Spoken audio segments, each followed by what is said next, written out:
I traveling to the world of Swallowed Star, and to become a best friend of Luo Fong. Unexpectedly awaken the Sacred Eye of Duplication within my body.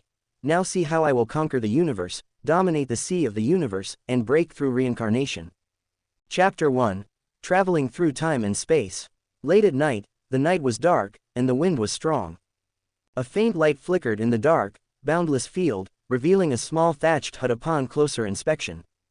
A handsome young man lay lazily on a wooden board in the shed, holding a thick book in his hand. He was reading with interest in the dim light. When he reached particularly captivating parts, he felt a surge of excitement but, finding no one to share his feelings with, quickly lost interest. Oh, I really yearn for the worlds in these books. Even if they're grand but short-lived, they're still 1,000 times better than this repetitive, boring life. The boy's name was Yi Yun. He was an orphan in the village. Having lost his parents when he was young, he'd grown up safely with the help of various households until he was 18. Yi Yun had recently graduated from high school, just barely passing the college entrance exams. After careful consideration, he decided against further study and chose to remain in the village. The village where Yi Yun lived had vast tracts of fertile farmland. It was summer now, and the fields were full of watermelons. With nothing else to do, Yi Yun took up a night job watching over the melons, introduced to him by the villagers. From childhood to now, Yi Yun's only passion had been reading online novels. The leisurely nature of his night job provided ample time to indulge in his hobby. As a seasoned reader with over a decade of experience, Yi Yun had read at least 800 novels, if not 1,000. Some of them were close to his heart. Yi Yun picked up the book in his hand again, eyeing the bold title devouring the starry sky on the cover. A wave of emotion surged within him. This book had fulfilled all of Yi Yun's fantasies about the universe. He'd not only read it multiple times but even bought a physical copy. It could be said he knew its contents by heart. Holding the book in one hand, Yi Yun gazed up at the bright moon and let his thoughts drift. The moon cast its radiant light, accompanied by twinkling stars. Strange, why does it feel like this star is getting brighter? As Yi Yun watched, the light in the sky intensified. Before he could react, it turned into a golden beam and shot straight into his eyes. Damn, did I just get hit by a meteor? What bad luck. Before he lost consciousness, this was Yi Yun's last, helpless thought. An, wake up. In a daze, Yi Yun heard urgent voices calling out to him. They sounded oddly muted, as if suppressed. Yi Yun struggled to open his eyes and, blinking groggily, realized he was lying on a desk. He looked around, seeing a small classroom with neatly arranged desks and chairs, rows of curious faces, and a middle-aged man glaring sternly at him. The sight quickly helped Yi Yun understand his situation. He was in a class and had fallen asleep. The boy calling him was seated in front and to the left. Once the teacher noticed, the boy stopped. Yi Yun felt that the boy looked familiar, but he couldn't quite place him. Suddenly, a flood of memories surged into Yi Yun's mind. Unable to process it all at once, he felt an intense pain. Giving in, Yi Yun fainted again and slumped to the floor. The teacher, initially furious, was stunned by the sudden turn of events. He quickly commanded, "Take him to the infirmary. Luo Feng, Wei Wen, help carry him, and be careful." The teacher's calm and swift action settled the panicked students. Luo Feng and Wei Wen stepped forward, carefully lifting Yi Yun and carrying him to the infirmary. "Teacher, is An okay?" The boy who had initially alerted Yi Yun asked anxiously. The infirmary teacher, after a brief examination, reassured him, "Don't worry. He just fainted from excitement, he'll be fine after some rest." "Luo Feng, An's a strong kid. Although he's not as fit as you, he's still an intermediate student of the martial arts school. His physical condition is excellent, so don't worry too much." The other boy tried to console Luo Feng, who nodded, though he still looked worried. Yi Yun and Wei Wen were Luo Feng's closest friends in third high school, so Yi Yun's collapse naturally concerned him.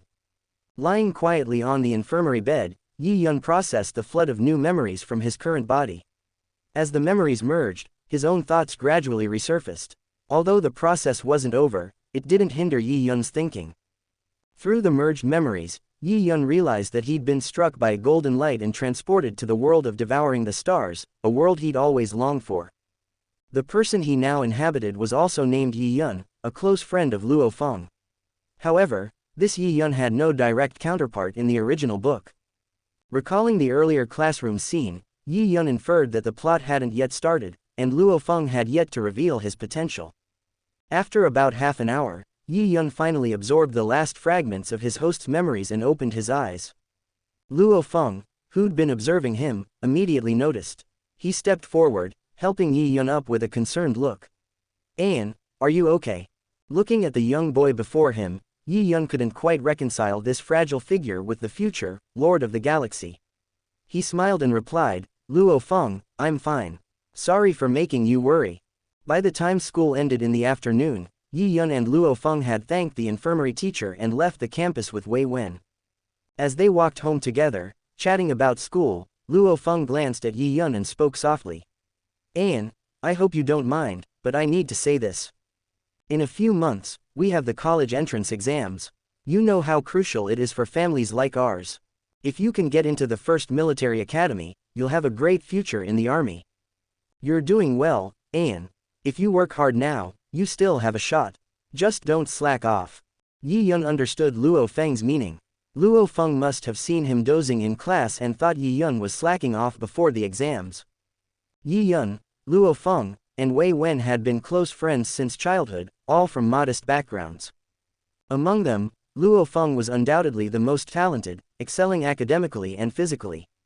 His fitness level was at the advanced student stage, a level reached by only 3 out of over 5,000 students at their school. The other two came from wealthy backgrounds, emphasizing Luo Feng's exceptional talent. Compared to Luo Feng, Yi Yun lagged but was still considered above average, between Luo Feng and Wei Wen in both academics and fitness. For the former Yi Yun, preparing for the college entrance exam and aiming for military academy was the most realistic path. However, Yi Yun now understood that Luo Feng didn't yet realize the true state of Earth or that martial prowess would be essential for survival. Since Luo Feng hadn't experienced the college entrance setback yet, Yi Yun refrained from explaining too much. Instead, he wrapped an arm around his friend's shoulders and joked, "Don't worry about me, Luo Feng. The college entrance exam isn't the only path. Who knows, maybe I'll become a warrior before then." Wei Wen rolled his eyes and laughed, "Come on, with just over 500 kg in punching strength, becoming a warrior is a bit of a stretch. Luo Feng might make it, but you." Luo Feng, however, sensed a new confidence in Yi Yun's words. Something about him seemed different after the incident. Indeed, Yi Yun wasn't joking. He now had a chance to pursue greatness with a mysterious talent granted by the golden light that had brought him here. In the infirmary, after merging with his memories, Yi Yun had sensed the power of this golden light. Not only had it transported him, but it had also endowed him with a unique talent. Humans, inherently, had no natural secret skills. But this gift made Yi Yun believe that with his newfound ability, he too could secure a place in the universe. Chapter 2, Secret of Talent, Eye of Duplication. Yi Yun's innate secret technique is called Eye of Duplication. A magical golden light had entered Yi Yun's eyes, causing this secret technique to directly affect his vision. Now, anything Yi Yun observed, except for living things, could be copied. However, there were certain limitations on copying living things. Having just obtained this ability, Yi Yun didn't yet fully understand its potential. He hadn't used the copying power of his secret technique before, and now he was eager to try it out. The three of them walked together from the school and soon neared the entrance of their neighborhood. Yi Yun looked at Luo Feng and asked, "Luo Feng, are you going to the martial arts gym after dinner tonight?"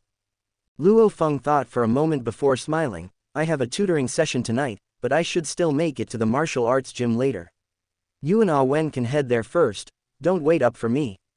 Yi Yun nodded, understanding that after Luo Feng became a senior student at the martial arts school, he'd secured a good tutoring job through their school. He earned 100 yuan an hour, working 5 nights a week for 1 hour each night. This allowed him to make a decent 2,000 yuan a month, quite a lot for someone their age.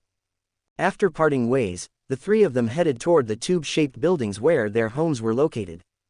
As a low-rent housing community, Nanan community was designed for maximum land efficiency.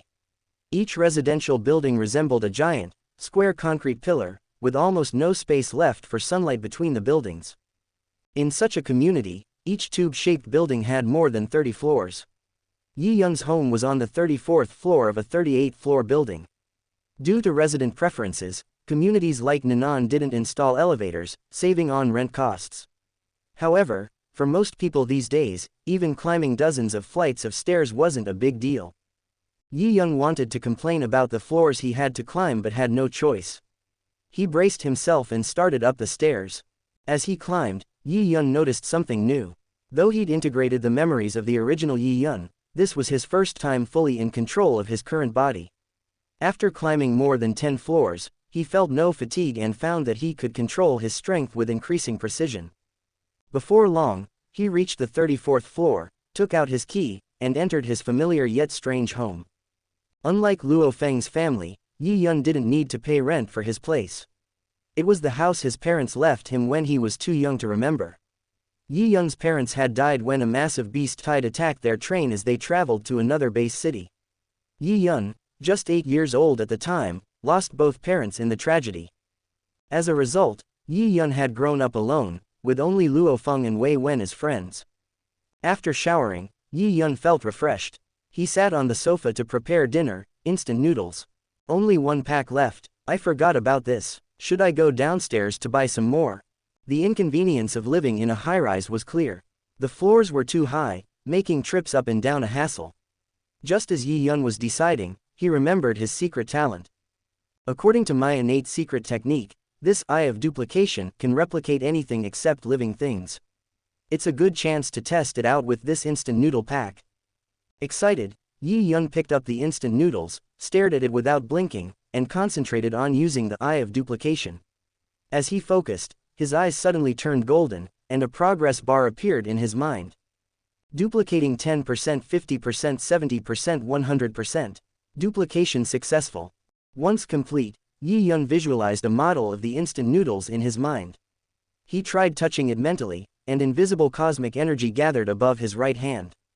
Just like 3D printing, an identical pack of instant noodles materialized and dropped into his hand. Thrilled, Yi Yun marveled at his talent's mysterious power. Though he was the one using Eye of Duplication, he didn't fully understand the technique. Yet it was effortless and enjoyable. Yi Yun now held 2 identical packs of instant noodles. He quickly went to the kitchen, filled 2 bowls, and soaked both packs. After a few minutes, he tasted them one after another. They're identical. While the 2 packs looked the same, the taste confirmed it. Eye of Duplication had perfectly replicated the noodles without any variation. Satisfied with his meal, Yi Yun was still buzzing with excitement from testing his secret talent. He tried replicating several other things, only stopping once he felt somewhat content. When he checked the time, it was already past 7 p.m. Luo Feng should be done with tutoring by now. It's time to head to the martial arts gym. After packing up, Yi Yun went downstairs and left the community. The Extreme Martial Arts School was founded by Hong, the world's strongest man. With Hong's unparalleled strength, the school had branches worldwide. Yangzhou City had 12 branches, with Yi Yun and Luo Feng attending the one in Yian District. After swiping his student ID at the entrance, Yi Yun entered the gym. The gym was enormous, larger than a high school, with a main entrance wide enough for 10 cars to enter side by side. Inside were 3 silver-white buildings resembling spaceships, dedicated to junior, intermediate, and advanced students. The school had around 30,000 to 40,000 students. Only those aged 16 to 30 were allowed in, ensuring resources weren't wasted. Yi Yun headed to the tallest building, the Advanced Teaching Building. "An, you're here." Before Yi Yun could look around, Wei Wen called out, jogging over with a sweaty face. "Is Luo Feng here?" Yi Yun asked. Wei Wen shook his head. "No, he should be done around 7:30. I got here at 6, and he hasn't arrived yet." Yi Yun nodded. The first 2 floors of the advanced building were accessible to intermediate students like them, while the 3rd and higher floors were reserved for advanced students like Luo Feng. "That's fine. When Luo Feng arrives, I'll ask him to teach me the technique of exerting force. I just reached the fitness level of an intermediate student, but my control isn't perfect. I can't fully use my strength." Wei Wen looked at Yi Yun curiously. "An, you're acting differently today. You used to train alone and rarely talked to us about it. Why are you asking Luo Feng for help?" Yi Yun put his arm around Wei Wen's shoulders, laughing. "Ah Wen, didn't I tell you? One day, I want to become a warrior. How can I not work hard? Ha ha." After a while, Yi Yun spotted Luo Feng entering amid admiring glances from the other students. "Hello, senior brother Luo Feng." Students greeted him respectfully as he made his way to Yi Yun and Wei Wen. Yi Yun smiled at Luo Feng, who seemed pleased by Yi Yun's determination. "An, let's go to the sandbag area over there." The three of them moved to the sandbag area, where specially designed sandbags, ranging from 300 to 700 kilograms, hung for strength training. Luo Feng's presence naturally attracted attention. Many students gathered, curious about his lesson. Facing a 700-kilogram sandbag, Luo Feng explained to Yi Yun, "Building strength is crucial, but learning how to exert it is just as important. If you can lift 550 kilograms but only punch with 500 kilograms of force, you're not using your full potential." After finishing his explanation, Luo Feng took a deep breath, focused, and delivered a powerful punch. The sandbag swung up, hit the ceiling, and came back down, where Luo Feng caught it effortlessly. "An, did you get that?" Yi Yun nodded, his eyes flashing gold as his Eye of Duplication activated. Luo Feng's spiritual power talent successfully copied. Chapter 3. Luo Feng's talent. His strength skyrocketed. Yi Yun, familiar with the original work, knew that Luo Feng was the #1 genius in mental power on Earth in tens of thousands of years. Before reaching the planetary level, his brain expansion had already reached 21, even meeting the threshold for selecting elite disciples on Yunmo Star. You see, while the power of Yunmo Star may not have seemed so strong in the later periods of devouring the stars, its master, Huyanbo, was, after all, an immortal powerhouse who barely earned the title of Marquis. He created Yunmo Star, and his disciples were naturally elites in the universe. For Luo Feng, an Earthling, to meet the requirements to join Yunmo Star was already a remarkable feat. Now, Yi Yun, who had perfectly copied Luo Feng's mental power talent, also possessed such qualifications. With the successful replication of the innate secret method, Yi Yun's consciousness could feel a dark golden sphere appear in his sea of consciousness. This sphere was constantly rotating, releasing wisps of mist that slowly filled the entire sea of consciousness. Is this the power of the mind? Psychics differ from warriors in that they are born with their abilities, unlike warriors who can be trained. While it's not always clear who is stronger when facing enemies of the same level, it is universally acknowledged that psychics are much rarer. Before every psychic awakens, their talent is already determined. The amount of innate spiritual power in their sea of consciousness influences how quickly they can improve. On Earth, for ordinary psychics, the spiritual power in their sea of consciousness can only allow them to reach the level of a high-level general. After that, their potential becomes exhausted, and their growth slows significantly. Luo Feng was the most outstanding psychic genius in tens of thousands of years. The dark golden spiritual power sphere in his mind was supported until his physical fitness reached the level of a high-level war god, at which point it shattered into pieces. Normally, during the rapid growth stage, a psychic's mental power will be 2 levels stronger than their physical fitness. For example, if their physical fitness is at the intermediate warrior level, their mental power will reach the level of a primary warrior. In fact, when every psychic awakens their talent, their mental power is already fixed at that point. However, their physical fitness is often not strong enough to bear the mental power right away. Only as their physical fitness improves can their mental power be fully manifested. When Luo Feng awakened his mental power talent, his physical fitness had already reached the warrior level. However, this awakening didn't happen suddenly. It was the result of small awakenings during his growth, which strengthened his physique over time. Otherwise, Luo Feng might not have been able to handle such powerful spiritual power. At this moment, Yi Yun had just awakened his spiritual power. As the dark golden sphere continued to release mist, Yi Yun's body was rapidly strengthening. The improvement in his physical fitness made him feel an urge to test his newfound strength. Yi Yun walked up to the sandbag. After Luo Feng had explained and guided him, he stepped aside to give Yi Yun room. Luo Feng's movements and words flashed through Yi Yun's mind. He imitated the actions, drawing strength from his waist and abdomen, and punched the sandbag with a roar. With a dull sound of impact, the 700 kilograms sandbag shifted from Yi Yun's blow. Though it wasn't as impressive as Luo Feng's, it still amazed the onlookers.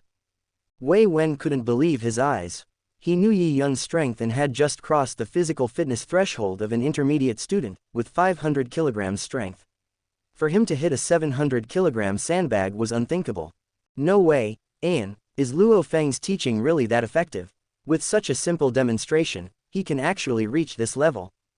Luo Feng, surprised but understanding the importance of technique, didn't doubt the result. He felt genuinely happy for Yi Yun. After Yi Yun threw the punch, he experienced some vague insights. He had just awakened his mental power and couldn't control it fully yet. Since his goal for the day had been achieved, he planned to leave. After exchanging a few words with Luo Feng and Wei Wen, he quickly left the martial arts hall.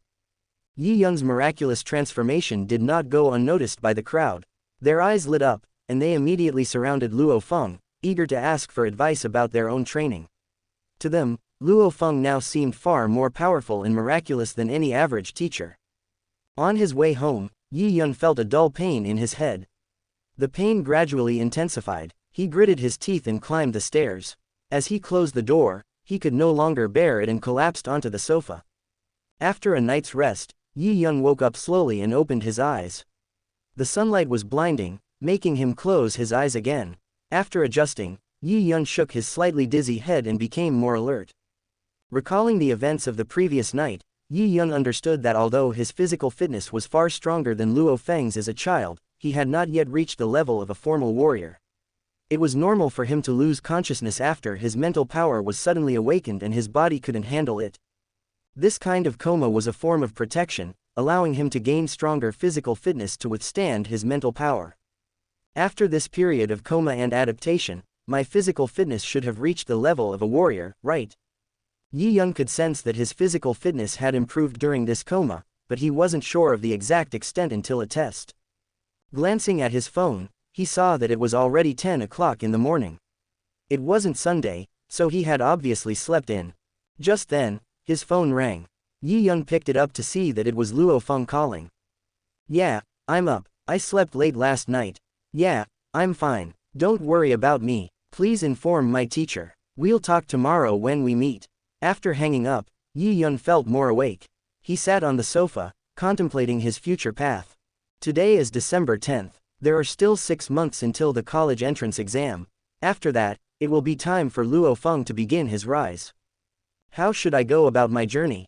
Now that Yi Yun had inherited Luo Feng's talent as a psychic, he didn't need to worry about training. With the support of mental power, growth before reaching the planetary level was rapid. Therefore, Yi Yun didn't want to waste time on the college entrance exam. After a brief moment of contemplation, Yi Yun made a decision. Yi Yun decided to drop out of school. He was alone and didn't need to consider others' feelings. He would test his current strength and try to take the physical fitness assessment for prospective warriors on January 1st. Every first of the month, the Extreme Martial Arts School held an assessment for prospective warriors. With 20 days left until January 1st, Yi Yun was confident he could pass the assessment. Although Yi Yun knew many of Earth's opportunities and their details, his current strength was too weak to access them. Therefore, he wanted to improve his strength quickly. Joining the Extreme Martial Arts School was the best way to achieve this goal. Hong was the strongest man on Earth and held many valuable resources, while the Extreme Martial Arts School was the top institution. At this stage, Yi Yun couldn't think of a more suitable choice. After packing and having a simple lunch, Yi Yun made his way to the Extreme Martial Arts Hall in Yian District. It was noon, so there weren't many people in the vast hall. Yi Yun walked into the advanced student building and looked around. The entire second floor was nearly empty. Time to test my strength. Unable to wait any longer, Yi Yun activated the punching force tester, and the screen lit up. After adjusting his breathing, Yi Yun's body moved like a gorilla charging forward. His right shoulder and arm carried the momentum of the strike, and his fist swung through the air. Bang! The low sound of impact echoed as the target shook violently. Immediately, a line of numbers appeared on the punching force tester. 1580 kilogram, so much more. Seeing the number, Yi Yun was surprised. He knew that after the enhancement from his mental power, his physical fitness had reached warrior level, but he hadn't expected to exceed the 900 kilograms minimum for a warrior. According to Earth's strength classification, 900 kilograms of punching power is the bottom line for a primary warrior, and 2000 kilograms is considered mid-level. My punching power is over 1500 kilogram. If I train hard this month, it won't be difficult to reach mid-level. Excited by his progress, Yi Yun realized that his mental power would be 2 levels above his physical fitness. Once his physical fitness reached mid-level, his mental power would correspond to a junior general. Thinking of this, Yi Yun couldn't help but be amazed by Luo Feng's talent. After merely copying Luo Feng's psychic abilities, the changes in the past 2 days were truly earth-shattering. The world of devouring the stars values talent above all else. Those without it, no matter how hard they try, cannot reach a higher realm. It's like someone without talent who can't comprehend the major laws, they aren't even qualified to make progress. Having obtained Luo Feng's talent, Yi Yun felt a sense of awe at the vast potential before him. This is just the beginning. I, Yi Yun, am here in this mysterious and vast world of devouring the stars. Chapter 4, Plan. What, An, you want to drop out of school? Wei Wen spat out the soda he had just taken a sip of and stared at Yi Yun in disbelief. Seeing Luo Feng's equally puzzled expression, Yi Yun chuckled and said, "Well, I've made up my mind. I'll go to school with you guys now and complete the withdrawal procedures today." As he spoke, Yi Yun put his arms around Luo Feng and Wei Wen on both sides, and the 3 of them walked into the school together. Luo Feng wasn't as surprised as Wei Wen. He was very observant and had keenly sensed the changes in Yi Yun since his recent experience in the classroom incident. Luo Feng lowered his head and spoke in a deep voice, "An, you're about to drop out of school to prepare for the college entrance examination. What are your plans for the future?" Yi Yun patted Luo Feng's shoulder and looked up at the blue sky. "Ah Feng, you know my life story. My parents died in the beast tide, so I made up my mind from a young age that I must have the ability to protect myself and those I love. I plan to participate in the physical fitness assessment for prospective warriors on January 1st, and then join the Extreme Martial Arts Hall to become a warrior." After these words fell lightly, Wei Wen looked at Yi Yun with concern. He placed his right hand on Yi Yun's forehead and then said to Luo Feng beside him, it's over, An's gone crazy. Feng, do you think An's brain got fried the last time he was unconscious?" Yi Yun slapped Wei Wen's hand away in annoyance and then said, "Don't make trouble, Awen. I'm not kidding, and my brain hasn't been fried. I've already reached the physical fitness standard of a quasi-warrior." Unlike Wei Wen's reaction, Luo Feng didn't doubt Yi Yun's words for a second. He was just extremely surprised. He knew Yi Yun's strength, and yet he was still far from being a senior student. How could he suddenly have the physical fitness of a quasi-martial artist? Seeing Wei Wen's disbelief and Luo Feng's doubts, Yi Yun knew that it was useless to say more, so he stretched out his right hand to Luo Feng. "Come on, Feng, let's compete in strength." Luo Feng's current punching power was about 800 kilograms, so Yi Yun's move was meant to convince Luo Feng and the others with facts. Luo Feng also extended his right hand and clasped it tightly with Yi Yun's. As Wei Wen counted down, both of them exerted force simultaneously. However, what shocked Luo Feng was the feeling that his right hand was gripping crow alloy. No matter how much he increased his strength, Yi Yun's right hand felt completely unshakable. Drink. Luo Feng wasn't someone to admit defeat, so he immediately pushed all his strength into it. However, even so, he couldn't budge Yi Yun. Then, Luo Feng felt a huge force coming from his hand, and the next moment, he was pulled over to Yi Yun's side. The 2 of them let go of each other's hands. After this competition, Luo Feng was finally able to confirm Yi Yun's strength. "I actually don't know why this happened. The day before yesterday, I came back from the martial arts gym and fell into a coma again. When I woke up the next day, I felt the changes in my body. I'm not sure why." Yi Yun had just finished speaking when he noticed Luo Feng's pupils shrink. He knew that Luo Feng must have figured something out, and his doubts were probably resolved. Yi Yun rejected the teacher's request to stay and quickly completed the withdrawal procedures. Having no relatives, Yi Yun could make his own decisions about such matters. After bidding farewell to Luo Feng and Wei Wen, Yi Yun went to the Extreme Martial Arts gym alone to train. For the time being, his only goal before January 1st was to reach the physical fitness level of a mid-level warrior. As for Luo Feng's development trajectory, Yi Yun had no intention of interfering. Luo Feng's first major change of mind came after his failure in the college entrance examination.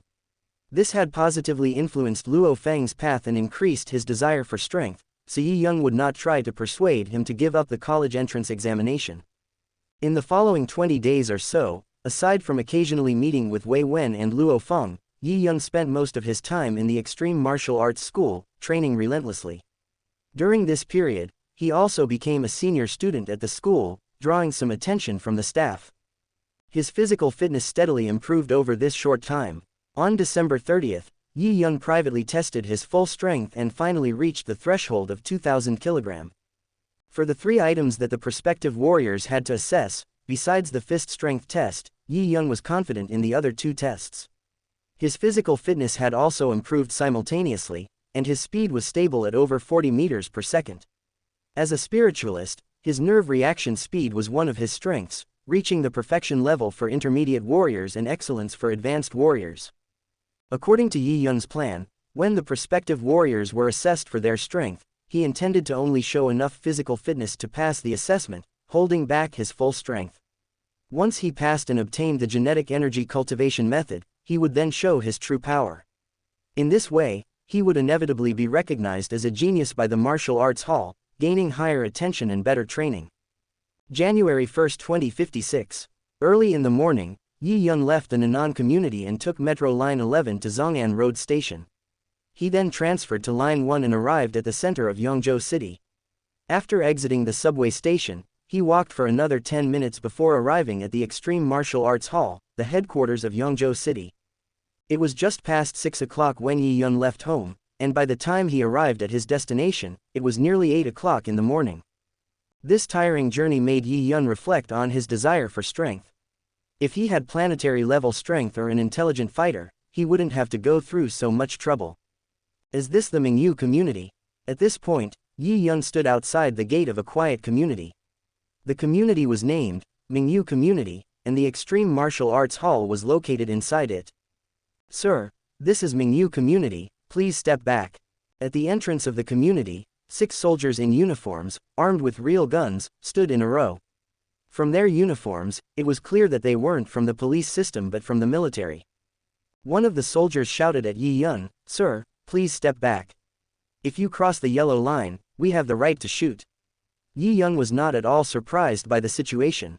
He knew that Mingyu Community was the base of the Extreme Martial Arts School in Yangzhou City. It not only housed the Extreme Club but also the families of the martial artists under the school's care. Thus, to ensure the safety of the warriors' families, the security at the gate was always very strict. "Everyone." Yi Yun didn't step forward but spoke loudly, "I'm Yi Yun, a senior student at the Extreme Martial Arts School. I've come today to participate in the monthly assessment for prospective warriors." As he spoke, Yi Yun took out his ID card and the certificate for senior students at the Extreme Martial Arts School, holding them out.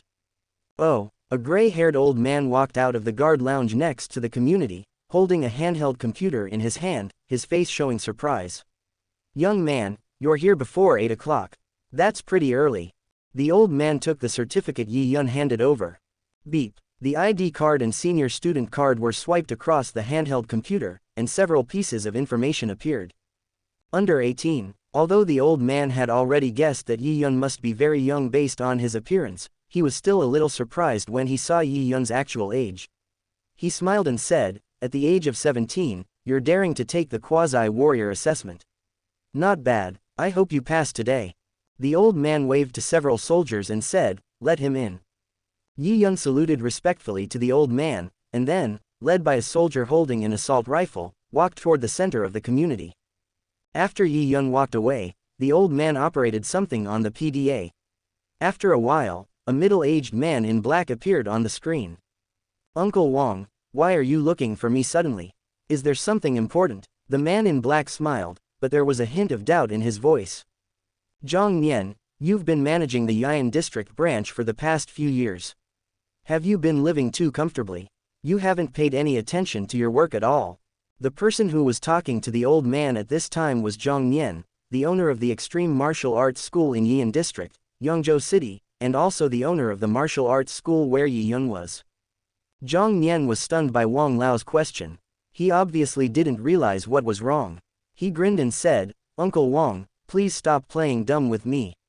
What happened today?" Elder Wang snorted and said, "Just now, a young senior student from the martial arts school came to Mingyu Community to participate in today's quasi-martial arts assessment. I verified his identity and found that he's from your martial arts school. How could you not have mentioned such an outstanding talent? Tell me, are you derelict in your duty? Who is taking the quasi-martial arts exam today? Is it Yongwu or Li Shui? That's not right. The martial arts school should be very familiar with their information. After all, they've been senior students for several years. Could it be Luo Feng? Zhang Nian was indeed a little surprised. He didn't participate in today's quasi-warrior assessment for some reasons, so he hadn't paid much attention to it. Zhang Nian also spent a lot of time thinking about several of his top students. Before today, he hadn't received any news that they would participate in the quasi-warrior assessment in January, so he could only make some guesses. Who is Luo Feng? Wang Lao was very surprised not to hear the name he wanted. He seemed to be questioning Zhang Nian before, but in fact, he just thought Zhang Nian had hidden the news about Yi Yun and wanted to give them a surprise. Now, looking at Zhang Nian's performance, he truly didn't know about Yi Yun's situation. Keeping in mind what Zhang Nian said about Luo Feng, Wang Lao stopped procrastinating and whispered, "It's not the ones you mentioned, but a senior student named Yi Yun. According to the information, he's not even 18 years old this year." Yi Yun. Zhang Nian was genuinely surprised this time. He had guessed Luo Feng, which was as bold as he could. After all, Luo Feng had given him many surprises in the past 2 years. He just didn't expect that Yi Yun, who had just become a senior student in mid-December, would actually come to participate in this month's quasi-warrior assessment. "Uncle Wang, the quasi-warrior assessment hasn't started yet. Wait for me, I'll be there right away." In addition to surprise and confusion, Zhang Nian also felt some anticipation. He had come into contact with Yi Yun several times in December. Although he was somewhat surprised that Yi Yun could become an advanced student before the age of 18, Zhang Nian still found it hard to believe that Yi Yun dared to take part in the quasi-warrior assessment so soon. However, if Yi Yun really has the strength to become a warrior this time and can be truly accepted into the extreme martial arts school, he, as the martial arts instructor who taught Yi Yun to grow, would also gain considerable benefits by relying on this relationship. This is why Zhang Nian was so excited after hearing the news from old Wang. After quickly hanging up the phone with Mr. Wang, Zhang Nian arranged the work at the martial arts gym and drove toward Mingyu Community. Chapter 5. Assessment for Prospective Warriors. Yi Yun was unaware of the conversation between Zhang Nian and old Wang. At this moment, he was walking slowly in the Mingyu Community under the leadership of the soldier. Yi Yun took a look and saw that apart from the towering extreme club in the center of the community, the rest of the area was dotted with single-family villas. In between the villas, there were rockery, pools, lawns, etc. It was obvious that the Mingyu community was an excellent place to live. Not long after, under the guidance of the soldier, Yi Yun stepped into the extreme hall in the center of the community. The layout of the first floor of the extreme hall was similar to that of a hotel lobby. As soon as Yi Yun walked in, he saw a sweet-looking girl smiling at him and said, "Sir, please sit over there first. Wait until 10 o'clock in the morning, and then you and the others will take the quasi-warrior assessment together." Yi Yun nodded and walked towards the lobby of the clubhouse, where there was a small bar with a waiter and a bartender. Yi Yun took a glance and saw that there were already 2 people sitting in the small bar. One of them had an ordinary appearance, sitting quietly on the sofa beside him, not attracting much attention. The other one had a rough appearance, a sturdy build, and a beard. What surprised Yi Yun was that this person was wearing a military uniform. Judging from the style of the uniform, it was definitely an orthodox Chinese military uniform. Yi Yun didn't know these 2 people, so he didn't mean to say hello. He asked for a cup of hot water, sat on the sofa, closed his eyes, adjusted his state, and waited for 10 o'clock to come. Over the next hour, more people arrived one after another, and together with Yi Yun and his group, the total number reached 10. As more people came, the small bar became noisy. "Quiet!" A cold shout came from the center of the lobby. Immediately, everyone present stopped talking and turned their eyes over. A middle-aged man in loose training clothes glanced at Yi Yun and the others and said, "Follow me upstairs. The assessment for prospective warriors will begin soon. Remember to behave yourself. Many important people are here today." Yi Yun and the others didn't say anything and followed the man into the elevator. Soon the elevator stopped on the 6th floor. When the elevator door opened, what came into view was a huge martial arts training hall. There were more than a dozen people gathered in the hall. They were obviously the big shots who were going to test them this time. Seeing Yi Yun and the others coming, the dozen of them looked over at the same time. One of them, a middle-aged man with long hair, took 2 steps forward, a smile on his face. "Oh, not bad, there are quite a few people this time." Yi Yun looked at this man who had a reserved aura but brought him inexplicable pressure. He already knew in his heart that this man was the owner of the Yangzhou City Extreme Club, Wu Tong. It should be noted that there is a total of 1 extreme hall and 12 extreme martial arts halls in Yangzhou City. The owner of each extreme martial arts hall, similar to Zhang Nian and others, is called an instructor, and the owner of the extreme hall is called the chief instructor. As the chief instructor of the extreme martial arts school in Yangzhou City, Wu Tong has trained countless outstanding martial artists. His own strength is naturally very strong. Overall, Wu Tong can be regarded as a figure in Yangzhou City. The warrior who had led Yi Yun and 10 others up just now took the ID cards from Yi Yun and the others and handed them directly to the chief instructor, Wu Tong. Wu Tong picked up an ID card at random and swiped it on the instrument next to him. Beep! A crystal screen popped out from the instrument, and a large amount of personal information appeared on the screen. The head portrait displayed on it was that of the bearded man in military uniform. The first one is Tong Guan. Tong Guan took a step forward, baring his big white teeth. Wu Tong looked at him and said, "Let's do the punching strength test first. You guys who come from the military also come to our extreme martial arts gym for an assessment. It's interesting." Wu Tong was just joking. The extreme martial arts school was founded by Hong, the strongest man on earth today. It has branches all over the world, and the examination for prospective warriors in the extreme martial arts school is the most credible. The examination results will be recognized in all regions of the world. Therefore, not only ordinary people, but also the Chinese military and some masters who have inherited their practice from their families, like to come to the extreme martial arts school for assessment. "Let's start," Wu Tong said lightly. "Yes." Tong Guan immediately took a step forward, his eyes widened, his left hand blocked his face, and his right fist drew an arc and landed on the huge punch target.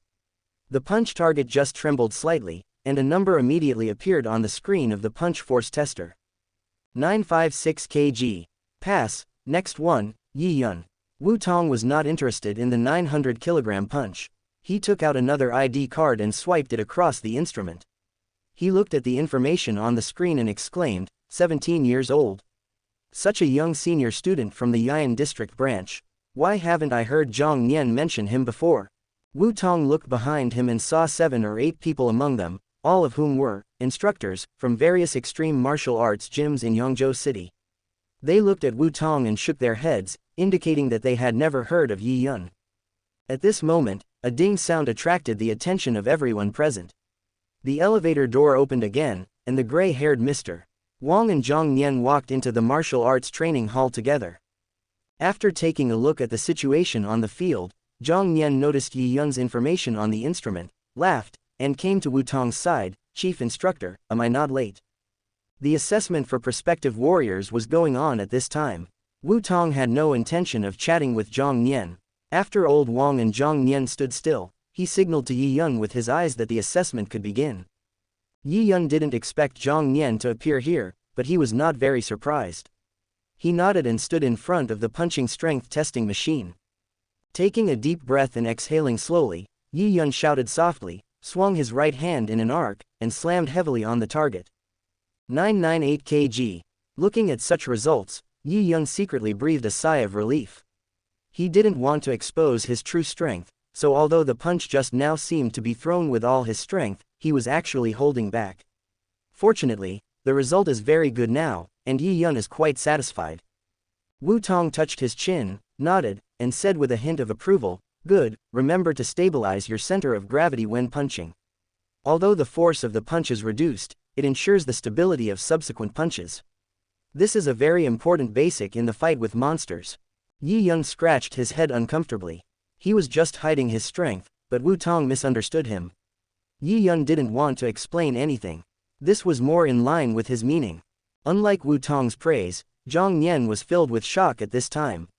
Although he had not had much contact with Yi Yun, he also knew that Yi Yun had just been awarded the title of senior student in December last year. In less than a month, he was able to increase his weight from 700 kilograms to nearly 1,000 kilograms. Zhang Nian knew that Yi Yun must have his own secrets, but in the current situation, Zhang Nian did not say much, and planned to have a good talk with Yi Yun after the assessment. Yi Yun looked at the punching strength testing machine in front of him, his heart moved. He stared at the punching strength testing machine for a few seconds, and slowly retreated into the crowd of people taking the test. And in Yi Yun's mind, a model of a small miniature punching force testing machine quietly took shape. When Yi Yun was experimenting with his copy eye at home before, he had already gained some experience. When copying some physical objects, the copy eye needs to scan the object first, forming a smaller module of the object in his mind, and then use his own or surrounding energy to materialize the smaller module. This is the process of copying physical objects by the copy eye. In simple terms, it is the three processes of scanning, copying, materialization. Of course, Yi Yun couldn't understand the principle of the copy pupil at all, but he only needed to activate the innate secret method according to his instinct, so it was not difficult. Yi Yun knew that as his strength grew day by day, if he continued to practice and test in a public martial arts gym, it would inevitably be crowded with people and would expose many things, which would be detrimental to his plans. So before coming to take the assessment for prospective warriors, Yi Yun already had his own ideas in mind. In the extreme martial arts school, the punching force testing machines used in different stages are also different. According to the strength of the students, they are all graded differently. At this time, Yi Yun in the extreme martial arts school has no access to those top-level punching force testing machines. However, the equipment used in the monthly assessment of quasi-warriors is all top-notch. After all, it is used every month, and it must be based on this most basic equipment to ensure that no mistakes will be made. You should know that in a previous assessment of a quasi-martial artist at an extreme martial arts gym in a certain city, one of the participants in the assessment directly shattered the punch force testing machine. So, after that, extreme martial arts gyms around the world learned from the lesson and used the most advanced equipment in the quasi-martial artist test, which was enough for the god of war level strongmen to exert their strength at will. So, for Yi Yun, the equipment here and now is completely sufficient for his early use. Soon, all the punching strength tests were over, and among the 10 people, only one did not reach the 900 kg standard and unfortunately stopped. Following the instructions of Wu Tong and others, Yi Yun and a group of examiners conducted speed tests and nerve reaction tests respectively. After these 2 rounds, only 3 people were left who met all 3 standards. Yi Yun was able to suppress his own strength, and the last 2 items were barely up to standard, without any outstanding features. In Yi Yun's mind, there were 2 more mini models of machines. Among them, what Yi Yun was most satisfied with was the nerve reaction testing machine. This testing machine was very tall, and there were holes in the front that looked like a 6-barreled Gatling machine gun. If you look closely, there are dozens of such holes. For Yi Yun, after using the eye of copy to scan this nerve reaction testing machine, its subsequent role is far more than just a testing machine, it can also become a helper for Yi Yun to practice his physical skills.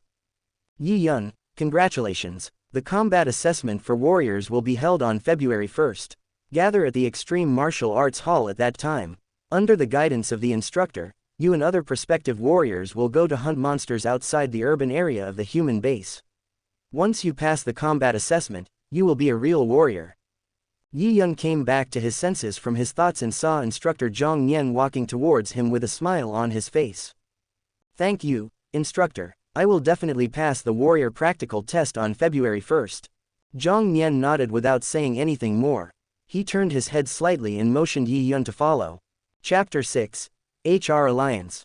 The few people who failed the HR Alliance's assessment have already left the martial arts hall, while Yi Yun and the other 2, under the guidance of Zhang Nian and others, gathered around Wu Tong. Wu Tong was very happy when he saw the 3 people who had successfully passed the quasi-martial arts assessment. He smiled and said, "Good. Yi Yun, Bai Lin, Zhao Qing, you 3 are all from the Extreme Martial Arts School in Yangzhou City. Old Zhang, Old Wu, you have done a great job." There were a total of 10 people participating in the assessment this time, including people from all over the place. Those who successfully passed the assessment in the end were all members of his Extreme Martial Arts School. No wonder Wu Tong was in a good mood. Wu Tong straightened his expression and waved his hand gently, and someone next to him immediately handed him a thick stack of papers. This is the application contract for the Warrior Practical Combat Assessment. Take a look at it. In a month, you will take part in the Warrior Practical Combat Assessment. Although your physical fitness has reached the basic requirements of warriors now, if you want to become a real warrior, you must take part in the Warrior Practical Combat Assessment. I can tell you responsibly that the death rate of a warrior's actual combat assessment is very low, but the disability rate is very high. You are not yet a real warrior. If you want to quit now, it's not too late. Sweeping over by Wu Tong's sharp eyes, Yi Yun and the other two did not retreat at all. Those who were able to reach the physical fitness of warriors in the current environment of Earth were all 1 in 100. Before becoming warriors, these things were completely well thought out. Of course, they would not back down because of Wu Tong's simple words. The content of the contract is very simple, and it truly and completely explains the specific content of the warrior's actual combat assessment. If any accident occurs during the warrior's actual combat assessment, Extreme Martial Arts School will not be responsible. The three of them did not hesitate at all. They stepped forward to take the Warrior Combat Assessment Agreement, and quickly and firmly signed their names. Wu Tong nodded with satisfaction, then operated on the keyboard beside him, and an article appeared on the wall.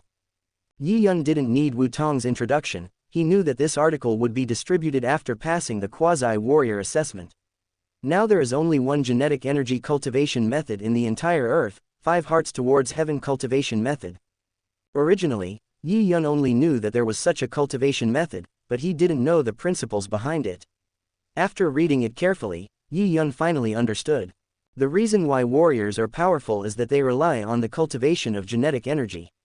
The fundamental principle of cultivating genetic energy is to absorb the free cosmic energy in the universe, allowing every cell in the body to absorb this energy, and gradually strengthen one's body and genes. However, ordinary humans on Earth cannot feel the existence of these cosmic energies at all because their genes are not optimized enough. Therefore, only by relying on continuous training and reaching the 3 basic standards of junior warriors can they be considered to have reached the threshold of cultivating genetic energy. Following Wu Tong's brief introduction, Yi Yun and the other two understood the value of the 5 Hearts Towards Heaven cultivation method, and carefully memorized it deeply in their minds. Seeing the serious look of Yi Yun and the other two, Wu Tong nodded slightly and then said, "This 5 Hearts Towards Heaven cultivation method is the only genetic energy cultivation method on our Earth. After you go back, you must practice it every day from today onwards, and you must not slack off. However, according to our experience, everyone's progress in practicing the 5 Hearts to Heaven cultivation method is different. A genius may only need a few hours to feel the free energy in the universe, while some people may even need a year of continuous effort to get a preliminary feeling. So, you can't be proud of your current achievements, you must continue to work hard." Yi Yun understood what Wu Tong said, and he was a little worried. Although he had copied Luo Feng's talent as a spiritual master, he was still unsure about feeling the energy of the universe for the first time. However, thinking that as a spiritual master, he had a strong mental power, which must be of some help in feeling the energy, Yi Yun gradually relaxed. Of course, Yi Yun knew that the 5 Hearts Towards Heaven cultivation method was very important at this stage, but in the subsequent development, in the world of devouring the stars, perception was the most important thing, whether it was the cultivation of the state of mind or the cultivation of the various laws. This was the standard for measuring whether a person was a genius or not. Since you have all memorized the 5 Hearts Heaven cultivation method, today's Prospective Warrior assessment ends here. If you pass the Warrior Practical Assessment next month, I hope you can join our Extreme Martial Arts School and become a warrior of our Extreme Martial Arts School. We will give you the most favorable contract treatment. You will never regret joining. All the training resources and conditions of our Extreme Martial Arts School are absolutely second to none on Earth. Wu Tong gave Yi Yun and the other two some instructions and then ended the assessment for prospective warriors. After leaving Mingyu community, Yi Yun declined the lunch invitation from Bai Lin and Zhao Qing, who had passed the assessment together with her, and instead left with Zhang Nian who had rushed over. After Yi Yun passed the quasi-warrior assessment, Zhang Nian's attitude towards Yi Yun also changed.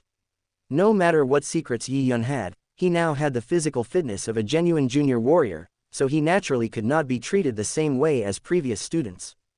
"Ha, Yi Yun, good boy. Don't look at me like that. I won't ask about your secrets. I just want to tell you that you should take the last words of the chief instructor to heart. Yi Yun glanced at the bald Zhang Nian in front of him, who was smiling, and said, Instructor, are you talking about joining the extreme martial arts school? Zhang Nian still nodded with a smile. For us warriors, although talent is important, the resources, conditions and environment for training are also very important. The headmaster of our extreme martial arts school is the world's strongest man, Hong. The extreme martial arts school is also the world's largest martial arts school. Our treatment and conditions are definitely not comparable to other forces. Hearing this, Yi Yun really agreed in his heart. Although the extreme martial arts school did not have much advantage in some basic resources, Hong, as the #1 master on earth, did have some high-end things in his hands, which other forces did not have. While Yi Yun was thinking, Zhang Nian continued, take the 5 hearts towards heaven cultivation method for example.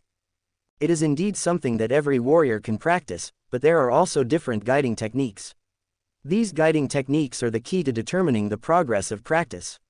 And our extreme martial arts hall is completely ahead of other forces in this aspect of guiding techniques.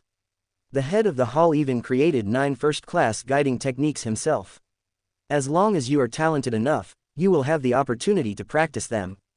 Yi Yun looked at Zhang Nian who kept asking him to choose the extreme martial arts school, and felt helpless. He had already made up his mind that when he was practicing on Earth in the early stage, he must hold on to Hong's thigh.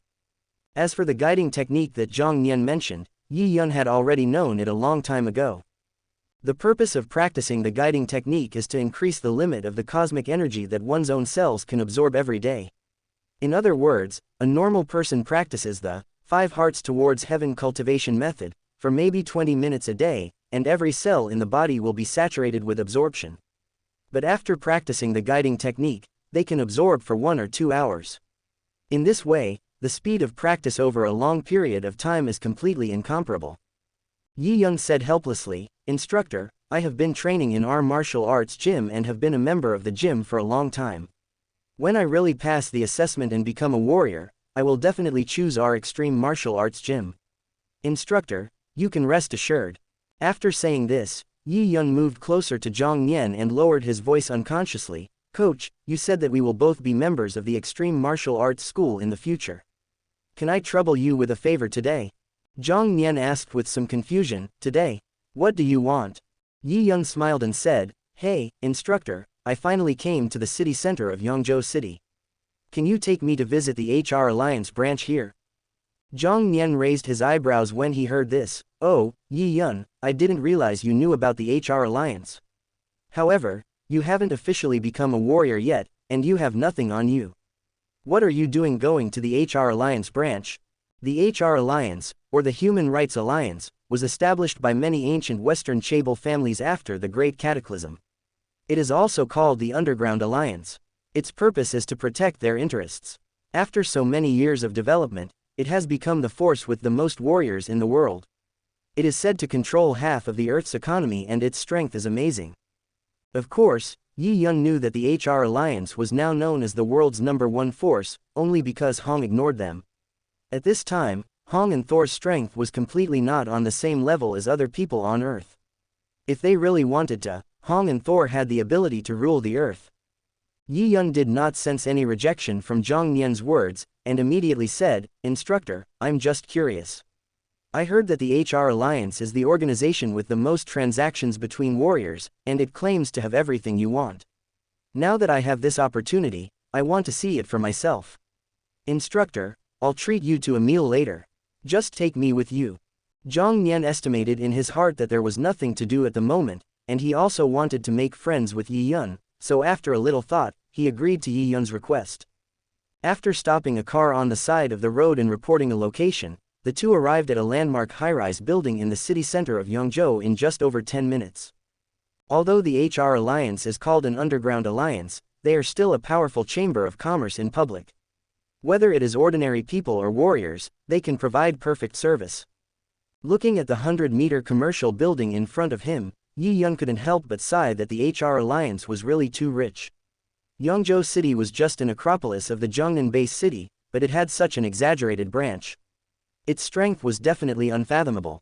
Following Zhang Nian's footsteps, the two walked into the building. After entering the HR Alliance branch in Yongzhou City, Zhang Nian did not stay on the ground floor, but directly took Yi Yun to the 20th floor.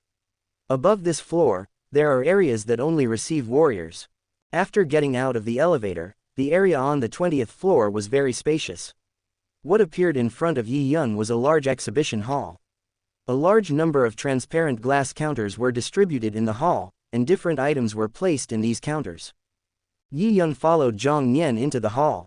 There were about 20 people in the hall at this time. They were walking around different counters, stopping to look around from time to time. From the 20th floor to the 30th floor, the hall is like this. The counters contain monster materials, weapons, protective gear, communication tools, various guidance techniques, body movement secrets, attack secrets, medical potions, genetic potions, etc. As long as you can imagine, it is generally available here. You can take a look first. I see someone I know. Chapter 7. First Practice. Watching Zhang Nian walk away, Yi Yun thought to himself, what a big deal. I want the spirit of plants and trees, the primordial intelligent fighter, and the black god suit. Are they available here? Putting away his thoughts, Yi Yun looked at the different exhibition counters, and his eyes lit up. Ha! There are countless good things in the exhibition area from the 20th to the 30th floor. For Yi Yun at this stage, it is definitely a treasure land for his early rise. Restraining his excitement, Yi Yun came to a counter and saw a snow-white sharp horn placed in it. With the text description next to it, Yi Yun understood that this was a single horn belonging to the D-level monster Horn Wolf.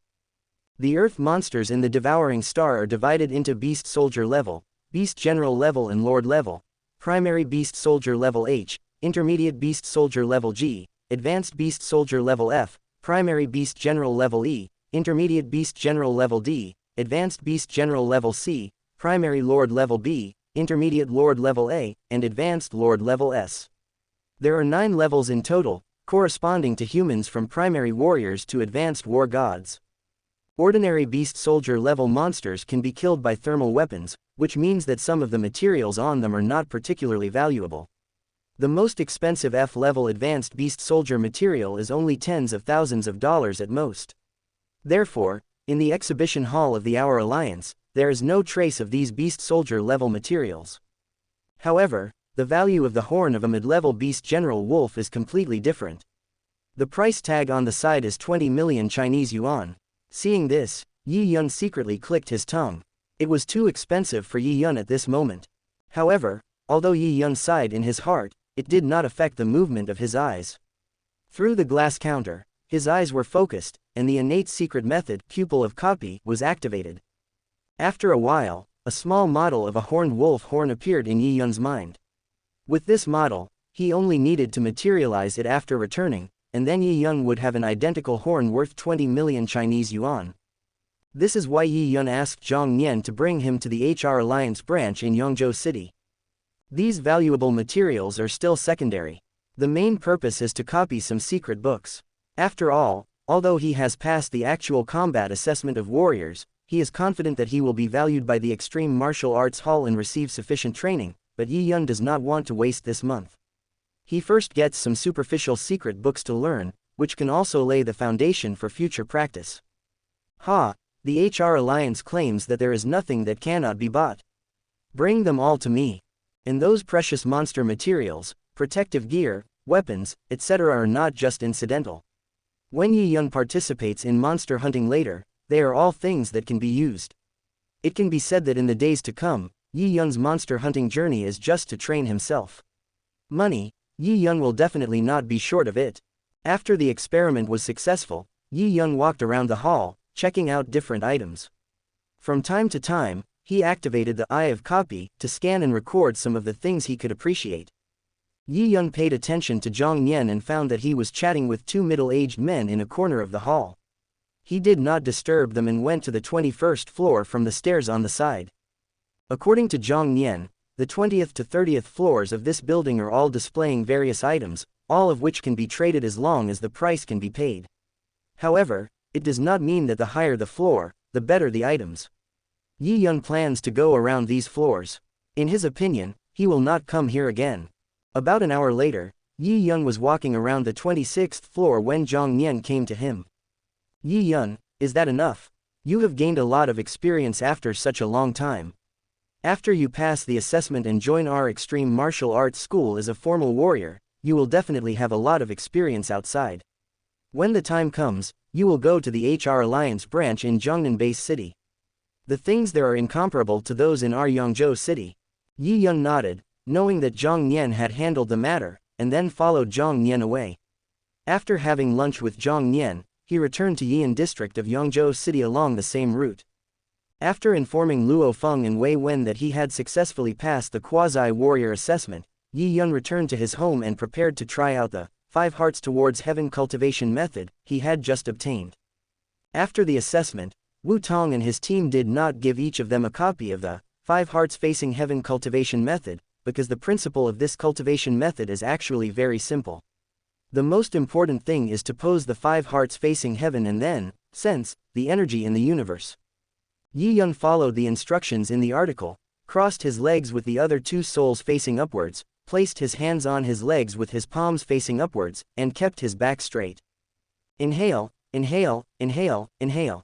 Yi Yun slowly adjusted his breathing, and when his breathing gradually became steady, he controlled himself and calmed his mind. Gradually, Yi Yun completely controlled himself and calmed down. His breathing became barely audible. Then he began to try to sense the energy traveling through the universe. 1 minute, 2 minutes, 5 minutes. Gradually, time passed, and Yi Yun could no longer feel the passage of time in his heart. He seemed to be half asleep and half awake. So comfortable. In a daze, Yi Yun felt his 5 hearts, that is, the palms, soles of feet and the Baihui point, on the top of the head.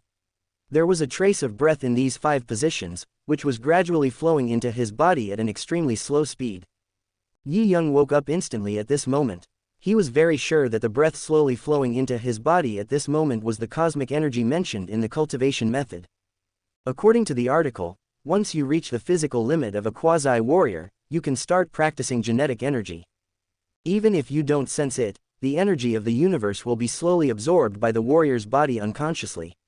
After feeling this magical cosmic energy, Yi Yun suddenly woke up. He continued to relax and breathe, focusing his consciousness on the 5 hearts, naturally radiating thoughts of absorbing cosmic energy. Then, naturally, the speed of absorption at the 5 hearts position suddenly began to surge, instantly increasing by nearly 100 times. That feeling was as if a water pipe that originally had only a tiny crack suddenly burst open, and a surging stream of water burst out directly. The invisible and colorless cosmic energy was like such a stream of water, continuously flowing into Yi Yun's body from the position of the 5th heart. After the cosmic energy poured into Yi Yun's body, a trembling feeling came from deep in his bones, causing Yi Yun's body to tremble involuntarily. Since birth, everyone has never consciously absorbed cosmic energy when their physical fitness has not reached the standard. Therefore, every cell in Yi Yun is in a very hungry state at this moment. Now Yi Yun is actively absorbing this cosmic energy for the first time, and every cell in his body is madly absorbing this energy. As time passed, earth-shaking changes took place in Yi Yun's body, whether it was the skin, muscles, bones on the surface or the cells deep inside the body, even the genes themselves had undergone some changes. This change was the evolution of life and an optimization of life genes. Such changes are inevitable for every warrior in the process of cultivation. Only by constantly optimizing one's own genes can one's physical fitness be comprehensively improved. Yi Yun can feel that the result of his cultivation this time should be very good. The first time he absorbs cosmic energy, maybe he can rush into the physical fitness of the general level. Because Yi Yun is different from Luo Feng who was practicing for the first time. His physical fitness at this time has reached the level of 2000 kg punching force of an intermediate warrior. His own genetic foundation is high. The most important thing is that Yi Yun's mental power in his brain has been fully awakened. So when absorbing cosmic energy to strengthen physical fitness, the dark golden sphere in the brain, that is, the mental power collection, is also speeding up the release of energy. These dark golden energies were also integrated into Yi Yun's body, and together with the cosmic energies absorbed into his body, they simultaneously optimized and transformed his body. The improvement in physical fitness further stimulated the dark golden sphere. With the simultaneous action of these 2 steps, Yi Yun's first practice time became quite long. In this way, more than 6 hours passed, and Yi Yun finally felt that his cells had reached a certain saturation in absorbing energy, so he did not continue to absorb energy forcibly. He slowly adjusted his breathing, stopped practicing the 5 hearts towards heaven cultivation method, and slowly opened his eyes. After looking at the time, Yi Yun took a long breath. I remember that Luo Feng's first training lasted for 2 hours, and his strength improvement was also normal, which should be a few hundred kilograms. It was also because of the sudden awakening of his mental power that he was able to reach more than 3,000 kilograms. I have been training for 6 hours now, and my mental power and cosmic energy have both increased. I wonder what level his punching power has reached now. Thinking of this, Yi Yun originally wanted to materialize the punching strength testing machine that he had scanned and copied during the assessment, but then he changed his mind and realized that he would be moving in a month, and it would be troublesome to move it then. It would also be difficult to explain the origin of the punching strength testing machine, so he gave up the idea. It was already late, and Yi Yun had no intention of going to the martial arts gym for testing. He trained a little at home, and after getting familiar with his surging strength, he fell asleep directly. He had used the Eye of Copy continuously today, and had just practiced for the first time, so he was indeed a little tired. Early the next morning, Yi Yun got up, packed up a little, and went to the Extreme Martial Arts Hall in Yian District. Early in the morning, Yi Yun did not see many people in the martial arts hall. He came to the teaching building for advanced students of the martial arts hall and went straight to the 3rd floor. At this time in the martial arts training hall on the 3rd floor, there were only a few familiar senior students practicing martial arts in the huge space. Yi Yun was not very familiar with them, so he just nodded to each other and walked directly to the stairs leading to the 4th floor. Next to the stairs on the 4th floor, there is a small room where an old man is on duty. What do you do? Students are not allowed to enter the 4th floor. The old man on duty saw Yi Yun and was about to drive him away, but suddenly he looked surprised, obviously recognizing Yi Yun. "Oh, it's Yi Yun. Director Zhang greeted us yesterday. You have passed the quasi-warrior assessment and can enter the 4th floor. Haha, you are really amazing, come on, go up." "Thank you, Uncle Lee." Yi Yun knew that he was qualified, so he was not surprised at all and walked into the 4th floor with a smile. The decoration of the martial arts hall on the 4th floor is obviously much better than that of the floors below, and the various equipment and instruments are also more advanced. Yi Yun followed the plan and first walked to the punching force tester. He wanted to know what level of strength he had reached after practicing that night. Chapter 8. 8000 kg. Yi Yun is no longer afraid that his test here will be discovered by the people in the martial arts gym. After all, he has already obtained the 5 hearts towards heaven cultivation method. Now Yi Yun is not only not afraid of others knowing his strength, he even wants to take the initiative to show it. When he was taking the assessment for prospective warriors, he showed that he had just reached the standard of a junior warrior. Even if Wu Tong and others thought that he was hiding his strength, at most they would think that his punching power was about 1,000 kilograms. Generally speaking, when practicing the 5 hearts towards heaven cultivation method, for the first time, how much cosmic energy can be absorbed and how much strength can be improved can fully measure the level of a person's talent. For the most common people, the first time they practice, they can gain about 300 kilograms. Those who can gain 600 kilograms are already quite good, and some people can reach 1,000 kilograms, which are considered elites. Luo Feng relied on the awakening of his mental power and gained 2,000 kilograms in one go. He was identified as a monster by Zhang Nian. In the entire Zhongnan base city, with a population of 200 million, there can only be 1 or 2 people like him per year. It was also because of this that the talent displayed by Luo Feng was valued by the Extreme Martial Arts School. Zhuge Dao's investment and the initial 100 million yuan of privilege to purchase secret books provided Luo Feng with great help. So, Yi Yun would naturally not miss such a benefit, and based on his understanding of the Extreme Martial Arts School, under the leadership of Hong, the overall quality of the Extreme Martial Arts School is very good. Even if he behaves like a monster, as long as he doesn't do anything too outrageous, for the development of the earth, Hong will only help him grow and will not have any other thoughts. This is also the fundamental reason why Yi Yun dared to test his strength in this martial arts school. Yi Yun stood in front of the punching strength testing machine, concentrating his strength, his back and waist like a dragon, and his right fist, like a cannonball, hit the target of the punching strength testing machine hard. 8526 kg. Yi Yun stood up again, looking at the numbers in front of him with an excited look. Although he could feel that his progress this time was very great, he did not expect to reach such a level. The punching force of more than 8,000 kilograms has already reached the level of a junior general. And punching force generally represents physical fitness. He knew that he could definitely meet the standards in 3 items. If the physical fitness reached the level of a junior general, then the strength of the mental power was 2 levels higher than the physical fitness, which means that he had reached the level of a senior general. I didn't expect that such a change would happen in just less than a month. When it comes to cultivation, talent is indeed the king at the beginning. Single quote. The strength of his mental power has reached the level of a high-level general. Yi Yun felt a little more relaxed. With such a guarantee, he would be able to do more easily in future wilderness explorations. Yi Yun then casually tested his speed and nerve reaction, and as expected, all of them met the standards of a junior general. After thinking for a while, Yi Yun called Zhang Nian. Not long after, there were loud, bang bang bang, sounds, and a figure rushed downstairs and came to Yi Yun's side in a few seconds. Huh, Yi boy, you didn't lie to me, did you? Can you really achieve such an improvement after just one night of practice? Yi Yun looked at Zhang Nian, whose face was full of disbelief. There seemed to be some moisture on his bald head due to the intense exercise. He grinned, revealing 8 neat teeth. Hey, instructor, didn't you all say that the first time we warriors practice the 5 hearts to heaven cultivation method and absorb the energy of the universe is the biggest improvement we get?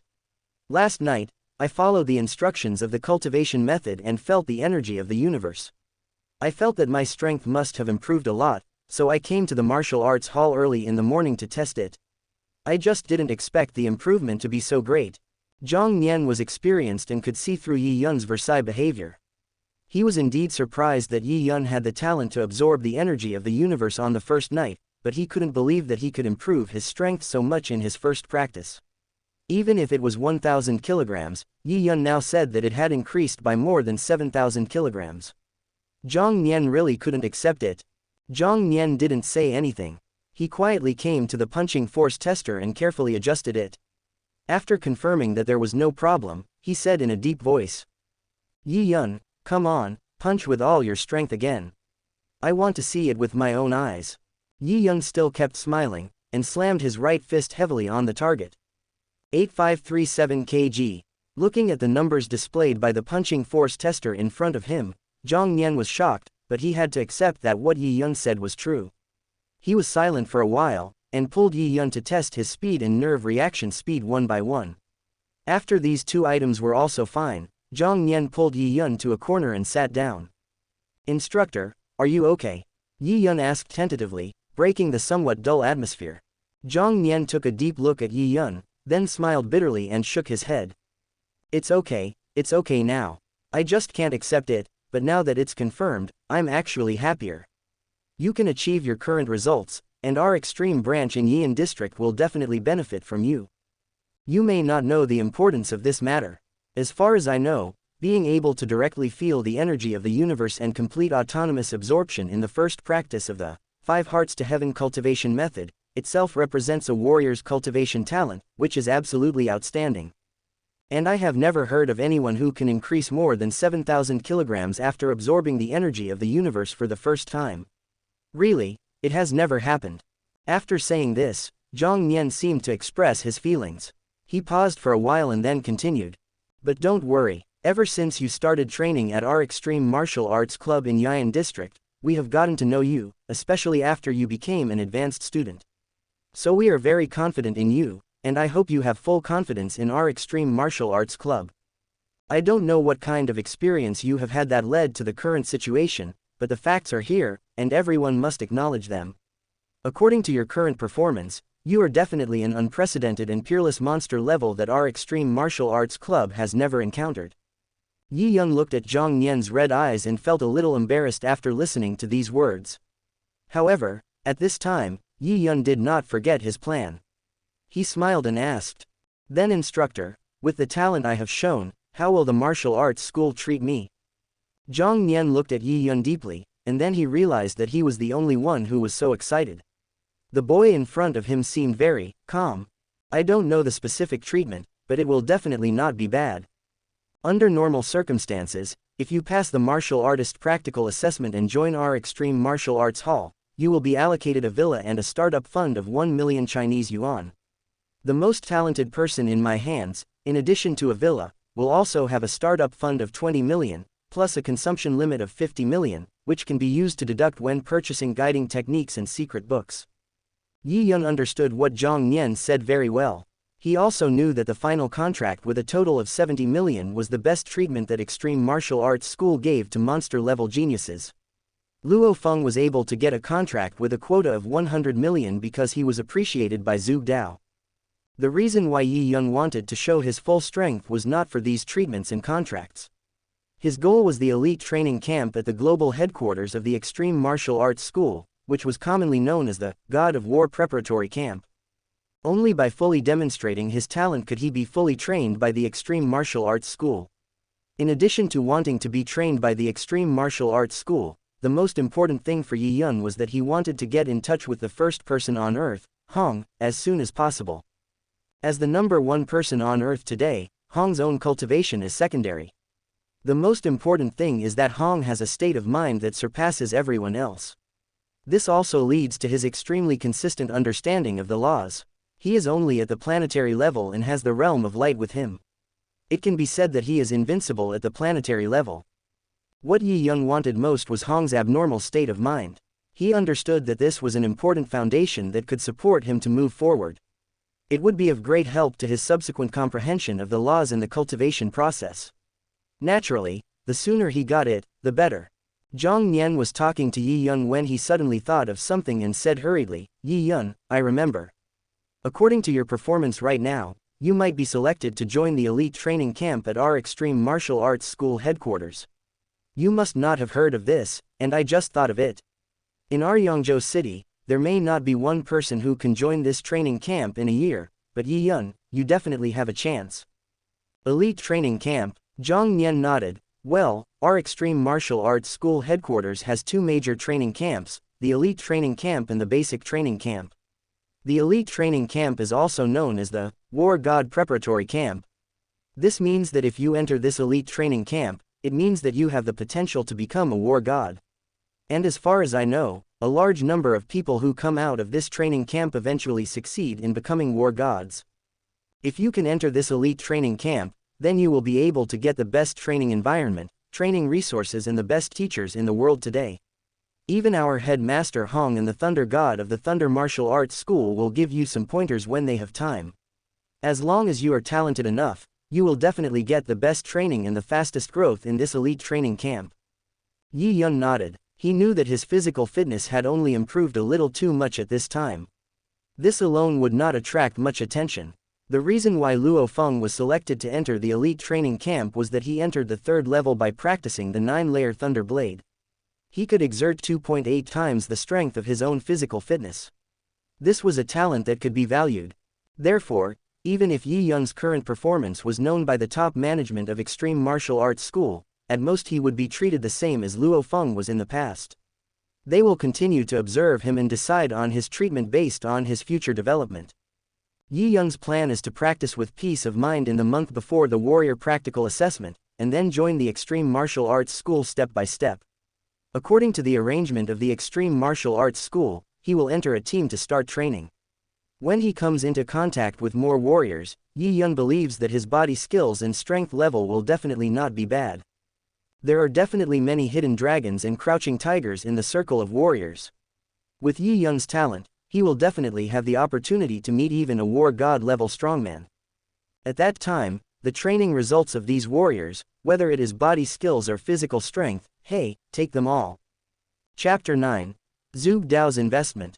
Zhang Nian patted Yi Yun on the shoulder and said with a smile, Yi Yun, no matter what, I will report your incident this time to my superiors, and I will also try my best to get the best treatment for you. You wait for 2 days, and there should be news in a few days. Yi Yun smiled and nodded. He knew Zhang Nian's character, as well as the attitude of the leaders of the Extreme Martial Arts School in Zhongnan Base City towards geniuses. So Yi Yun had no worries at all about being valued and trained. It didn't happen in a few days as Zhang Nian said. After Zhang Nian reported it, Yi Yun received a message from Zhang Nian that night, asking him to rush to the Extreme Martial Arts Hall in Jiangnan Base City with Zhang Nian. The person in charge of Jiangnan Base City wanted to test Yi Yun in person. Because the circumstances this time were special, the trip was not delayed and they went directly through the special passage of the Extreme Martial Arts School. Not long after, Zhang Nian, Yi Yun and Wu Tong, who heard the news, arrived at the main urban area of Jiangnan Base City together. Although it was already late at night, Yi Yun couldn't help but sigh as he looked at the brightly lit scene in front of him. The main urban area of Jiangnan Base City was indeed not comparable to Yongzhou City. The Extreme Martial Arts School headquarters in Jiangnan Base City appears even more imposing, whether it is the area it covers, the scale of the buildings, or the Extreme Martial Arts School troops stationed at the door, all of which demonstrate the strength of the Extreme Martial Arts School, the world's largest martial arts school. Zhang Nian and Wu Tong took Yi Yun through the gate inspection and walked into the main entrance of the Jiangnan Base City headquarters of the Extreme Martial Arts School. The most eye-catching building in the entire complex is the towering building. From afar, you can see the 4 big words, Extreme Martial Arts School, on it. This building is the headquarters of our Extreme Martial Arts School's Jiangnan Base City. All the martial artists of the Extreme Martial Arts School can gather here according to their levels. Whether it's training, trading, or completing tasks, you can complete them here. You will go in and out of there frequently in the future. Our target today is not here. After a brief explanation, the 3 continued to move deeper into the cave. After a few minutes, they arrived in front of a 3-story villa. At the door of the villa, a white-haired old man was already waiting there. Uncle Bai, Zhang Nian and Wu Tong greeted them one after another. The old man called Bai Bo and the other 2 approached the villa. He did not usher them in right away, but whispered to Wu Tong and Zhang Nian. Zhang Nian, Wu Tong, you 2 didn't lie to me, did you? I invited the supervisor this time, so don't make any mistakes here. Wu Tong laughed and whispered, Uncle Bai, don't worry. Even if the data from the machine may be wrong, Lao Zhang and I have tried it ourselves. Yi Yun has indeed reached the level 1 mentioned. He will not let you down. Only then did Bai Bo nod and smile kindly at Yi Yun, with all the wrinkles on his face wrinkled together. Then he led the 3 people into the villa. Without staying on the first floor for long, he went straight up the stairs to the second floor of the villa. As soon as Yi Yun entered the second floor of the villa, the view in front of him suddenly opened up. The space on the second floor of the villa was not overly decorated. The overall layout was similar to a martial arts hall, and its size was not much different from the martial arts hall in their Yian district. There were several sofas nearby, on which sat a middle-aged man in a tang suit, and 4 men and women in white suits were standing respectfully beside them. The middle-aged man in tang suit was thin, with a hooked nose, and his eyes held a gentle smile. He had a feminine feel. Yi Yun recognized him at a glance. This middle-aged man in tang suit should be Zhu Dao, one of the 4 giants and 3 supervisors of Jiangnan Base City in the original novel. Yi Yun was not at all surprised that Zhu Dao would show up at this time. According to his understanding of Zhu Dao, he was a person who liked to make friends and cultivate talented people, so as to consolidate his foundation and status. At this time, Yi Yun obviously had great potential and was worthy of Zhu Dao to come forward to get to know him. Meet the supervisor. The moment they saw Zhu Dao, Zhang Nian and Wu Tong greeted him respectfully. Zhang Nian signaled Yi Yun with his eyes, and Yi Yun followed suit and greeted him. Zhu Dao smiled and nodded, then stood up and said softly, "This is Yi Yun, right? He is indeed very impressive. If there is no problem, shall we start?" Zhang Nian and Wu Tong both nodded, and then the 4 people behind Zhu Dao began to act. They took out sophisticated instruments and began to check the punching force tester, speed tester, and nerve reaction tester step by step. After a while, "No problem, sir." Zhu Dao nodded and said to Zhang Nian and the others, "Old Wu, I naturally trust you, but everything still depends on the actual situation. Now let Yi Yun test it again." Under the instructions of Wu Tong and Zhang Nian, Yi Yun first came to the fist strength testing machine. He knew that this was an indispensable step, but Yi Yun was very calm and not nervous at all. It was still a full-strength punch, hitting the target heavily. 8529 kg, speed test, 92 meters per second. Nerve reaction test, perfect for primary level, good for intermediate level. After completing all 3 tests, Zhu Dao no longer had any doubts about Yi Yun's physical fitness at this time. Yi Yun was indeed able to reach his current level after obtaining the 5 Hearts to Heaven cultivation method. At least it can be said that Yi Yun has a talent that ordinary people cannot match in the practice of absorbing cosmic energy. Don't think such talent is simple. Although without actual combat experience, strength level, body skills, and various attack tactics, it is impossible to become a peerless warrior with only physical fitness. But what if you can continue to support the cultivation to the level of God of War, or even surpass the God of War level? At least in Zhu Dao's career and experience for so many years, he has never heard of anyone who can directly increase the fist force of more than 7,000 kilograms when absorbing cosmic energy for the first time. So no matter how Yi Yun performs in other aspects, Zhu Dao still thinks that Yi Yun at this time is enough for him to invest. Not bad, really good. After seeing the confirmed situation, Zhu Dao was obviously in a good mood. It was really not easy to meet a talented person like Yi Yun in the area under his jurisdiction. Zhu Dao smiled and nodded to Yi Yun, then continued, I believe that Lao Zhang and the others should have told you about the contractual treatment of monster-level geniuses in our extreme martial arts school, right? After receiving a positive reply, Zhu Dao turned his head slightly and said to a man who had been standing behind him, draw up a contract. According to the template of how our extreme martial arts school treats talented warriors, in addition to the allocated villa for extreme martial arts school warriors, the initial available funds will be changed to 50 million RMB. As for the first purchase of body movement secrets, guiding techniques, training and attack secrets, weapons and equipment, resources and treasures in our extreme martial arts school's extreme house, as long as the total price does not exceed 300 million RMB, you can directly reimburse it, and I will pay for the excess. After Zhu Dao finished speaking, everyone present, except Yi Yun, showed a look of shock. Zhang Nian and Wu Tong did want to give Yi Yun more training, but they did not expect that Zhu Dao valued him even more than they imagined. After hearing what Zhu Dao said, the man in the white suit quickly came to his senses, turned around and started working. After a while, a printed contract was handed to Zhu Dao. Zhu Dao took a quick look at it and signed his name directly. Then he slowly walked to Yi Yun with the contract, with a smile on his face. Yi Yun, take a look. If there is no problem, just sign your name. Don't be too concerned about the conditions I just promised. They are just small amounts of money. What you need to do now is to practice hard. Don't think about other things. If you can practice to the level of a god of war, it will be the best reward for me. Yi Yun nodded slightly. He took the contract and pen, and without any intention of looking at them, he signed his name directly under Zhu Dao's instructions. The man behind Zhu Dao put away the contract. Zhu Dao patted Yi Yun on the shoulder and said, once again, I sincerely welcome you to join our extreme martial arts school. You are less than 18 years old. I really miss you, Yi Yun. Work hard. We will meet again someday. Remember, my name is Zhu Dao. The contract had been finalized, and Zhu Dao had no intention of staying long. Under the respectful gazes of Bai Bojiangnian and others, he led his people out of the villa.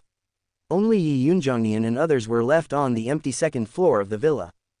The 4 of them were silent for a while, and then Bai Bo spoke, still with some surprise on his face.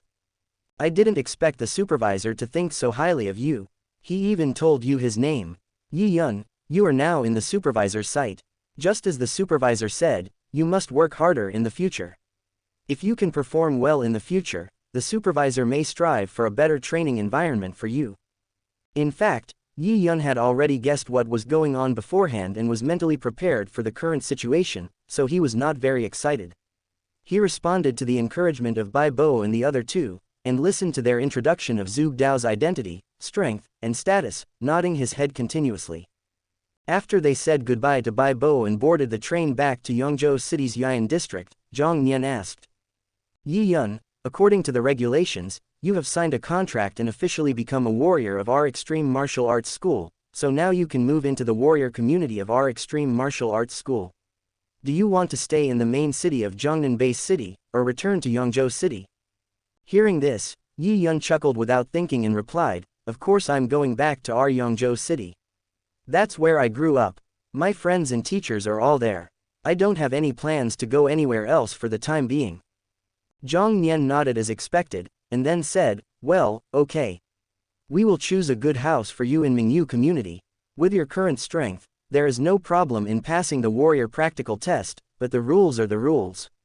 The terms of the contract totaling 350 million can only be used until next month. If you have any questions during this month, you can come and ask me at any time.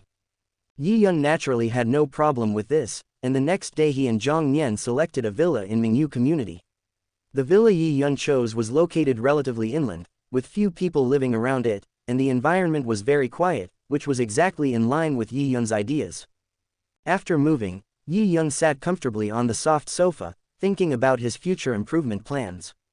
This time when Yi Yun went to meet Zhu Dao, he did not just sign a contract. Zhu Dao was a high-level warrior. Although he could not sit in this position without the support of the god of war behind him, his own strength must be very strong. Yi Yun just activated the copy eye to scan it slightly, and he got a surprise. Chapter 10. Practical Combat Assessment of Warriors. Before becoming a supervisor, Zhu Dao was also a very famous warrior in the extreme martial arts school. He may not fight very often now, but he will never forget what he practiced before. Yi Yun discovered that Zhu Dao, as a leader among high-level generals, had already reached the microscopic level of physical skills, which means that he was able to have extremely subtle control over his own strength and body, and make the most subtle dodges with the smallest cost. This was something that many general-level warriors could never achieve in their lifetime.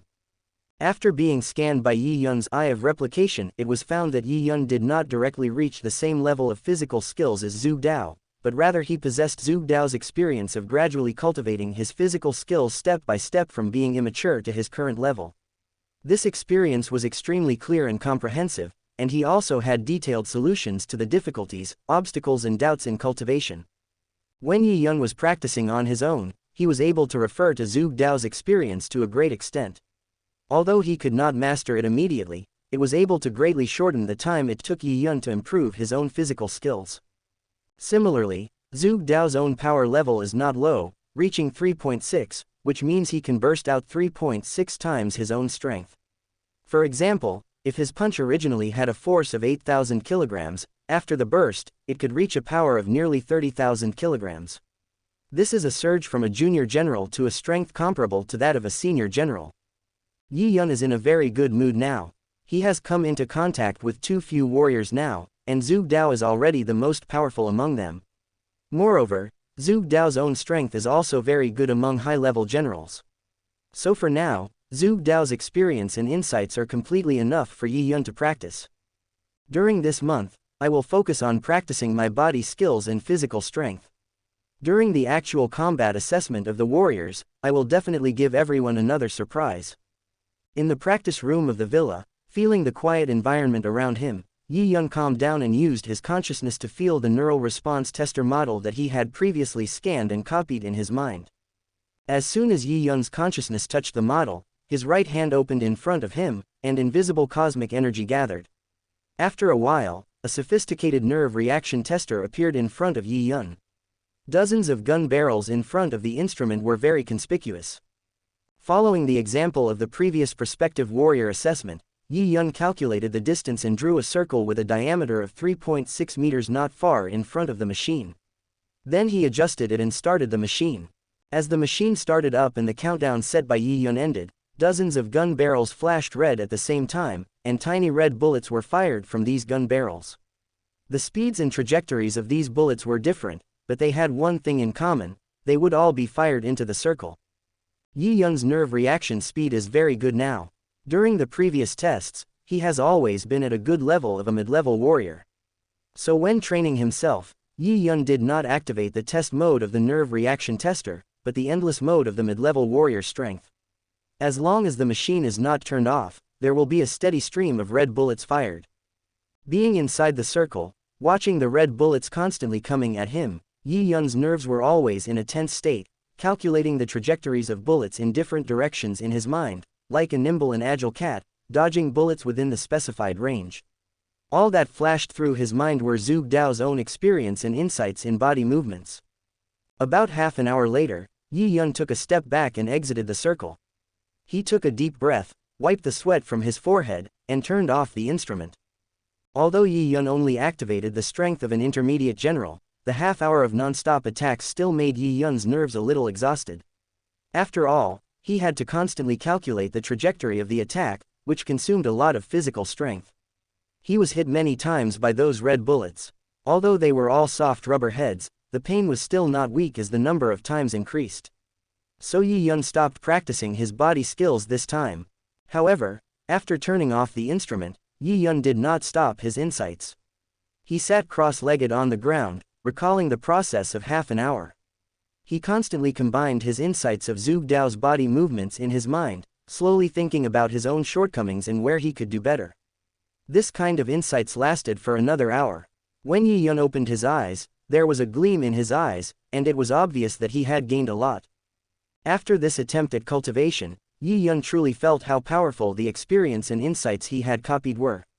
In this short night, Yi Yun felt as if he had been practicing his body skills for half a month, while saving the time of taking detours. His speed of improvement could really be more than 10 times that of other people. In this way, Yi Yun basically did not leave his villa for the next 20 days. He was completely immersed in his first long-term practice. During the day, he practiced his body skills, strengthened his body, and figured out the techniques of body force. At night, he absorbed cosmic energy to strengthen his cell genes. It can be said that Yi Yun had an extremely fulfilling life during these 20 days. February 1, 2056. Yi Yun arrived at the Extreme Martial Arts Hall in Mingyu Community early that day and met up with Bai Lin and Zhao Qing, who had passed the quasi-warrior assessment together. Not long after, they boarded the first-class train under the leadership of Wu Tong. When the train started moving, images began to appear on the huge screen in each carriage. Yi Yun paid a little attention and realized that these were the 4 major forces in China promoting their ideas, hoping that these prospective warriors would join them after they successfully became warriors.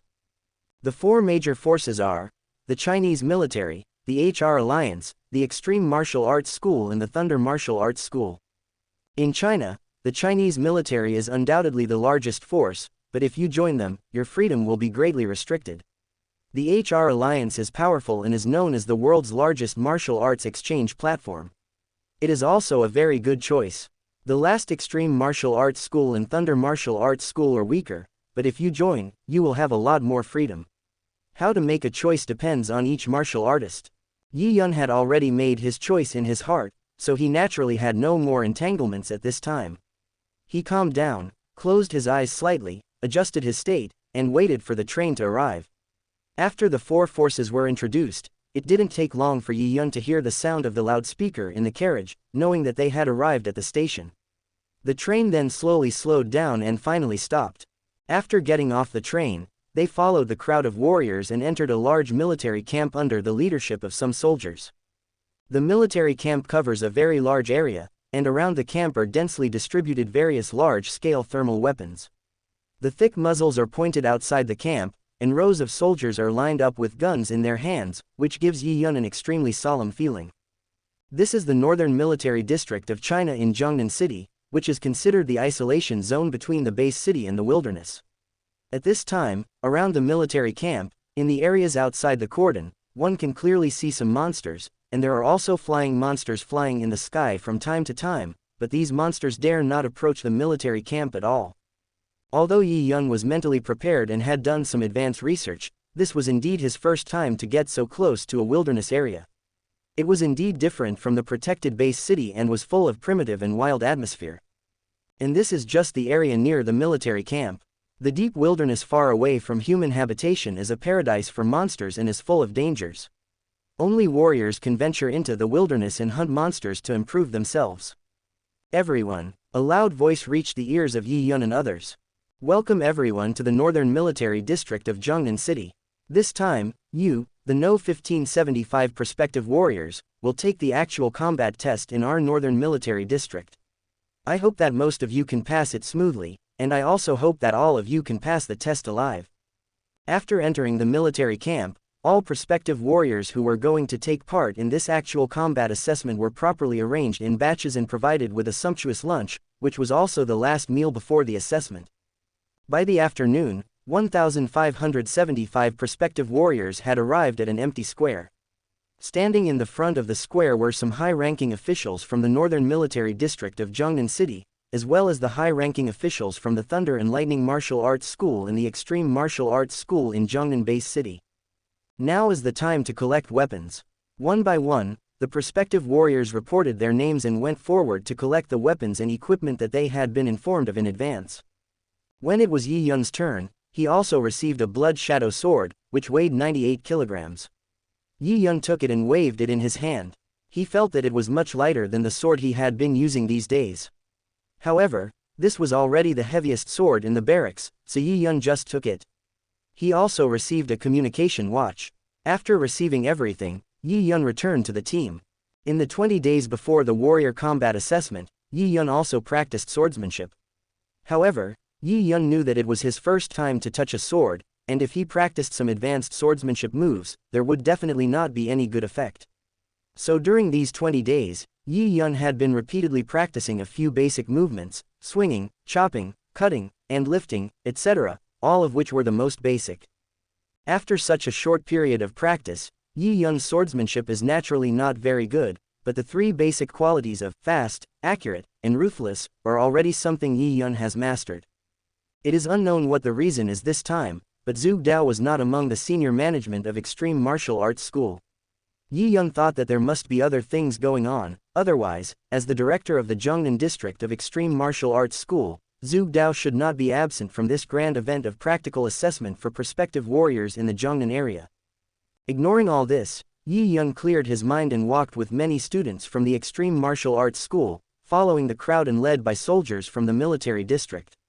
After walking for half an hour, they finally arrived at the outskirts of a small town. The town is surrounded by thick barbed wire, and through the wire, you can clearly see the scene inside the town. From time to time, monsters flash among the dilapidated buildings. These monsters open their mouths wide and make low growls, creating a tense atmosphere for the many would-be warriors outside the town. This small town is already in the wilderness area. Normally, there are not so many monsters here. After all, it is close to China's military camp. Low-level monsters will not come here, and high-level monsters must have been cleared out. Now, the thousands of monsters in this town were all put in specially for this combat assessment of warriors. These monsters are all H-level, which is the lowest level monster equivalent to human junior warriors. They are not strong, and a fully armed human junior warrior can definitely deal with them. The most important thing in this combat assessment of warriors is not strength, but the courage to face monsters and the adaptation to bloody battles. Those who cannot do these 2 points cannot become a qualified warrior at all and will only be eliminated. Chapter 11. First Battle. Some people do have the physical qualities to become warriors, and they also have very good body movements and swordsmanship, but these things do not mean that they can kill monsters. Even when facing monsters, seeing blood, facing life and death, they can only exert 10% of their full strength. What is the point of these people becoming warriors? After all, after the establishment of major human survival-based cities, human life is no longer like before where they have to face monsters all the time, so warriors who grow up in such an environment are definitely not as good as those in previous eras. Moreover, in the early years, there were indeed some warriors who, after entering the wilderness area, were afraid to face the monsters and lost their lives in vain. This was why the actual combat assessment of warriors was later necessary. If one really did not have such qualifications, it would be better to eliminate them directly in such an assessment, so that the remaining resources could be better used to train elites. By the evening, it was almost 6:30. The sky had already darkened. Yi Yun and all the would-be warriors gathered in front of the town. Looking at a 3-story building outside the town, there was an officer who shouted to everyone. This time, the combat test for warriors follows the same rules as before. You will enter the town at 6:30 and the test will end at 6:30 tomorrow morning. The goal of the assessment is to kill monsters. The more monsters you kill, the more points you can get. Every time you kill a monster, you cut off the monster's left ear as proof. Quote. After introducing the basic points-based killing rules, the officer's voice gradually turned cold. I need to remind you that in this assessment, any conflicts between you are prohibited.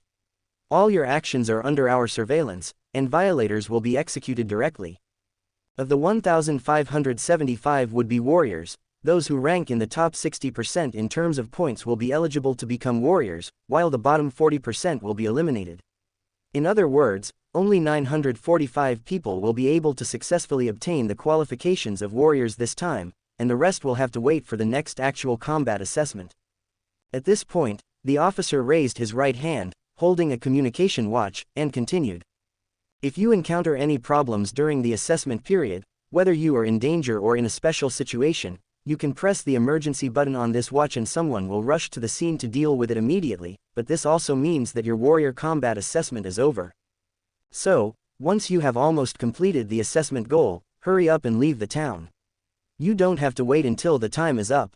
According to past experience, you can usually pass the level by hunting 3 monsters. If you kill 2, it depends on luck. You have to understand the reason yourself. After the introduction, the officer leapt down from a building more than 10 meters high. After a few more leaps, he arrived outside the town. Then the officer waved his hand and said, "All would-be warriors, set off and enter the monster town." Yi Yun was very clear about the rules of the practical assessment for prospective warriors. On the way here, Wu Tong had also explained the key points to Yi Yun and others in detail, so Yi Yun was not too surprised. Following the officer's order, Yi Yun followed the flow of prospective warriors and stepped into the monster town. After all 1,575 prospective warriors entered the monster town, they quickly dispersed within the town, and the town gate behind them slammed shut, and would not open again until the assessment time was over. After entering the town, Yi Yun paid special attention and found that many people chose to travel together. After all, if you act with partners you are familiar with, the cooperation and tacit understanding between each other will be of certain help in passing the assessment. Although the number of monsters to be dealt with increases after teaming up, fighting together may actually increase the efficiency of hunting monsters. The combat assessment for prospective warriors did not prohibit such behavior. Although the reason was not explained, Yi Yun had his own guess in his heart. After all, on Earth today, warriors, especially low-level fighters and general-level warriors, still value teamwork more. When Luo Feng's own strength was low, he once joined a team in the Extreme Martial Arts Hall, which accompanied Luo Feng through his early training career. Therefore, if they can cooperate to hunt monsters, then naturally they will not stop such behavior. After all, the biggest purpose of this practical assessment of quasi-warriors is to let these quasi-warriors have the courage to fight and hunt monsters, and other aspects are not very important. Yi Yun was thinking in his mind. Without stopping, he gradually went deeper into the town. The outermost part of the town was extremely bright because there were too many powerful warriors, and under the illumination of huge searchlights, there were no monsters. As Yi Yun went deeper, he could vaguely hear the roar of monsters. Deep in this town, although many areas appeared brighter due to the occasional searchlights, there were obviously more dark areas. Yi Yun walked in the darkness, remaining alert in his heart, searching for his prey. Yi Yun's physical fitness at this time has reached the level of a junior general. The monsters in the town at this time are all the lowest level H-level beast soldiers, which are equivalent to junior human warriors. If Yi Yun faces these monsters, he can actually crush them completely. However, Yi Yun did not forget the purpose of his coming to the assessment this time. It was not just to obtain the identity of a warrior. The most important thing was to use this opportunity to train his courage and mentality to face monsters. Therefore, Yi Yun was not prepared to exert all his strength, but to suppress his strength and maintain the level of a junior warrior. This was to hone his body movements and force techniques that he had practiced hard these days and increase his practical experience. The experience and insights that Yi Yun copied from Zhuge Dao naturally included Zhuge Dao's experience in hunting monsters, but Yi Yun could only use these experiences as references. If he had not experienced them personally, they would be like talk on paper, and would not be able to directly deepen Yi Yun's own experience. Such insights could only be relied on by himself, and there was no possibility of any shortcuts. At this moment, suddenly a black shadow came out from a deep alley not far away and pounced towards Yi Yun. It was so fast that it arrived in front of Yi Yun in just a moment. With Yi Yun's powerful mental strength, he reacted the moment the black shadow appeared and pounced. Although the black shadow was extremely fast and there was almost no time to react, Yi Yun still swung his sword at the first moment, and with a simple upward swipe, he accurately hit the black shadow. However, because Yi Yun responded hastily and did not use his full strength, Yi Yun did not feel a strong blow in his right hand holding the blood shadow blade. Instead, a gentle force relieved the force of the attack. The next moment, the black shadow flipped over in the air and then retreated to a position not far away. Only then did Yi Yun see the black shadow clearly. It was a cat-like monster with short gray hair, about half a meter long. It was squatting quietly on the ground, with all its strength gathered together, able to switch freely between attack and retreat at any time. Shadow Cat. Yi Yun recognized the cat-shaped monster in front of him. It was the Shadow Cat, the one with the best speed among the 3 types of H-level primary beast soldiers specially prepared for these prospective warriors in every actual combat assessment. Although the Shadow Cat is not big in size and even not as strong as the average human junior warrior, it has its own unique advantage in speed. Yi Yun calculated based on the Shadow Cat's sudden attack just now that the Shadow Cat's instantaneous burst speed was actually over 40 meters per second, which is far beyond the level of a junior warrior and has reached the standard of a mid-level warrior. It can be said that it is extremely outstanding among the entire group of junior beast soldiers. Ordinary human junior warriors, especially those who have just reached the physical fitness standard and have not had much experience in fighting monsters, are actually quite difficult to deal with when facing speed monsters like Shadow Cat. Few can easily cope with the Shadow Cat's speed attack. However, for Yi Yun, this Shadow Cat, which is known for its speed, is exactly what he wants to hone at this stage. In the past month, Yi Yun has spent a lot of time on honing his body skills. With the help of Zhuge Dao's training experience, Yi Yun's body skills have improved at a terrifying speed. Yi Yun exhaled lightly, slightly relieving some of the tension of the first battle against the monster. He held the long sword in his right hand diagonally, kicked his feet heavily, and slashed at the Shadow Cat in front. Shadow Cat noticed Yi Yun's attack and felt Yi Yun's speed. A human-like mockery seemed to appear on his little face. Then he simply moved sideways to avoid Yi Yun's frontal knife attack. The next moment, Yi Yun was suddenly startled.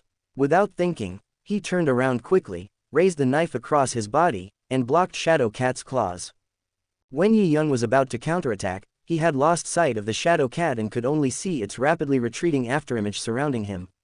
Yi Yun could only rely on his own judgment to avoid the Shadow Cat's attacks and try for an opportunity to counterattack. For a moment, the situation gradually became deadlocked. But as time went by, Yi Yun slowly adapted to the rhythm of the battle, and the body skills that he had previously only practiced on his own were slowly integrated into the actual combat with Shadow Cat. He was no longer superficial. The tension of fighting the monster for the first time was also swept away, and he devoted himself to the battle with Shadow Cat. At this moment, Yi Yun had just blocked Shadow Cat's attack again. When Shadow Cat was about to retreat and change direction as before, Yi Yun raised the knife in his right hand and slashed fiercely at the empty space on the upper right. The next moment, in Shadow Cat's horrified eyes, the knife hit Shadow Cat's soft belly. As Shadow Cat was not prepared at all, the long knife cut deeply into Shadow Cat's body and killed Shadow Cat with one blow. Although H-level primary beast soldiers have a certain degree of intelligence, they are still far from being comparable to humans. They fight almost entirely on instinct. However, I was able to kill the Shadow Cat with the physical fitness of a just entry-level warrior. It seems that the results of my training in the past month are indeed as I expected. The 3 stages before the subtle body movement level should be enough for me to be able to do it easily. Single quote. Yi Yun cut off Shadow Cat's left ear, while recalling the battle with Shadow Cat just now, analyzing his own shortcomings and areas for improvement. He walked towards the depths of the town, tested his current strength for the first time, and also broke through his mentality of fighting monsters. Yi Yun's courage also grew slowly. He wanted to take advantage of this actual combat opportunity to try to touch the higher level of body movement, that is, the subtle level of body movement. Next chapter, Chapter 12, Training and Harvest. Before entering the subtle level, the physical skill level is generally called the basic stage, which can be roughly divided into 3 small stages. The first stage requires warriors to persevere in honing their basic skills, which usually takes several years or even more than 10 years. After having a certain foundation, they can fight monsters, improve their various dodging awareness, and gradually reach the second stage of proficiency. When you reach the highest level of proficiency, you will be able to do it effortlessly as if it were a conditioned reflex. Solid foundation, proficiency, and ease are the 3 stages of basic body skills. Yi Yun has Zhuge Dao's many years of experience in body skills training, and his own training effect is dozens of times or even dozens of times that of ordinary people. In other words, this month's training is equivalent to the results of others practicing body skills for several years. Moreover, because of the correct experience guidance, Yi Yun can avoid many detours in the perception of body skills, and the efficiency is also very high. Before the battle with Shadow Cat, Yi Yun did not have a very intuitive understanding of his own physical skills level. He just vaguely felt that he had gained a lot. After this small battle attempt with Shadow Cat, Yi Yun already knew the approximate level of his physical skills at this time based on Zhuge Dao's experience. However, Yi Yun still had too little personal combat experience. So although his body movements had reached the point where he could do it effortlessly at this time, they were still a little immature compared to those of ordinary warriors who had trained normally. It was just right for him to take advantage of this actual combat assessment to increase his combat experience and truly digest the results of his training. With this idea in mind and after an actual battle with Shadow Cat, Yi Yun no longer hid his figure and took the initiative to expose some movements in order to attract the monsters lurking in the darkness and start more battles. Deep in Monster Town. After arriving deep into the town, the searchlights outside could no longer fully illuminate the area, and the surrounding environment became dark and gloomy. Most of the would-be warriors were gone in such a location, and it was completely the world of monsters. Just in a quiet alley, a figure holding a long sword was facing the siege of 5 or 6 monsters. The long sword flew up and down, and it seemed quite dangerous, but it was always able to reach the most correct position at the most critical moment and resist the attacks from all directions. The figure itself was constantly moving, and there was no sense of panic despite the swift movements. Everything seemed extremely methodical and easy. This figure was naturally Yi Yun, who had gone deep into the town. As he no longer hid his movements, he had encountered several groups of monsters along the way. At the same time, the number of monsters attacking him also gradually increased, from 1 or 2 at the beginning to 5 or 6 now. However, judging from Yi Yun's appearance, he had not completely reached the limit of his response, and obviously there was still a lot of room for him. If a quasi-warrior has just reached the level of a junior warrior in terms of physical fitness, without rich experience in fighting monsters, he will definitely not be able to survive the siege of so many monsters. They will only fight those lone monsters on the outskirts of the town. This is why the officer said at the beginning that almost every quasi-warrior can pass the quasi-warrior assessment if he gets the left ears of 2 or 3 monsters.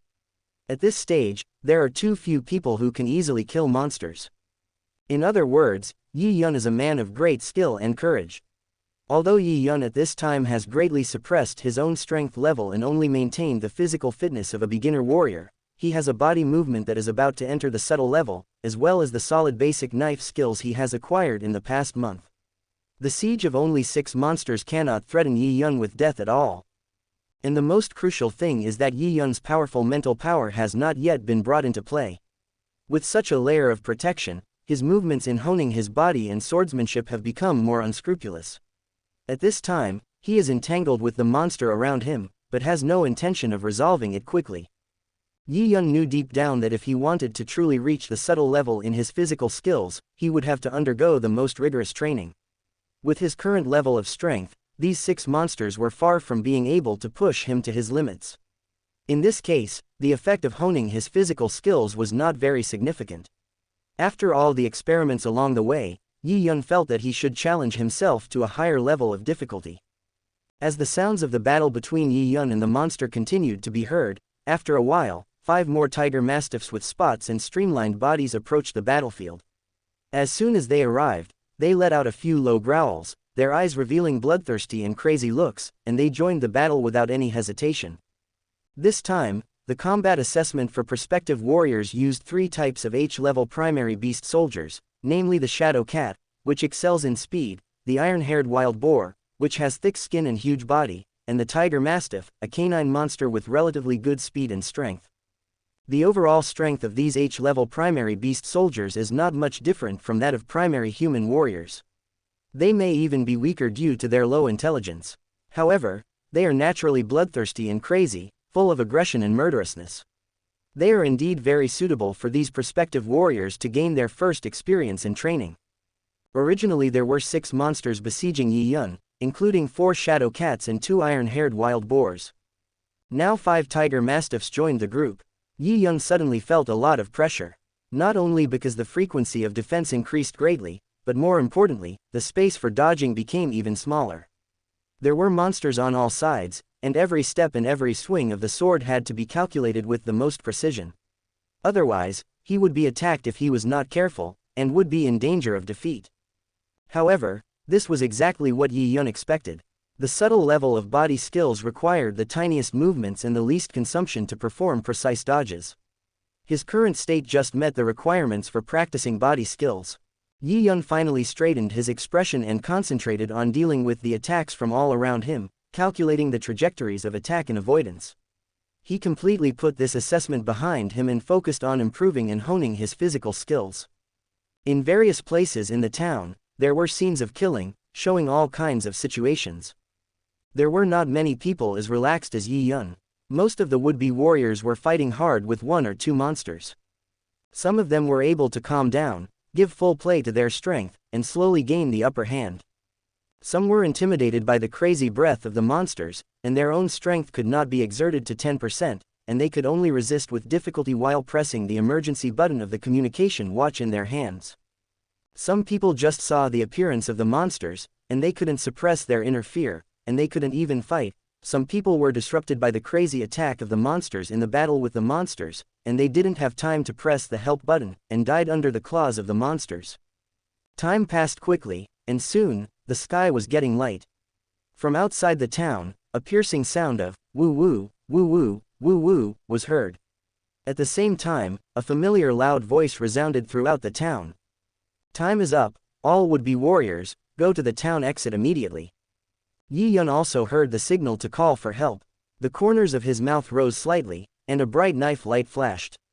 The 9-headed monsters surrounding him fell to the ground almost at the same time, whimpered a few times, and then died.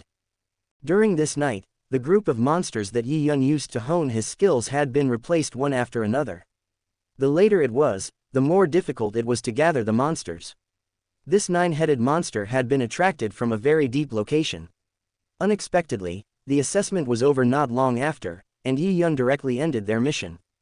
After quickly cutting off the left ears of the monsters, Yi Yun, carrying a small bag, walked briskly out of the center of the town and came to the outside of the town. When Yi Yun came out of the core of the town, most people had already gathered outside the town.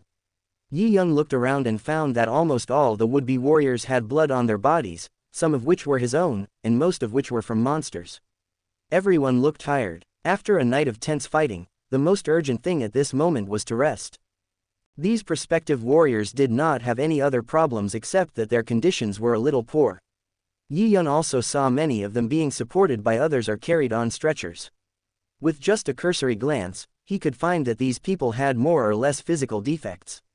They had obviously suffered such injuries in the battle with the monsters. Even if they passed the assessment, their future development prospects would not be that great. Come here, some people, take away the bodies of these would-be warriors. Yi Yun followed the sound and saw a military truck slowly approaching. There were many corpses on the truck, most of which were even mutilated. As the truck tilted, the corpses were dumped on the ground. Seeing such a scene for the first time, Yi Yun was not so comfortable. He had seen a lot of bloody monsters that night, but compared with the corpses of his own race at this time, it was still a little hard to accept. These people only died in the practical assessment of prospective warriors.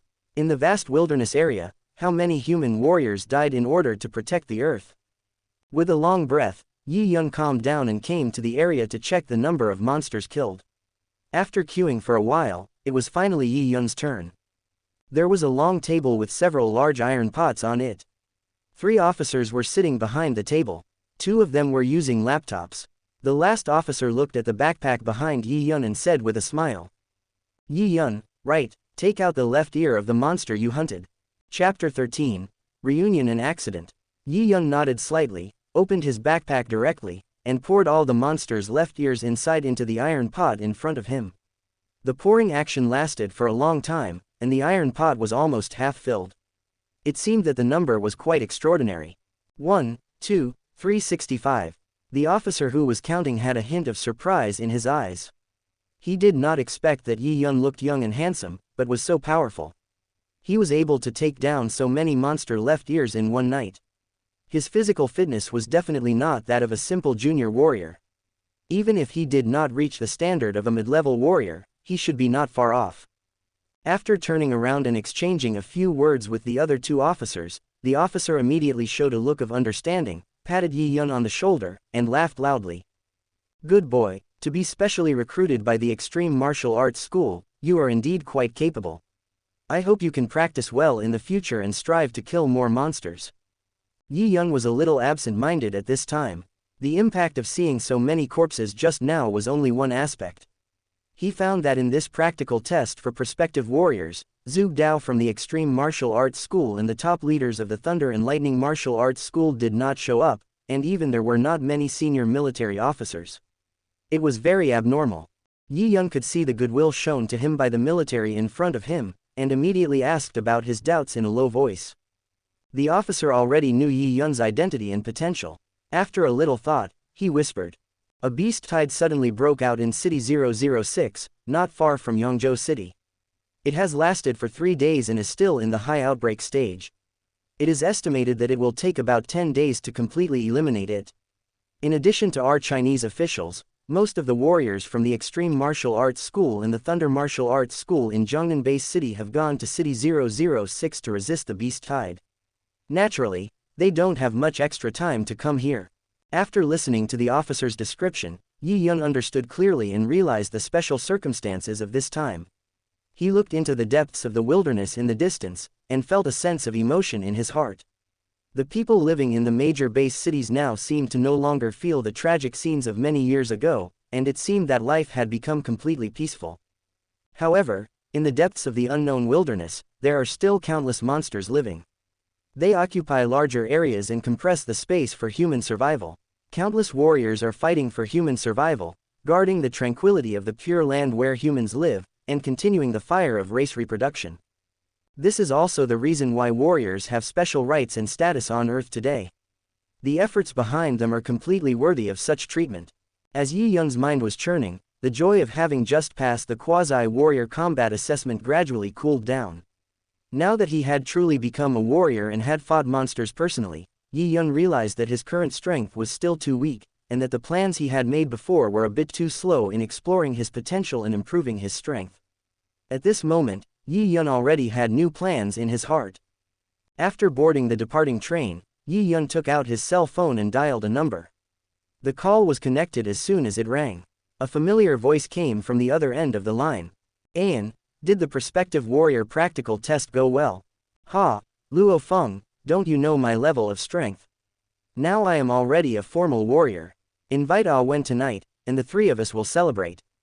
At 8:30 in the evening, Yi Yun came to a barbecue restaurant near the Extreme Martial Arts Hall in Yian District, Yongzhou City. This was the gathering place he and Luo Feng had agreed to meet. Ayan, this way. Yi Yun saw Wei Wen standing up and waving at him at a table outside the barbecue restaurant, and Luo Feng, who was sitting next to Wei Wen and looking at him with a smile on his face. He immediately quickened his pace, walked to the table, and gave Wei Wen a big hug. Wei Wen was a little excited. He let go of Yi Yun and patted him on the shoulder. His voice was filled with undisguised joy. Haha, Yun, you always like to make a splash like this. When you were in junior high school, your grades were always mediocre, but in the final exam, you suddenly jumped to the top of the grade. How's the saying? The barking dog doesn't bite.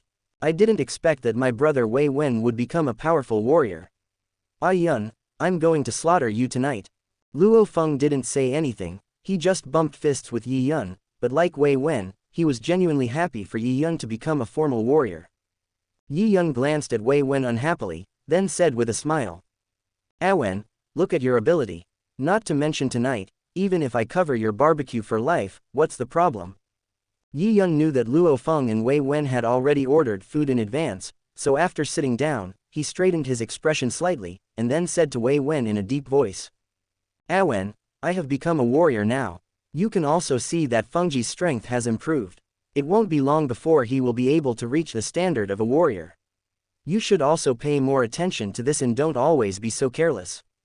Hearing Yi Yun's serious tone, Wei Wen was stunned for a moment.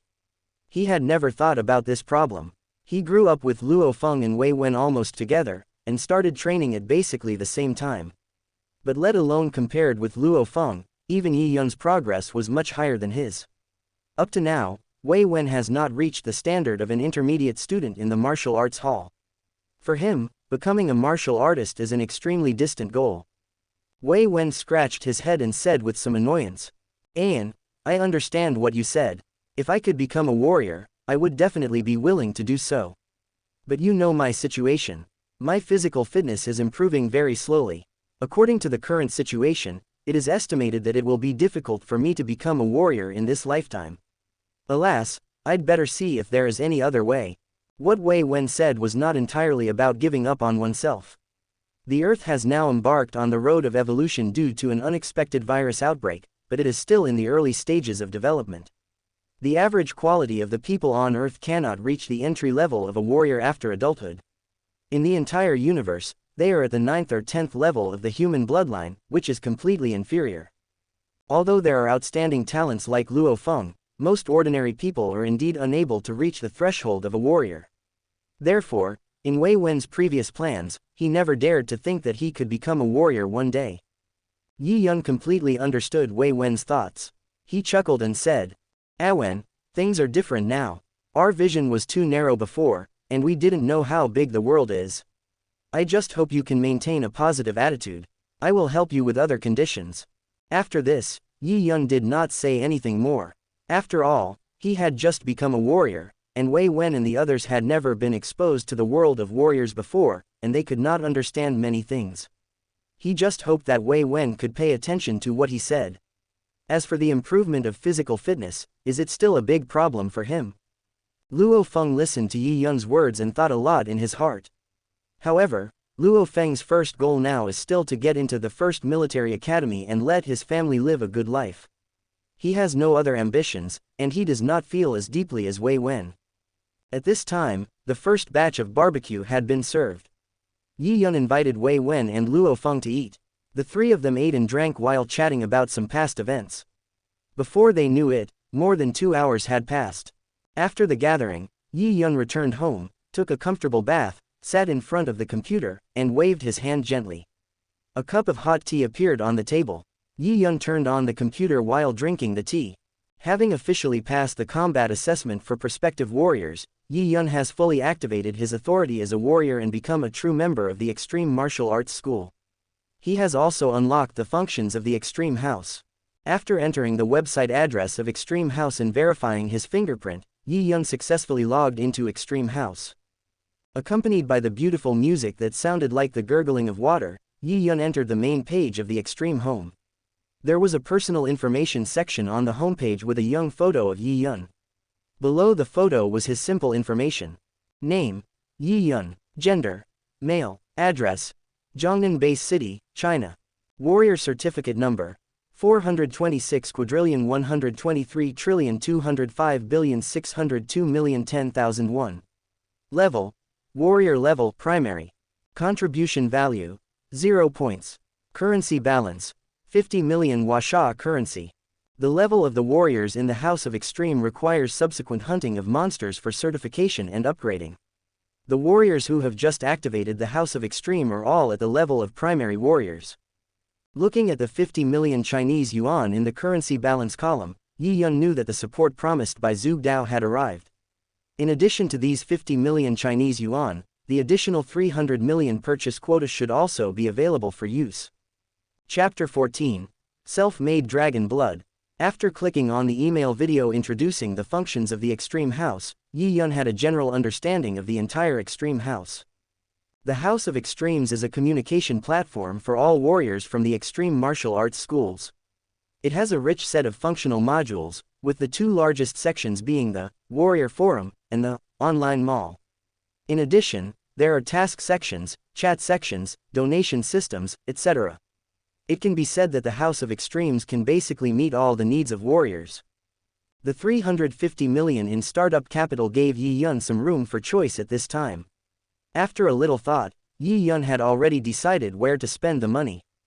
The items that can be purchased in the online mall of the House of Extreme are very detailed, including various cultivation techniques, body movements, and secret manuals of guiding techniques, as well as genetic medicines, thermal weapons, protective gear, communication systems, special bombs, etc., and even some rare special materials and treasures. It can be said that as long as you have enough money, you can buy anything in the House of Extreme Mall of this extreme martial arts school. Yi Yun quickly skipped the martial arts area of the online mall and found a column of items that assist martial artists in their practice. Even on a platform as large as the Extreme House, there were not many similar items. What Yi Yun needed was a treasure without side effects. Things like genetic medicines that squeezed potential would not be considered by Yi Yun. Dragon Blood, price, 160 billion Chinese currency, full price 80 billion Chinese currency, half price, requires 4-star contribution points. Chalcedony, price, 60 billion Chinese coins, full price 30 billion Chinese coins, half price, requires 4-star contribution points. Spiritual Dew Essence, price, 10 billion Chinese coins, full price 5 billion Chinese coins, half price, requires 3-star contribution points. Dragon Blood Dilution, price, 200 million Chinese coins, full price 100 million Chinese coins, half price, requires 2-star contribution points. The prices of the top treasures on the list are ridiculously high. Even at half price, Yi Yun cannot afford them now, and this is because they are in the online mall of Extreme House. If they were to be sold outside, let alone 80 billion, even if it was tens of billions, there might be no place to buy them. Yi Yun currently does not have the required funds or contribution points, so he can only scroll to the bottom of the list and finally find the products that are within his budget. Dragon's Blood Diluent. After reading the introduction of the Dragon Blood Diluent, Yi Yun had a general understanding in his mind. Although the Dragon Blood Diluent has the name of Dragon Blood, it is extremely different from the real Dragon Blood in terms of price and actual effect. According to rumors, Dragon Blood needs to be made from the heart blood of a king-level dragon-shaped monster, and only one king-level dragon-shaped monster can make one. Although Yi Yun knew that such rumors were not entirely true, after all, as long as Hong had enough money and connections, he could provide a steady supply of dragon blood. Presumably, the production of dragon blood was not as harsh as the rumors said. But even so, the preciousness of dragon blood is needless to say. Generally speaking, it can double the physical fitness after using it. After Luo Feng used dragon blood, because of his own mental power, the improvement was even greater. It can be said that it is the most precious treasure for a general to improve. According to Yi Yun's guess, this portion of diluted dragon blood should be made from a lord-level monster, and its effect is only about 1% of that of dragon blood. In other words, for an ordinary warrior, one portion of diluted dragon blood will have little effect. If used once, the maximum effect is only to increase a few hundred kilograms. For their strong physical fitness, it is really a tiny improvement. Even so, the price of dragon blood diluent is still very high. Without a half-price discount, it still costs 200 million Chinese yuan, which is not a small amount. An ordinary general-level warrior needs to accumulate for a long time to earn this money. The tiny increase of a few hundred kilograms is really not cost-effective. Only beings like some high-level war gods would buy it for their offspring. A few or even dozens of portions of diluted dragon blood liquid would be enough to easily create a warrior with little combat power. The biggest problem with this dragon blood diluent is that because of its low level, it has basically no effect on powerful warriors. It is difficult for intermediate and advanced warriors to rely on this dragon blood diluent to improve. So considering all these factors, the dragon blood diluent is not a hot-selling product in the Extreme House Mall. After adding a portion of dragon blood diluted liquid to the shopping cart, Yi Yun entered the weapon column and selected the throwing knife option. The full price of the 7th series flying knife is 3 million Chinese coins. It can cause damage to primary lord monsters. If you want to use it for a long time, it is better to buy a better one. Yi Yun was thinking about it in his heart. He knew that the 7th series flying knives would definitely be useful in the short term, but his strength was increasing too fast and these equipment would soon be eliminated. He had better buy them all at once. An S-class flying knife that can threaten a king-class monster costs 100 million Chinese yuan each. After a slight hesitation, Yi Yun added an S-class throwing knife to the shopping cart. He did not buy anything else. After placing the order, Yi Yun had used up the 300 million quota. The next morning, Yi Yun received the ordered dragon blood diluent and S-level flying knife. Yi Yun entered the training room and took out the dragon blood diluted liquid from the refrigerator. It was a small test tube that was filled with about 1/3 of transparent liquid with a faint golden glow. It looked very good. Gently opening the cork, without using any container, Yi Yun took the test tube in his hand and slowly poured it down. Under the influence of Yi Yun's mental power, it turned into a ball in midair, wriggling like yogurt. Yi Yun stared at the dragon blood dilution, and his innate secret method suddenly activated. A small model of the same dragon blood dilution appeared in Yi Yun's sea of consciousness. He gently touched the model with his mind, and with a finger of his right hand, clumps of dragon blood dilution appeared in the air. Under Yi Yun's control, they slowly merged with the original dragon blood dilution. This process of replication and manifestation lasted for half an hour. By the time Yi Yun stopped, the volume of the diluted dragon blood liquid floating in the air had expanded more than 100 times. He let out a long breath and slightly relieved the energy he had consumed, but Yi Yun did not stop his actions. He increased the release of his mental power and surrounded the ball of diluted dragon blood liquid from all sides. Then, Yi Yun controlled his mental power and squeezed hard towards the center. He immediately encountered great resistance, making the squeezing process a little difficult.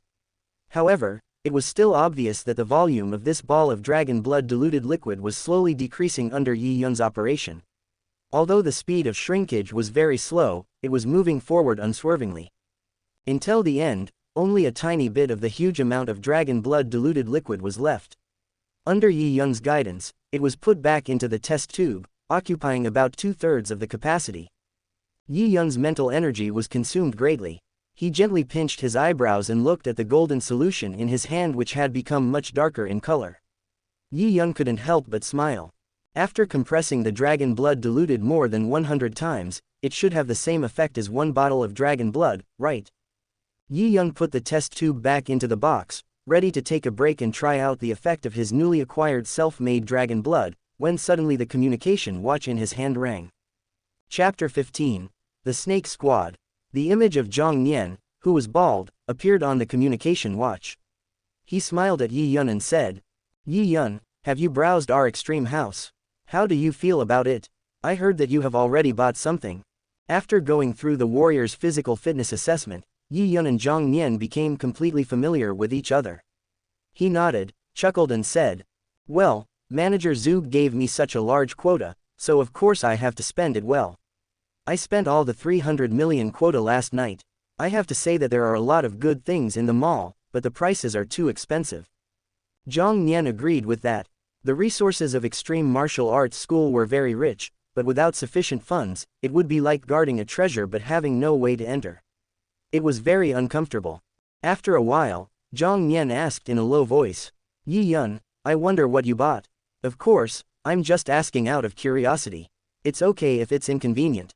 Yi Yun waved his hand and said with a smile, "What does this matter, Uncle Zhang? I bought combat uniforms, throwing knives, and a portion of dragon blood diluent." Zhang Nian listened to Yi Yun talking about the common items in front. There was nothing strange about them. These things were essential equipment for every new warrior. He only needed to take a quick look at the posts of the predecessors in the House of Extreme to easily complete the configuration. But when he heard about the dragon blood dilution liquid, Zhang Nian frowned immediately. After Yi Yun finished speaking, Zhang Nian thought about it and said very seriously, "Yi Yun, logically speaking, your current strength is about to surpass mine, and I am not qualified to instruct you. However, given your current situation, isn't the dragon blood diluent a bit too useless for you? You should know that this startup capital is actually for you geniuses to buy some cultivation secrets and to change to a stronger level of guidance. After all, there is no contribution point limit for the first purchase, and you can enjoy a half-price discount. You are still very young, and it is the rapid stage of physical improvement. The slight improvement of the dragon blood diluent will only take you 10 days or half a month at most. However, practicing the exercises, studying the body movements and the power techniques are the foundation for improving combat effectiveness. This is the direction you should strive to improve." Seeing Zhang Nian's earnest and disappointed look, Yi Yun had expected this. Indeed, no aspiring warrior would consider something like dragon blood diluent. He had wasted 200 million yuan, and there was also a discount opportunity for the first purchase of secret books. To others, this must be incomprehensible. But Zhang Nian had no idea of Yi Yun's methods. The dragon blood diluent in his hands represented almost infinite dragon blood resources, which was most suitable for Yi Yun at his current stage.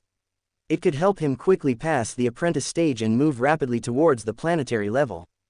Of course, the specific reason could not be told to Zhang Nian. Yi Yun just nodded without explaining anything. Once the items purchased in the House of Extreme are confirmed to be non-returnable, Zhang Nian knew that there was no room for recovery at this point, so he didn't say anything more. He just emphasized to Yi Yun again the importance of the secret manual of cultivation techniques, hoping to attract Yi Yun's attention. After a while, Yi Yun asked, "Uncle Zhang, you came to me today just to ask me about this, right?"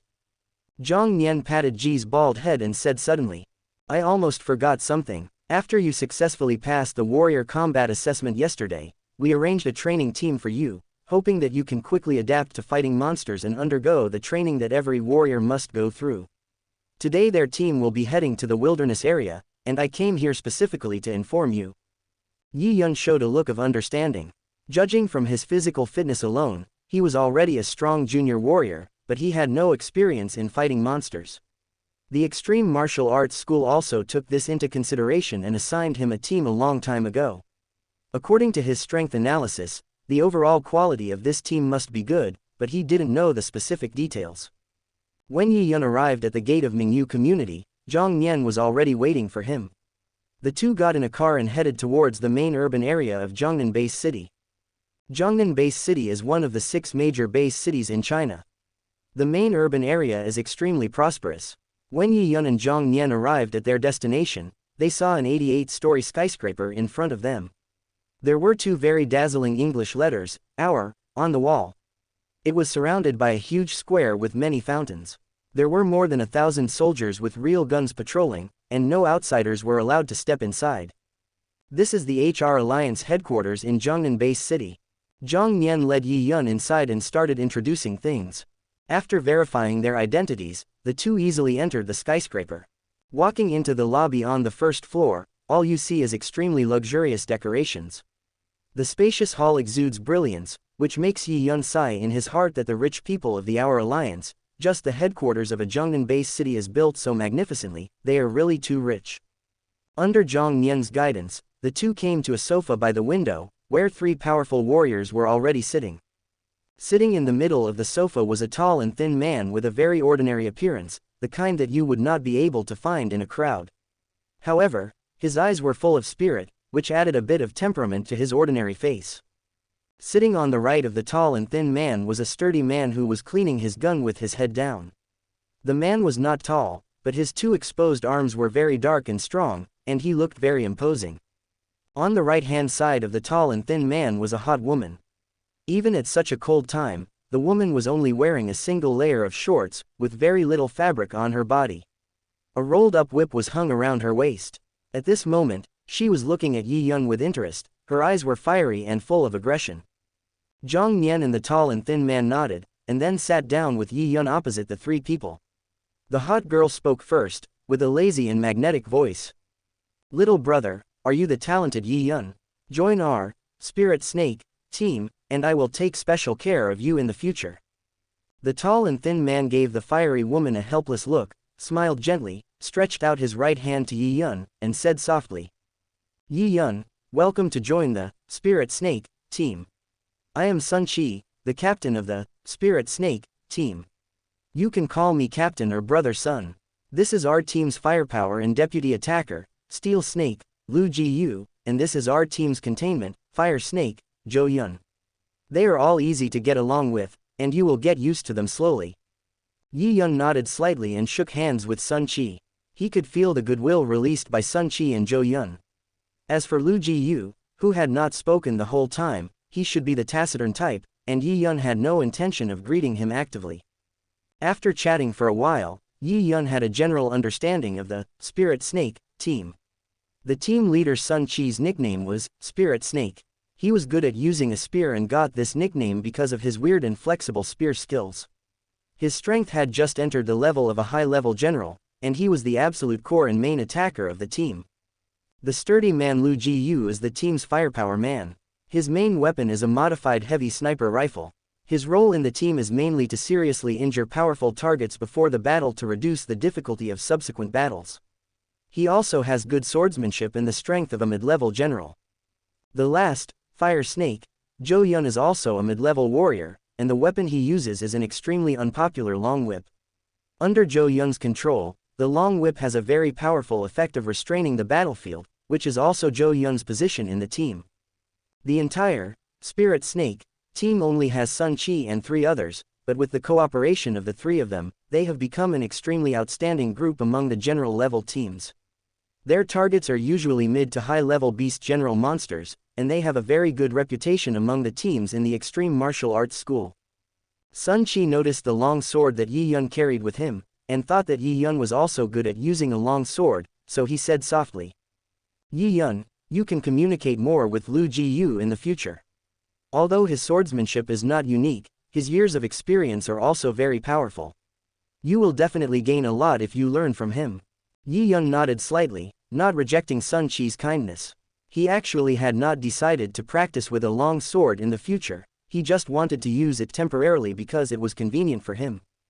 After a while, Sun Qi said softly, "Yi Yun, after discussing this time, we decided to go to City 008 to hunt monsters. Do you have any problem?" Yi Yun shook his head and was about to answer when Zhang Nian suddenly said, "Old son, Yi Yun has just joined your team. Isn't it too dangerous for him to go to City 008 for his first operation?" Sun Qi understood Zhang Nian's concerns and still maintained a gentle smile, but there was no intention of giving in his words. "Old Zhang, Yi Yun's physical fitness has reached the level of a junior general, right? Then going to some low-level towns will not have any effect on his training. Don't worry, I will never let a genius like Yi Yun with unlimited potential go to die. I don't want to be punished by the supervisors." Zhang Nian knew Sun Qi very well. It was precisely because of Sun Qi's gentle personality and his ability to handle things in a relaxed and tense manner that he put a genius like Yi Yun into his team to hone his skills. Now Sun Qi's statement made complete sense.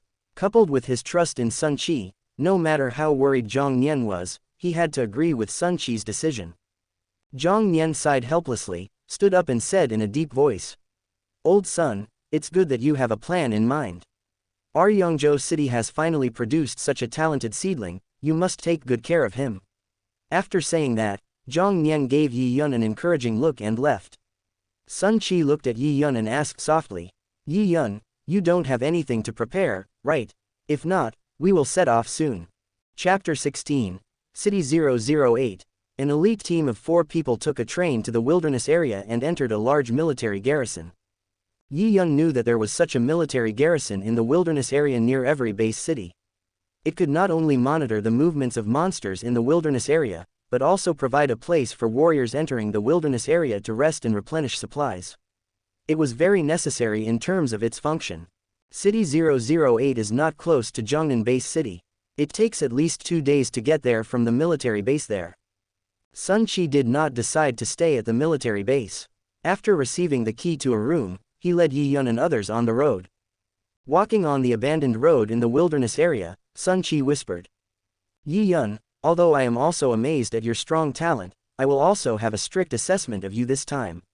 If you fail to meet the requirements of our team, I can only say sorry to you.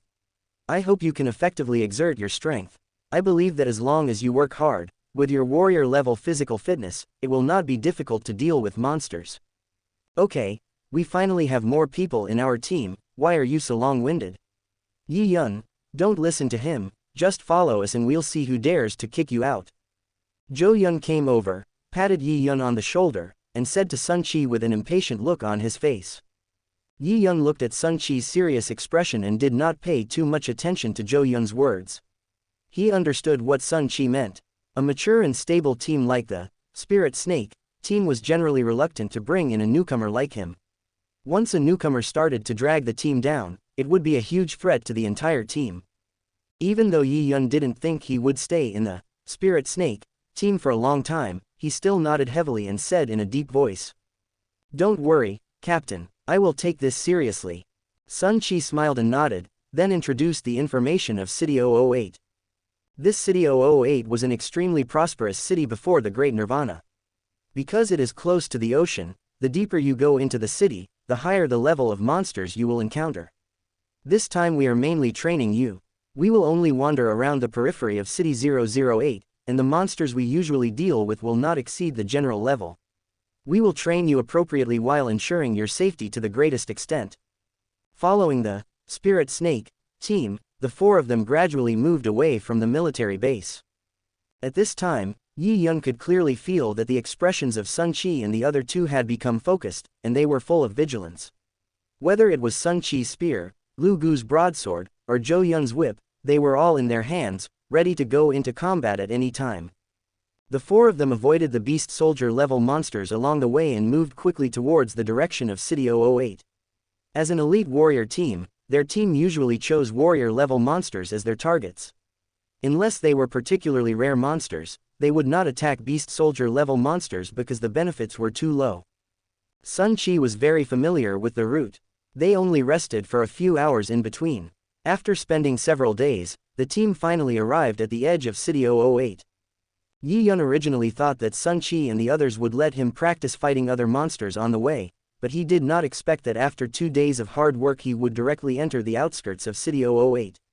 Fortunately, the four of them were all general-level masters and did not feel overwhelmed, and their condition remained at its peak. Looking at the ruins not far away, Yi Yun could vaguely feel the prosperity of City 008 before the Great Nirvana. He couldn't help but feel deeply moved. Human beings are really extremely fragile at certain times, but they are always full of tenacious vitality. Perhaps it is because of this that they can become the top race in the universe. After entering City 008, Sun Qi and the other two were undoubtedly more nervous. He pulled Yi Yun and whispered, "Yi Yun, the main purpose this time is to train and test you to a certain extent, so we will find a lone primary general monster, and then Lu Jiyu will injure it, and then it will be left to you to deal with. What do you think of this arrangement?" In fact, in Sun Qi's mind, he could have carried out such a plan before entering City 008. However, he didn't know whether he was lucky or not, but he didn't encounter any general-level monsters along the way. He had to carry it out after entering City 008. Yi Yun was a little nervous, but he nodded in agreement. It was his first time coming to the wilderness area of City 008, and he had to deal with a beast general-level monster for the first time. It had to be said that Yi Yun was not very confident, but after the training of the warrior's actual combat assessment, he had mastered the body skills, and after a month of closed training, he was already ready for actual operations. Yi Yun believed that if he could fully exert his strength, he would still be able to defeat a beast general-level monster. The four of them quickly came to the top of a tall building. Lu Jiyu silently opened the long box on his back, revealing a nearly 2-meter-long thick gun inside. The long barrel was shining coldly, and it was obvious at first glance that it had extremely strong power. Lu Jiyu came to the edge of the roof with the gun. Sun Qi introduced it to Yi Yun in a low voice. This is a specially made S-875 heavy sniper rifle. One bullet costs 100,000 Chinese yuan, but it is one of the few thermal weapons that can cause certain damage to beast general-level monsters. However, it can only deal with some primary beast general-level monsters, and its lethality is limited. If it is stronger, it will basically be impossible to take the initiative, but it still has a certain restraining effect during the battle. Yi Yun nodded slightly. He understood the logic behind it. As their strength increased, the reaction speed and defense capabilities of the beast general-level monsters could easily avoid the attacks of thermal weapons, making them ineffective. Therefore, thermal weapons and firearms were generally used to deal with groups of monsters below the beast general level. That was where they could exert their greatest power. Lu Jiyu aimed the scope of his sniper rifle in the direction of the building, while Sun Qi and Zhou Yun were also not idle. They each took out a high-power telescope and scanned the surrounding situation. While helping to search for the target monster, they were also on guard against possible dangers. After a while, Zhou Yun's short call came from the right. "Lao Lu, over here, we found the target." Lu Jiyu and Sun Qi instantly changed positions and came to the direction where Zhou Yun was. Yi Yun also took out his telescope and immediately saw a leopard-shaped monster with a gray body and some white stripes appearing not far from the bottom of the building. It was looking down for prey. "It's a white-striped leopard. Lao Lu, get ready to shoot." Lu Jiyu did not answer. He was completely focused, as if the only things in the world were the gun in his hand and the white-striped leopard in the distance. Not long after, a dull bang was heard, and Yi Yun saw a deep cut on the left front thigh of the white-striped leopard. Bright red blood gushed out instantly. The white-striped leopard let out a sharp roar and turned to flee. "Hurry, Yi Yun!" Sun Chi jumped down from the roof first, and Yi Yun followed him without saying a word.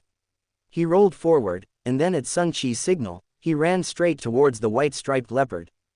Sun Chi judged from the moment the white-striped spirit leopard was shot that this white-striped spirit leopard was only a junior beast general level, so he made a decision on the spot.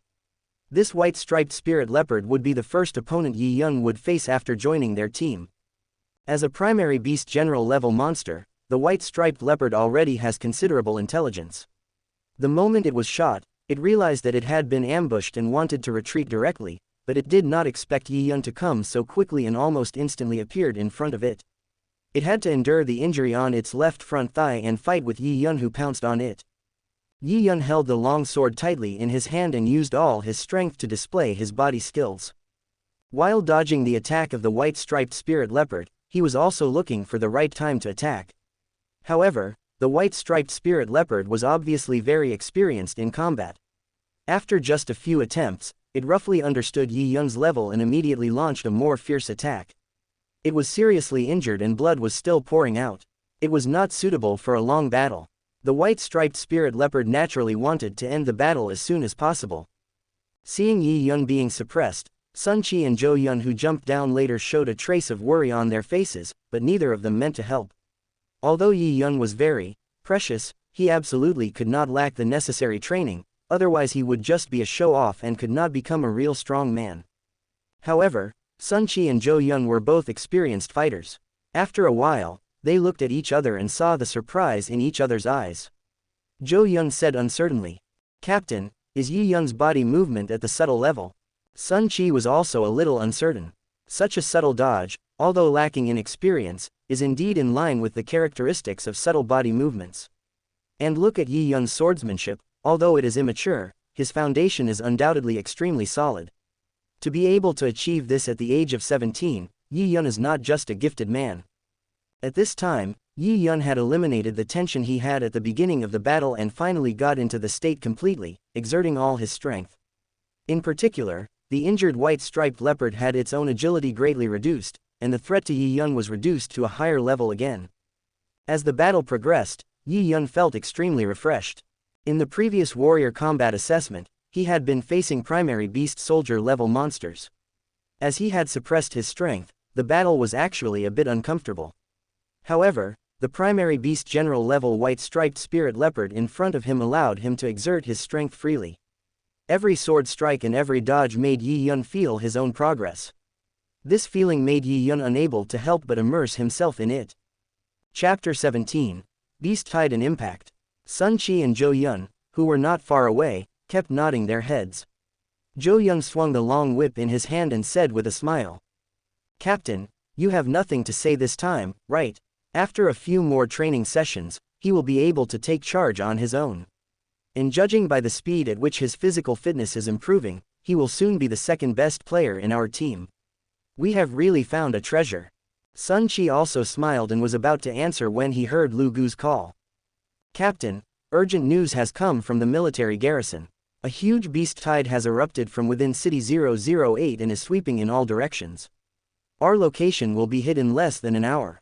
Let's evacuate quickly." "What? Is the news confirmed?" Sun Chi was suddenly horrified. Under normal circumstances, they would have chosen City 006, which was closer to Yongzhou City, to test Yi Yun. However, a beast tide had just broken out in City 006 not long ago, so they chose City 008. They thought there would be no problem, but now an accident happened and an even stronger beast tide broke out. Sun Chi acted decisively and rushed to the battle group of Yi Yun and the white-striped spirit leopard. The spear in his hand was like a poisonous snake catching its prey, accurately piercing the left eye of the white-striped spirit leopard and directly penetrating the white-striped spirit leopard's head. Before Yi Yun could react, Sun Chi grabbed Yi Yun's hand, ignored the white-striped spirit leopard's trophy, and quickly ran out of City 008. In the distance, Zhou Yun and Lu Jiyu had already started running. Yi Yun was pulled by Sun Chi and listened to his general description of the situation. His brows immediately frowned. He did not expect to encounter such a sudden situation. Although the intelligence said that there was still an hour left, the speed of the beast tide was much faster than their speed of attack.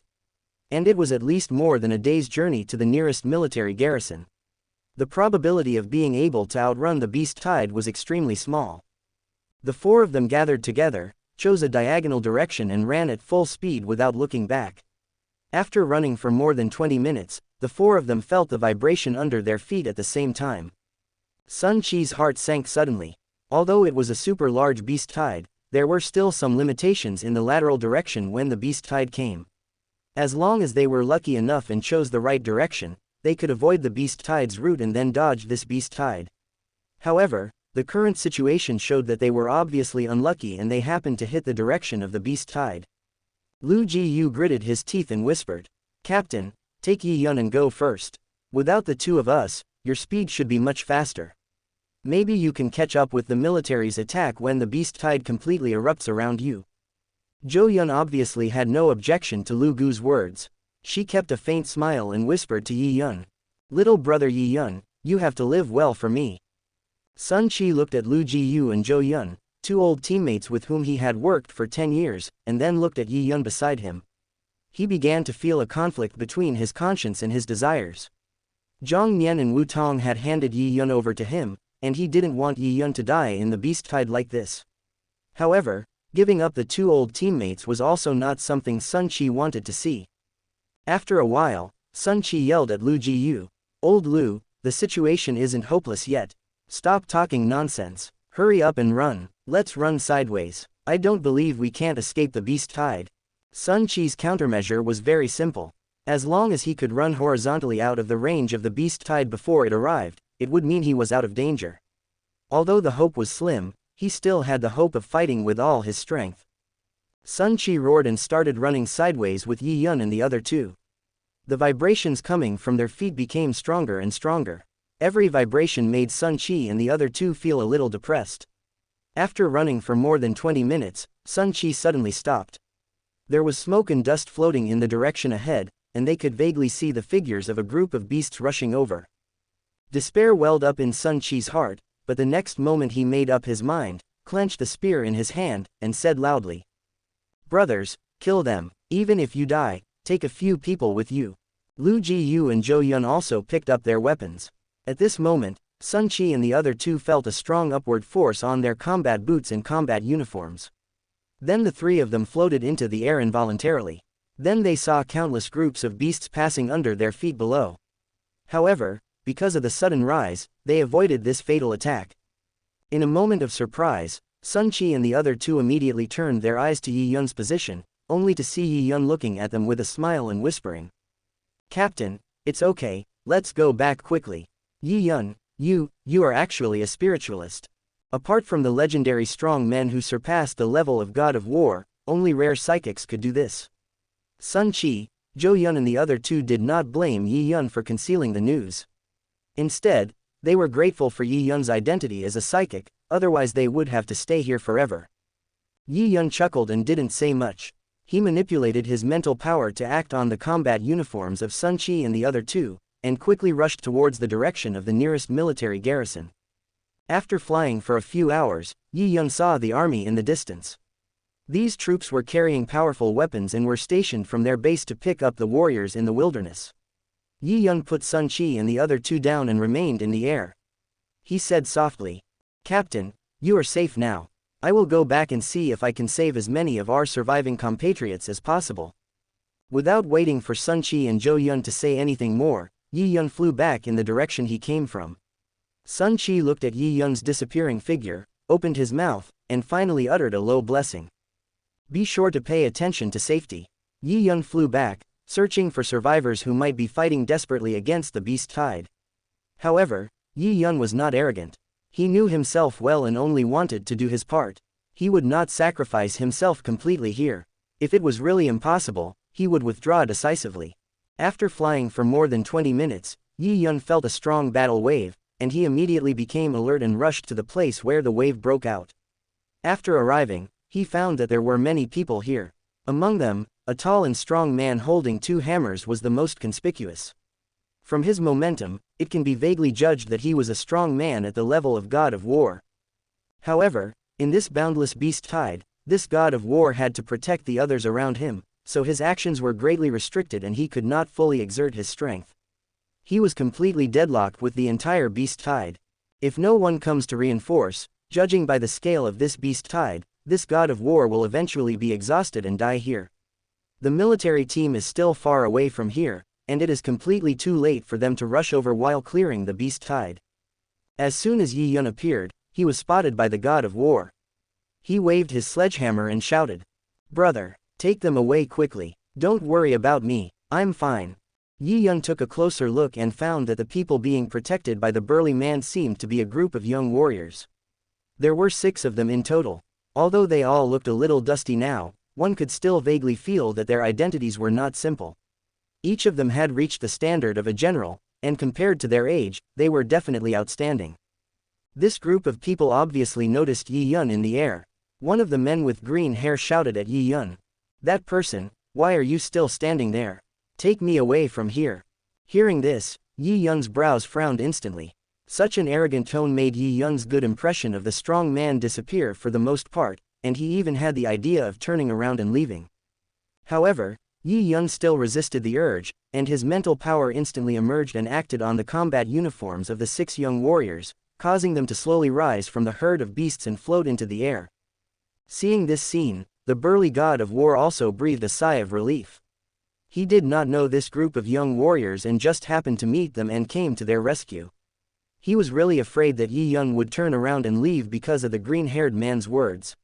Feeling Yi Yun's overall view, he couldn't help but develop a strong interest in Yi Yun. Just when Yi Yun was about to fly away, a group of vulture monsters suddenly flew over from the distance. Each one was more than 10 meters long, and there were hundreds of them in total. They were all war general level flying monsters. This sudden change made Yi Yun's expression tense. He maintained the floating state of several people, and a flying knife appeared, flying around, killing the flying beasts that were charging towards him. In the past month, with the help of the guiding technique copied from the HR Alliance, Yi Yun's physical fitness has reached the standard of 13,000 kilograms, which is close to the level of a mid-level general. In other words, the strength of Yi Yun's mental power is also close to the standard of a god of war. Therefore, when dealing with this group of flying beasts composed of primary beast generals, every attack of Yi Yun's flying knife is almost an instant kill. As long as Yi Yun is given a certain amount of time, he can completely kill this group of flying monsters. Yi Yun's full strength in dealing with these flying monsters meant that he had less time to care about the 6 young warriors. Each of them was held in the air by Yi Yun's mental power and had no way to move. However, they did not completely lose the ability to resist. They all took out their weapons to resist the few flying monsters that Yi Yun occasionally missed. Under Yi Yun's outburst, the situation was maintained for a while. If it continued like this for a while, they would be completely out of danger. But at this moment, the green-haired man took out a red crystal bottle filled with scarlet liquid. The green-haired man threw the crystal bottle towards the other 5 people and Yi Yun without any hesitation. It instantly exploded in midair. The scarlet liquid in the bottle instantly turned into red smoke and floated onto Yi Yun and the other 5 people. Yi Yun didn't know what the scarlet liquid was. He only heard the only female among the 6 people exclaim, "Lei Zijian, you actually threw explosive spirit smoke at us. Why did you do that?" The green-haired man named Lei Zijian was not embarrassed at all. He said nonchalantly, "You are stronger than me, so of course you should share more of the pressure. Don't worry, when we return to the base city, I will let my grandfather compensate you." Just when the exploding spiritual smoke touched Yi Yun and the other 6 people, all of a sudden, both the flying monsters in the sky and the beasts on the ground became extremely crazy. The flying monsters charged towards Yi Yun and the others like crazy, while the beasts on the ground jumped up one by one and pounced on the figures in the air. With such an unexpected change, the originally stable formation was suddenly in danger of being broken.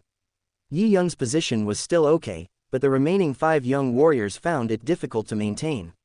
In just a moment, 2 of them were caught by the head by the flying monster that rushed over, and another 2 were knocked to the ground by the leaping monster below, and were instantly submerged by the herd. The sturdy god of war was also dragged down by the furious beasts at this time and was unable to prevent the tragedy from happening. He swung his double hammers madly and was extremely angry at Lei Zijian's actions. The last young female warrior escaped because she was closest to Yi Yun. Yi Yun was filled with anger and he stepped forward to hug the woman and protect her. Lei Zijian had not expected that using this explosive spiritual smoke among a herd of beasts would cause such serious consequences. He was a little panicked for a moment, but he was not sad about the death of his companions. Instead, he was afraid that Yi Yun would not be able to resist the herd of beasts, and would not be able to take him away safely. Yi Yun looked at Lei Zijian with cold eyes. He really couldn't understand. When the beast tide came, whether it was Sun Qi and others, or the strong war god at this time, they were all thinking about others and never selfishly thinking about themselves. Yi Yun thought that all warriors were like this, but today he knew he was wrong. It turned out that among the warriors, there were scum like Lei Zijian. Controlling the dagger, Yi Yun killed all the remaining flying monsters, and slowly flew to Lei Zijian's side. Even if Yi Yun didn't say anything, Lei Zijian could still feel Yi Yun's cold aura at this moment. He shrank his neck and mustered up the courage to say, "I didn't mean to do that. I just wanted to relieve you of the pressure. Who knew I went in the wrong direction?" With a swish sound, the flying knife slashed across Lei Zijian's head, shaving off a layer of his green hair. Lei Zijian was immediately frightened and he shouted loudly, "What do you want to do? Let me tell you, my father is the god of war Wang Dao of the Thunder and Lightning Martial Arts School, and my grandfather is the inspector of the Thunder and Lightning Martial Arts School Lei Meng. If you dare to touch me, they will not let you go." When Yi Yun heard Lei Zijian introduce himself, he immediately understood Lei Zijian's confidence, but the next moment his eyes became even colder. Lei Meng and his comrades were so famous in their lives, but they actually have a scumbag descendant like you. How dare you attack your own companions like this? Thinking of the 4 young warriors who had just died unjustly, Yi Yun could no longer bear his anger. The flying knife suddenly flashed with a cold light and pierced straight into Lei Zijian's head. Lei Zijian still looked incredulous until his death. He could not believe that the reputation he had always carried could not scare Yi Yun away. His big eyes could not close for a long time, with a lingering look of surprise and fear. After killing Lei Zijian, Yi Yun's mood did not improve at all. The 4 dead people would never be resurrected. He gently raised his hand and lifted up the sturdy war god below. The sturdy war god saw the whole process. He stood in the air beside Yi Yun and gently patted Yi Yun on the shoulder. "Young man, don't lose faith. There are indeed scum like him, but the reason why we humans can survive to this day is because of countless warriors who dare to sacrifice. Don't lose hope in your own identity." The girl in Yi Yun's arms was also a little surprised at Lei Zijian's death, but when she thought of the other 4 companions, she suddenly felt that Lei Zijian's death was not a pity. She felt the loneliness of the people around her and also spoke out to comfort them. "What this uncle said is correct. Lei Zijian attacked you first, so you deserve to die here. As for Lei Meng behind him, you don't have to worry. You are right no matter what happens today." Yi Yun still didn't say anything. He silently pulled the combat uniform on the burly war god, put his arm around the girl's waist, and walked towards the direction of the army they came from. Sun Qi and Zhou Yun followed the team until they saw Yi Yun coming back. They finally put their minds at ease. When Yi Yun landed, they saw Yi Yun's expression and felt a little strange. After listening to the girl's description, Sun Qi, who was always good-tempered, couldn't help but cursed. "Lei Zijian deserves to die. Yi Yun, don't worry. Lei Meng is indeed in trouble, but we will report this matter to the higher-ups. I believe the higher-ups will help you." The sturdy god of war nodded at the same time and said in a deep voice, "Well, I am also a witness to this incident. When your extreme martial arts school and the lightning martial arts school negotiate, I will come forward and will not let your kindness go to waste." The girl escaped from Yi Yun's arms and said softly, "Yi Yun, my name is Lee Lanching, remember this. I will help you this time too." Chapter 18. The Effect of Dragon Blood. After this emergency ended, Yi Yun left the Spirit Snake team and would never come back. He returned to his home. After returning home, Yi Yun did nothing and forced himself to sleep, wanting to forget what happened this time. It was not until the next day that Yi Yun was awakened by the doorbell. After opening the door, Yi Yun saw Wu Tong and Zhang Nian standing at the door. He perked up, greeted them, and welcomed them into the hall. As soon as he sat down, Wu Tong couldn't wait to speak, with a hint of joy in his voice. "Yi Yun, yesterday's matter has been dealt with. I just received a brief notification and don't know the specific situation. But you don't have to worry. Lei Meng and the Thunder and Lightning Martial Arts School have said that they will not attack you. I believe they dare not do anything openly. Yi Yun was not surprised by such a result. With his current extraordinary talent, Extreme Martial Arts School would definitely protect him. He just didn't know whether this incident had reached the ears of Hong and Lei Shen. Yi Yun also understood the hidden meaning of Wu's conversation. After the negotiations between Extreme Martial Arts School and Thunder Martial Arts School, Lei Meng had to agree to such conditions under pressure and because Lei Zijian was not in the right in the matter itself. However, Lei Meng was a senior war god with many years of experience after all, and he had considerable power and connections. Apart from what he did openly, it was not impossible for him to do some small tricks behind the scenes. However, for Yi Yun, Lei Meng poses no threat. With his growth rate, he will soon reach or even surpass Lei Meng's level. Then he won't have to worry about him anymore. Wu Tong looked at Yi Yun and nodded secretly.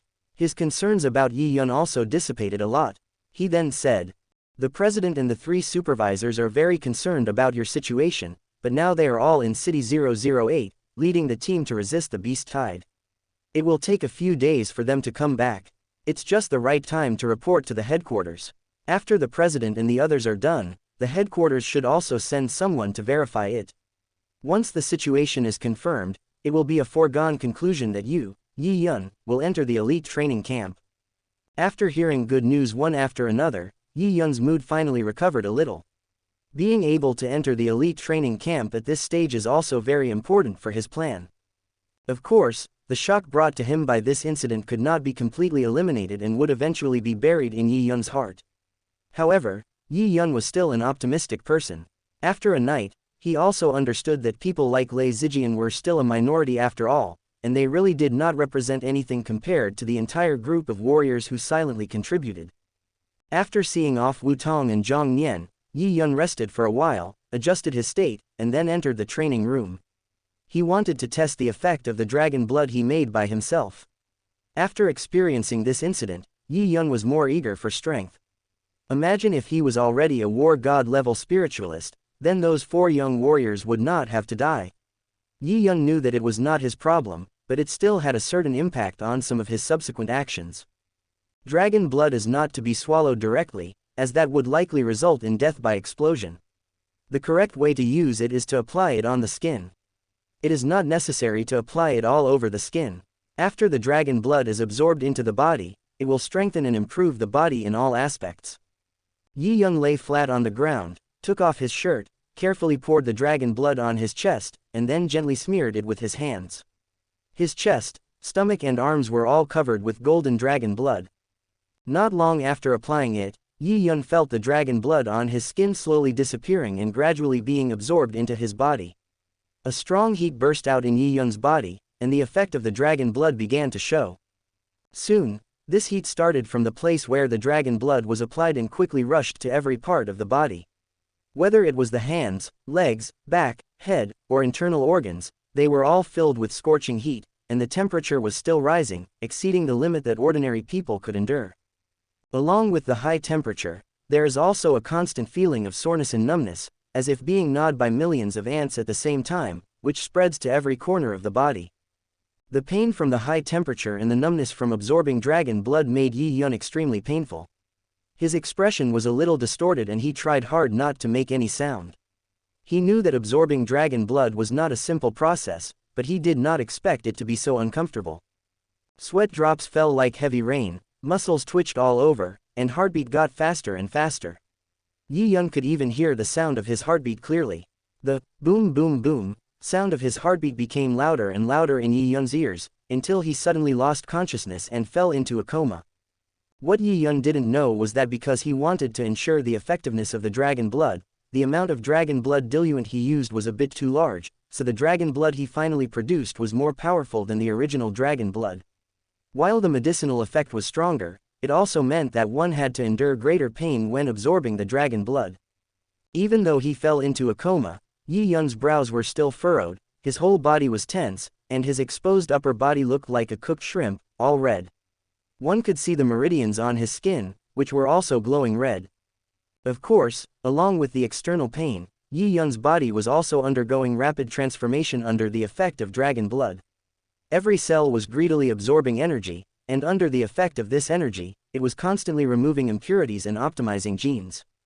Under the extremely fast metabolism, new cells replace old cells, causing all the components of Yi Yun's body, whether it is tendons, bones, membranes, muscles, skin, internal organs, etc., to undergo amazing changes. Every organ has been strengthened and his physical fitness is also rapidly improving.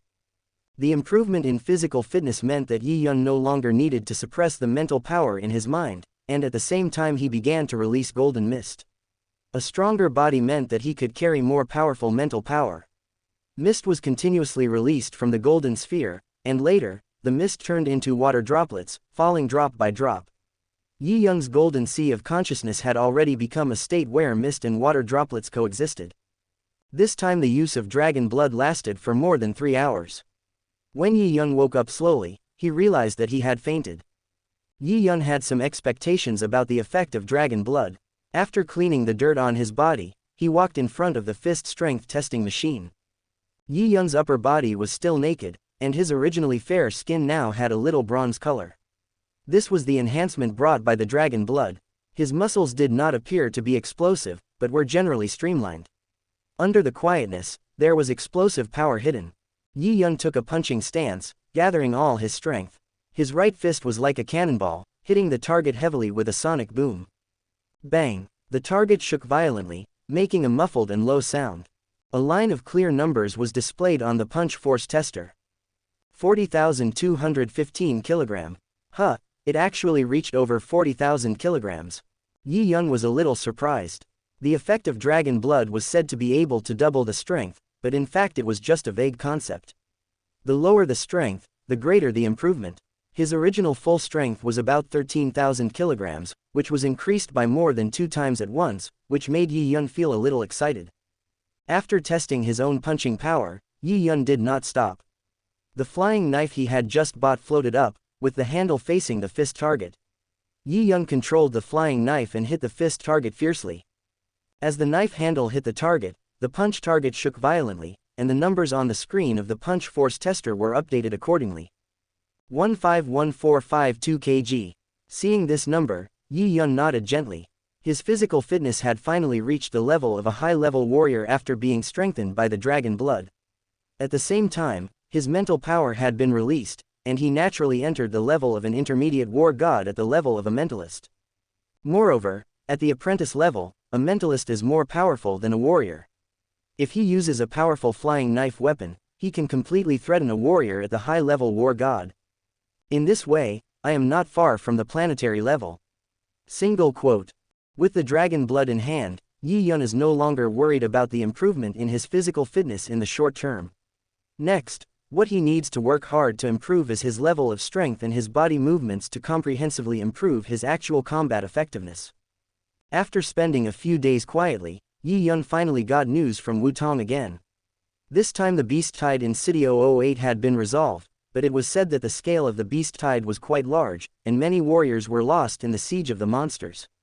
In addition to the Chinese military, the Extreme Martial Arts School and the Thunder and Lightning Martial Arts School also sent out their elite troops, and with their concerted efforts, the losses were kept to a minimum. Inside the Extreme Martial Arts Hall in Zhongnan Base City, Yi Yun followed Wutong and arrived at the place where he met Zhu Dao last time. After entering the room, there were several people waiting for Yi Yun. After Wutong's introduction, Yi Yun learned that in addition to Zhu Dao, the other 3 were Zhou Zhengyang, the president of the Zhongnan Base City Extreme Martial Arts School, and 2 other supervisors. The 4 were collectively known as the 4 Giants of Zhongnan Base City. Zhou Zhengyang is a strong warrior of the middle level. He is famous for his big hands and has always been known as the Iron Hands. He has been in charge of the Extreme Martial Arts School in Zhongnan Base City for many years and can be regarded as a top figure. After everyone met, Zhou Zhengyang went straight to the point. Yi Yun, tomorrow, the headquarters will send an envoy over. We have high hopes for you. We hope you can show your true strength tomorrow. Don't be nervous. Judging from your previous performance, there will be absolutely no problem for you to enter our Extreme Martial Arts School's elite training camp. Yi Yun nodded gently. He knew that although his physical fitness had improved a lot, he could only get a place in the basic training camp at most. However, with the identity of a spiritualist, the nature of the matter was immediately different. According to the evaluation of the Extreme Martial Arts Hall, his potential was greatly improved. He was no longer a god of war, but was qualified to peek into the realm beyond the god of war. Chapter 19. Shock. In fact, when talking about the Extreme Martial Arts School in Zhongnan Base City, there is another person who cannot be avoided, the inspector of the Extreme Martial Arts School in Zhongnan Base City. However, the inspector is now obsessed with improving his strength and has no intention of intervening in the specific affairs of the Extreme Martial Arts School. All situations are basically decided by the four giants, with Zhou Zhengyang as the core. Even when he encountered a monstrous genius like Yi Yun, Inspector Liu did not show any signs of fluctuation. He continued to hone his marksmanship in Monster Town, appearing very detached from the world. After all, for a strong warrior among the high-level gods of war, the biggest goal should be to pursue a higher realm, and naturally, he would not want to spend a lot of time on other things. Of course, Zhou Zhengyang would not explain such things in detail to Yi Yun. He attached great importance to Yi Yun and naturally hoped that Yi Yun would achieve great success in the future. Any care he could give would benefit their Zhongnan Base City Extreme Martial Arts School greatly. Zhuge Dao said to Yi Yun at this time, "Yi Yun, I heard from Wu Tong that you are sure your physical fitness can reach the level of an intermediate general within this month. There is one more thing that needs to be confirmed. Can your mental power keep up with the growth of your physical fitness at the current stage? Has your potential been fully developed?" Zhuge Dao's worries were not unreasonable. Although psychics are very rare, Zhuge Dao and others still have a good understanding of them. They all know that the reason psychics are rare is that each one is a natural existence. Basically, at the beginning, the potential of a psychic is fixed. After the psychic awakens, because they need sufficient physical fitness to carry the powerful mental power, they all have a period of rapid improvement in physical fitness. Until their mental power potential is fully released, the speed will slow down and return to the level of ordinary people. The length of this process represents the potential of the psychic.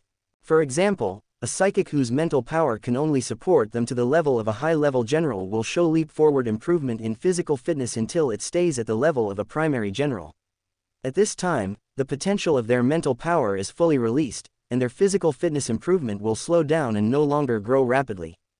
After that, maybe one day, their physical fitness will surpass their level of mental power, but the improvement of mental power will be extremely difficult, and they may never reach the level of a god of war in their lifetime. Yi Yun kept smiling and did not answer immediately. He stood up and walked to the punching force tester beside him. He punched the target with a simple punch, and a long string of numbers appeared on the screen. 40,235 kg. Even though they were at a distance, Zhou Zhengyang and the others could clearly see the number. They couldn't help but look at each other, and they all saw the horror in each other's eyes. This level of punching power was no longer that of a mid-level general but had reached the level of a high-level general. Now that his strength had increased, Yi Yun's mentality had also changed. He had no intention of concealing anything. He wanted to show his strength to the greatest extent possible to attract the attention of the Extreme Martial Arts School and even Yu Hong, and to have the opportunity to access more good things in advance. This was Yi Yun's purpose. Before Zhuge Dao and the others' shock subsided, Yi Yun controlled the flying knife and struck the punching target hard again. The number on the screen changed rapidly. 151,248 kg. This was silent proof. Yi Yun was showing that not only had his physical fitness improved to the level of a high-level general, but the potential of his mental power had not yet reached its limit. He was still suppressing the two stages of physical fitness and was already a strong man at the intermediate level of a god of war. Zhou Zhengyang and the others looked at Yi Yun with completely different eyes. They no longer regarded Yi Yun as a junior. If Yi Yun wanted to, he could kill them all in 5 breaths. It was so unreasonable. The suppression of the spiritual master over the warriors was fully demonstrated at the apprentice level. The scene was a little quiet. After a while, Zhou Zhengyang spoke, and his tone lacked the prior casualness. "Yi Yun, there is no need to prove anything anymore. With your current level of strength, it will not be difficult for you to enter the elite training camp." In fact, there was something Zhou Zhengyang didn't say in his heart.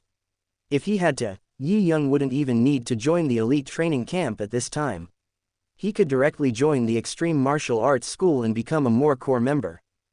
The elite training camp is popular because it is also called the War God Preparatory Camp. In other words, many warriors who enter the training camp eventually reach the War God level. Since Yi Yun is already a mid-level god of war, there is no real need for him to join this elite training camp.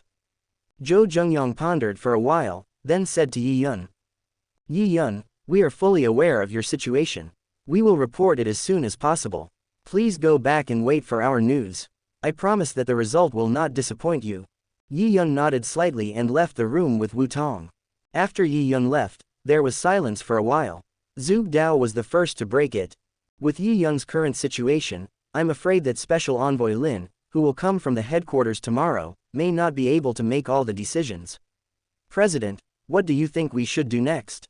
Zhou Zhengyang smiled bitterly and said softly. Alas, Yi Yun really breaks our cognition time and time again. I don't know how he cultivated. He was just a junior warrior a few days ago, but now he's already a mid-level god of war. Comparing yourself to others is really frustrating. Zhu Dao and the other two supervisors all nodded in agreement. They were all skilled fighters among the high-level generals, but due to various factors, they hadn't been able to break through to the level of god of war. Now, seeing Yi Yun, a boy under 18, far ahead of them made them feel a mix of emotions. Zhu Dao suddenly remembered Wu Tong's previous report and said in a strange tone. Wu Tong said that Yi Yun bought a dose of dragon blood dilution at the extreme house. Could Yi Yun's sudden improvement be related to this dragon blood dilution? Dragon blood diluent. Zhou Zhengyang thought for a moment and recalled the information about the diluted dragon blood liquid.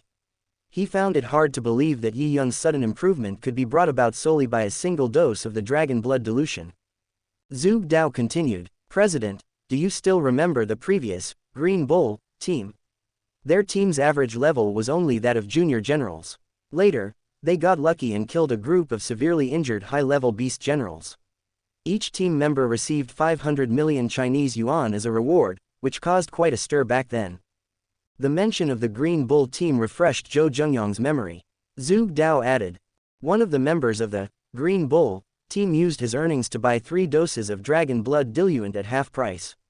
Initially, everyone thought he was wasting money, but less than a month later, when he reappeared, he had already reached the level of a high-level warrior. This incident caused quite a bit of news, and the trade in dragon blood diluent surged during that period. However, everyone eventually discovered that the effects on others were far inferior to what this person experienced. In the end, an inspector investigated and came to a conclusion. They determined that this individual had a special physique, one that made him extremely efficient at absorbing energy. When he used the dragon blood dilution, it significantly enhanced his absorption of cosmic energy. For him, one serving of the dragon blood dilution was more than 10 times as effective as it was for others. Coupled with rigorous training, this incredible transformation was achieved. Zhou Zhengyang's expression grew more serious as he processed Zhu Dao's reminder. Zhu, do you mean Yi Yun might have a similar physique? Zhu Dao smiled faintly and nodded. Exactly, Yi Yun's situation may be very similar. His efficiency in absorbing energy could be unimaginable.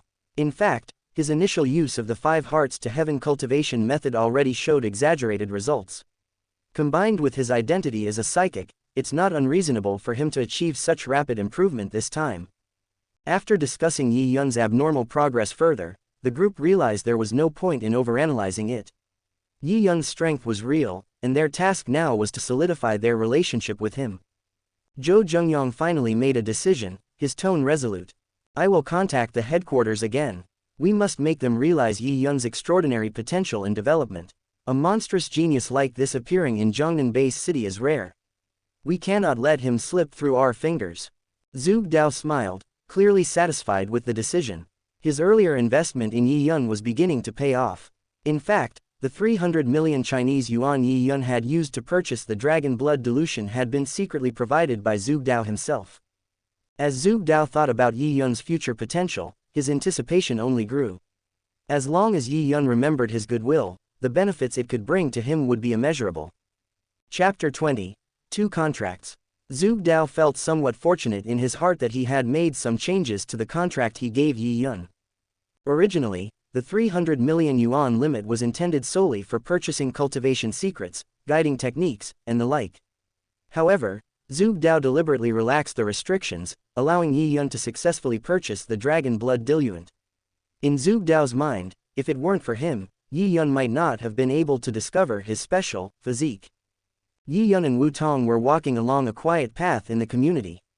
Wu Tong glanced at Yi Yun, who was walking beside him, and recalled Yi Yun's performance just now. It seemed that Yi Yun had remained very calm from beginning to end, without any ripples of emotion. At this moment, Yi Yun said softly, "Uncle Wu, thank you for running around for me these days. Otherwise, I wouldn't be able to practice so peacefully. I wouldn't necessarily have made such great progress." Wu Tong smiled and replied, "Yi Yun, you are from our Yangzhou City Extreme Martial Arts School. As the chief instructor, it is my duty to do these things. We just hope that you can all grow. Looking at you, it feels as if you have fulfilled a dream that we have never achieved. It can also be regarded as another kind of achievement." Yi Yun's gratitude made Wu Tong feel very comfortable. Although, as he said, he was just doing his duty, Yi Yun did not forget his efforts, and the attitude he displayed made Wu Tong feel that his work was not in vain. Yi Yun was still uncertain about what attitude the Extreme Martial Arts School would have towards him after today. His original goal was merely to join an elite training camp, but now it seemed that his progress was too fast, so fast that it exceeded everyone's expectations. After returning home, Yi Yun was not anxious at all. He knew that the elite training camp had a 2-month vacation every year, which happened to be in January and February. Now that February was less than half over, the Extreme Martial Arts School headquarters had enough time to decide how to treat Yi Yun. He just needed to wait patiently for the news. After using the dragon blood, the energy was not completely absorbed, and some of it was still stored in Yi Yun's body. In the short term, Yi Yun only needed to persist in exercising, and his physical fitness would improve rapidly. Before encountering more advanced items, he didn't need to spend any time on this for the time being. If I have to join the elite training camp again this time, then my identity as a mentalist won't be of much help. If I want to rank high in this elite training camp, I must have a sufficient level of strength, as well as high-level body movements and combat skills. Mental power can only be used when hunting monsters. Yi Yun pondered quietly over his own shortcomings. After all, he had only practiced for 2 months. Even though he had gained some experience and insights from Zhuge Dao, the time was short, and the progress he made was not that great. Thus, in terms of strength level, body movement, combat methods, etc., he was completely inferior to others, not to mention the geniuses in the elite training camp. The elite training camp only recruits 30 to 40 students worldwide every year, and 2/3 of these spots are selected from the basic training camp of the Extreme Martial Arts School. In other words, there are only about 10 places allocated to the world each year. These are strong talents selected from hundreds of millions of people, each with their own strengths. Some individuals possess a strong level of strength, with 3 or 4 times the average not being uncommon. Many others have achieved perfect body skills and artistic conception levels, not to mention the powerful swordsmanship and other combat skills they have practiced. It can be said that, in terms of actual combat effectiveness, these geniuses in the elite training camp are fully capable of defeating 10 ordinary warriors at the same level. As far as Yi Yun knew, among the nearly 200 students in the elite training camp, the top 30 to 50 were basically at the level of war gods, while the top 5 or 10 were comparable to medium or even high-level war gods. As long as they had practiced for 5 years or had been certified as war gods, they would leave the elite training camp. These individuals deliberately did not get certified during these 5 years to take advantage of the unique training equipment and powerful resource support available in the training camp. Yi Yun understood his own limitations. If he didn't use his mental power, even if they had the same physical fitness, he would not be a match for those individuals at this moment. However, Yi Yun did not have too many worries. As long as he was given a certain amount of time, just a few months at most, to improve his shortcomings, combined with his already strong abilities in hunting monsters, it would not be difficult for him to reach the top few places. Yi Yun cleared his mind and stopped dwelling on these thoughts. Instead, he recalled some of the cultivation insights he had copied from Zhou Zhengyang earlier. As an intermediate-level war god, Zhou Zhengyang's power level was not very high, only about 3.2, but he had excellent body and palm skills. These cultivation experiences could help Yi Yun quickly improve his actual combat ability. Another 10 days passed, and it was February 21, 2056. This time, At the Extreme Martial Arts Hall in Zhongnan Base City, after Zhou Zhengyang met Yi Yun, he immediately took him to a secluded place deep in the community. There was a simple little villa there. When they reached the villa, Zhou Zhengyang looked at the open door and did not go in. Instead, he gently gestured with his right hand and whispered, "Yi Yun, go in." Inside is Inspector Wang from the Extreme Martial Arts School headquarters. He is a powerful person who surpasses the god of war. You must be respectful, but don't be too restrained. Inspector Wang is very easygoing. Moreover, the headquarters attaches great importance to you this time. I believe you will be treated very well. You must seize the opportunity. Yi Yun nodded slightly to show that he understood. He did not expect that this time, the Extreme Martial Arts School headquarters would actually send an envoy of inspectorate level. Yi Yun remembered that when Luo Feng joined the elite training camp, only Yang Wei, a mid-level god of war, had come.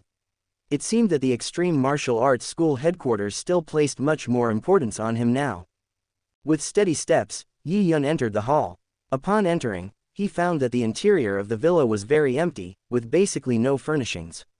There was only an old wooden coffee table in the center of the hall. On one side of the coffee table sat a thin middle-aged man who appeared to be in his 40s, and behind him stood two young men in black. The thin middle-aged man closed his eyes slightly, fiddling with a string of Buddhist beads in his hand.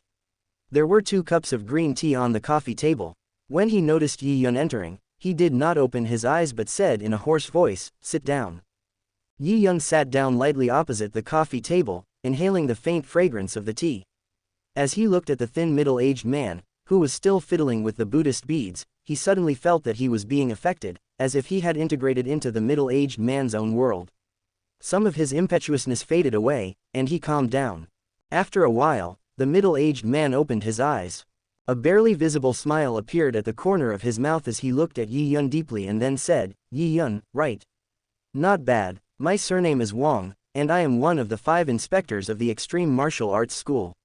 When Iron Hand talked about your situation, I was a little skeptical, but after seeing it for myself, I found that they were not exaggerating. At your age, you possess such strong mental power, you truly deserve the title of a demon genius." As Inspector Wang spoke, Yi Yun immediately felt the surrounding atmosphere changing with Inspector Wang's tone and emotions. He calmed down a little and then said, "Inspector Wang, thank you for your praise. I am inexperienced and still have many shortcomings. I need to work harder in the future. Right now, I just have some lucky talents. It's not worth mentioning." Inspector Wang sensed that Yi Yun did not exhibit the slightest bit of arrogance. Although he was only a 17-year-old boy, he seemed to have his own ideas and was able to recognize his strengths and weaknesses. This alone was enough to make Inspector Wang regard him with newfound respect. Inspector Wang nodded slightly, took a sip of tea, and continued, "The gym owner is actually very interested in you. If it weren't for the king-level monster riot in the coastal area, the gym owner would have come to deal with it. This time, perhaps the gym owner would have come in person. Although he didn't come, he still expressed his intention to cultivate you. Take a look at these 2 contracts. In the Extreme Martial Arts Hall, the only one who can be called the owner is the founder of the Extreme Martial Arts Hall, Hong." Yi Yun did not expect that Hong would actually notice a little war god like him, and his heart suddenly became active. "I didn't expect the museum owner to pay so much attention to me. It seems that it won't be long before I can see him in person." Yi Yun took the 2 contracts handed over by the man behind Inspector Wang and examined them one by one. When Yi Yun had finished reading, Inspector Wang spoke again, "Yi Yun, the owner wants to give you 2 contracts. It's up to you to choose. The first contract is a special training contract, which means that after signing it, you can train and study in the elite training camp of my Extreme Martial Arts School for 5 years. When the 5 years are up, or after you are certified as a god of war, you can graduate and leave. As for the second contract, it is the most formal and senior internal recruitment contract of our Extreme Martial Arts School. This contract offers the treatment of a high-level war god. After signing it, you will become a core member of our Extreme Martial Arts School." Yi Yun looked at the contract. There was nothing special about the first contract. Every warrior who joined the elite training camp of the Extreme Martial Arts School would sign such a contract at the beginning. The Extreme Martial Arts School would carry out training for 5 years, but it was not responsible for the life and death of the students, nor would it guarantee that they would become gods of war after graduation. Apart from these, there were no special regulations. Chapter 21. A New Journey. The nature of the second contract is completely different. It is a recruitment contract for core members of the Extreme Martial Arts School. Once signed, the status and treatment within the school will be greatly improved. Generally speaking, for martial artists who join the Extreme Martial Arts School, there are relatively few restrictions imposed on them by the school. They enjoy a degree of freedom in their daily lives, without any special constraints or regulations, and, of course, they do not receive any salary. They simply hold the identity of a member of the Extreme Martial Arts School. There are not many people in the Extreme Martial Arts School who are qualified to receive salaries. With Yi Yun's contract, he can earn an annual salary of 8 billion. Considering Yi Yun's current level of strength, such a salary is already quite good. After all, the inspector of the Extreme Martial Arts School only earns about 10 billion a year. However, those who choose to join the core members of the Extreme Martial Arts School generally do not do so solely for the salary. Even for a junior war god, earning 10 billion in a year is not particularly difficult. What they seek are the rights and hidden benefits that come with the identity of core members of the Extreme Martial Arts School. On Earth today, Hong and Lei Shen are the strongest. They do not concern themselves with low-level matters, but high-level items and information are primarily in the hands of these two individuals. As a core member of the Extreme Martial Arts Hall, one has the opportunity to access these resources and even receive certain discounts when exchanging or purchasing them. Not to mention that there are many masters in the Extreme Martial Arts Hall. If Hong is not counted, there are still several powerful individuals who surpass the God of War, just like the current Inspector Wang. If they can communicate and guide each other from time to time, it will greatly aid in improving one's own strength. Of course, it is impossible to gain benefits without paying a price. To enjoy the conveniences and advantages of being a core member of the Extreme Martial Arts School, one naturally has to contribute something. This could involve being transferred to a branch hall or taking on a specific position like inspector.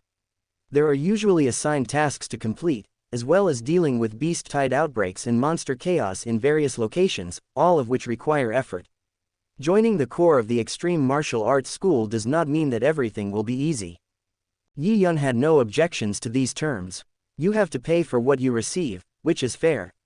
Moreover, as the strongest organization in the world, the Extreme Martial Arts School focuses on training warriors. Even some designated affairs and tasks serve as training for the warriors.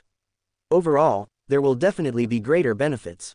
Turning to the last page of the second contract, Yi Yun discovered some additional clauses.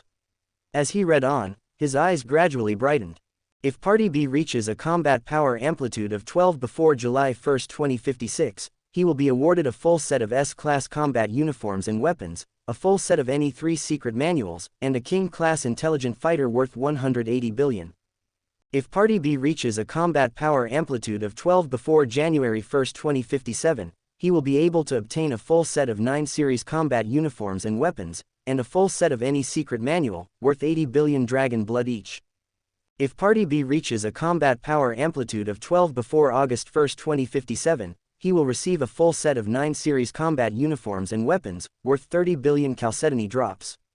If Party B reaches a combat power amplitude of 16 before April 1, 2059, he will be awarded a full set of SS-level combat uniforms and weapons, a full set of any 3 secret manuals, a copy of The Basics of Spiritual Masters, a King-level intelligent fighter worth 180 billion, and a set of Black God, a relic of ancient civilization. There are a total of 6 reward tiers, and the rewards for each tier are substantial, but the requirements for obtaining them are also set very high. It is now February 2056. Reaching a combat power amplitude of 12 within 4 months is no easy task. To put it bluntly, these reward tiers are designed to provide Yi Yun with benefits based on his rate of progress. The faster he progresses, the greater the benefits he will naturally receive. Take the first one, for example. If Yi Yun can successfully increase his combat power amplitude to 12 within 4 months, the reward will be very generous. However, if the time is extended, the reward will immediately shrink or even disappear. The Extreme Martial Arts School is aware of Yi Yun's current physical strength and body skills, so these terms were specially set by Hong based on Yi Yun's situation.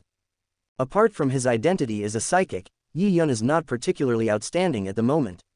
Even compared to other students in the elite training camp, he can be considered at the bottom. Therefore, the first reward tier serves more as an incentive. There are many rewards, but it is generally difficult to obtain them. The additional terms of the 6 rewards are benefits specially set up by the Extreme Martial Arts School to cater to geniuses like Yi Yun. He does not need to pay anything else. As long as he works hard to practice and improve himself, he can receive the corresponding rewards. This can be regarded as preferential treatment from the Extreme Martial Arts School or Hong. There are 2 thresholds for the combat power amplitude, one is to reach 12, and the other is 16. Yi Yun did not look at the other clauses but focused on the first and fourth clauses. These 2 clauses represent the shortest requirements to meet these 2 conditions, and the attached rewards are also the best, making them Yi Yun's primary goal. When Inspector Wang saw Yi Yun gently put down the contract, he did not intend to explain in detail but pointed it out implicitly. Yi Yun, the last clause of this second contract was set by the owner himself. I also took a rough look at it, and it is not so easy to meet the conditions above.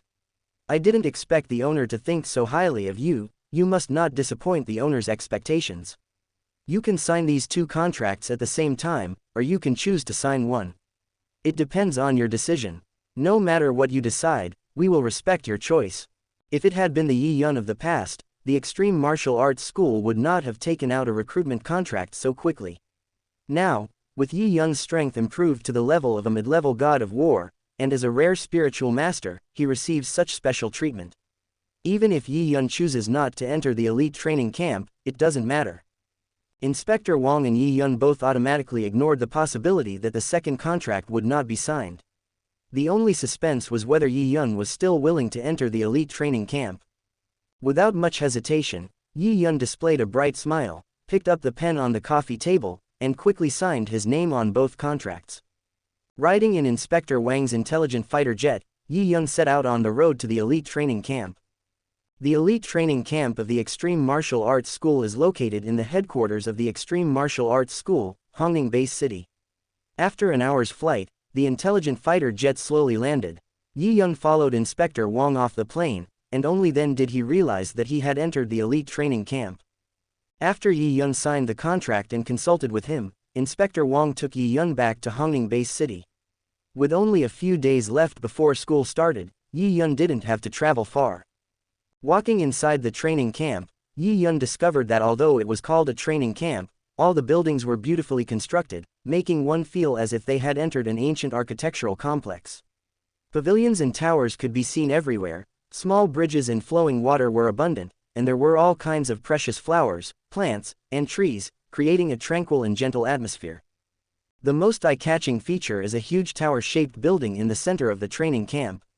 Its height is comparable to that of an ordinary 20-story building. Yi Yun knew that this was the famous, 9-story building, which would also be the main location for his upcoming training. Following Inspector Wang through the training camp, they soon arrived at a quiet area where some ancient-style villas were located. Compared to other buildings, there was nothing particularly special about them, except that the villas covered a slightly larger area.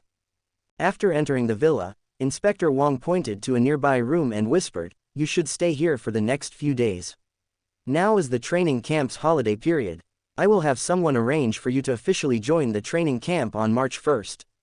Yi Yun naturally had no objections and waited peacefully in Inspector Wang's villa for a few days. On the morning of March 1st, a teacher from the elite training camp came to take Yi Yun away. Yi Yun lagged behind by half a body length, and looking at the man in blue who was talking non-stop in front of him, his heart couldn't help but twitch. According to Inspector Wang, this man in blue should be his teacher in the elite training camp, but Yi Yun didn't find him particularly reliable at the moment. The man in blue is named Ji Yi. He is just 30 years old this year, but he is already a powerful high-level war god. He chose to stay at the headquarters of the Extreme Martial Arts School and has just been appointed as a teacher in the elite training camp. In other words, Yi Yun is Ji Yi's first student. When they first met, Ji Yi came up, put his arm around Yi Yun's shoulders, and excitedly hit Yi Yun's chest heavily, then began to talk non-stop, barely pausing, until Inspector Wang spoke, at which point he reluctantly took Yi Yun away. Along the way, Ji Yi continued to chatter, discussing various aspects of the elite training camp. Although there was a lot of unnecessary information, Yi Yun gained a general understanding of the entire elite training camp. However, he could also imagine that his ears would not have peace in the future while getting along with Ji Yuyi. Nevertheless, Yi Yun recognized that Ji Yuyi had become a high-level war god at such a young age, indicating that he was undoubtedly a genius. Moreover, being appointed as a teacher in the elite training camp of the extreme martial arts school meant that Ji Yuyi was exceptional in personal strength and must possess his own unique strengths. The extreme martial arts school valued him highly, and the selection of teachers was undoubtedly done with careful consideration, believing that Ji Yuyi was qualified for the role. Ji Yuyi walked quickly, and Yi Yun followed his pace, soon crossing a small bridge and arriving at a group of buildings. Chapter 22, Elite Training Camp. Ji Yuyi pointed to a yard not far away and said with a smile, "Hey, Yi Yun, this is the Muyun Pavilion, where we will live for the next 5 years. Don't you think the environment is pretty good? I've already informed the higher-ups, and no one else will move in.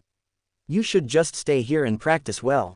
Yi Yun nodded. He had originally thought that he would be assigned to Zhongnan Pavilion, considering he was from Zhongnan Base City. According to the general allocation rules, he would typically enter Zhongnan Pavilion. However, it seemed that the current situation was either due to Hong's special care or because of Ji Yuyi, as the two of them would be living alone in a courtyard. Ji Yuyi is also Chinese, but he is not from Zhongnan Base City, he hails from Kyoto Base City. He speaks with a strong Beijing accent and talks very quickly, making it difficult for Yi Yun to catch all of Ji Yuyi's words at times. The Muyun Pavilion in front of them is a courtyard covering dozens of meters, featuring 3 attics. Yi Yun chose the one on the right. Upon entering, he found that the facilities in this attic were very complete, with a lounge, practice room, reception room, and more. However, some modern amenities were not included. Electrical appliances such as washing machines and air conditioners were absent from this elite training camp. After putting away his luggage, Yi Yun initially planned to go to the training room to practice, but Ji Yuyi, who had followed him in, pulled him away. Ji Yuyi put his arm around Yi Yun's shoulder affectionately and said as they walked, "You won't be so free today. I'll take you to check in first and then determine a fixed code name. You're officially joining today, so the last 4 digits of your code name have been set as 5603. You can choose a number for the last 2 digits. Yi Yun felt somewhat uncomfortable with Ji Yuyi's actions. After thinking for a moment, he said softly, "Let's go with 14. Ji Yuyi nodded. "Well, your code name for the next 5 years will be 560,314. You will go out to hunt monsters on the even days of every month. Today is the first day, so follow me and get familiar with this elite training camp. I'll also think about how to best stimulate your potential. I've never seen a mid-level war god spiritualist under the age of 18. Tisk tisk, if you become rich in the future, don't forget your teacher." After following Ji Yuyi around the elite training camp for a whole morning, Yi Yun finally finished the tour and became familiar with the layout.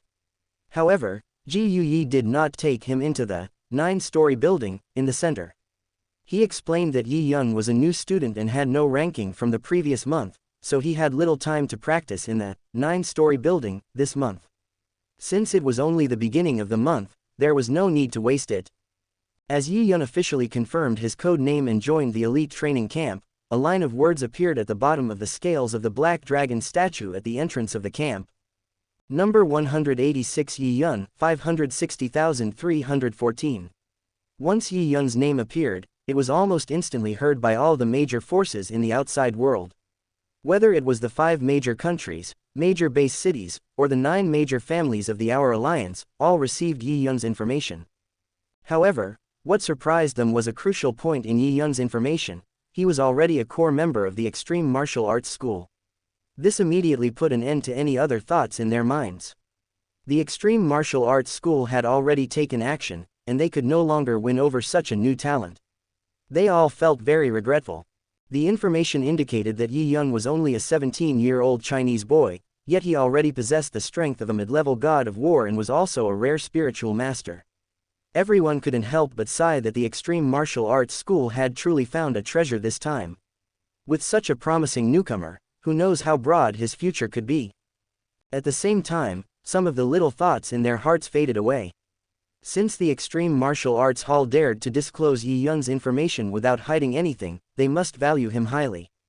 If they entertained any malicious thoughts at this time, the wrath of Hong behind the Extreme Martial Arts Hall would certainly be something they could not bear. In the afternoon, Ji Yuyi pulled Yi Yun aside to discuss some rules that needed attention in the elite training camp, such as the usage time of the ancient civilization facilities, ranking points, and the rules to follow when hunting monsters. Yi Yun couldn't help but admire Ji Yuyi. He elaborated on a topic that could have been explained in 10 minutes for 2 hours, showing no signs of stopping. By the end, it was getting dark. Ji Yuyi took a sip of water and finally straightened his face, saying, "Yi Yun, you better listen to me for the next month. Don't go to the 9-storied tower yet. I will create a training plan for you. Apart from the half of the time spent hunting monsters, spend the rest of the time training your strength, body movements, and combat skills. If you don't improve these areas, you won't be able to access any resources." Yi Yun already knew that in this elite training camp, the most sought-after resources were the ancient civilization's gravity room and the virtual space of the trial tower in the 9-story building. The ancient civilization's gravity room could accelerate physical training and stimulate potential, while the virtual space of the trial tower was an excellent place to hone physical skills and combat techniques. There are nearly 200 students in the elite training camp, but there is only one ancient civilization gravity room and one trial tower virtual space. Therefore, how to allocate time is determined by the Black Dragon ranking in the elite training camp. The rankings are calculated once a month. Students with higher rankings will be allocated more time to use the gravity room and trial tower in the following month. By utilizing this time, they will naturally make greater progress and widen the gap with others. Consequently, every student in the elite training camp works hard to achieve a high ranking on the Black Dragon ranking list. The ranking on the Black Dragon ranking depends on 3 factors: combat points, power level, and trial tower level. The final score is calculated by multiplying combat points by power level and then by trial tower level. Physical strength and the level of the trial tower are particularly important. The level of physical strength multiplied by the level of the trial tower is referred to as the combat power amplitude in the elite training camp. The combat power amplitude serves as the standard for measuring a person's strength within the camp. In specific terms, it can create a significant gap in points between different students. For example, if 2 people both have 2,000 combat points, but one has a combat power amplitude of 8 and the other has 9, the final points difference will be 2,000. However, if both have combat power amplitudes of 8, and one has 1,800 combat points while the other has 2,000, the final gap will be smaller. Compared to combat points, which have a larger base and similar differences, improving one's combat power amplitude is key to enhancing the ranking on the Black Dragon ranking list. Sometimes, an increase of 0.1 or 0.2 can significantly affect the final ranking. Ji Yuyi stared at Yi Yun with a playful smile on his face. "I really don't know how to praise you, kid. Your mental power is so strong, but your physical strength, body movement, and combat skills are so poor. In this elite training camp, you can be said to be at the bottom. The combat points you earn from hunting monsters are not several times more than others, but the combat power amplitude of others is several times higher than yours. In the first few months, don't pay too much attention to the points ranking on the Black Dragon rankings, and don't be swayed by outside opinions. Just focus on strengthening your foundation. Even if you are a spiritualist, if your body is strong in all aspects, you can better harness your spiritual power." Ji Yuyi also roughly understood Yi Yun's situation. He had only been a warrior for a little over 2 months. With such a short training period, being able to exert 1.5 times the force was already impressive. His body movement was also at a subtle level. Ji Yuyi did not think he could perform better than Yi Yun. However, this is an elite training camp, and Ji Yuyi himself had come from here, so he knew how fierce the competition could be. He believed that Yi Yun, already possessing the strength of a god of war, was willing to join the elite training camp to receive better training and improvement. Therefore, Ji Yuyi accepted the task from the headquarters and felt responsible for Yi Yun. Yi Yun nodded slightly, not refuting Ji Yuyi's words. Deep down, he had no objections to Ji Yuyi's current arrangements and was able to accept them completely. In fact, his mindset was more peaceful. He had no intention of rushing ahead of everyone in the first month. Compared to others, he simply lacked time. Those who ranked at the top of the Black Dragon ranking had been in this elite training camp for 2, 3, or even 4 or 5 years. Yi Yun was self-aware and recognized his weaknesses, but he would not feel ashamed of himself. He believed that as long as he was given a certain amount of time, the first place in the elite training camp would eventually be his. I'm afraid even Hong doesn't believe that I can reach 12 in a few months. The first clause in the terms is written to challenge me. I want to see how they will react if my combat power reaches 16 before July 1st this year. Chapter 23, Choice.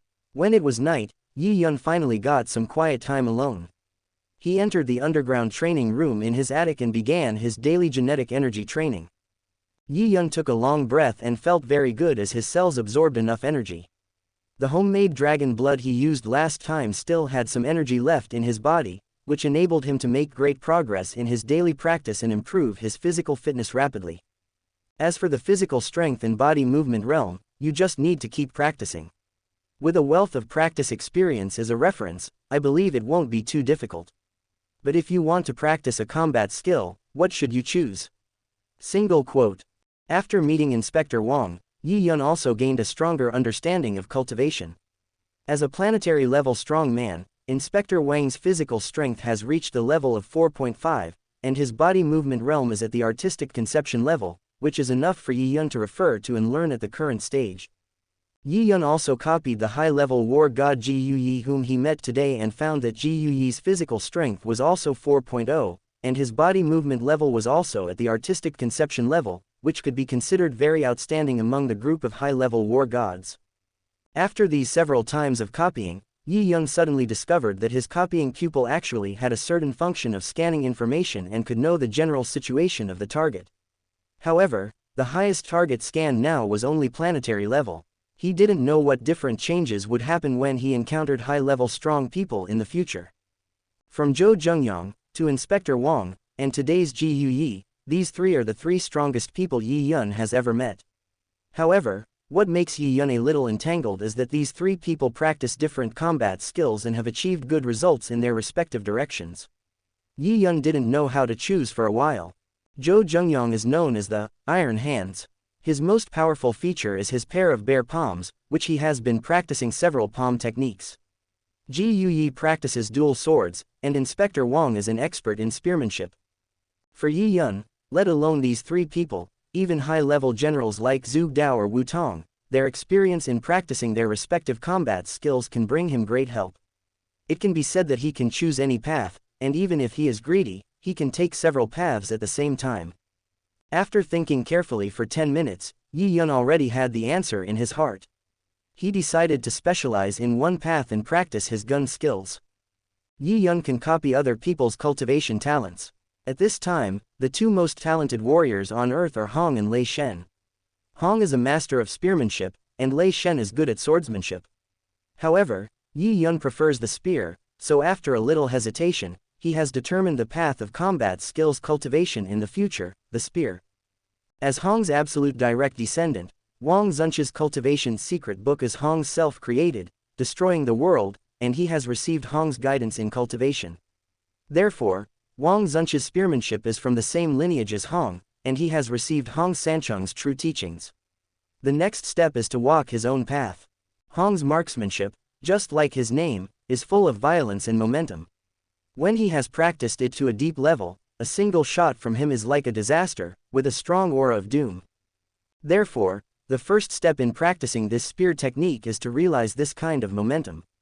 Although being able to truly do this has already reached the fourth level of spear technique, artistic conception, if you can comprehend a trace of the momentum, it will have an excellent auxiliary effect on the improvement of spear technique practice.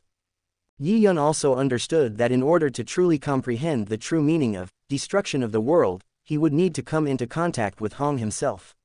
After all, Inspector Wang was a learner. Unless he took the step of creating his own skills, he would never be able to match Hong's attainments in this gun technique. It was Yi Yun's first time to come into contact with the gun, and he was quite excited.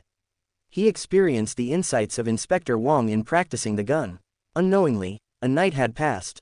Yi Yun opened his eyes and it was already dawn outside. Today was a double date, and he needed to go out to hunt monsters. When we arrived at the yard outside, Ji Yuyi had already gotten up and was playing with two scimitars in the yard. The shape of Ji Yuyi's scimitars was quite peculiar. They were less than 30 centimeters long and had a curvature of nearly 90 degrees. When he took a stance, the curved part could just fit his elbows. The two scimitars in Ji Yuyi's hands were like two silver fish, flying up and down. The strange angles did not cause any possibility of hurting him. He showed his superb attainments with scimitars in a nonchalant manner. After Ji Yuyi exhaled and put away his sword, Yi Yun couldn't help but applaud. To be able to use such an unpopular weapon to such an extent, Ji Yuyi must have put in a lot of effort in addition to his outstanding talent. It can be said that although Ji Yuyi is usually not very serious, he is definitely competent as a warrior. Ji Yuyi looked at Yi Yun standing beside him and grinned. His aura of a peerless master suddenly shattered. "Hey, you want to learn? I'll teach you." Yi Yun waved his hand and said with a smile. "Teacher Ji Yu, I just think your knife is very good. I'm going out to hunt monsters today, and I don't know where to gather. Can you please show me the way?" Ji Yuyi narrowed his eyes slightly. "You have good taste. I spent a lot of money to make these two scimitars from our extreme martial arts school. The quality is completely SS grade. Even king-level monsters can easily cut through their body defenses. Of course, this is just a theory. If I encounter a king-level monster, I can only run away. But the quality of these two scimitars is absolutely beyond reproach. As for hunting monsters, the eastern area of the training camp is the fighter plane landing point. When you get there, you can take a special fighter plane and someone will lead you." Yi Yun nodded. He had already familiarized himself with the terrain of the training camp yesterday. It didn't take him much effort to find the landing point of the fighter plane mentioned by Ji Yuyi. After arriving, he saw a huge dark blue fighter plane ready to go. A middle-aged man stood under the fighter plane. He waved at Yi Yun and said with a smile, "Yi Yun, I'm the leader of your group of monster hunting students. My name is Li Yu. Hurry up and get on the fighter plane. Everyone else has arrived except you." Yi Yun got on the fighter plane and saw that the interior space of the fighter plane was very spacious, with rows of seats. On these seats were young men and women. Each of them had a different temperament, but there was one thing: the aura they exuded was very powerful. When they saw Yi Yun coming in, all their attention was focused on him. Being watched by so many powerful people, Yi Yun was not nervous at all. He walked slowly to an empty seat and sat down, without any intention of talking to others. Then Li Yu walked onto the fighter plane, closed the cabin door quickly, and sat next to Yi Yun. The next moment, the fighter plane slowly took off and left the range of the elite training camp. Li Yu looked at Yi Yun, who was wearing casual clothes beside him, and asked curiously, "Yi Yun, although this is your first time hunting monsters, you should have read the student instructions, right? How come you don't have any equipment?" Yi Yun did not buy a combat uniform, but only bought an S-level throwing knife, which he hid in his sleeve. When he went out, Ji Yuyi gave Yi Yun a small shield. Apart from these, Yi Yun had no other equipment. Yi Yun smiled lightly and simply said, "Teacher Li Yu, I am a spiritual teacher. I have read the student guidelines, and I have some understanding of the city No 1001 we are going to. Don't worry, I know myself well and there will be no problem." The Hongning base city where the elite training camp is located is probably located in West Asia. The city No 1001 where Yi Yun and his team are about to hunt monsters is about 300 kilometers away from the Hongning base city. This is a city numbered by Hong himself. Every student in the elite training camp must hunt monsters in this city. This work is organized and uploaded by Luju Book Bar. City 1001 is monitored by a special satellite, which means that within this city, every student's actions are transparent. According to the iron rules of the training camp, those who hunt monsters can only rely on themselves. Those who help others or trade monster materials privately will be expelled, and cannibalism is strictly prohibited. Once discovered, they will be directly executed. As for Yi Yun's information, both Li Yu and other students on the fighter plane are already very familiar with it. They also know that Yi Yun is actually a powerful and rare spiritualist. It is not surprising that Yi Yun seems a little arrogant now. After all, there is really nothing that can threaten a spiritualist of a middle-level war god in this particular monster city. But they also heard that Yi Yun's physical strength, body movements, etc. were very poor, and he seemed to be a person with very serious academic imbalance. Before Yi Yun became stronger, they were not very interested in Yi Yun. Not long after, the fighter plane arrived at City 1001. Yi Yun stepped onto the wilderness area with his shield on his back, and saw that the other students had already gone far away. No one chose to travel together, and all of them acted alone. Li Yu patted Yi Yun on the shoulder and said softly, "Go, just come back before the gathering time, and be safe." Yi Yun nodded, found a direction, and left Li Yu's sight. If we don't count the actual combat assessment of warriors, this is actually Yi Yun's first time to set foot in the wilderness area alone. Yi Yun couldn't help but sigh that his progress was a little too fast. With too little time and the lack of training in the wilderness area, it was indeed one of his biggest weaknesses. Even Luo Feng in the original novel, before joining the elite training camp, he followed the Fire Hammer team for several months and had rich experience in hunting monsters in the wilderness. He honed his physical strength and body skills to a good level. Only then was he able to rush his Black Dragon ranking points ranking to more than 60 within the first month of joining the elite training camp. Yi Yun now has no way of doing that. Chapter 24. The training begins. However, Yi Yun did not feel any great pressure in his heart. His mental power had reached the level of a mid-level god of war, and he had also received attention from the extreme martial arts school, so he had enough time to improve his shortcomings. Some voices and opinions from the outside world could not have any impact on Yi Yun. As long as a person has determined his goal and is determined to work hard for it, he will be fearless. This special city No 1001 was located in West Asia close to Europe before the Great Nirvana. The style of some of the building ruins was obviously different from that of China. Yi Yun walked in the ruined city, searching for his prey. The closer to the fighter plane parking point, the sparser the distribution of monsters. Yi Yun walked all the way for 20 minutes and met other students on the way, but there was no sign of the monster, so he had to continue to expand his search range. After climbing over a low hill, Yi Yun lowered his body, restrained his voice and breath, and hid behind a big tree. Not far ahead, there was a giant gray wolf, walking slowly with its head down, its nose constantly moving, as if searching for prey. Recalling the information in the student instructions, Yi Yun recognized this giant gray wolf as the Gray Rock Wolf, a beast general level monster unique to West Asia. After reaching adulthood, it is generally a mid-level beast general, and some powerful individuals can reach the strength of a high-level beast general. The Gray Rock Wolves are social monsters. Their individual strength is not very strong among monsters of the same level, but each group of Gray Rock Wolves has dozens of them. When they act collectively, they can be considered extremely difficult targets in city number 1001. The lone Gray Rock Wolf in front of him should be the scout of the group, responsible for gathering information and identifying prey. There must be a team of Gray Rock Wolves not far behind him. According to experience, if the Greystone Wolves, scouts, encounter prey or are attacked unexpectedly, they will send out a unique signal, and the wolves in the distance will rush over quickly. It will basically take no more than 5 minutes. In other words, once you start fighting, it is best to resolve the battle within 5 minutes. After much difficulty, he saw the first monster. Even though it was a hard-boned limestone wolf, it could not stop Yi Yun's determination to take action. However, before taking action, Yi Yun also calculated the strengths and weaknesses of himself and the limestone wolf, and did not attack rashly. Under the shelter of the sturdy trees, the small shield on Yi Yun's back floated up gently, and then suddenly split into several parts. After these parts were combined in the air, they turned into a strange spear. The spear fell into Yi Yun's hands. Yi Yun looked at the appearance of the spear and was very satisfied.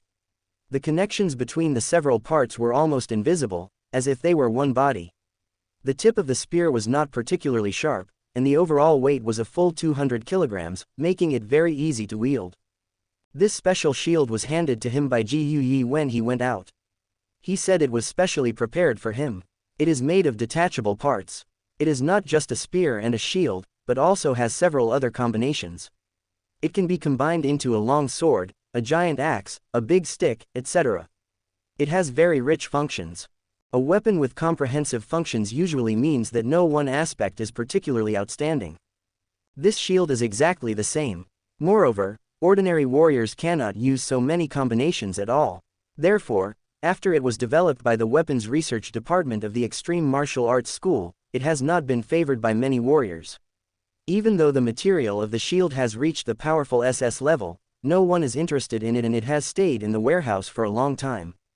So Ji Yuyi didn't spend much money to exchange it and gave it to Yi Yun for use. According to Ji Yuyi's idea, Yi Yun's strongest means at this time is undoubtedly his own powerful mental power, so he must strengthen it in this aspect. This shield can be used as Yi Yun's flying vehicle at ordinary times. When fighting the enemy, whether it is the shield itself or the disassembled parts, they are all extremely sharp and can also be controlled by Yi Yun's mental power. Because of the strong material, it also has very impressive power. The most important point is that Yi Yun also expressed to Ji Yuyi that in order to strengthen his combat level as a warrior, this shield can be combined into various commonly used weapons, which can be used no matter which path Yi Yun chooses to practice. Yi Yun was in a good mood after getting such a shield. He was originally planning to buy a spear, but now this multifunctional shield is just right, and the material is very good, which is enough for him to use for a long time. Yi Yun held the back half of the spear with both hands, exerted force on his feet, and his whole body was like a sharp arrow shot from a bow, and the spear pierced straight at the gray rock wolf that had not yet reacted. The main offensive method of the spear is straight stabbing. The whole body's strength is poured into the spear body, which enables it to unleash the most direct penetrating power. Yi Yun chose a very good time to attack. It was just when the gray rock wolf turned its head, and there was no movement under his feet. He reached the distance of more than 20 meters from the gray rock wolf in an instant, and was about to stab the gray rock wolf in the back of the head. At this moment, the gray rock wolf did not turn its head, but suddenly moved 20 centimeters to the left side of its body, narrowly avoiding Yi Yun's gun tip. Its four legs turned on the ground and attacked Yi Yun's position without any pause. At the same time, a low roar came from the gray rock wolf's mouth. The tone was not loud, but it was heard from a long distance in an instant. Yi Yun frowned immediately. He had tried his best to keep his voice down, but still couldn't hide from the perception of the gray rock wolf. This gray rock wolf was only at the level of a mid-level beast general, but in terms of alertness, it was even better than the high-level generals of human warriors. Without using his mental power, the physical fitness that Yi Yun could exert was only at the level of a high-level general. As soon as he started to move, he was sensed by the sensitive gray rock wolf, so the gray rock wolf quickly decided to entangle the opponent and then pass the message to the wolf pack not far away. In its opinion, Yi Yun was now the best prey. Facing the sharp claws of the gray rock wolf, Yi Yun didn't think twice and quickly crossed the spear across his chest to block the attack of the gray rock wolf. The force was not very strong, so Yi Yun stabilized his body by pushing his feet back slightly. He held the spear tightly with both hands and pushed forward, knocking the gray rock wolf out. Then he pointed the spear upwards and slashed towards the relatively weak belly of the gray rock wolf. What Yi Yun didn't expect was that while Yi Yun was exerting force, the gray rock wolf also exerted its own strength, and retreated a distance beyond Yi Yun's calculations. When the momentum of Yi Yun's spear was exhausted, the gray rock wolf attacked Yi Yun's left side again. The gray rock wolf's almost instinctive attack method caused Yi Yun great trouble. He was unable to fully unleash the power of the spear when he first mastered it. He was like a child applying a technique and was completely seen through by the gray rock wolf. The entire rhythm of the battle was actually led by the gray rock wolf. Moreover, the gray rock wolf was very smart and cunning. It did not want to fight Yi Yun to death immediately. Its own strength was still a little weak, so it basically fought with Yi Yun and distracted Yi Yun's attention. It had no intention of defeating Yi Yun immediately. The communication signal had been sent, and it only needed to wait for its own tribe to arrive. In the eyes of the gray rock wolf, Yi Yun would have no way out by then. After only fighting for such a short time, Yi Yun's weakness of lack of practical experience was immediately discovered by the gray rock wolf. It was precisely around this weakness of Yi Yun that the gray rock wolf exerted its agility to the extreme. During the whole fight, Yi Yun could not even touch the gray rock wolf. Yi Yun also saw what the gray rock wolf was thinking, but it was his first time using a gun against an enemy, and he had almost no actual combat experience. For a moment, he was unable to escape from this situation, and he felt a little uncomfortable in his heart. This work is organized and uploaded by Luju Book Bar. Generally, a strong warrior, facing a monster of the same physical fitness, can basically crush it by relying on his body movements, combat skills and wisdom, and can even kill the monster across levels. But now Yi Yun only has the strength of a high-level warrior, and the level of the spear in his hand has reached SS level, but he can't take down a Grey Rock Wolf at the intermediate beast general level, and the rhythm of the battle is even controlled by the Grey Rock Wolf. This is difficult to be accepted in the warrior world. Yi Yun took a long breath and adjusted his mentality.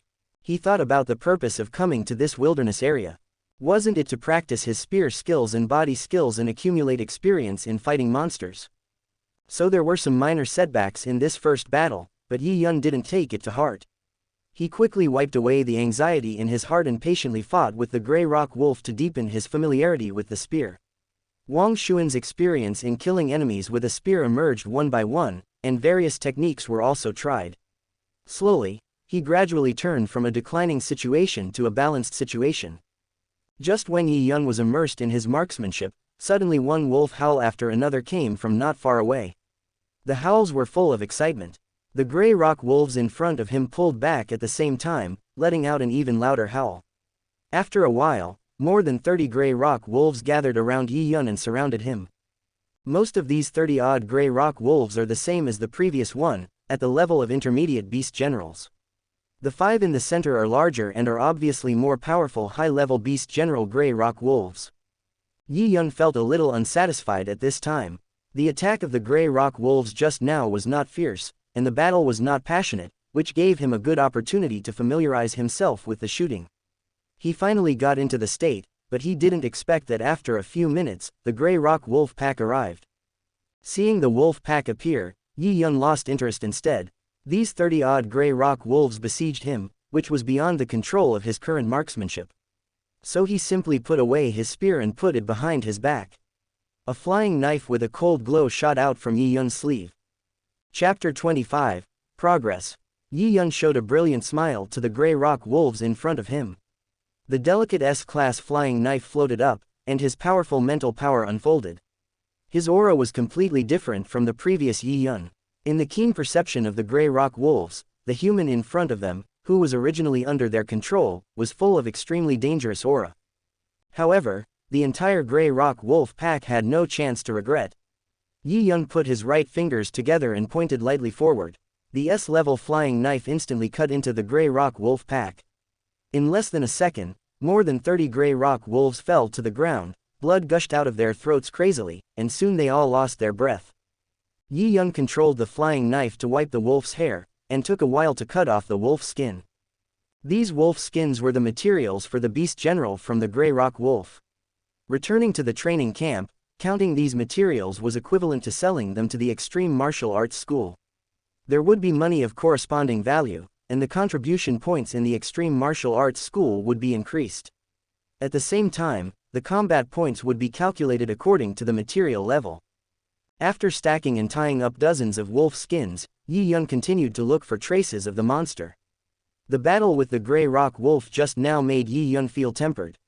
With the blessing of the experience and insights of his predecessors, he gained a huge amount every second when fighting in person. After only fighting with the Grey Rock wolf for a few minutes, Yi Yun could already feel that he and the spear in his hand had a certain tacit understanding. The spear skills he displayed had a bit of spirituality and were no longer so rigid and mechanical. It could be said that he was quickly integrating other people's training experience into his own perception, and his progress was exaggerated. During this day, whenever Yi Yun saw a monster, he would pick up his spear and fight it. His spear skills and body skills improved rapidly in such high-intensity battles. In almost every battle, Yi Yun would show new brilliance. In the first few times, he still needed mental power to back up the attacks. Later on, with the improvement of Yi Yun's spear and body skills, and his familiarity with the various monsters in City 1001, the battles had completely stabilized. Just relying on the spear in his hand and without using mental power, he was able to deal with those beast general level monsters. This City No 1001 was specially preserved by Hong and was set up specifically for the students in the elite training camp. The entire city is filled with a large number of beast general level monsters, and the number of lord level monsters is extremely small, and many of them are promoted from beast general level monsters. Therefore, although Yi Yun did not pay attention to the level of the target that day, he did not encounter a lord level monster. A flash of cold light passed by, and a one-horned deer was seen with its head pierced by a dragon-like spear. The deer was still moving and was nailed to a giant tree. Yi Yun drew out his spear and cut off the long antler of the unicorn. He glanced at the time on his watch and without further delay, he headed towards the direction of the fighter plane parking point. When Yi Yun saw Li Yu again, he saw Li Yu coming up to him with a smile and said with a chuckle, "Yi Yun, you have a good harvest. Hurry up and get on the fighter plane, everyone is almost here." Yi Yun smiled and nodded, walked onto the fighter plane and sat down. He saw the trainees around him. Each of them was carrying a bulging backpack filled with materials they had harvested from hunting monsters all day. Yi Yun did not bring a backpack, and the monster materials he had left were now tied together. They were originally floating slightly off the ground, and after entering the fighter plane, they fell at Yi Yun's feet. Everyone could clearly see the spoils Yi Yun had harvested, and they immediately realized that the quantity and quality of Yi Yun's spoils were much greater than theirs. However, no one found it strange, and some even showed disdain. Yi Yunzhang's identity as a war god spiritualist is no secret. If he were outside, such strength would be admired and admired by most people. But now he is in an elite training camp. Here, only powerful physical strength, body movements and combat skills can convince others, and this is also a demonstration of true strength. Each of them was aware of Yi Yun's physical fitness and physical strength level, and knew that at this level, it would be difficult for him to deal with monsters of intermediate level generals, let alone high-level beast generals of a higher level. However, among Yi Yun's large bundle of materials, there were many materials for intermediate level beast generals, and even quite a few for high-level beast generals. To be able to have such a harvest, they felt that Yi Yun must have used mental power to hunt monsters. Although it did not violate the rules, it still made them feel that Yi Yun did not have the heart of a strong man who was striving for progress, so naturally they would not have a good face. Yi Yun was aware of other people's looks and thoughts, but he didn't care. He did use his mental power to hunt down many monsters among these materials, but the ultimate goal was to improve his combat points. He also received all the necessary combat training, but some monsters discovered him in advance, so he used his mental power to kill them instantly to prevent them from escaping. Since combat points are one of the conditions for calculating points, why couldn't he make every effort to improve them? After everyone returned, the fully loaded fighter planes returned to the training camp. After getting off the fighter planes, it was almost 10 o'clock. There were special vehicles in the training camp responsible for counting the monster materials harvested by each student, depositing the corresponding money into each person's account, and increasing the corresponding contribution points. At the same time, each student's combat points also increased accordingly. There were only 50 million Chinese yuan in Yi Yun's card. After this inventory of materials, the figure in the account skyrocketed and reached a huge figure of 5 billion. Generally, the core materials of a primary beast general monster are worth about 5 million to 15 million. The important materials of a mid-level beast general level monster can be sold for about 10 million to more than 100 million. The core important materials of high-level beast general level monsters can be purchased for around 50 million to 600 million or 700 million. Of course, this is an approximate price. Some monsters are extremely rare or their materials are popular, so the value of their materials will be greatly increased. For example, the silver moon wolf, its fur is the material of top luxury clothes in the upper class, and its own strength is extremely outstanding, so its value will be equivalent to the material value of an ordinary primary lord-level monster. Moreover, this is the general price in the outside world and the approximate reference value for the HR Alliance's acquisition. If it is sold directly to the extreme martial arts school like this, the money obtained will be slightly less, but there will be compensation in contribution points. Today, Yi Yun hunted 10 high-level beast generals, nearly 40 intermediate beast generals, and several primary beast generals, and collected most of the materials, thus obtaining a harvest of 5 billion. But this is also because of the group of Grey Rock Wolves. Otherwise, there would only be about 10 or 20 billion of them this time, and we might not be so lucky to encounter a large number of social monsters next time. After the statistics were completed, the rankings of the students on the Black Dragon ranking list on the scales of the Black Dragon statue at the entrance of the training camp also changed. Today was number 2, and this batch of students were ranked at the back because they were one day behind in the record points for hunting monsters. After today's statistics were completed, they all rushed forward in ranking. Yi Yun's ranking has also changed. Because his combat performance points are very high, he is now ranked around 156th. However, because his strength level is only 1.5 and the trial tower has not yet had a sprint, His combat power amplitude is currently only a pitiful 1.5, so the points increase is not obvious, and he is only slightly better than those at the bottom of the training camp. As a newcomer who has just joined the elite training camp, Yi Yun is still receiving a lot of attention.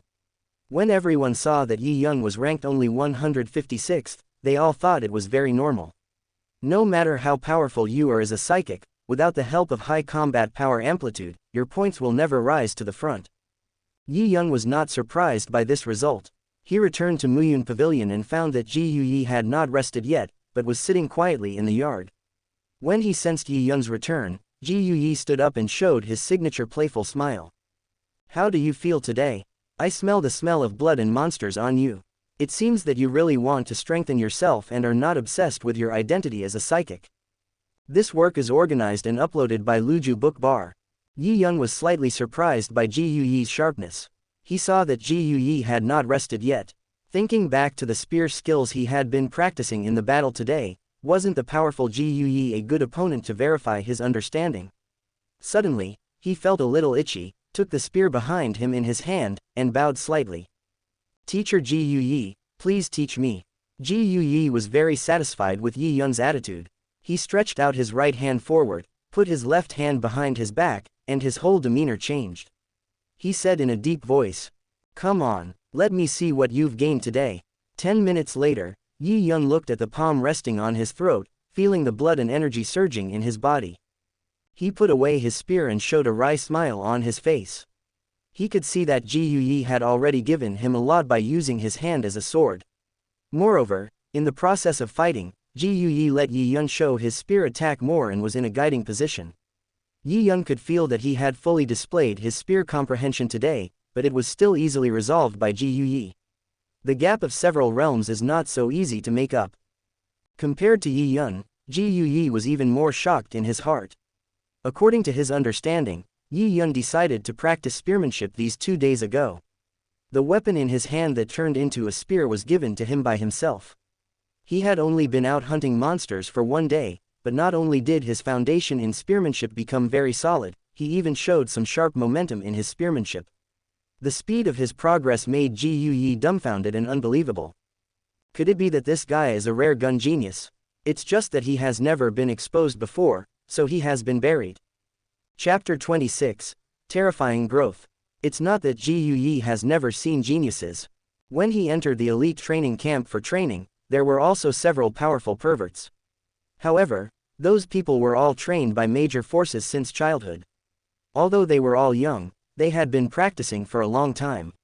It was precisely because of the planned training since childhood that they were able to cultivate to a very high level in terms of physical strength, various body techniques, and combat skills at the age of more than 20s. But Yi Yun is different from them.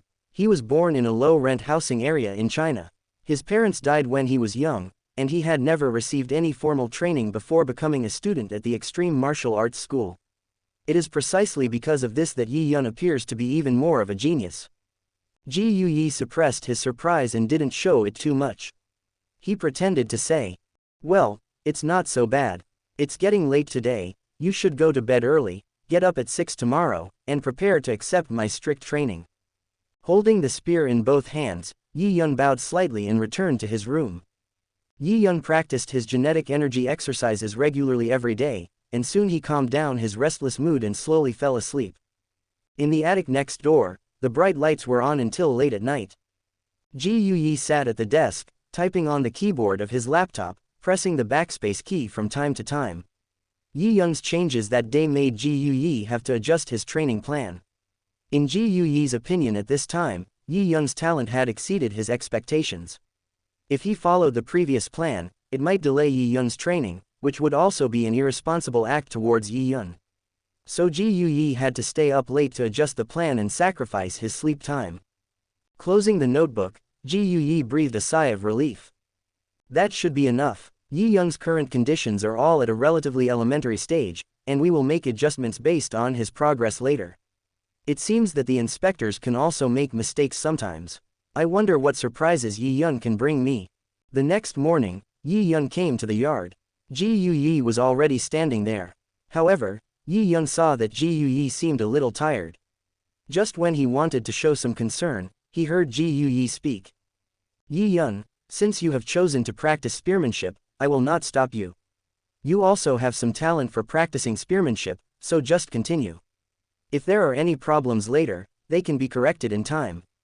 Ji Yuyi stared at Yi Yun and then said, although I don't practice spearmanship, I have communicated with many warriors who practice spearmanship. There is no problem in guiding you in the early stage.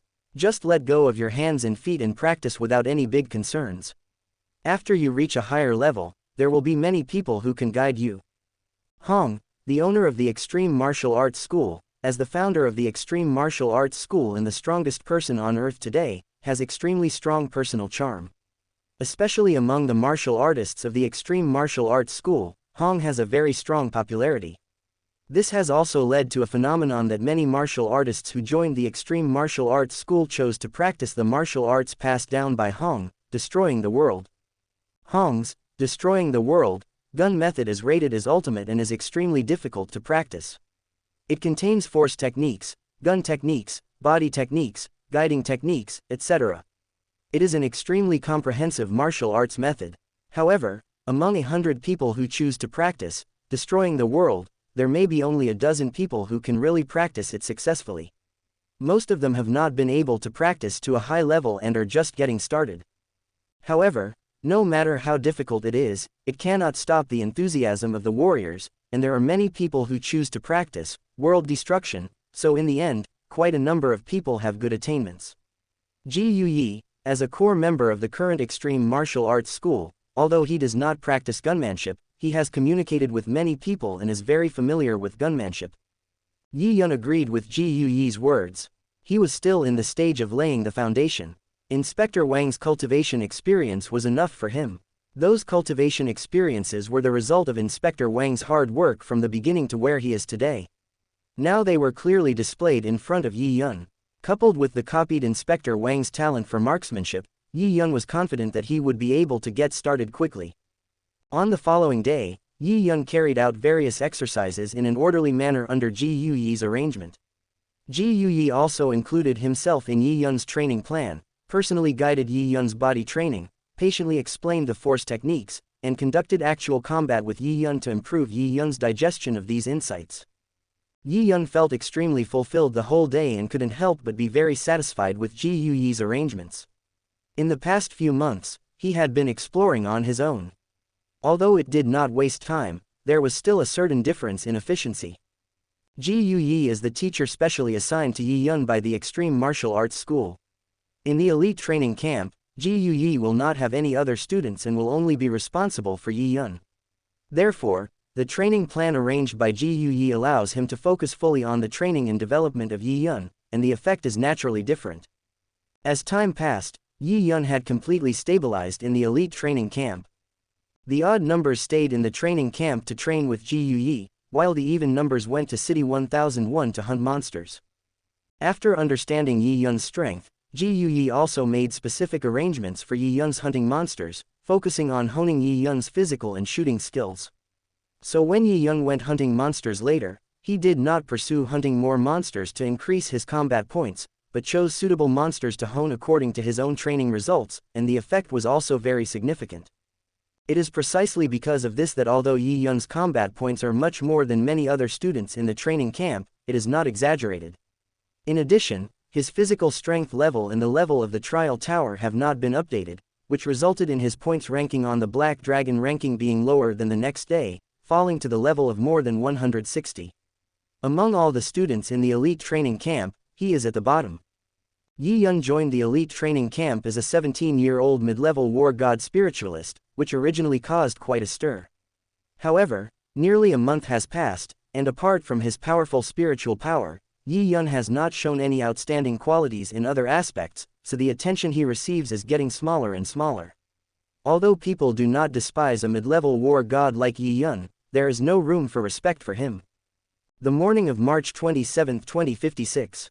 After completing a test battle with Ji Yuyi as usual, and taking a short break, Ji Yuyi led Yi Yun out of Muyun Pavilion. While walking on the road, he hooked his arm around Yi Yun's shoulder and said to him with a smile, "Hey, Yi Yun, now the evaluation of you in the entire elite training camp is all derogatory. They say that you came to the elite training camp just to get by, and you didn't work hard as a spiritualist, and you took up a place for nothing. Aren't you angry at all? During these 20 days, Yi Yun had become very familiar with Ji Yuyi and had gotten used to Ji Yuyi's occasional inappropriate behavior. Compared to the time of training, Ji Yuyi at this moment was a completely different person. Yi Yun rudely slapped Ji Yuyi's right hand away, rolled his eyes at Ji Yuyi, and then said with a smile, "Isn't this what you want to see? It's already the 27th. I have 1 hour of trial tower usage time this month, plus an assessment opportunity as a new student this month. How can it be that my initial trial tower level is 1 now? As for the verification of the physical strength level, you have delayed letting me verify and update it. Isn't it just to suppress the amplitude of my combat power? You know my strength best, and I know it myself. The ranking of the points of the Black Dragon ranking cannot have any impact on me." Ji Yuyi listened to Yi Yun's reply without feeling the slightest bit of embarrassment.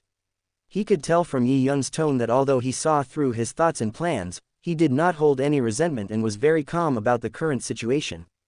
Ji Yuyi remembered that he had asked Yi Yun about his goal, and Yi Yun just replied casually, "I just came to this elite training camp to improve myself. As long as I can keep improving, I don't care what others think of me." Yi Yun's performance now has proved this point. Ji Yuyi is very satisfied. Just as Yi Yun said, Yi Yun's current strength has improved by nearly a month. He knows better than anyone else and knows clearly how terrifying Yi Yun's improvement speed is. Under Ji Yuyi's unreserved and strict training plan, as well as the help of the experience and insights of his predecessors, Yi Yun has not only laid a solid foundation from the first time he touched a gun to now. In the more than 20 days, he has also mastered various gun techniques one by one, and has reached the level of expertise in gunmanship. Sword, knife, gun and other combat skills are divided into 4 levels: basics, specialization, perfection, artistic conception. It usually takes several years to lay the foundation, and a gun genius needs several months to a year. However, Yi Yun only took less than a month to consolidate his gun skills foundation and entered the next level of specialization, catching up with the efforts of others who have made several years. Yi Yun's body movements had already reached the subtle level. After a month of training, he had mastered the subtle level of body movements more proficiently and deeply. According to Ji Yuyi, the current training intensity was not enough. With only a few hours of help from a large number of monsters in the trial tower, he should be able to steadily enter the next stage, which is the perfect level of body movements. With his near-perfect body movements and specialized marksmanship, if Yi Yun were to take the trial tower assessment now, he could easily surpass Luo Feng's second assessment score in the trial tower and reach the 2.0 level easily. By then, his points would be doubled directly, and his ranking improvement would be terrifying. Chapter 27, Trial Tower. The aspect of physical strength is more of a test of a warrior's talent. Many warriors cannot even get started in physical strength and can only exert their own strength. Yi Yun has gathered the talents of many strong fighters in physical strength, and after a month of targeted training, he has made great progress. Before coming to the elite training camp, Yi Yun's level was only 1.5, but now he can steadily reach 2.8. Moreover, after Ji Yuyi's teaching, Yi Yun's 2.8 times of force is not just the power of fists. Whether it is applied to the spear or used on the legs, it can also reach 2.8 times the power level. It is an overall improvement. If Yi Yun were to take a verification test on either of the physical strength level and the trial tower level, his points would skyrocket. Not to mention immediately breaking into the top 100 of the Black Dragon rankings, but he wouldn't be as bad as he is now, and could probably stay outside the top 100. Ji Yuyi held the back of his head with both hands and continued softly. As a new student, you only have 1 hour of use of the trial tower this month, which happens to be scheduled from 10:20 to 11:20 this morning. In principle, you are not allowed to use the trial tower virtual space from 12 noon to 13 o'clock. However, as a new student in the first month, you are not subject to such restrictions. You can choose any day to start the assessment at 12 noon, and there is no time limit for this assessment. As long as you are strong enough, you can rush to the 7th floor. Yi Yun didn't understand what Ji Yuyi meant. He continued Ji Yuyi's words. So you plan to let me use this trial tower assessment opportunity at 12 o'clock today after the fixed 1-hour training time in the trial tower is over? Ji Yuyi nodded gently. Well, After training you for this month, I am more and more sure that there is nothing wrong with my idea. You know your current level of physical skills well. The best description is the great success of the subtle level. You are just one step away from the perfect level of physical skills. The virtual space of the trial tower is the best catalyst I can think of. So such opportunities cannot be interrupted.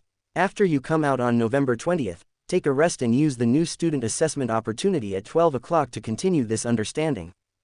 The two talked as they walked, and soon they arrived at the 9-story tower in the center of the elite training camp. This 9-story tower was 50 or 60 meters high and covered a large area. Standing in front of it, one would feel so insignificant. Ji Yuyi took Yi Yun and took the elevator all the way up to the 9th floor of the 9-story building, which is the highest floor. When they walked out of the elevator, they saw a huge hall with some mats placed in the hall. Many students were exercising on these mats, some were practicing their own combat skills and body movements, and some were simulating battles, full of passion. Yi Yun had met these people before. After all, they were all students who went out to hunt monsters on the same day. Seeing Ji Yuyi bringing Yi Yun in, they couldn't help but pay attention to him. However, after they found out that it was Yi Yun, they lost interest and also knew Yi Yun's purpose. In the past 20 days, Yi Yun had never come to the 9-story building to train, except when he went out to hunt monsters with them. So when he suddenly came to the 9th floor of the 9-story building, today, there was only one possibility, that is, the time for Yi Yun to use the trial tower had come. The 9-story building of the elite training camp is the most important training base. Naturally, it cannot have only the two facilities of the ancient civilization gravity room and the trial tower virtual space. There are also 10 self-developed simulated gravity rooms and some rooms specially designed for practicing various skills. Therefore, it has always been the most familiar training ground for many students in the elite training camp. These students are different from Yi Yun. Their teachers have more than one student. Some have 3 or 4, some have 4 or 5, and some even have as many as 10. That is to say, each of them does not have much time to practice under the guidance of their teacher. Most of the time they rely on themselves and communicate with other students. The 9-story building that gathers so many elite students naturally becomes the best place. Feeling the gazes from all around, Yi Yun remained calm. He followed Ji Yuyi through the hall, walked into the innermost passage, and then came to the end of the passage, where there was a small room. Walking into the room, Ji Yuyi turned on the light, and the originally dim room instantly became bright. Yi Yun looked around and found that there were only 2 sofas in this small room, and there was a dark blue helmet on each sofa. Ji Yuyi said softly, "This is your first time to come into contact with the virtual space of the trial tower, so I will guide you, but you have to do it on your own from now on." Ji Yuyi motioned Yi Yun to sit on a sofa, and he sat on another sofa. Yi Yun followed Ji Yuyi's example and lay down. He immediately felt quite comfortable. At this time, Ji Yuyi's gentle voice came. "Okay, put on your helmet." Yi Yun took a deep breath and gently put on his helmet. The moment he put on the helmet, Yi Yun felt a buzzing in his head. The next moment, his consciousness became a little blurred, and he appeared on a silver land. Looking at Ji Yuyi who appeared beside him shortly afterwards, Yi Yun suddenly realized that his consciousness had entered the virtual space. Although he was mentally prepared, Yi Yun still felt very novel after actually entering. This virtual space looked very vast, with no end in sight. The silver ground under his feet stretched into the distance, as smooth as a mirror. Above his head was a whole expanse of the wonders of the universe and the stars, giving people an incomparable sense of vastness. It was not until Ji Yuyi's right hand guided him that Yi Yun saw a tower-shaped building not far away. The tower was divided into 7 floors, and patterns of different monsters could be vaguely seen carved on the tower. This was the only building in the virtual space, the trial tower. It was the first time for Yi Yun to come into contact with the virtual space. Feeling his almost real body, he still felt a little unbelievable. If we can achieve this level by excavating the remains of ancient civilizations on Earth, then how powerful and realistic should the virtual universe of the Virtual Universe Company be? After moving around a bit, Yi Yun adapted to the new body generated by the virtual space. He knew that after everyone put on the helmet, only their consciousness could enter this virtual space, and nothing else could be brought in. The virtual space would generate a new body with the same physical fitness for everyone, and use such a body to carry out the level assessment of the trial tower. The generated new body has a punching force of 10,000 kilograms, a speed of 150 meters per second, and a nerve reaction speed that is at the excellent level of a junior warrior. It is precisely because everyone uses the same physical fitness that each person's true combat effectiveness can be most accurately reflected. For example, Hong from the Extreme Martial Arts School, with such physical fitness, can still rush into the 6th floor of the trial tower, which reflects his strong level of combat effectiveness at the same level. When the level is higher, the gap between his combat effectiveness and that of others will become even greater. Arriving at the door of the trial tower, they could feel the shock of the trial tower more clearly. Compared with the trial tower, Yi Yun and Ji Yuyi were like two little ants. Even if they only entered with their consciousness, they could clearly feel the oppression. Yi Yun looked at the black stone pillar on the left side of the entrance to the trial tower. As he approached, his information gradually appeared. Name: Yi Yun. Gender: male. Status: elite training camp official student. Trial tower level 1. On the other side, the black stone pillar in front of Ji Yuyi also had a carving at the same time. Name: Ji Yuyi. Gender: male. Identity: God of War. Trial tower level 3.9. Yi Yun murmured in his heart that even with Ji Yuyi's strength as a high-level God of War, coupled with his powerful strength, body movement and swordsmanship, he could only make it to the 3rd level. Although the level of 3.9 was not far from the 4th level, it was obviously still lacking a lot of strength support. Ji Yuyi saw what Yi Yun was thinking, and immediately couldn't help but said, Yi Yun, don't look at me like that. The difficulty of each higher level of this trial tower increases exponentially. You have no idea how difficult stage C of the 3rd level is. I almost passed it every time, but I knew that if I wanted to make up for it, I would probably need to exert my physical strength to go one step further. By that time, I might have already surpassed the God of War. Yi Yun understood what Ji Yuyi meant. The fact that Hong was able to reach the 6th level showed that his physical strength and spearmanship were much higher than others. According to Ji Yuyi's opinion, most of the strong men who surpassed the God of War level, that is, the planetary strong men, were generally superior to the God of War level in physical strength and combat skills. Although there were exceptions, those who could generally reach the 4th level of the trial tower were all planetary strong men. Suddenly, an electronic voice without any emotion echoed throughout the virtual space. Yi Yun, please choose your combat uniform and weapons, and then enter the trial tower for assessment. Yi Yun attached great importance to the assessment of the trial tower. He had never worn a combat uniform before, but under Ji Yuyi's guidance, he chose one that suited his body size, and then chose an alloy spear. After the selection was completed, the combat uniform and spear appeared on the ground, and Yi Yun quickly equipped himself. Ji Yuyi nodded gently, then touched his chin with his right hand and said, Let's go in. We have an hour. If we go fast, even if we die once or twice, it should be enough to pass the 1st floor, right? The virtual space of the trial tower is part of every student's training time. Students can start over after failing or dying. However, if it is an assessment opportunity in the 1st month, there will be no such good thing. If students die once, they will fail directly. But if one is strong, he or she may have a chance to hold on for a long time in such a one-time assessment, even exceeding the allocated hour. The final result will still depend on the strength of each warrior taking the trial tower level assessment. Chapter 28: Failure of the 1st level of phase. Looking at the dark entrance in front of him, Yi Yun adjusted his breathing and slowly stepped in. As soon as he passed through the entrance gate, Yi Yun suddenly felt that the surrounding scenery changed. It was no longer the silver earth and the cosmic sky, but a vast grassland. The sight was full of green, and there was no end in sight. Just as Yi Yun was watching, the electronic synthesized voice sounded again. Trial Tower 1st Level A Stage. Kill 50 primary beast general level bulls that besiege you within 10 minutes. If you die halfway, or fail to kill within the specified time, it will be considered a challenge failure. Student Yi Yun, this is your first time entering the trial tower, and you have 5 minutes to prepare. After listening to this, Yi Yun was not surprised. Ji Yuyi had already emphasized to him the assessment goals of the 1st level. Each level of the trial tower is divided into 3 stages, namely Stage A, Stage B and Stage C. Only after passing the previous stage can one enter the challenge of the next stage. The difficulty of each stage will increase exponentially. If you challenge them one after another, it will actually be a great test of the challenger's energy.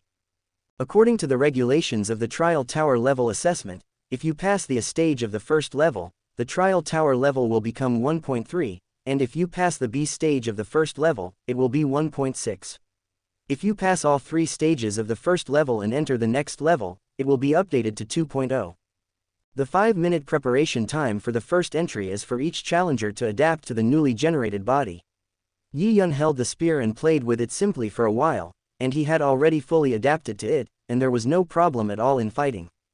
With an emotionless reminder, 5 minutes were up, and Yi Yun's first trial tower challenge, the first level A stage, officially began. On the grassland 100 meters in front of Yi Yun, 50 strong cattle monsters appeared at the same time, each of which was nearly 3 meters tall. Looking from afar, the herds of wild cattle gathered together, and suddenly there was a different sense of oppression. The bull has sharp horns and a strong body. If it is hit head-on, not to mention being cut by the horns, even such an impact force is enough to cause serious damage to the internal organs, or even be killed by the impact. Each bull simulated by the trial tower seems to have turned on the anger mode. Looking at the strange human not far away, one by one, the 4 hooves kicked the ground, thick white gas came out of the nostrils, and rushed towards Yi Yun frantically. After a month of training, Yi Yun has completely adapted to the situation of confronting monsters. At this time, the 50 bulls in front of him are full of momentum and bigger than tanks, but Yi Yun is not panicked at all. He holds the spear tightly in his hand, concentrates, and calmly waits for the arrival of the bull. The distance of 100 meters was reached in a flash. The first charging bull soon came in front of Yi Yun. Yi Yun did not dodge. He kept thrusting his spear forward. A force of 2.8 times burst out instantly and accurately pierced the neck of the bull 3 meters above the ground. Then, with the help of the bull's own impact force and inertia, Yi Yun leaned back and threw the bull out fiercely. With the spear as support, he completed a move of moving a great object with a small force. Yi Yun easily killed the first bull, but the next moment Yi Yun was overwhelmed by the following herd of bulls. Yi Yun's small figure could not be seen at all in the huge herd of bulls from the outside. Yi Yun was in a group of bulls. As the bulls were too big, there couldn't be many of them around Yi Yun at the same time. He manipulated the spear skillfully and brought the advantages of the spear to the extreme. Every time he stabbed, a bull would bleed to death on the spot, and if it didn't die, it would be seriously injured. The spear in Yi Yun's hand was like a swimming dragon, as if it had its own spirituality, and it could stab, pick, poke, or collapse, without any restrictions on form. With Yi Yun's fully strengthened subtle body movements, these wild bulls could not touch Yi Yun at all, and the rhythm of the battle was always firmly in Yi Yun's hands. With some confidence in his heart, Yi Yun also let go of his hands and feet. He began to consciously use the surrounding environment and terrain to avoid the various collisions and squeezing of the wild bulls. Even the other wild bulls were taken into account by Yi Yun. Yi Yun did not forget the purpose of coming to this trial tower, which was to make further progress in his physical skills. Therefore, seeking stability was not what Yi Yun wanted. His attempt at this moment was to train in perfect level physical skills, giving up the already stable situation and starting his own plan. The micro level of body skills is to utilize the smallest amplitude and energy to dodge the attack, making the dodge the most efficient. The perfect level is a higher level of control over the surrounding environment. Using any kind of object around, such as life, stone, building, terrain, etc., being able to perfectly utilize the environment and perform the most accurate dodge, this is the perfect level of body movement. Of course, because the requirements for dodging are getting higher and higher, the possibility of mistakes in the process of practicing body skills is also very high. Once a miscalculation is made in a certain place, it may affect the overall situation, thus putting you in a very dangerous situation. Yi Yun was making such an attempt at this moment, calculating all the objects around him that could be used. At this moment, Yi Yun had just dodged a bull coming from the right, and at the same time, his spear picked up a bull in front of him. Suddenly, a bull rushed out from the left side, and its sharp horns hit Yi Yun's waist hard. It's over. There's a loophole in the calculation. Reappearing on the grassland, he could still vaguely feel a certain amount of pain. The herd of wild cattle in front of him had disappeared. Yi Yun recalled the experience just now, summed up the lessons, and whispered. Continue. The next moment, a new challenge of the first level of the trial tower began again, and Yi Yun once again fought with 50 ruthless bulls. In the 9th floor hall of the 9-storied building, a white youth asked a Chinese female student beside him. Lu, Yi Yun has finally entered the trial tower. Didn't you always say that he was lagging behind in points because he didn't participate in the assessment of the trial tower? Now 20 minutes have passed. I wonder what changes have taken place in his ranking. The Chinese female student named Lu had short, neat hair and an extremely outstanding appearance, but she didn't wear any makeup and had a very cold temperament. She glanced at the white young man and said without emotion, "Evans, you should take care of yourself. You have been in the elite training camp for 3 years, and you are still hovering around the top 100. Many students who came in later than you have surpassed you. How dare you still care about a newcomer who just entered the training camp? Where there are people, there is the world." The elite training camp brings together outstanding elite students from all over the world, most of whom are from the 5 major countries, as well as some other base cities. After entering the elite training camp, they will naturally split into different small groups. Many students from China occupy a large proportion in the elite training camp, and their own strength level is also very high, so within the entire elite training camp, Chinese students are considered to be a large group. Evans comes from a base city in the European Union. His family belongs to the HR Alliance. Due to the strong scale of the Our Alliance, the group Evans belongs to is also very strong. He and Lu Min have the same teacher in the elite training camp and have been competing with each other in many aspects. These days, Yi Yun has been the subject of a lot of discussion in the elite training camp. Lu Min and others, who are also Chinese students, naturally do not want to see the situation of their compatriot Yi Yun, and in most cases they are trying to maintain Yi Yun's face. However, Yi Yun himself has never come forward to make any explanation, so some of Lu Min and others' explanations seem a bit pale and were ridiculed by Evans and his group. Evans was not embarrassed at all when Lu Min touched his sore spot. He laughed and said loudly, "No matter what my situation is, Yi Yun is not good enough.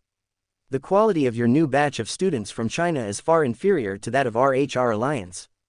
At this moment, Evans's call watch rang. After checking the caller ID, Evans didn't pay attention. After answering the call, he played the call directly. "Hey, Evans, Yi Yun's ranking in the Black Dragon ranking has indeed changed, but he has only moved up a few places and is still around 156th. Upon hearing this news, Evans could not hide his smile anymore. After knowing that Yi Yun entered the trial tower, Evans had someone wait in front of the Black Dragon sculpture in order to find out about Yi Yun's assessment results. Now that more than 20 minutes had passed, he should have experienced the first level a stage assessment once. However, according to the results, Yi Yun obviously did not successfully pass the first level a stage assessment, otherwise the trial tower level would definitely reach 1.3 immediately. If the points increased by 30% at once, it would be impossible for only a few places to increase. The reason for this result must be that Yi Yun failed in the first level a stage, so Yi Yun's trial tower level may be 1.1 or 1.2, and the impact on the points is not that great. Lu Min, who was standing by, also heard the result. With the laughter of Evans beside her, Lu Min's face looked a little ugly for a moment. It was not that she felt sorry for Yi Yun's lack of strength, but that Evans was so arrogant that Lu Min felt very uncomfortable. She and Evans entered the elite training camp at the same time, studied under the same teacher, and belonged to different groups. They were natural enemies. But because Lu Min is more hardworking and has more outstanding talent, she has always been able to suppress Evans. Recently, because of Yi Yun's questions, Evans has been proud for a long time. Lu Min could have fought back verbally, but Yi Yun's performance today really left Lu Min speechless and she had no way to refute. Chapter 29, Introduction to Perfect Level Body Movement. Just as Evans was about to continue mocking Lu Min, another message suddenly came over the phone. "No, wait, what am I seeing?" The voice that came was filled with great shock. Evans frowned and immediately shouted, "Oliver, what happened?" Oliver has just joined the elite training camp for 5 months and has a good relationship with Evans. Today, when Yi Yun just came to the trial tower for the assessment, Evans asked Oliver to go to the Black Dragon statue, wanting to see the changes in Yi Yun's ranking. Oliver was secretly delighted and relieved when he saw that Yi Yun's ranking had not changed much. He was only ranked 150th. If he was surpassed by Yi Yun, the newcomer, he would definitely feel uncomfortable. But now Oliver was completely shocked. He had been ranked 156th before, but his ranking suddenly jumped to 139th. After a quick calculation, Oliver immediately understood that Yi Yun must have skipped a stage, and then relying on his top monster hunting record points, his points skyrocketed and his ranking was also improved accordingly. Upon hearing the news, the pride on Evan's face immediately disappeared. In fact, most of the newcomers who had just entered the elite training camp could only rank at the bottom in the first month. Not to mention the top 100, even ranking outside the top 100 was considered very good. Yi Yun is now ranked 139th. Even though he does not seem to be extremely talented, he has already shown certain potential. He is much better than Evans when he just entered the elite training camp, which made him feel a little embarrassed for a while. Lu Min, who was standing by, also had a hint of a smile on her cold face. Evans, I've told you to hone yourself a long time ago, and not to always focus on other miscellaneous things. In my opinion, Yi Yun might surpass your ranking next month. Let's see how you can still stay here. Evans looked grim. He opened his mouth, wanting to say something but didn't know how to start. There was a breath stuck in his chest, and he couldn't vent it out. He felt very uncomfortable. The two stopped talking temporarily. Evans and Oliver were still on the line. After a few minutes of silence, Oliver's voice came through the phone again. However, this time, in addition to shock, there was a hint of numbness in his voice. Evans, Yi Yun's ranking has improved again. He is now ranked 125th. What? Evans could no longer remain calm. He felt the gazes of the students around him, especially the mockery in Lu Min's eyes. He was immediately ashamed and angry, and quickly left the 9th floor of the 9-storied building. He wanted to rush to the Black Dragon sculpture in person to see with his own eyes how far Yi Yun, whom he had always looked down upon, could go. Seeing Evans fleeing, Lu Min was in a good mood and couldn't help but smile. But after a while, Lu Min couldn't help but sigh at Yi Yun's abnormality. It was only less than 10 minutes since Oliver said that the ranking had been raised to 139th. Yi Yun's points ranking had skyrocketed again. Obviously, there was a great possibility that he had broken through to a new stage again. According to the process, the stage that was just promoted to 125th place was the B stage of the first floor of the trial tower. Lu Min knew that there were 100 bulls in this B stage, and the stipulated time was 30 minutes. Yi Yun was able to solve it within 10 minutes, which could only mean one thing. Yi Yun's limit is far more than that. Curious, Lu Min also stopped training and rushed towards the direction of the Black Dragon carving. She had a hunch that this time Yi Yun might be able to directly rush into the top 100 of the Black Dragon ranking points. The news of Yi Yun's sudden rise in ranking quickly spread in the training camp. When everyone knew that Yi Yun might be able to rush into the top 100 in the first month of entering the training camp, they all couldn't believe it. This situation was completely inconsistent with Yi Yun's usual low-key performance. Even the other half of the students who were in City No 1001 in the wilderness area were watching remotely. A student with huge potential was enough to attract everyone's attention. At this time, Yi Yun was still in the virtual space of the trial tower, dealing with the attack of a large group of wild bulls. According to his plan, Yi Yun used these bulls to practice his physical skills in order to squeeze out his potential. The fact was just as Ji Yi expected, his physical skills were indeed at the top of the subtle level and not far from the perfect level.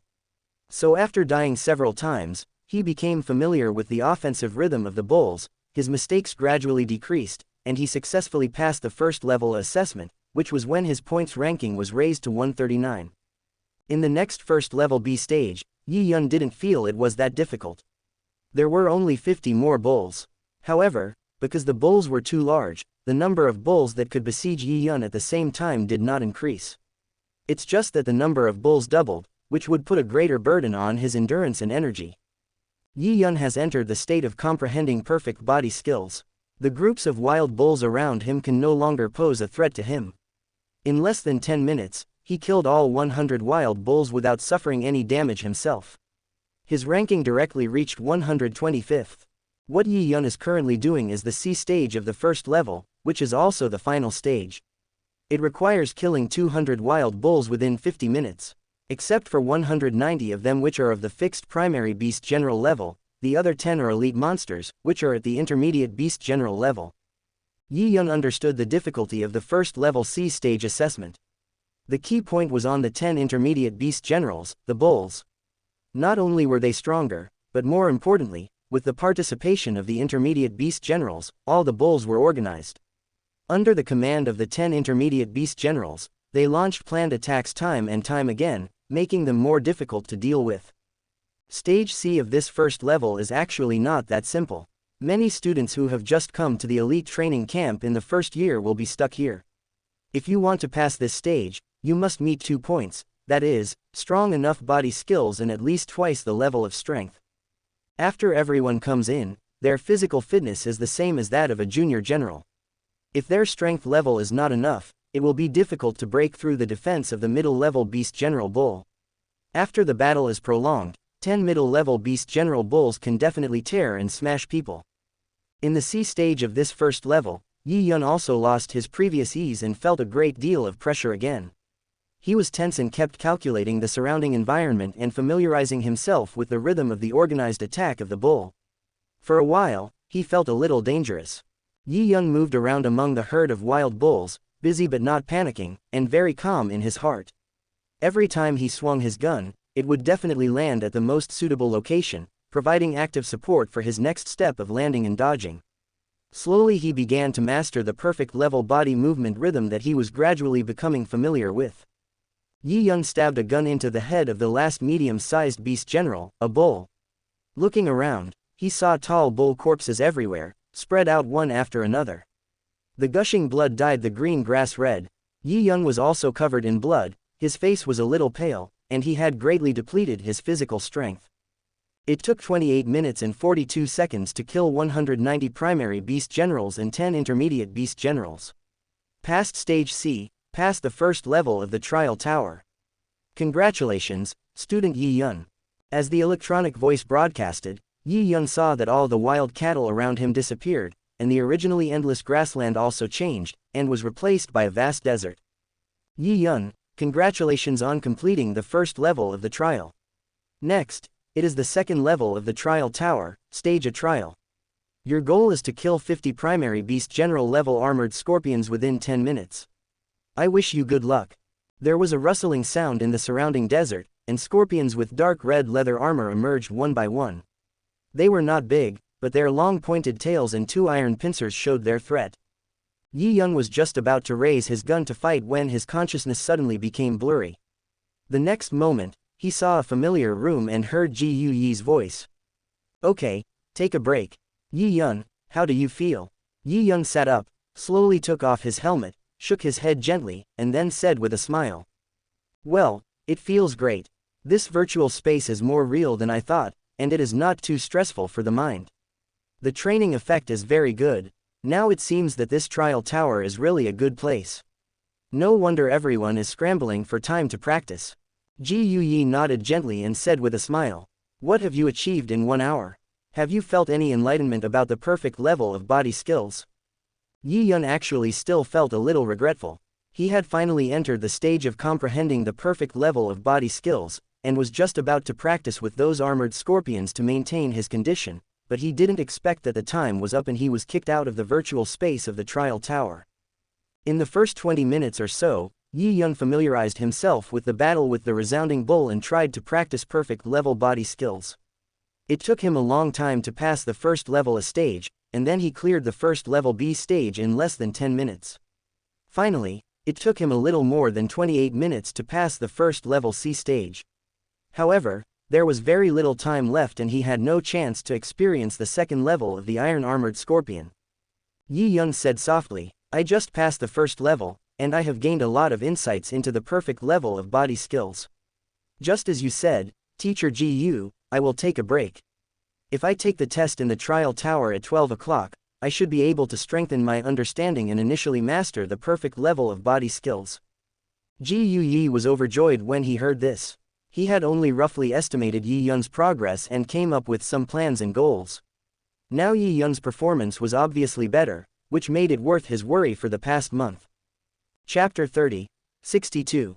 It is now past 11:20 and not far from 12 o'clock. There is no assignment for the trial tower at this time. Yi Yun has closed his eyes slightly, recovering his energy and recalling the insights of the perfect level of body skills just now, preparing for another trial tower assessment at 12 o'clock. Ji Yuyi did not disturb Yi Yun anymore. He quietly left the room, closed the door gently, walked through the corridor and came to the hall on the 9th floor. He found that the number of students here was reduced by more than half, but it was not strange. It was normal as it was close to meal time. Ji Yuyi left the 9-story building and returned to the Muyun Pavilion. However, compared to the calmness of Ji Yuyi and Yi Yun, the expressions of many students from the elite training camp gathered in front of the Black Dragon statue at this time were very interesting. Just now, Yi Yun successfully passed the first level of the trial tower. The level of the trial tower has been updated to 2.0, which is twice as much as before Yi Yun entered the trial tower. Similarly, the points have also doubled, and the ranking has been updated again, from 125th to 112th. The higher you go in the Black Dragon ranking, the harder it is to improve your points ranking. Although Yi Yun's trial tower level has been upgraded to 2.0, his strength level has not changed, so the combat power amplitude is still not as high as expected. Being able to improve to 112th place is already very good. Evans was also standing here, his face dark, and he said nothing. Oliver beside him came up, glanced at Evans, and then said carefully, "Evans, just now Francis sent a message that Yi Yun's teacher has left the 9-story building, but Yi Yun was not seen." "Huh, Yi Yun only has 1 hour in the trial tower this month. Now the time is up, why hasn't he come out yet?" Oliver seemed to have thought of something at this time, and whispered, "Every new student who joins the elite training camp has an opportunity to take the test in the trial tower, and the test can start at 12 noon on any day. Evans, do you think Yi Yun will?" Evans' brows were completely furrowed. He listened to Oliver's analysis and immediately felt that this was the only possibility. The trial tower would not arrange training time from 12 noon to 13 o'clock unless there were special circumstances. Yi Yun had not come out yet, so he could only wait for 12 o'clock to start.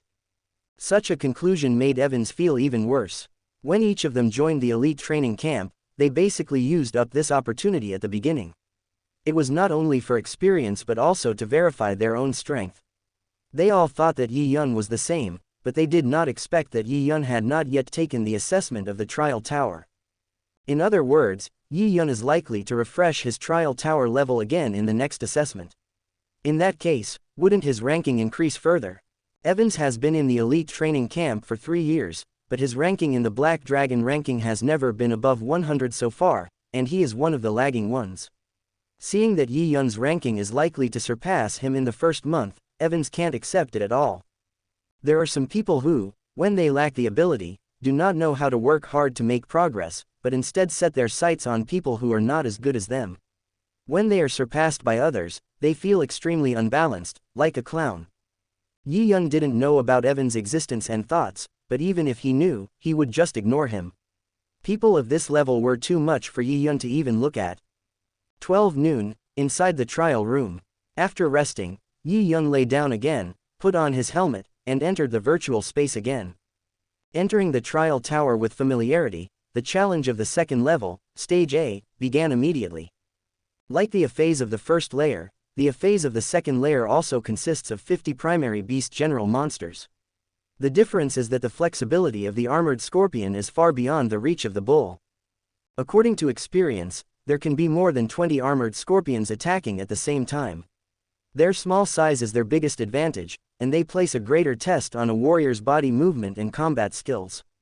The number of students stuck in the second level is also the largest in the training camp.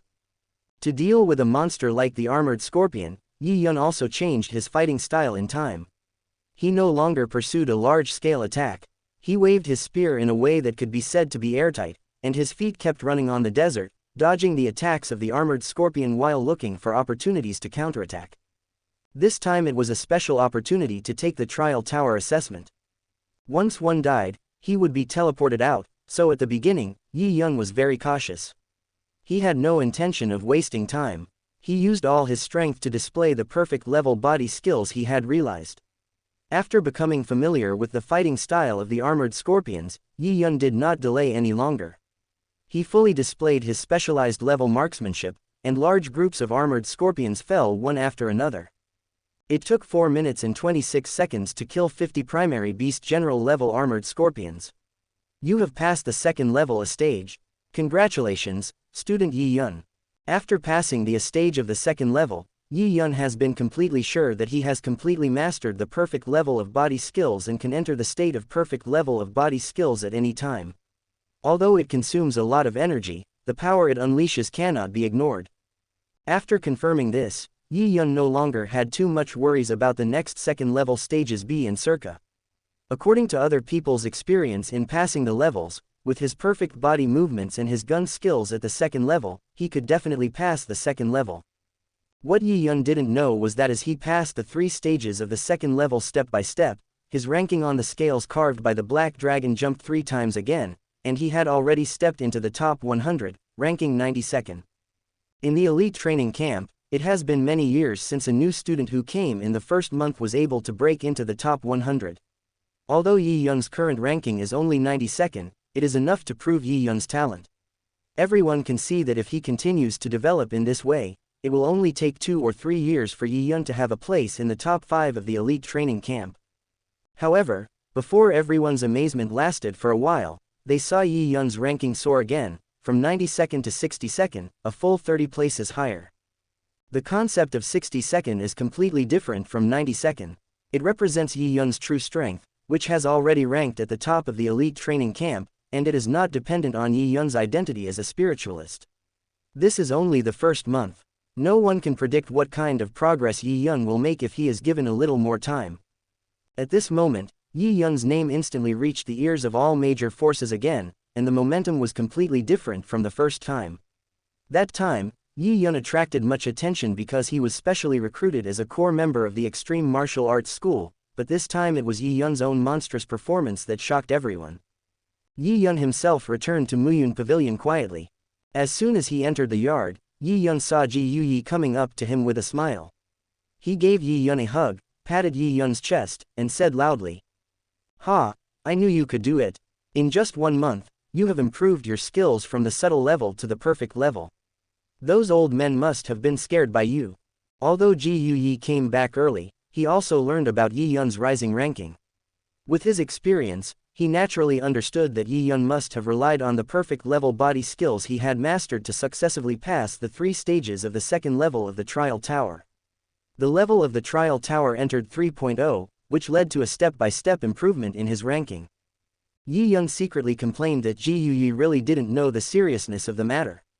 He rubbed his chest a little, and then said with some regret, "Teacher, this kind of assessment opportunity is too rare. There is no time limit, but the golden vultures on the 3rd floor are too abnormal. I have reached the perfect level of body skills on my own, but I am still unable to cope with their mid-air swooping and grabbing attacks. The level of the Trial Tower remains at 3.1. This is probably all I can do for now."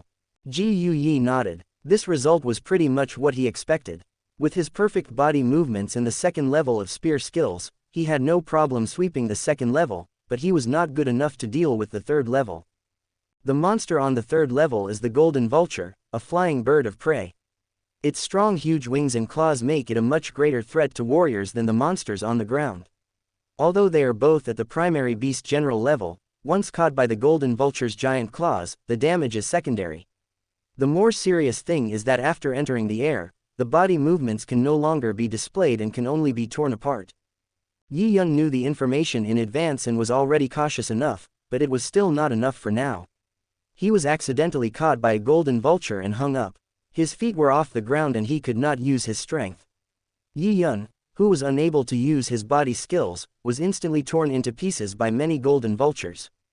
After his death, Yi Yun had no chance to continue and ended this assessment. Yi Yun had not even made it past stage A of the 3rd level, so his Trial Tower level was temporarily stuck at 3.1. Ji Yuyi patted Yi Yun on the shoulder and said comfortingly, "There are plenty of opportunities. A mere 3.1 Trial Tower level isn't enough to allow you to jump to 62nd place. Have you taken the punching power level test?" Yi Yun grinned and nodded with a smile. After finishing the assessment in the Trial Tower, he did not quit, but stayed in the virtual space of the Trial Tower to conduct a test on his punching power level. As long as you ask the virtual space intelligence to test your punching force level within the virtual space of the trial room or challenge room, a punching force testing machine will appear. You only need to hit this full-strength testing machine with all your strength to get a reflection of your specific punching force and determine your force level. Such a test is very convenient and, more importantly, absolutely fair, because in this virtual space, everyone has the same physical fitness and there is no difference. Chapter 31, Hong. In the virtual space, for the same body, the normal brute force of a punch is the standard 10,000 kilograms, with an error of no more than 10 kilograms. Therefore, if you want to get higher data, you can only rely on real force. It is the most authoritative description of testing the level of punching force, and there is no possibility of cheating. Yi Yun had never intended to hide his strength. The reason why he had not conducted any tests was all due to Ji Yuyi's plan. This time, after the assessment in the trial tower, Yi Yun simply updated his force level data from 1.5 at the beginning to 2.8. It was precisely because of this verification that his ranking soared again, jumping to 62nd place. Ji Yuyi was also very satisfied now. He smiled and said to Yi Yun, "Tomorrow is the 28th. You have one last day to hunt monsters and accumulate battle points. You don't need to work too hard. If you maintain your previous level, your ranking for this month should be solid. This afternoon's training will be suspended. You should experience the gains from your physical skills." Yi Yun nodded slightly. He was very satisfied with his practice this month. He could maintain a ranking of around 60th based on the points settled at 24 o'clock on the 28th of each month. Next month he would have more resource support and his improvement efficiency would certainly be higher. In the first month of entering the elite training camp, Yi Yun ranked more than 60th, which instantly caused a great sensation. However, the subsequent impact was not as exaggerated as imagined. Apart from increasing Yi Yun's importance, other forces had no intention of contacting Yi Yun. The reason for this is that Yi Yun had already signed a contract with Extreme Martial Arts School and became a core member of it. It can be said that he had determined his affiliation early on. Other forces, whether it was the Chinese military or the Our Alliance, could only be jealous. They did not have the courage to snatch Hong's people, and they also knew that compared with Hong, the strongest man on earth, their appeal was definitely far inferior. It is also because of this that Yi Yun still lives a peaceful life after his ranking soared. No one comes to disturb him. Yi Yun is able to continue to practice and live according to Ji Yuyi's plan, and there is no fluctuation because he is now more famous. As for the idea of socializing with other students in the elite training camp, he didn't even have that idea. For Yi Yun, this elite training camp was just a place to stay for a short time. It was a place for him to hone and improve himself. He couldn't stay here for a long time. There was no need for him to socialize. On the evening of March 30th, Yi Yun finished a day of practice and was about to rest when he suddenly received a message from Ji Yuyi. Yi Yun followed Ji Yuyi on the road heading deep into the elite training camp, not knowing where their destination was. Ji Yuyi strangely changed his usual relaxed attitude and walked in front without saying a word, looking much more serious. It was not until Ji Yuyi stopped that Yi Yun noticed that Ji Yuyi brought him to Inspector Wang's villa in the middle of the night. He did not reveal anything along the way and it was unknown what he was going to do. Stopping outside the villa, Ji Yuyi kept a serious look and whispered, "Inspector Wang just called me and asked you to come over. I don't know the specific situation, but I guess he saw your potential and wants to improve your treatment. Be smart when you go in later. Don't be afraid of offending people. Try to get more benefits for yourself. They should be very tolerant of your performance." Yi Yun was not surprised, but took it for granted. He had achieved such results in the first month of the elite training camp, which showed his extraordinary talent. The Extreme Martial Arts School has always taken a strong supportive attitude towards training the younger generation. I just don't know what kind of changes there will be compared with the previous contract this time. With a light breath, Yi Yun gave Ji Yuyi a reassuring look and slowly walked into the villa door that had been opened in front. Inspector Wang's villa within the elite training camp was very secluded, with a quiet environment and little sound around. This was not the first time Yi Yun had come here, so after he walked through the gate, he went straight to the hall. As soon as he stepped into the hall, Yi Yun saw a man standing in front of the living room window. The man had his back to Yi Yun. He was about 1.9 meters tall, wearing a black shirt and black pants, and had a neat crew cut. Sensing Yi Yun's arrival, the man in black slowly turned around, and Yi Yun finally saw the man's face clearly. He looked to be in his 20s. His appearance was not particularly outstanding, but his temperament was not something that ordinary people could possess. The whole person was like a spear piercing the sky, full of sharpness. There were clearly other people in the entire hall, but at this moment Yi Yun's sight was completely occupied by the man in black. It was as if the man in black was the only light in the whole place, and everything else was dark and could not compete with him at all. Even though Yi Yun's mental power is now close to that of a high-level war god, he couldn't help but feel dazed. He had a feeling that if the man in black wanted to, he could take his life in the blink of an eye. The next moment, a barely perceptible smile appeared on the calm face of the man in black. Then Yi Yun felt the oppressive feeling from the man in black slowly disappear, and the special feeling just now was gone. Yi Yun, you are very good. It was as if a sharp spear had restrained its momentum. The man in black now looked very gentle, completely different from before, demonstrating his strong control over himself. Yi Yun, why don't you meet the owner right away? At this time, Yi Yun noticed Inspector Wang standing beside him, and he suddenly came to his senses and said, "Greetings, Master." With the personal experience just now and the reminder from Inspector Wang, Yi Yun understood very well that the man in black who was standing in front of him, restraining his imposing manner and looking like an ordinary person, was none other than the head owner of the Extreme Martial Arts School, the richest man on the planet, the strongest man in the world, and the Grand Master of the State of Mind, Hong. Hong slowly walked in front of Yi Yun, appearing very easygoing, and said in a low but powerful voice, "Yi Yun, don't be so reserved, sit down." Yi Yun nodded slightly, then sat on the sofa with Hong and Inspector Wang. Inspector Wang smiled slightly and said, "Yi Yun, the owner of the gym came to inspect our elite training camp. He heard about you and decided to meet you. Don't be nervous, it's not a bad thing for him to come to you this time." Hong nodded slightly and continued, "Yi Yun, I'm sure you also know that I personally drafted the core member recruitment contract for you to join our Extreme Martial Arts School. I've also heard about your talent for a long time. However, after only 1 month in the elite training camp, you still gave me a surprise." Hong never hesitated to praise a genius like Yi Yun. He paused for a moment, with a hint of reminiscence in his tone. "From the great Nirvana to today, I have seen too many geniuses. Without being modest, I myself am one of the best among them. But no matter whether it is me or Thor, our progress has never been as fast as yours. You have only practiced for a few months. Apart from your identity as a spiritualist, you already have the strength to challenge the god of war. If you can maintain this speed of improvement, perhaps you can surpass me and Thor in the future." 6 Hollow Diamond 9 Hollow Diamond Book Hollow Diamond Bar. As the strongest man on Earth today, Hong has been protecting the survival of human beings on Earth since the Great Nirvana. However, maintaining the current situation is the best he can do. Facing endless monsters, Hong has no way to change anything, and his strength improvement has temporarily encountered shackles.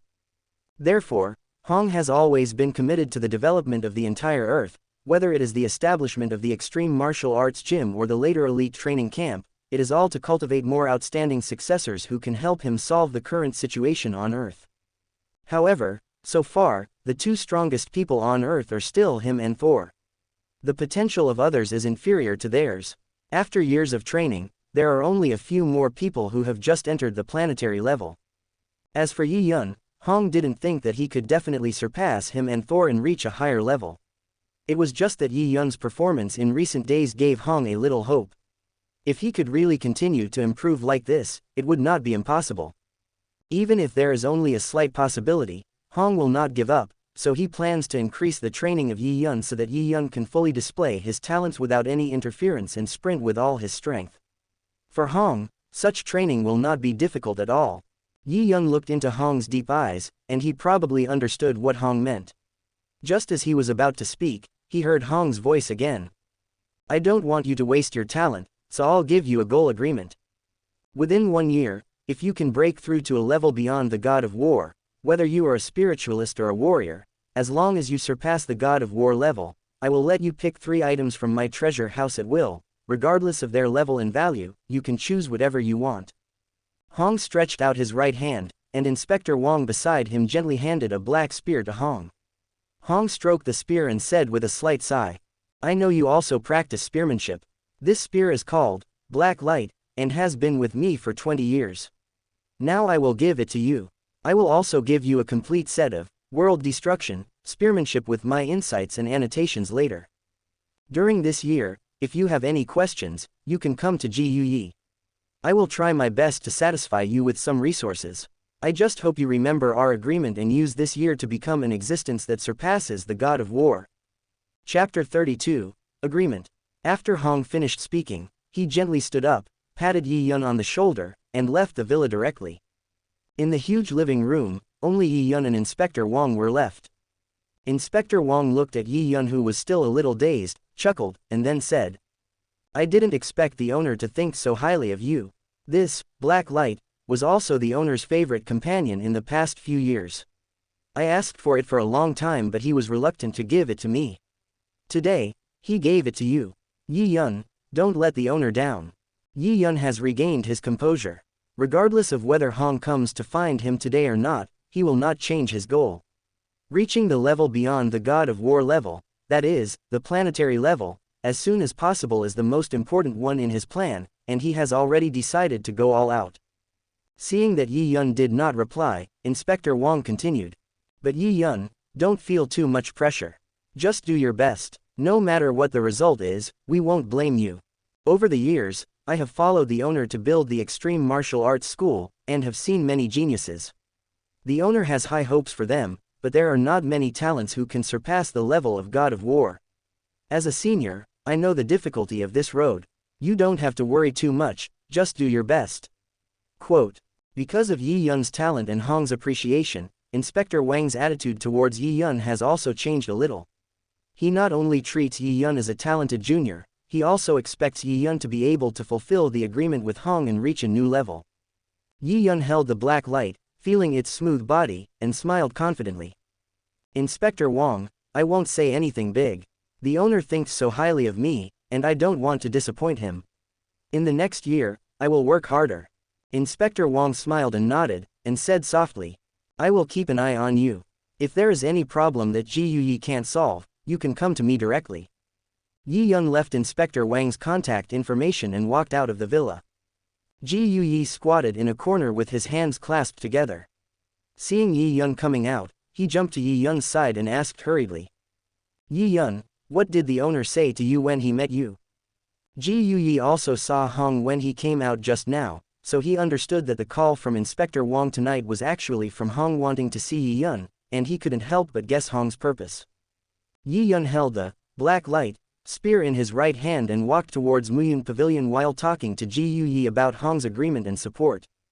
After hearing this agreement, the smile on GUE's face disappeared, and his brows knitted together. After considering his words, GUE spoke with a soft and awkward voice. "Yi Yun, let me tell you, it is very difficult to surpass the god of war. If you don't achieve this goal within a year, I hope you don't lose confidence. Your future is still very bright. GUE is 30 years old this year. As early as when he left the elite training camp, that is, 5 years ago, he was already a high-level war god. However, in these 5 years, he has basically made no progress. He is only one step away from surpassing the war god level, but even for this step, GUE still doesn't know how to take it and is full of confusion. In GUE's opinion, although Yi Yun's talent is much stronger than his, it is a foregone conclusion that he will reach the high-level god of war, and it won't take much time. But if it is a higher level beyond the god of war level, GUE feels that it is not so easy, or it is not a level that can be achieved in such a short time. But GUE was still very optimistic about Yi Yun. He didn't want Yi Yun to be hidden depressed after failing to achieve his goal for the first time, so he encouraged Yi Yun from the beginning and gave him a shot of prevention. Seeing GUE's rare seriousness, Yi Yun couldn't help but laugh. "Old GU, we have been together for a month. Am I as fragile as you think? If the owner is willing to help me grow, I will naturally try my best. Of course, if things don't go as I wish, I won't be discouraged. Who can tell what will happen in the future?" Seeing that Yi Yun did not seem to be pretending and was full of confidence, GUE secretly breathed a sigh of relief, regained his relaxed look, and whispered to Yi Yun. "Hey, Yi Yun, if you really meet the requirements, you will make a fortune. This is the owner's private treasury. Everyone knows that there are countless good things in it. You can't buy any of them outside." Yi Yun nodded slightly, but he knew in his heart that if he really entered Hong's treasure house, it would not be just 3 treasures. As long as he liked it, Yi Yun could only say, "I want them all." Yi Yun smiled and said, unable to hide his joy, "The owner's treasure house is good, but the owner himself is even better." Being able to meet Hong today was indeed beyond Yi Yun's expectations and plans. Yi Yun naturally would not waste such a good opportunity. He activated the Eye of Copy and copied all of Hong's talent in the Law of Light and his talent in State of Mind Cultivation. In addition to these, there are also Hong's cultivation insights in strength, body movements, and gun skills. None of them were left out, but this time it seemed that too many things were copied, and Yi Yun felt a little uncomfortable in his head. This feeling also gave Yi Yun some warning, and when he replicated similar experiences and insights in the future, he would have a certain degree of discretion and choice. After all, the most powerful Hong on Earth today is just a planetary warrior, but his experience and insights are already a huge amount of information. It is a little difficult for Yi Yun to accept it at this moment. If it were any other more powerful existence, his head might have exploded directly. Things like talents are easy to copy, but if it's experience and understanding, the amount of information is too much to bear. This should be related to the strength of my mental power. I still have to pay more attention in the future. It has only been a few months since Yi Yun obtained the Eye of Replication, and he is still in a stage of exploratory familiarity. He has also summed up some experience so far, but the strong people he can meet on Earth are still too weak to draw complete conclusions. So Yi Yun is keeping an eye on it, and if he enters the vast universe later, he can slowly test his ideas. After returning to the Muyun Pavilion, Yi Yun did not practice anymore, but fell asleep directly. When he woke up the next day, Yi Yun felt much more refreshed. Only then did he have time to sort out the experiences and insights that he had copied from Hong. After dozens of minutes, Yi Yun breathed a sigh of relief and had a good understanding of Hong. Hong and Lei Shen were the first group of warriors who rose during the Great Nirvana period. Later, they passed through the Great Nirvana and discovered some relics of ancient civilization among the ruins. Due to various opportunities, they stood at the top of the earth. 6 hollow diamond 9 hollow diamond book hollow diamond bar. So, although Hong's spear skills can be said to be self-created, there are still certain traces of ancient civilization in them. It's just that the remnants of ancient civilization are too incomplete. To have allowed Hong to grow to his current level, it is already a sign of his strong talent, and no one else can help. Hong's physical strength is also at a level close to 7 times, slightly inferior to that of 4. His spear skills have long since deviated from the ordinary routines. The artistic conception level is only Hong's starting point. Now Hong's spear skills, integrated with his own understanding of the field of light, have surpassed the basic 4 realms of spear skills and have completely walked out of his own path. Originally, if Yi Yun was asked to successfully break through to the level beyond the God of War within a year, he was not 100% confident. However, after meeting Hong, Yi Yun suddenly felt more confident. Hong's experience could help him avoid many detours and was like lighting a beacon for him to the next level. March has come to the last day. Yi Yun reviewed his training in this month. His body skills have reached the perfect level, his body strength level has reached 2.8 times, his gun skills have reached the second specialization of the 4 realms, and his basic physical fitness has also not been left behind.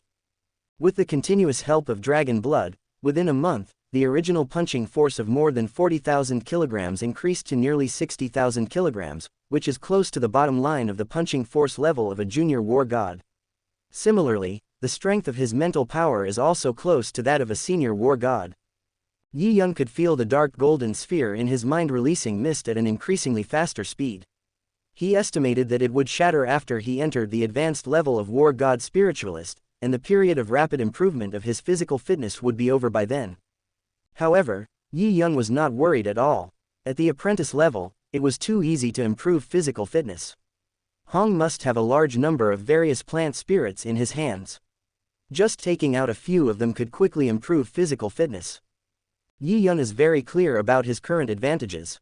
His mental power will definitely reach the level of a high-level war god or even the peak of the apprentice level first. So if he wants to reach a level beyond the war god within a year, the path of a mental master is the fastest and most suitable. He will not give up his advantages and has basically determined his goal. It is basically not difficult to reach the peak of the apprentice level in mental power, but to break through to the planetary level, you still need the support of will.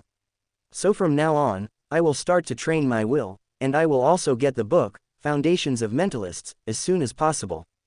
After thinking about the current situation for a while, Yi Yun has already made a specific plan.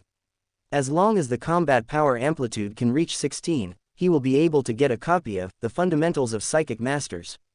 The Atlas of Gods, included in it is a method of training mental power of the Psychic Master Control School. Although the level is very low, Yi Yun is only at the apprentice level, so it can be said that it is just right for Yi Yun now. Chapter 33, Spirit.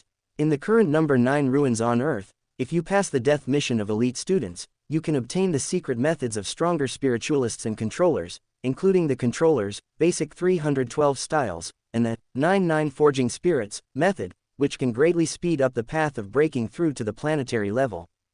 But Yi Yun couldn't take this path now. He knew his own strength. It would take more than a year to complete the elite student's death mission. In that case, the agreement would have failed. Of course, Yi Yun is not a pedantic person. If a year is almost up and he still doesn't see any hope of a breakthrough, he still has one last choice, which is to go deep underground in the misty island of Australia. Babada. However, so far, Yi Yun has no need to be so anxious. His current mental strength is still a certain distance away from the high-level war god. He has to take it step by step. When he reaches the peak of the high-level war god, he will determine how to go on the road ahead. For now, he just needs to keep working hard and training. Hong's arrival and departure were both silent. Except for Yi Yun and a few others, it did not have any impact on the elite training center. The Muyun Pavilion where Yi Yun and Ji Yuyi were located also remained peaceful. On March 28, the points of the Black Dragon ranking were locked, and Yi Yun's final ranking was stabilized at 60th, so in April, he still hunted monsters with double numbers, and the single numbers stayed in the elite training camp for training. Ji Yuyi was the teacher specially arranged by Inspector Hong and Wang for Yi Yun. After learning about the agreement between Hong and Yi Yun, Ji Yuyi adjusted the training plan for Yi Yun again. This plan was finalized after communicating with Yi Yun all night. It was the plan that both of them thought was most suitable for Yi Yun's current situation. If Yi Yun wants to improve his mental power, it is essential to strengthen his physical fitness, otherwise it will not be able to support the increasingly powerful mental power, so physical training is still the top priority. If Yi Yun wants to get the Foundations of Psychic Master, he must increase his combat power amplitude to 16. This is not a simple goal. On average, both the physical strength level and the trial tower level must reach 4.0 or above. Precisely because of this, in addition to taking out 2 hours to practice the control of mental power, Yi Yun still spent most of the rest of his time training his body's strength, body movements, and gun skills, without neglecting any of the training. As time entered April, Yi Yun's life was extremely fulfilling every day. He had enough experience from his predecessors, so the road ahead was very clear. He just needed to run towards it. Therefore, compared with ordinary people, Yi Yun was more motivated to exercise and practice. We are not afraid of people not working hard, but we are afraid of working in the wrong direction. Including Ji Yuyi and many other high-level war gods, do you dare to say that they are just eating and waiting to die every day? No, they work harder than anyone else every day, just to be able to step into a new realm, but no matter how hard they work, there is no effect. Without guidance and luck, breakthroughs cannot be achieved by just talking. Yi Yun did not have any trouble in this regard. He could focus on moving in the right direction, avoiding countless detours. He was making progress almost every day, every hour, and every minute.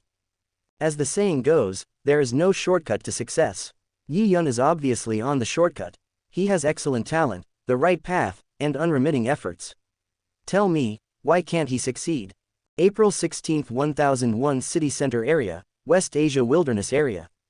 Yi Yun was standing on a shield, about 20 centimeters from the ground, carrying a black light spear on his back, searching for his prey. Suddenly, a familiar gray rock wolf appeared in Yi Yun's sight. It has been so long since he encountered a group of gray rock wolves on March 2, and Yi Yun finally saw the traces of gray rock wolves again. With a thought flashing through his mind, Yi Yun slowly landed on the ground without hiding his movements, and was exposed to the perception of the gray rock wolves. Now after entering the wilderness area, Yi Yun will completely suppress his aura and strength, maintaining the same physical fitness as in the virtual space of the trial tower, that is, the level of a junior warrior, in order to better train his body in marksmanship, and not let such hunting lose the effect of tempering. Feeling Yi Yun's restrained and suppressed aura, the eyes of this intermediate beast general level gray rock wolf lit up, very human-like. It was originally the scout in the group, and it had just come out not long ago when it encountered a suitable prey. The gray rock wolf was extremely excited, and let out a low roar, and then pounced towards Yi Yun. Yi Yun was not surprised at all. His expression remained unchanged and his body did not move at all. He still stood on the shield. The spear behind him popped out with a whoosh, and stabbed towards the gray rock wolf. The black light spear was controlled by Yi Yun's mental power and fought against the gray rock wolf. In this way, he was demonstrating the changes in his spear skills, and for a while, the fight with the gray rock wolf was hard to tell. Controlling the spear with mental power is a training method that Yi Yun has figured out in the past few days. Because none of the people he had come into contact with before were strong mentalists, he was not able to borrow their experience to train his mental power. Yi Yun had to design this training plan based on some experience he gained from reading books in his previous life. Yi Yun understood that being a spiritual master and being a warrior were two different paths. The two paths might end up in the same place, but there were still very obvious differences in the early stages. The biggest difference was the amplitude. Because of this, naturally, different methods of cultivation were required. The level of punching force mentioned on Earth today is actually the body amplitude of the genetic warrior. For example, the body amplitude of Thor is 7 times, and Yi Yun's is 2.8 times. The mental power amplitude of a mentalist refers to the number of weapons that can be controlled to attack at the same time and exert the strongest attack power. For example, Yi Yun is now able to control 4 flying knives at the same time and exert the strongest attack power after conscious training, which means that Yi Yun's mental power amplitude has reached 4 times.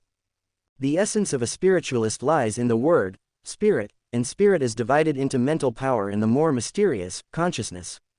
The amplitude of mental power has nothing to do with its strength. If you want to improve it, you must have a strong consciousness. Only when the consciousness is strong can you control more weapons at the same time to exert the strongest attack power. Yi Yun is well aware of the importance of consciousness. Not to mention the long term, if an apprentice 9th level peak spiritualist wants to break through to the planetary level, in addition to raising his own spiritual power to the peak, he also needs a strong enough consciousness. Mental power fills the mind of every psychic and is a tangible existence, while consciousness is an intangible and intangible existence. The role of consciousness is like that of a commander in an army, while mental power is the soldier's. With a strong enough commander, the soldiers in the army will naturally be able to exert stronger combat effectiveness.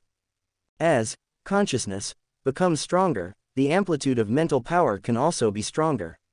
Generally speaking, an ordinary apprentice-level peak mentalist has a mental power amplitude of 12, which means that he can control 12 weapons at the same time to exert the strongest attack power. This means that he has reached the standard of breaking through to the planetary-level mentalist. However, for psychics with stronger brain expansion, such as Luo Feng in the original novel, the requirements for a breakthrough will be higher, requiring the amplitude of mental power to reach 16. Yi Yun estimated that his current situation was similar to that of Luo Feng during that period, so he had a rough idea of how much he could break through. As for how to strengthen consciousness, Yi Yun also knows that, generally speaking, unremitting training and cultivation, enduring hardships and experiencing difficulties can make one's will become firm. Firm will is itself a manifestation of strengthening consciousness. 6 hollow diamond 9 hollow diamond book hollow diamond bar. However, such enhancement is relatively passive. Not only is it difficult to improve, but it is also very slow. In the vast universe, all major schools of psychics have secret methods to train psychics' consciousness. These secret methods can systematically help every psychic to improve their consciousness, step by step, that is, the ability to control mental power. According to the practice of these secret methods, although the time required may be different for each person due to talent, everyone basically has the possibility of advancement, and the speed of improvement is certainly not comparable to that of no other secret methods. Yi Yun does not have these conditions now, but he knows the general direction, so he has been strengthening his ability to control multiple weapons at the same time. It was still difficult in the early days, but after more than 10 days of hard work, he has achieved considerable results. Just like the battle with the Grey Rock Wolf in front of him, Yi Yun's mental power to control the spear was only maintained at the level of a junior general, in order to deepen his control over his mental power and make such control more delicate and meticulous. Moreover, Yi Yun also used his mental power to control the spear and use the gun skills in a unique way, which made the operation more difficult. Although the mental power was only maintained at the level of a junior general, the consumption was greatly increased. Yi Yun seemed expressionless, but in fact he was not as relaxed as he seemed. The mental power strength of a junior warrior was actually somewhat inferior to that of the intermediate warrior Grey Rock Wolf, but Yi Yun added his spear skills, which were about to enter the third realm, to it. Instead, he gained the upper hand in the battle with the Grey Rock Wolf and suppressed the Grey Rock Wolf. The situation was completely under Yi Yun's control. Yi Yun did not kill the wolf in a short time.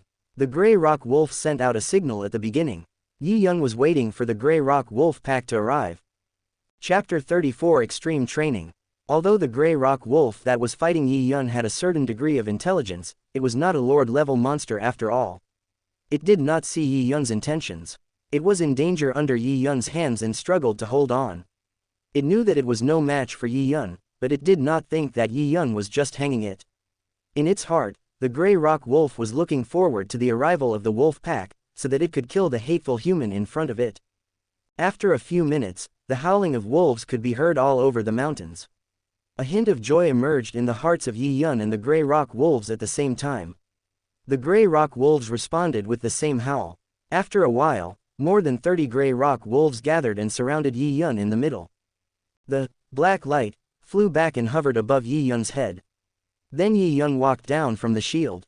The shield floated gently, and the next moment it broke into several small parts. These parts were roughly in the shape of long strips, just like miniature spears.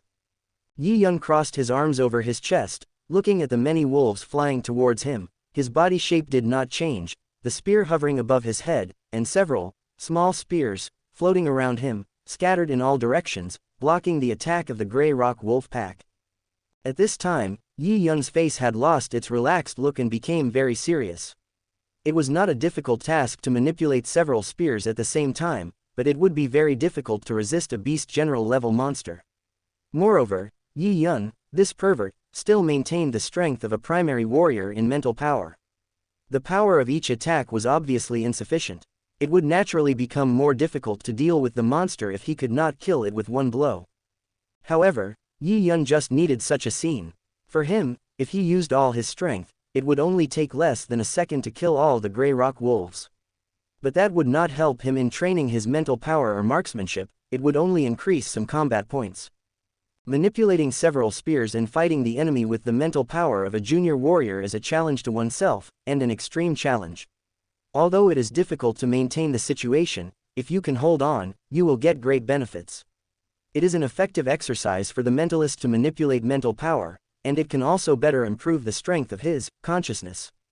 Yi Yun's current mental power amplitude is 4 times, so at this moment in the battlefield, only the black light and the other 3 small spears can exert the strongest attack power, and the others scattered on the battlefield can only play a restraining role. However, Yi Yun's own attempts and training over the past few days have not been without effect. He has integrated the spear skills into the manipulation of mental power, which has been quite effective. Now all the spears controlled by Yi Yun are using the spear skills.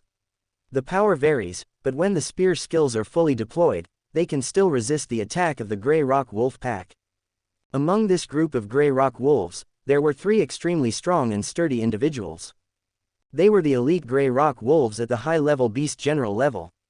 They obviously possessed stronger wisdom and knew that the flying spears were not the key at this time. The focus was on the male human who was standing calmly, so they kept roaring and ordering to break through and attack Yi Yun. However, after Yi Yun used his spear skills to control several spears, they could not break through at all. They could only roar furiously and continued to fight with the spears. Thanks to Hong's understanding of spearmanship, Yi Yun made rapid progress in spearmanship, approaching the 3rd level of perfection. Now, it is controlled and performed by mental power, and there are some weakenings. If he holds the spear himself, with the power increased to 3.0, he can kill a gray rock wolf with one shot. This kind of battle, which has been going on for a long time, is a big test for Yi Yun's energy. His mental power can last for a long time due to its huge total amount, but the energy required to control the details is not so easy to recover. Keeping the amplitude of his mental power at full strength increased Yi Yun's consumption. However, the more he was at such an extreme point, the more he could exercise his will and the longer he could persist. It was also very effective in improving his consciousness. During the past 10 days, Yi Yun relied on this extreme training method to squeeze out his potential. Every time he reached his limit, he gritted his teeth and persevered. As a result, the amplitude of his mental power, which had never been trained and had always been relatively rough, reached 4 times the current level. Time passed slowly, and Yi Yun seemed very patient. A group like the Grey Rock Wolf Pack was a very good object for him to train the amplitude of his mental power. After the initial familiarity, Yi Yun was now more and more handy, and he could manipulate several spears with greater ease. He seemed to be able to break through to 5 times the amplitude of his mental power. Being able to vaguely feel his own progress and growth, Yi Yun was in a good mood. He had been maintaining this training efficiency, constantly improving his mental power amplitude and raising the intensity of his consciousness. It was not impossible for him to reach a mental power amplitude of 16 within a year. However, compared to Yi Yun, who was becoming more and more relaxed and in a good mood, the situation of the Grey Rock Wolf Pack was not so good. The 3 elite intermediate beast generals, the Grey Rock Wolves, who were leading the pack, had a clear understanding of the current situation. The humans in front of them were not afraid of their threats at all, and many of their companions had been seriously injured. If the situation continued like this, the entire wolf pack might be doomed. The 3 leading Grey Rock Wolves were the strongest, and fighting with them was the strongest, Black Light. The 3 of them looked at each other and made a decision.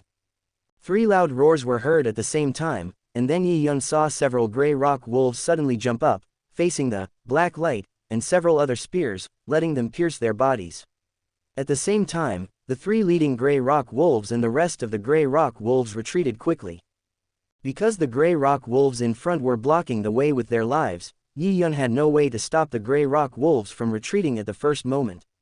When he drew out his spear, he saw 3 elite high-level beast generals, the Grey Rock Wolves, each leading a team of Grey Rock Wolves, running rapidly in 3 different directions, completely ignoring other things. Seeing this situation, Yi Yun couldn't help but secretly admire that the Grey Rock Wolf Pack was worthy of having reached the level of a general. Especially with the presence of a high-level beast general leader, the system and discipline of the entire wolf pack were very perfect. Seeing that the stalemate continued and might bring destructive consequences, the Grey Rock Wolf Pack decisively adopted the strategy of cutting off the tail. Yi Yun took a quick look and found that the few Grey Rock Wolves that had just chosen to sacrifice themselves under his gun were very thin in body shape, and each of them was relatively old. They looked like the old, weak and sick among the Grey Rock Wolf group. Faced with such a dangerous situation, the choice made by the Greystone Wolf Pack can be said to be the method that can preserve the living group to the greatest extent. Not only did they sacrifice the weakest group in the group, but when they finally chose to retreat and escape, there was no panic at all. Instead, they were very organized and disciplined, with 3 high-level beast generals, the Greystone Wolf leaders, leading a team each, retreating in different directions. No matter what, they could increase the chances of survival. If they had encountered other people, the strategy of the Greystone Wolf Pack would undoubtedly be very correct. Even if the opponent chose to pursue them later, at most only one team would be sacrificed, and the other 2 teams would have a high probability of escaping. Yi Yun shook his head gently and whispered to himself, "Thank you for your sparring, have a pleasant journey." A flying knife shot out from Yi Yun's sleeve and instantly caught up with one of the wolves. Then in less than 2 seconds, the flying knife changed direction and killed the other 2 Grey Rock Wolves. No Grey Rock Wolf could escape the killing of the flying knife. Yi Yun had no intention of showing any mercy to these monsters. Even though most of the monsters in this specially built city No 1001 had never killed humans, they were monsters after all, and Yi Yun would not be soft-hearted at all. After a day of hunting, Yi Yun had a great harvest. He sat on the fighter plane back to the elite training camp. The looks of the students around him were completely different from before. No one dared to look down on Yi Yun anymore. Even Evans and others in the corner had lost their temper. The respect of others always comes with strength. In the Black Dragon ranking points ranking in March, Yi Yun was ranked 60th, which was shocking enough. Only half of April has passed, and Yi Yun's ranking has been firmly within the top 60, with no sign of falling. When the strength level was updated to 3.0, it jumped to around 50th. Such a rapid upward momentum showed that Yi Yun still had unlimited potential. Entering the top 60 in the first month was nothing. No one would doubt that if Yi Yun continued like this, he would be qualified to compete for the top 10 of the Black Dragon ranking in a few months. What makes everyone feel regretful is that Yi Yun has no intention of communicating with others. Over the past few days, except for a few students who also came from China, Yi Yun basically didn't talk to them, let alone have any friendship with them. Even so, they would not say anything. Yi Yun's powerful strength and potential were the source of his pride, and he was fully qualified to do so. What they didn't know was that Yi Yun was now focused on fulfilling the agreement with Hong, and all his energy was focused on how to improve his own strength. He didn't have any other ideas. After returning to Muyun Pavilion, Yi Yun found that Ji Yuyi had not rested yet. A stove was set up in the yard. Ji Yuyi was holding a few skewers in his hands, each of which was skewered with a few large pieces of unknown meat. They were roasted on the stove, sizzling with oil, and the unique aroma could be smelled from a distance. Chapter 35 Outlook. Yi Yun was speechless. After spending more than a month together, he had a lot of understanding of Ji Yuyi's unreliability. From time to time, he would do something that made him speechless. After returning today, Yi Yun did not expect that Ji Yuyi could be so boring. Ji Yuyi also noticed Yi Yun's return. He smiled in a very salty way, holding the skewers in both hands, raised his eyebrows slightly at Yi Yun, grinned and said, "Come on, Yi Yun, you're back just in time. This is the hind leg meat of the high-level beast General Thunder Rabbit that I finally asked someone to get today. The meat is tender and delicious. Combined with my special sauce and barbecue skills, it is definitely a rare delicacy. Rabbits are so cute, and you actually eat them." Ji Yuyi looked at the skewer of the Thunder Rabbit's hind legs in his hand and was speechless. Rabbits are cute. This Thunder Rabbit can easily kill a mid-level warrior with a kick of its hind legs. Now you tell me it's cute. Yi Yun took a handful of grilled Thunder Rabbit skewers without hesitation. As soon as he put it in his mouth, he felt that the taste was very good, the meat was also very good and juicy. He was tired after a day's work, so he finished the grilled skewers prepared by Ji Yuyi in just a few bites. "Hey, please leave some for me." After they had eaten, they leaned on the steps in the yard and looked at the bright starry sky. It was extremely quiet for a moment and neither of them spoke. Yi Yun tilted his head to look around him. Ji Yuyi still looked like he didn't care about anything. However, Yi Yun knew that in places he couldn't see, Ji Yuyi's training volume and intensity were no worse than his. It was obvious that he had not lost his enthusiasm for improving his strength, but he had remained at the level of a high-level war god for many years, so his mentality was no longer as anxious as before. These days, Yi Yun has been living with Ji Yuyi. It is a bit inappropriate to say that he is both a teacher and a friend, but to Yi Yun, Ji Yuyi is indeed a good friend. In front of Ji Yuyi, Yi Yun can rarely relax. Ji Yuyi was looking at the bright stars in the distance at this time, and suddenly looked at Yi Yun, and said with a yearning smile, "Hey, Yi Yun, do you think there are humans like us living in the depths of the distant universe? What kind of magnificent wonders are there in the vast starry sky?" The yearning for the starry sky has been a thought that human beings on Earth have had since ancient times. It is a desire for knowledge and exploration of the unknown. Although the current Earth has gone through many times of being broken, hardship, and even reorganized, every time a human being is born on it, they will invariably develop a fundamental and primitive curiosity about the universe and the starry sky. Yi Yun chuckled and said, "Old Gu, what's the point of thinking so much now? The universe is indeed vast and great, but we are still too weak. For your current feelings, work hard to train, maybe one day, you and I can witness the true appearance of this universe." After saying that, Yi Yun supported his knees, slowly stood up, and returned to his room. Ji Yuyi, who was left behind, seemed to be thinking about something. He took a sip of the wine from a small wine pot in his right hand and whispered to himself, "Weak strength." After returning to the room, Yi Yun did not rest immediately. Ji Yuyi's sigh also aroused his expectations for the universe and the starry sky. The Earth is indeed too backward at this stage, and the means and speed of improvement are greatly restricted. Only by leaving the Earth and truly entering the human universe, Yi Yun's talent will have the opportunity to be fully utilized. Time passed day by day. Yi Yun followed his plan and steadily trained and improved in the elite training camp without any interference from the outside world.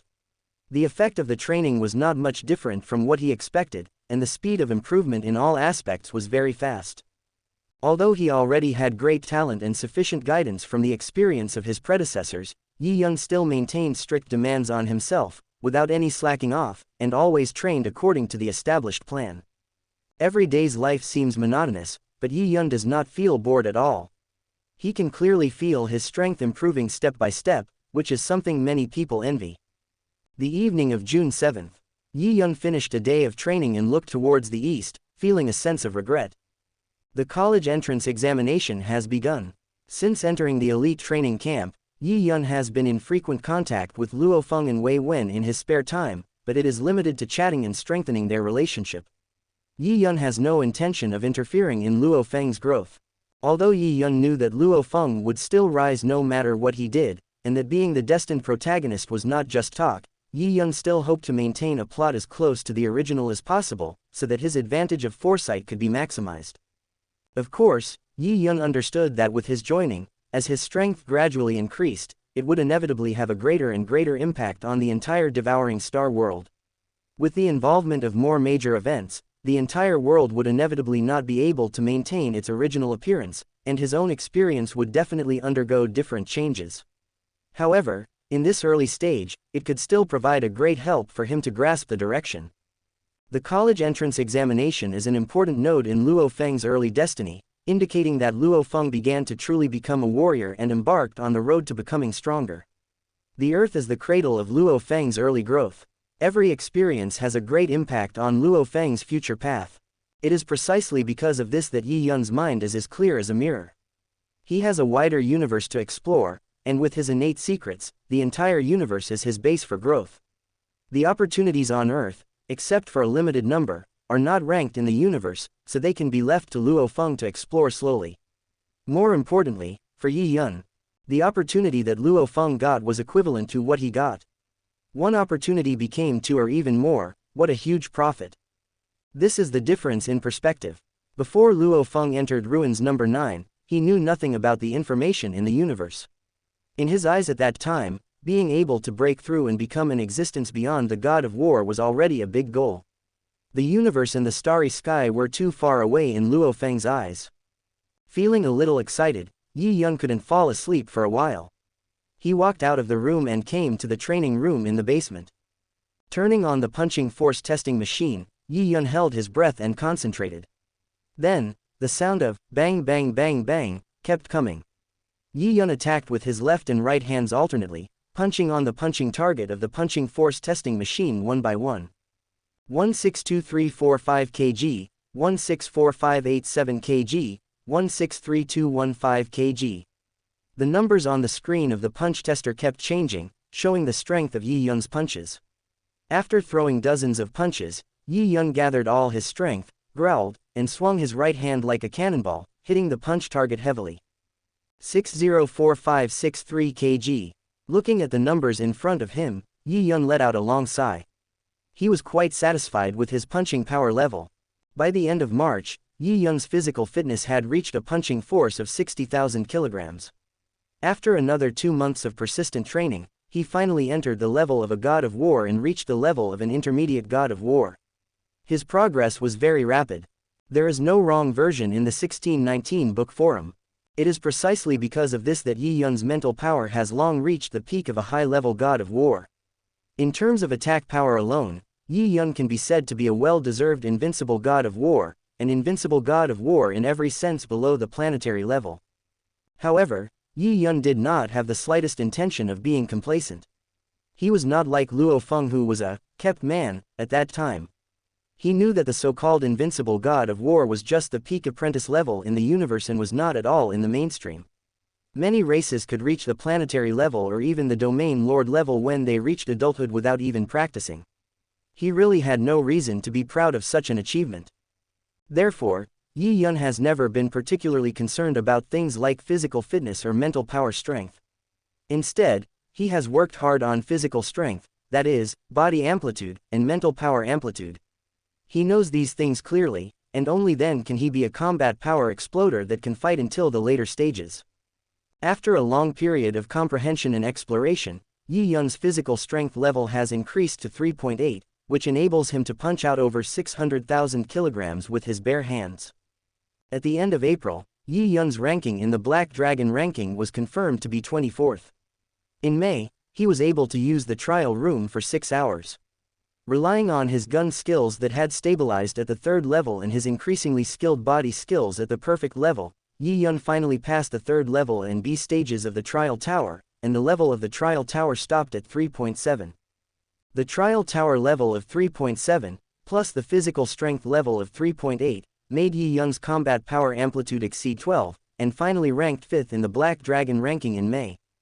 In just 3 months, Yi Yun broke into the top 5 of the elite training camp, and maintained a jaw-dropping rate of improvement every month. Such a situation has never happened in the history of the elite training camp.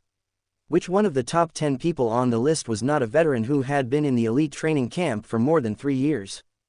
Yi Yun's performance made everyone lose their temper. It was like, when someone is a little better than you will still have the desire to compare and strive to surpass others, but if others progress much faster than you, the desire to surpass them will fade and there will be no possibility of competing with them at all. In May 2056, Yi Yun reached the requirement of combat power amplitude 12, completed the first additional condition in the contract for recruiting core members of the Extreme Martial Arts Hall, and received the rewards stipulated in the terms. The secret manuals and combat uniforms have been delivered to him. The king-level intelligent fighter worth 180 billion is still parked in the elite training camp, and Yi Yun has not had the opportunity to use it yet. The more advanced the stage, the more difficult it becomes to increase the combat power amplitude. Otherwise, the original terms would not have given Yi Yun 3 years to strive for a combat power amplitude of 16.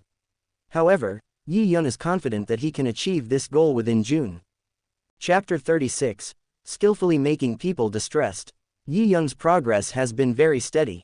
There is still more than half of June left, and he has broken through to 4.0. Yi Yun feels that there is no difficulty. What he needs to focus on improving is the level of the trial tower. The 3rd level of the trial tower is home to the flying monsters, the golden vultures. Being in the air is their greatest advantage, and the test on their body movement and gun skills has been raised to a higher level. Yi Yun has also entered the 3rd level of perfection in gun skills, and then combined with his mastery of the increasingly perfect body skills, he successfully broke through the A and B stages of the 3rd level. In the B stage of the 3rd level, there are 190 primary Beast Generals Golden Vultures and 10 intermediate Beast Generals Golden Vultures. It was actually a bit difficult for Yi Yun to pass this level.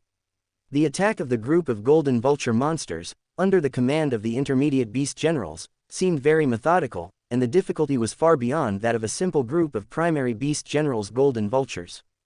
In the C stage of the 3rd level, the number of Golden Vultures of primary Beast Generals is only 100 more, but the number of Golden Vultures of intermediate Beast Generals has doubled. Their attacks are more ferocious and violent, and there is less time and opportunity to dodge. As long as there is the slightest mistake, there will be direct failure. Yi Yun estimates that he needs to wait until his body movement or gun skills are improved to another level before he can be sure of passing the challenge.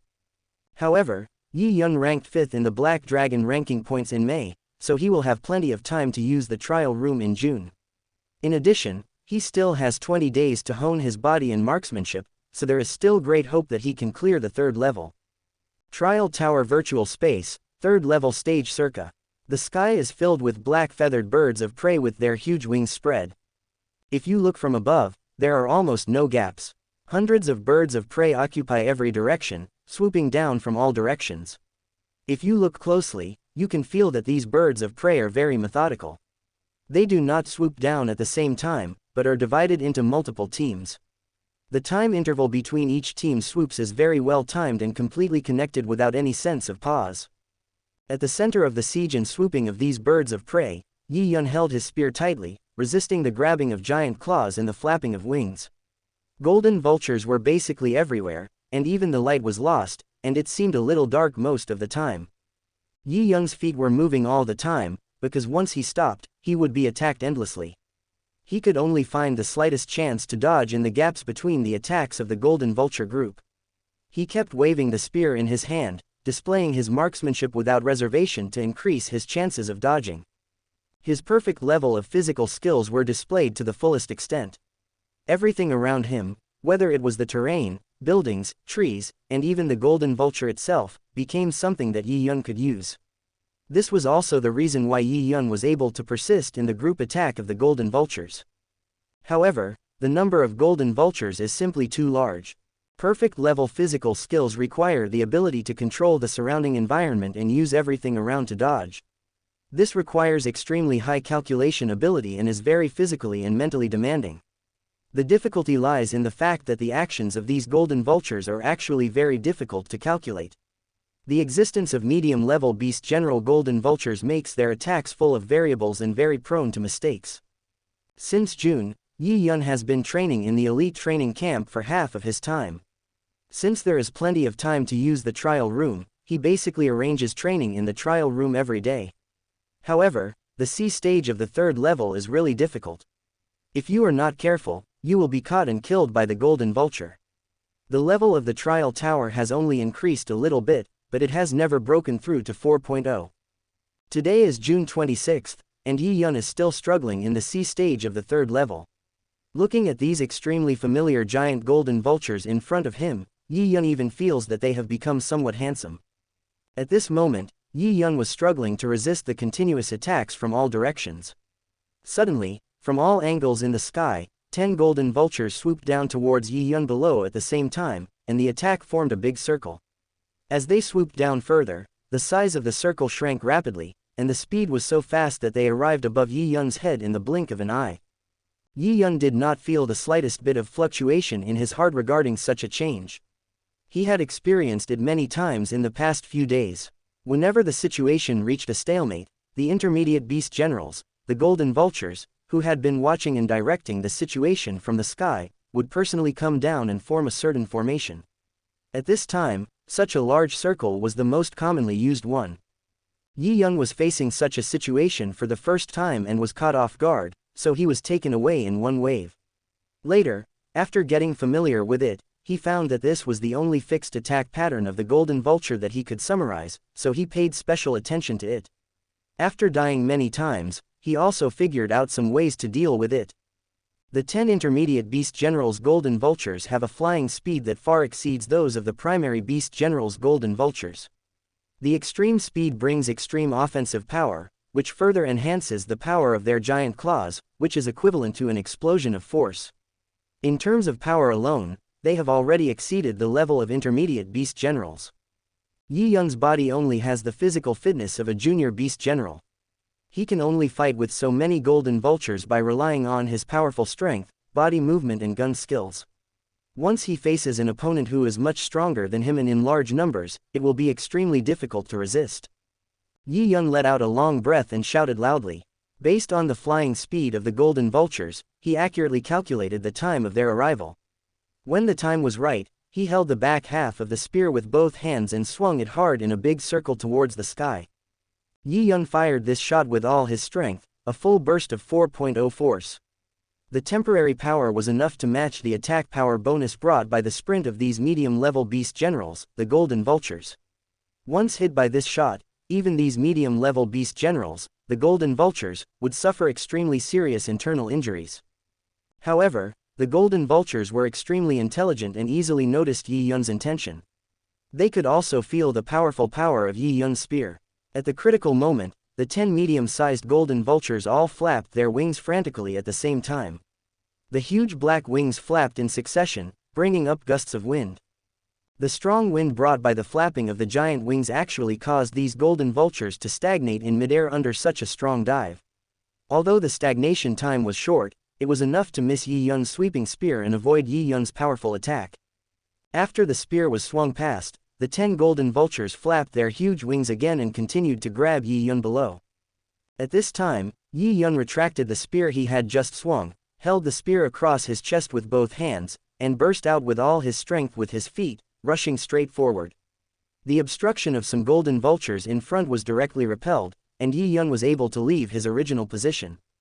And the shot that Yi Yun fired into the air just now was not completely ineffective. At least it reduced the speed of the 10 golden vultures to a certain extent.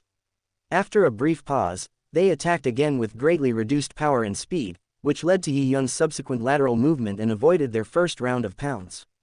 However, after knocking away the giant claws of several ordinary golden vultures, Yi Yun did not stop, but rolled forward on the spot. The next moment, the place where he was standing just now was swept by several giant claws. A large piece of mud and gravel flew around, and a big hole was scratched out. It turned out that this time, the attack of the medium-sized beast general's golden vultures was not just one wave. 10 medium-sized beast generals took the lead in attacking, forming the first wave of attack circle. After being resolved by Yi Yun, the second batch of 10 medium-sized beast generals' golden vultures followed closely, finding the opportunity when Yi Yun relaxed after avoiding the first wave of attacks. Yi Yun's dodging was so emotionless and skillful that it was a bit distressing. This was the experience he gained from dozens of deaths. At this moment, he looked very embarrassed, but in fact he had a blank expression and was as steady as an old dog. He was not under much pressure. Having died at the hands of these golden vultures so many times, Yi Yun has thought about ways to deal with them. However, no matter how good the method is or how perfect the design is, the actual situation may change at any time. He cannot rely entirely on tricks. His own hard power is the key to successfully passing the level. There is no wrong version in the 1619 book forum. Yi Yun can only rely on his physical and shooting skills to deal with these cunning flying monsters through repeated training. Although he has not been able to pass the test successfully, the time he can persist has been getting longer and longer. It can be said that he is making progress every time. After dodging 2 waves of fatal consecutive death pounces, Yi Yun did not just sit there and wait without fighting back. He put the spear in his right hand and maintained the motion of throwing a javelin. With a light shout from Yi Yun, the spear was shot out directly by Yi Yun.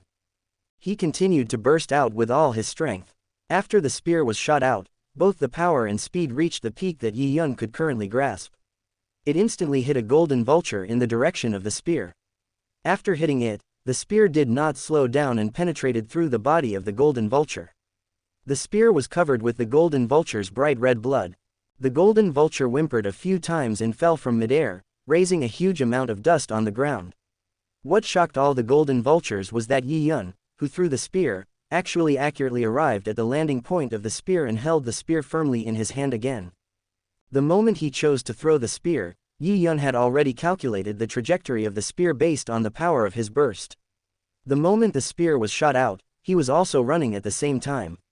Yi Yun had enough confidence in the power of his spear, so he kept running in a straight line and arrived at the landing point of the spear moving in a parabolic trajectory in advance, and successfully retracted the spear. Chapter 37 Feet Oil. After easily killing an ordinary golden vulture, Yi Yun did not stop. He once again showed his full strength and threw the spear out. With his strength and speed beyond the limit, he still shot through a golden vulture that was unable to dodge without any suspense, killing it +1. Yi Yun used his spear to clear a path in front. Compared to the golden vultures, his thin figure kept shuttling back and forth, showing his powerful computing ability.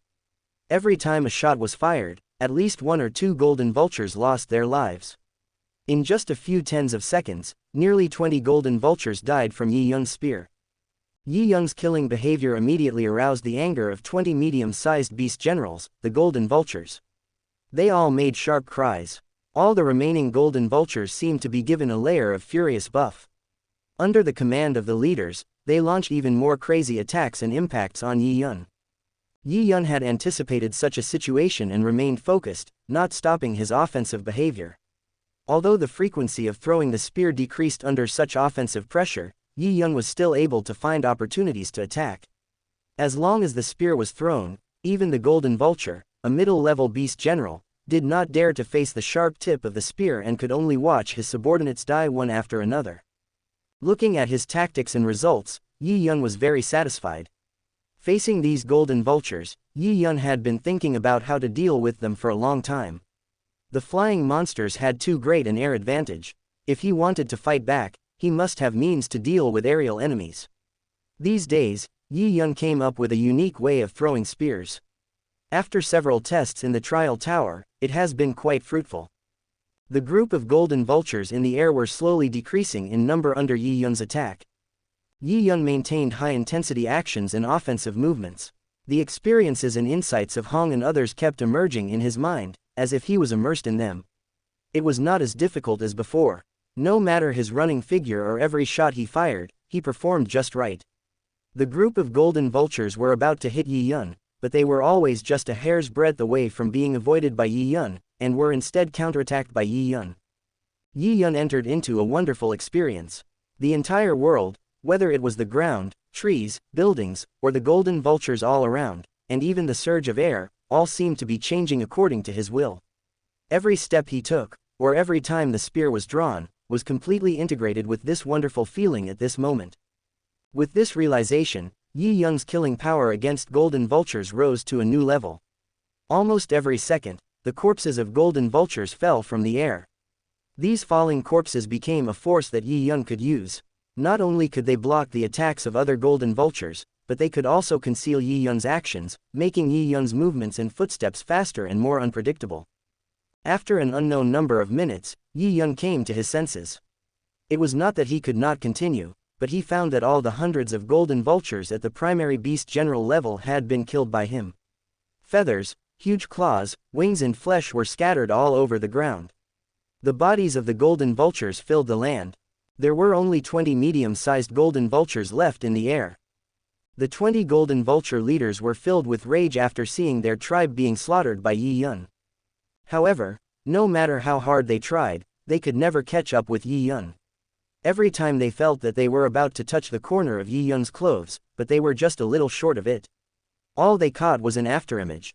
They followed Yi Yun's rhythm completely and watched their fellow tribesmen being killed one by one and dying in front of them, but they had no way to do anything. Yi Yun recalled the feeling just now, and a strong sense of joy emerged. Just now, under the strong pressure of many golden vultures, he had been struggling to comprehend the body movement and gun skills, both of which broke through and entered the fourth realm, that is, the artistic conception level. Yi Yun finally triggered the exclusive passive that belongs to each protagonist, Enlightenment Upgrade in battle. Precisely because of the support of more powerful artistic conception level body and gun skills, these originally very troublesome flying monsters, the golden vultures, could no longer cause much trouble to Yi Yun. In the state of perception he had just entered, killing those golden vultures was like teasing them, and there was no pressure at all. With the experience of Hong and others, Yi Yun already had a deep understanding of the body movements and gun skills of the fourth realm. However, the reason why he had not been able to reach this level was because the body movements and gun skills of the fourth realm could no longer be practiced step by step as before. Different people would have different changes based on their own characteristics, so everyone had to find their own positioning and style, and it was impossible to completely imitate others. For example, the world destruction gun technique created by Hong himself is full of fierce momentum of world destruction. This is a kind of artistic conception of Hong's gun technique. It is impossible to reach Hong's level by learning Hong's gun technique. The most you can achieve is a similar artistic conception to Hong, but it is impossible to be exactly the same. Only by walking your own path can the road ahead be broader. In the wonderful epiphany just now, Yi Yun also comprehended his own unique artistic conception. It has not yet fully formed, but Yi Yun has a general understanding of it in his mind. His body movement and gun skills seem to have broken through the realm at the same time because of tacit cooperation, so the artistic conception of the two is basically the same. It is not particularly specific, but it gives Yi Yun a slick feeling. This oil also represents Yi Yun's gun fighting style. He is good at finding strange attack points in battle. Even if he encounters unfamiliar opponents, his ability to deal with them is extremely outstanding. The battle seems to be under control all the time. His fighting style is very broad-minded and far-sighted. Feeling the artistic conception he had realized, Yi Yun felt a little pained. Others were all domineering and fierce, and they also had the ability to penetrate the enemy's heart and run fast like thunder, but when it came to him, it became just a word of oil. Although he couldn't help but want to complain, Yi Yun also roughly understood why such an artistic conception was formed at this stage. These days, in order to reach a higher level in body movement and marksmanship, Yi Yun has been learning from Hong's experience and insights in cultivation. However, for Yi Yun at present, the level of Hong's experience and insights is still a bit too high. As a result, although Yi Yun does not aim too high, his vision is involuntarily raised. It is precisely because of sufficient experience that Yi Yun, when facing the enemy, will unconsciously look at the battle at a higher level. With rich backup experience, the battle can basically be controlled by Yi Yun, and he controls the direction of the battle. Yi Yun's opponents have the exact opposite feeling. They will feel very uncomfortable, as if they are hitting cotton and being led by someone. This is actually a special oil formed by rich experience and superior vision. But no matter what kind of artistic conception it is, since you have already entered this realm, there is no difference between high and low. As long as you can perfectly display the characteristics of your own artistic conception, it will definitely have great power. Looking at the remaining 20 medium-level beast generals, the golden vultures, Yi Yun whistled at them. Thank you for helping me improve. Now, let me end your suffering. With the support of artistic conception level gun skills and body movements, the 20 golden vultures that were originally very threatening were all killed by Yi Yun in less than 20 seconds. It took 45 minutes and 26 seconds to kill 280 primary beast generals, 20 intermediate beast generals, and pass the C stage, the third level. Congratulations, student Yi Yun. Listening to the electronic prompt sound that had not sounded for a long time, Yi Yun was in a good mood. After completely passing the 3 stages of the third floor, the level of the trial tower also broke through to 4.0.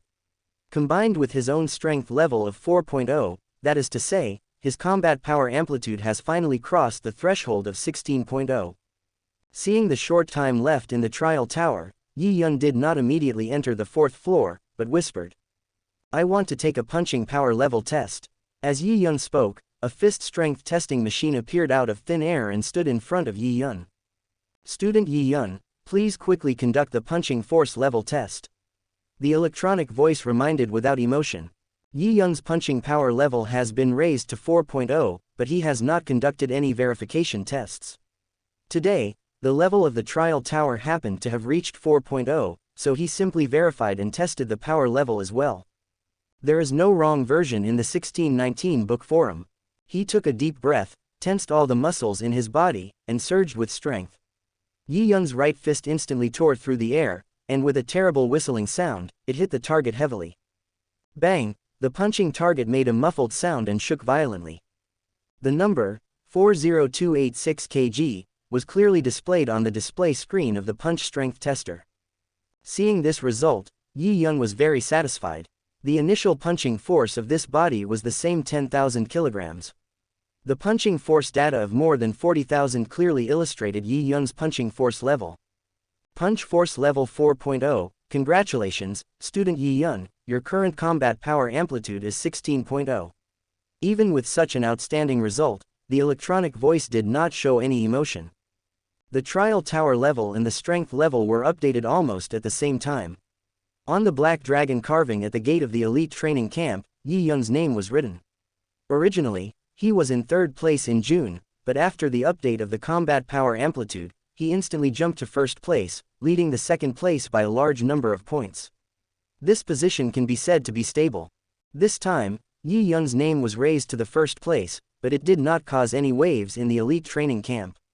They had long been numb to Yi Yun's terrifying speed of improvement. Chapter 38. Battle with Ji Yu Yi. Since March, Yi Yun's speed of improvement has been noticed by all the students in the entire elite training camp. What's even more terrifying is that Yi Yun has shown no signs of decline at all. He has been making great progress every month, breaking one cognitive bottom line after another. According to their general thinking, everyone has a period of explosive growth in strength, which is understandable, but Yi Yun seems to be always in a period of explosive growth and can't stop at all. Everyone knows that the higher you go in strength, the harder it becomes. Maybe you can raise the combat power amplitude to about 8 in a year, but it is extremely difficult to increase it to 12 in the 2nd year, almost impossible. However, Yi Yun is raising it in months. It was precisely because of Yi Yun's incredible performance that others no longer put Yi Yun in their comparison list, and their hearts had all calmed down. Perhaps only when Yi Yun stopped would they be surprised. After finishing this training in the trial tower, Yi Yun returned to Muyun Pavilion. When Ji Yuyi learned the good news brought by Yi Yun, he also felt numb in his heart, but he was also sincerely happy for Yi Yun. Ji Yuyi developed a very detailed training plan for Yi Yun. Each plan had a short-term goal requirement, but Yi Yun basically exceeded the goal every time, so the training plan had to be improved again and again. Even so, Ji Yuyi did not feel it was too troublesome. Instead, he was even more surprised. This represented Yi Yun's potential, which was constantly growing. Every time he did something beyond their expectations, he was full of enthusiasm to move forward. In Ji Yuyi's opinion, the agreement between Hong and Yi Yun was not an easy task to fulfill. At the beginning, Ji Yuyi did not have much confidence in Yi Yun. After all, if a spiritual master wants to reach the level beyond the god of war, there is too little experience to learn from on Earth today. However, Yi Yun's performance gave Ji Yuyi hope. Only 3 months had passed. Apart from Yi Yun's powerful aura as a spiritual master, Yi Yun had also shown incredible progress on the path of a warrior. Ji Yuyi was a very confident person, but if he had the same physical fitness as Yi Yun, he would no longer be sure of winning. Although Ji Yuyi's duty during these few months was to train Yi Yun, he did not relax at all in his own training during this process. However, Ji Yuyi was almost at the pinnacle of the high-level warrior god, and it was very difficult to make any further progress. He persisted in training for several months, but the gains were very minimal, with almost no improvement. In other words, after Yi Yun's body movement and gun skills reached the realm level, there was no difference between them. It was just that in terms of physical fitness, Yi Yun had not yet reached the level of a high-level god of war. But if they had the same physical fitness, it was really unknown what the outcome of the battle would be. Ji Yuyi was only 30 years old. Seeing Yi Yun's increasing level, the blood in his heart surged. The fighting enthusiasm that had been buried once again rose. He changed his lazy image of the past, looked directly at Yi Yun with eager eyes, and said solemnly, "Yi Yun, let's have a fight." Yi Yun watched Ji Yuyi's changes. His understanding of Ji Yuyi also made it clear to Yi Yun that Ji Yuyi was very serious at this moment and did not mean to joke. He was smart and understood Ji Yuyi's meaning at once. "Challenge room, shall we go?" Arriving at the challenge room of the 9th floor, Yi Yun discovered that the layout here was basically the same as that of the trial room. There were 2 sofas with dark blue helmets placed on them, which were obviously the products of the same technology. The 2 of them didn't say anything, just smiled at each other, sat down on the sofa, and put on helmets at the same time. On the boundless silver alloy land, there was only one building, the ring. Swish, swish, Yi Yun and Ji Yuyi's virtual bodies appeared on the ring out of thin air. Just like the challenge in the trial tower, Yi Yun and Ji Yuyi both chose their weapons. Ji Yuyi looked at the 8 maps that appeared and said, "Yi Yun, choose a map." Yi Yun looked at the 8 maps. The scenes on the maps were quite rich. There were relatively empty stadiums, ruined cities with densely packed dilapidated buildings, primeval forests with towering trees everywhere, and so on. Almost every map scene had its own characteristics. Yi Yun thought for a moment, chose the primeval forest scene, and clicked OK. As the 2 confirmed it at the same time, the earth trembled and the surrounding scene changed instantly. The original arena disappeared without a trace, and Yi Yun and Ji Yuyi appeared in a huge primeval forest, surrounded by tall trees, low shrubs, and vines. Due to the obstruction of many plants, they could not feel the bright light in this primeval forest, and it was even a little dim, with a deep dark green feeling. Without having time to marvel at the simulation realism of this virtual space, Yi Yun adjusted his state and kept himself ready to attack at any time. Although this duel was just a competition with Ji Yuyi, Yi Yun knew that Ji Yuyi also hoped to have a sufficiently exciting duel, so Yi Yun was not going to give up at all and just wanted to try his best. He also wanted to see what the outcome would be when he faced Ji Yuyi, who had practiced for many years. Yi Yun deliberately chose the battle scene in the primeval forest in order to maximize his advantages. He is not pedantic at all and will not let go of any opportunity to increase his chances of winning, even if it is only a little bit. The battle begins. The electronic voice echoed throughout the primeval forest, very long. Yi Yun held the spear in his hand and did not take the initiative to attack. The next moment, he saw Ji Yuyi, holding 2 strange scimitars, coming to him quietly. Under the cover of the dim environment, he made almost no noise. By the time Yi Yun noticed it, Ji Yuyi's scimitar had already chopped towards Yi Yun's neck at a very strange angle.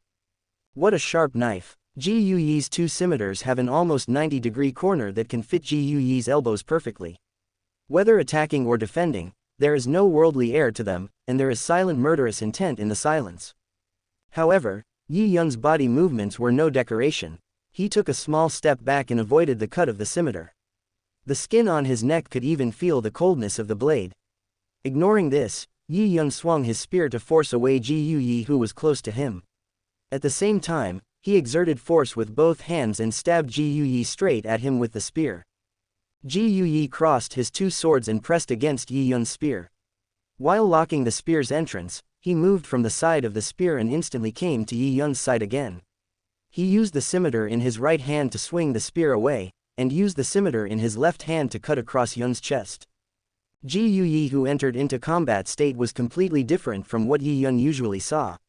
He was like an assassin in the shadows, and every move he made was a fatal kill, without any emotion at all. The scimitar used by Ji Yuyi was a surprise weapon, and he was good at close combat, so since the start of the battle, he tried his best to close the distance between him and Yi Yun. Otherwise, if he was attacked by Yi Yun's spear, it would be very difficult for him to perform. Yi Yun also understood this. He originally wanted to use the spear's attack range advantage to expand the scope of the battle, but he didn't expect Ji Yuyi to be extremely experienced in combat. The two scimitars in his hands were like two flexible long snakes. Not only were they powerful, but the angles of attack he chose also made it extremely difficult for him to defend against. For a moment, Yi Yun was forced to defend himself against Ji Yuyi's continuous and tight attacks, with a bitter smile in his heart. He did not expect that the map scene of this primeval forest was very consistent with Ji Yuyi's fighting style. The restrictions of various plants made it difficult for him to swing his spear, but the short weapon scimitar gave him a lot of room to play. Although at a disadvantage, Yi Yun did not panic. After several clashes with Ji Yuyi, he was already familiar with the battle scenes. He immediately put his artistic conception level body skills into use. The complex plants around him instantly changed from obstacles to the battle to conditions that Yi Yun could use. The use of his spear skills was no longer restricted and blended perfectly with the environment around him. As Yi Yun's opponent, Ji Yuyi clearly felt Yi Yun's changes and immediately understood that this was the effect of Yi Yun's artistic conception level body skills. He attacked forward again. After a few rounds, Ji Yuyi found that he had lost the offensive rhythm that was under his control just now. He clearly did not feel that Yi Yun had become much stronger, but his attacks just could not produce any effect. He tried his best to use his artistic conception level swordsmanship, but it was like hitting the water surface. It did not threaten Yi Yun, who was protected by the water surface at all. Ji Yuyi's artistic conception is similar to weird.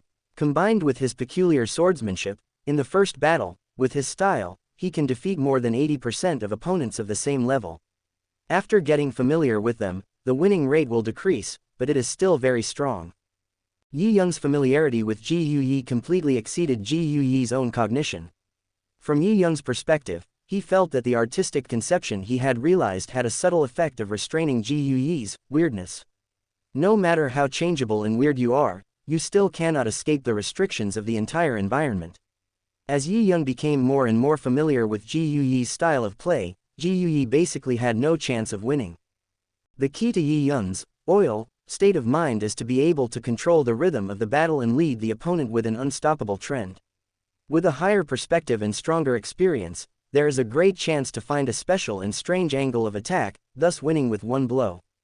Although Ji Yuyi had anticipated the outcome, he was not in a hurry and still maintained his offensive pace.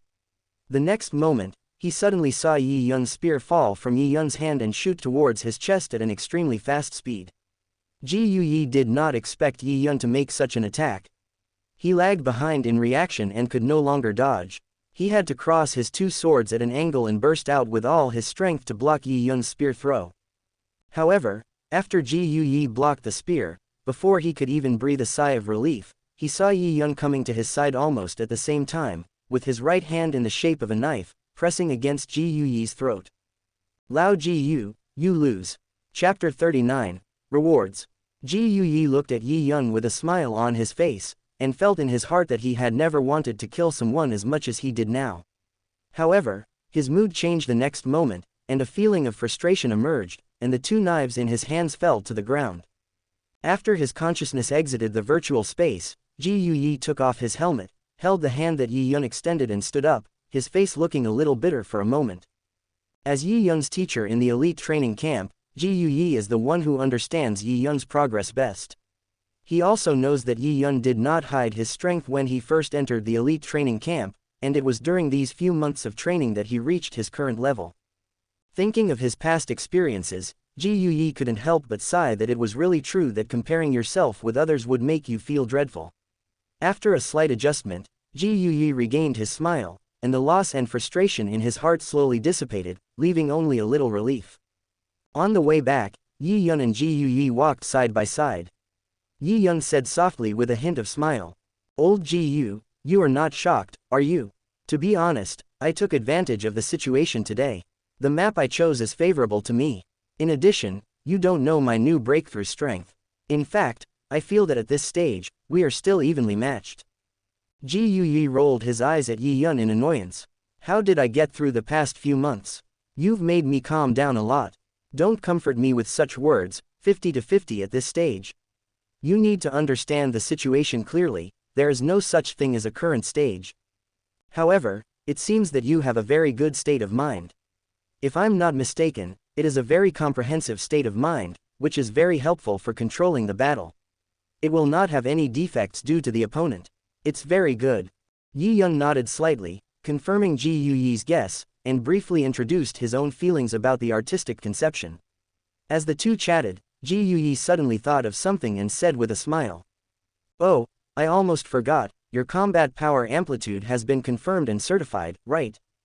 Yi Yun also laughed. "Yes, that's right, with a physical strength level of 4.0 and a successful trial tower level of 4.0, the combat power amplitude has just reached 16.0.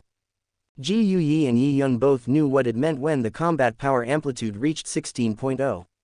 The fourth clause attached to the previously signed recruitment contract for the core members of the Extreme Martial Arts School had a conditional restriction of a combat power amplitude of 16.0, with very generous rewards for achieving it. Yi Yun looked very relaxed, but Ji Yuyi knew very well how much effort Yi Yun had put in over the past few months to achieve this goal. Talent is one thing, but without hard work, success is impossible. Yi Yun returned to the room alone, called up his cell phone address book and dialed a number. The call was connected the next second after it was dialed. "Hello, I'm Yi Yun. Yeah," the voice on the other end of the phone sounded low and steady. "My combat power amplitude has reached 16.0. According to the fourth clause of the additional terms of the recruitment contract I signed, it is within the specified time. I would like to claim the reward clause for achieving the goal." At the end of the recruitment contract for core members of the Extreme Martial Arts School signed by Yi Yun, there is a special number. Every time Yi Yun meets the corresponding conditions, he can call this number and get the corresponding reward. In May, when Yi Yun's combat power amplitude reached 12.0, he called this number and won rewards such as a king-level intelligent flying fighter. However, this time Yi Yun felt that the voice on the other end of the phone seemed different from the last time. What Yi Yun didn't know was that when this contract was originally drafted, the additional clause in the first article was actually just set there for Yi Yun to see, to serve as an incentive for him, and the following clauses were the real conditions. But after Hong met Yi Yun and made an agreement with Yi Yun, Hong increased his attention to Yi Yun. The person answering the phone was rotated 24 hours a day so that they could answer Yi Yun's call as soon as possible. After hearing Yi Yun's statement, the person on the other end of the phone paused for a moment, then replied in a deep voice. "Wait a moment, let us check." Not long after, the voice sounded again, and there was a slight rise and fall in the tone. "Congratulations, Yi Yun. After verification, your combat power amplitude has reached 16.0. It is now 10:26 p.m. on June 26, 2056. If you reach the combat power amplitude of 16.0 before April 1, 2059, you can obtain SS-level combat uniforms, a full set of weapons, any 3 sets of secret books, a copy of The Basics of Spiritual Masters, a king-level intelligent fighter worth 180 billion, and a set of Black God, a relic of ancient civilization. Congratulations again, Yi Yun." After getting the confirmation, Yi Yun was in a good mood. He quickly determined the style of the combat uniform and the specifications of the spear, and also specified 3 sets of secret manuals. After confirming the details on the phone, Yi Yun hung up the phone and left his room. He walked slowly to the outside of the elite training camp, which took about 30 minutes.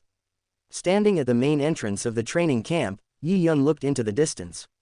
Not long after, a large truck drove slowly over, honking its horn, and stopped at the entrance. Yi Yun was not at all surprised by the appearance of the truck. He had received a reward once before, so he seemed familiar with the place this time. The guard at the door looked straight ahead, as if he knew this truck. Yi Yun came to the back door of the truck and after an identity check, he entered the truck's compartment. There were 3 people waiting inside the compartment. The leader was a yellow man. He looked at Yi Yun and forced a smile on his meticulous face. He held 2 safes in his hands. The 2 safes were of different sizes, with one of them more than twice the size of the other. The leading yellow man shot out a blue light from somewhere, shining it on the 2 safes. The reward items have been confirmed to be correct. Student Yi Yun, please confirm that you accept the reward items. Hearing this familiar electronic voice, Yi Yun stepped forward and took the 2 password boxes handed over by the yellow man. After the rewards were distributed, the yellow man spoke in a deep voice that sounded a bit mechanical. Student Yi Yun, according to the instructions from above, the king-level intelligent fighter has landed at the training camp's airport. You are now the first controller of the fighter and can go to the airport to verify at any time. One more thing, some of the rewards are with Inspector Wang, and you still need to go there. Yi Yun nodded without any questions. He didn't think there was any problem with the extreme martial arts school and Hong's arrangements. He immediately said hello, carrying the 2 safe boxes, and quickly returned to the Muyun pavilion. It was already getting late, and Yi Yun had no intention of disturbing Inspector Wang right away. However, before he could even sit down in the room, he received a call from Inspector Wang and hurried to Inspector Wang's villa in the elite training camp. Inspector Wang looked at the energetic Yi Yun and smiled, saying, "The owner knows that you can definitely achieve the goal of 16.0 combat power amplitude within the specified time, so he has kept part of the reward with me. I thought it would take some time, but I didn't expect you to be so efficient." Inspector Wang also noticed Yi Yun's progress. At this time, Inspector Wang looked at Yi Yun completely differently from before. He knew in his heart that no matter whether Yi Yun could fulfill the agreement he made with Hong that year, it was certain that Yi Yun would become a strong man beyond the level of a god of war in the future. It is precisely because of this that Inspector Wang now basically treats Yi Yun as a person of the same level and does not treat him with the airs of a senior. Yi Yun obviously has unlimited potential and is favored by Hong. It is definitely not a wise thing to make enemies with Yi Yun. Yi Yun also chuckled. "Inspector Wang, since I have already bravely accepted the agreement with the owner, how can I not work harder? I am quite satisfied with what I have achieved now, but I will not be satisfied with the current results. Achieving the agreement with the owner is my goal." Inspector Wang was very satisfied with Yi Yun's enterprising spirit. He nodded and said, "Okay, let's talk about your rewards. Whether it's combat uniforms, weapons, secret manuals, fighter planes, or the final Black God suit, they will all be sent directly to you. However, the final book, The Fundamentals of Spiritualists, is not so simple." Taking out a dark blue helmet from behind and handing it to Yi Yun, Inspector Wang smiled and continued. "Does it look familiar? This consciousness-sensing helmet is something that will be automatically distributed to warriors on Earth after they join the Ares Palace. As long as you put on this consciousness-sensing helmet anywhere on Earth, you can enter the Ares Palace. The book, The Fundamentals of Spiritual Masters, that I gave you as a reward can only be read after you enter the War God Palace." Yi Yun stroked the dark blue helmet and found that it was similar in shape to the helmets in the trial room and challenge room of the elite training camp. It was obviously a product of the same technology. As for the War God Palace mentioned by Inspector Wang, Yi Yun knew that this was a virtual space built by the powerful people on Earth. Every warrior who became a war god, after passing the assessment and certification, could obtain a consciousness sensor and join the War God Palace. It can be said that every war god is basically a member of the War God Palace. Yi Yun held the helmet and whispered, "Inspector Wang, I haven't been certified as a war god yet. Can I use this consciousness sensing helmet?" Although his strength has long surpassed that of the god of war, Yi Yun has no plans to get the god of war certification so soon. The ancient civilization gravity room and the trial room virtual space in the elite training camp can provide great help in improving his strength. Naturally, Yi Yun is unwilling to give up these benefits so easily. Chapter 40. Palace of the God of War. If Yi Yun had to be certified as a god of war to use this consciousness-sensing helmet, he would still feel uneasy. After all, the trial room and the ancient civilization gravity room in the elite training camp were essential aids for his current training. Inspector Wang looked at Yi Yun, laughed, and said, "Yi Yun, don't worry. Since the owner of the museum entrusted this consciousness-sensing helmet to me, he has already planned for situations like the one you're facing now. This consciousness-sensing helmet was specially made for you by the owner of the museum. It allows you to enter the virtual space of the Ares Palace with your consciousness and access certain functions. However, until you are officially certified as an Ares, you can only stay in your room. You cannot communicate with others or use certain facilities and activities in the Ares Palace. It is essentially a closed, independent space." After Inspector Wang's explanation, Yi Yun understood that Hong had essentially opened a back door for him. Most functions of the War God Palace were restricted, leaving only access to a single room. This arrangement allowed Yi Yun to read and practice the fundamentals of spiritual masters in the virtual space without interrupting his training. Hong's arrangements were in line with Yi Yun's goals, to remain in the elite training camp for continued training and improvement while also practicing the fundamentals of spiritual masters. Hong had also added a condition to his agreement with Yi Yun. Whether Yi Yun pursued the path of a spiritual master or a warrior, the ultimate goal was for him to surpass the God of War level. At that time, Yi Yun's mental power intensity far exceeded his physical fitness. However, the Earth lacked sufficient experience in spiritual master cultivation. Even though Yi Yun's talent as a spiritual master was the strongest Hong had encountered, Hong was unsure whether Yi Yun could surpass the God of War level on this path. March marked Yi Yun's first month at the elite training camp. There, mental power played a minimal role. By relying on his warrior strength, enhanced physical movements, and combat skills, Yi Yun reached the 60th rank. He also displayed exceptional martial arts talent, comparable to his spiritual abilities. This was why Hong believed Yi Yun might progress faster as a warrior.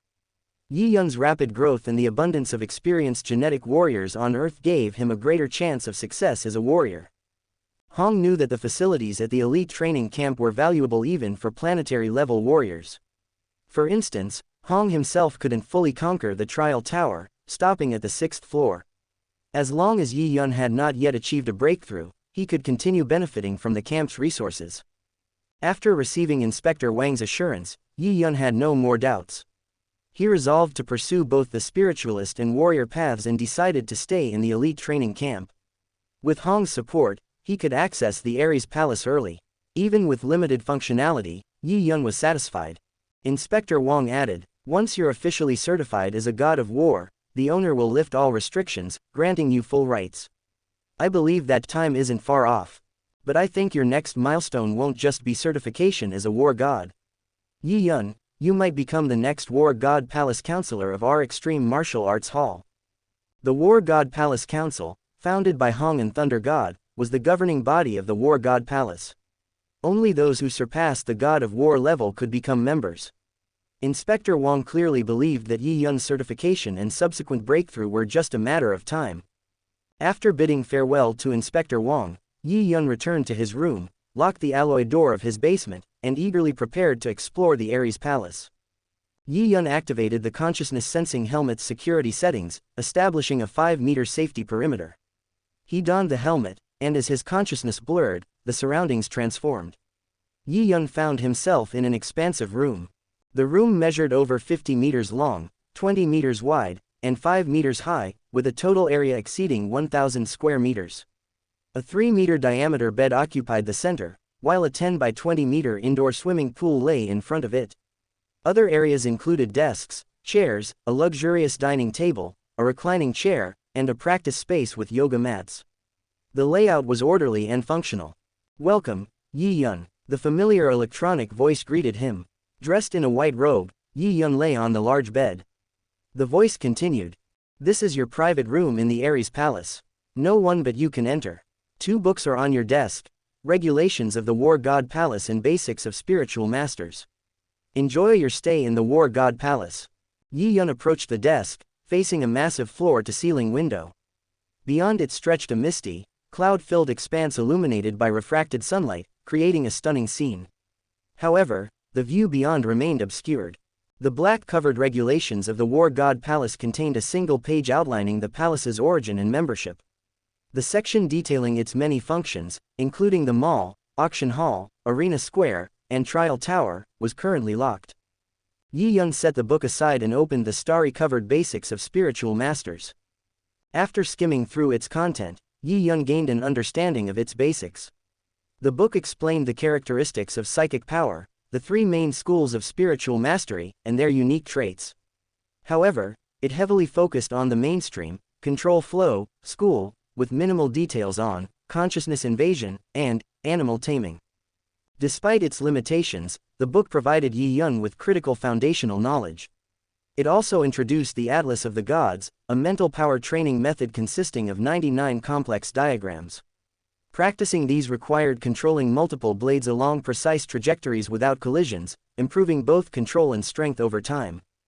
Yi Yun estimated that he could handle the first few diagrams with his current mental control. The later ones would demand more effort and dedication, but he was undeterred. June hasn't ended yet, and I've already obtained the fundamentals of spiritual masters earlier than expected. With over half a year before my agreement with Hong, I might be able to break through if I train diligently with the Atlas of the Gods. In recent days, Yi Yun had tirelessly honed his mental control. His efforts had paid off. He could now control 8 flying knives simultaneously, achieving a mental power amplification of 8-fold, a remarkable improvement. Chapter 41, Black God. After exiting the virtual space of the War God Palace, Yi Yun took out the 2 password boxes he had received and opened them one by one. In the first larger password box, there was a combat uniform and a folded rifle, while in the other box, there was a pair of black boots. After a quick look, Yi Yun closed the first password box and took out the black boots from the second box.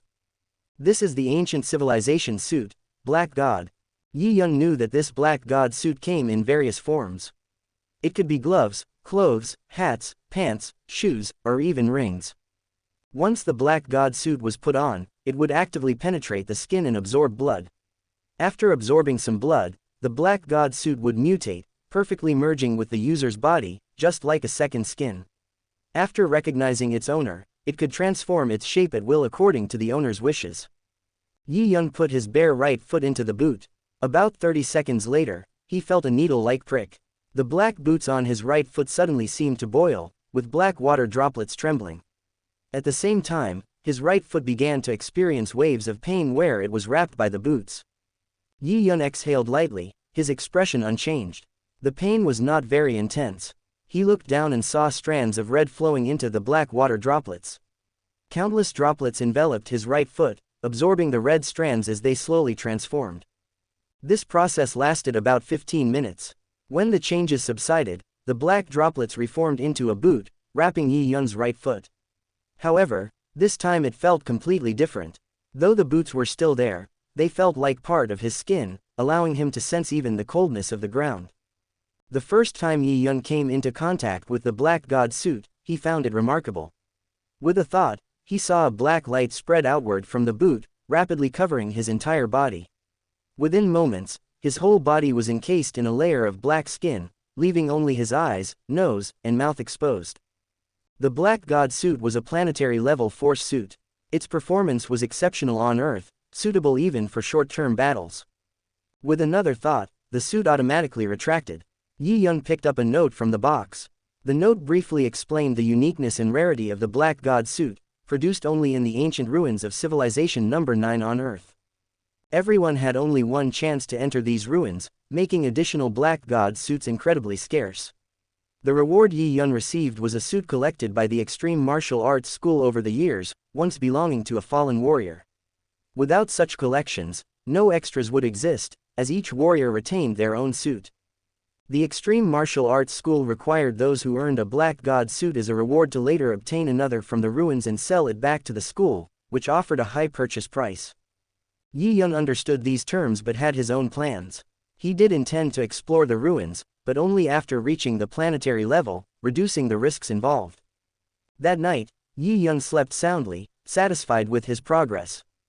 Inside the ancient civilization gravity chamber, Yi Yun sat shirtless in a horse stance, his streamlined, bronzed muscles dripping with sweat.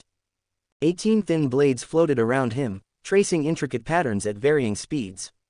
Suddenly, one blade slowed, colliding with another, disrupting the formation. The blades lost momentum and clattered to the ground. This, heavenly god Atlas, is indeed challenging. I've practiced it over 10,000 times daily this past month, and I can only reach the 12th level perfectly. Still, my mental control has improved, and I can now manage 12 blades simultaneously. I'm close to surpassing the consciousness limit of an apprentice mentalist. After a moment, Yi Yun stood, dressed, and left the room, where a white male student awaited him. Louis, second in the Black Dragon ranking, nodded at Yi Yun with a slightly awkward expression. Yi Yun recognized him. Louis had once been first on the Black Dragon ranking, a high-level war god with over 4 years in the elite training camp. In June, when Yi Yun overtook him, they privately dueled, with Yi Yun emerging victorious. Though Louis accepted the loss, his demeanor remained uneasy. Yi Yun, unfazed, focused on the resources he earned through his strength, understanding that the elite training camp was a place to secure rare resources. Having ranked first in June, Yi Yun gained 90 hours of access to the ancient civilization gravity and trial rooms in July, which he meticulously allocated.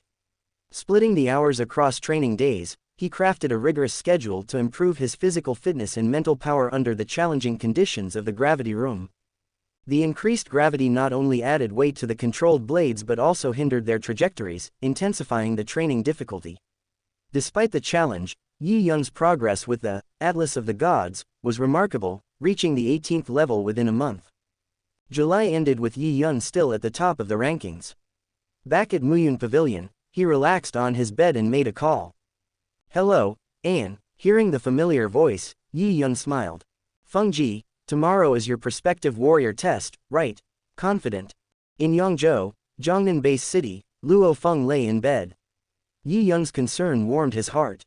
"Don't worry, Anne, I've trained hard. Courage is the key to the combat assessment, and I'm ready."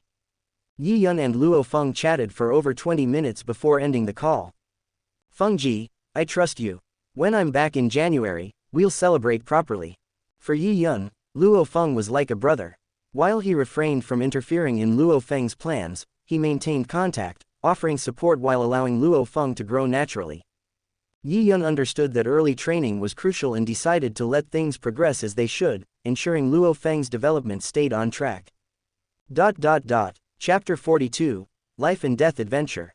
After finishing the call with Luo Feng, Yi Yun moved around a bit and then returned to his room to rest. August 1st was an important day for both Luo Feng and Yi Yun. He needed to stay in the best condition.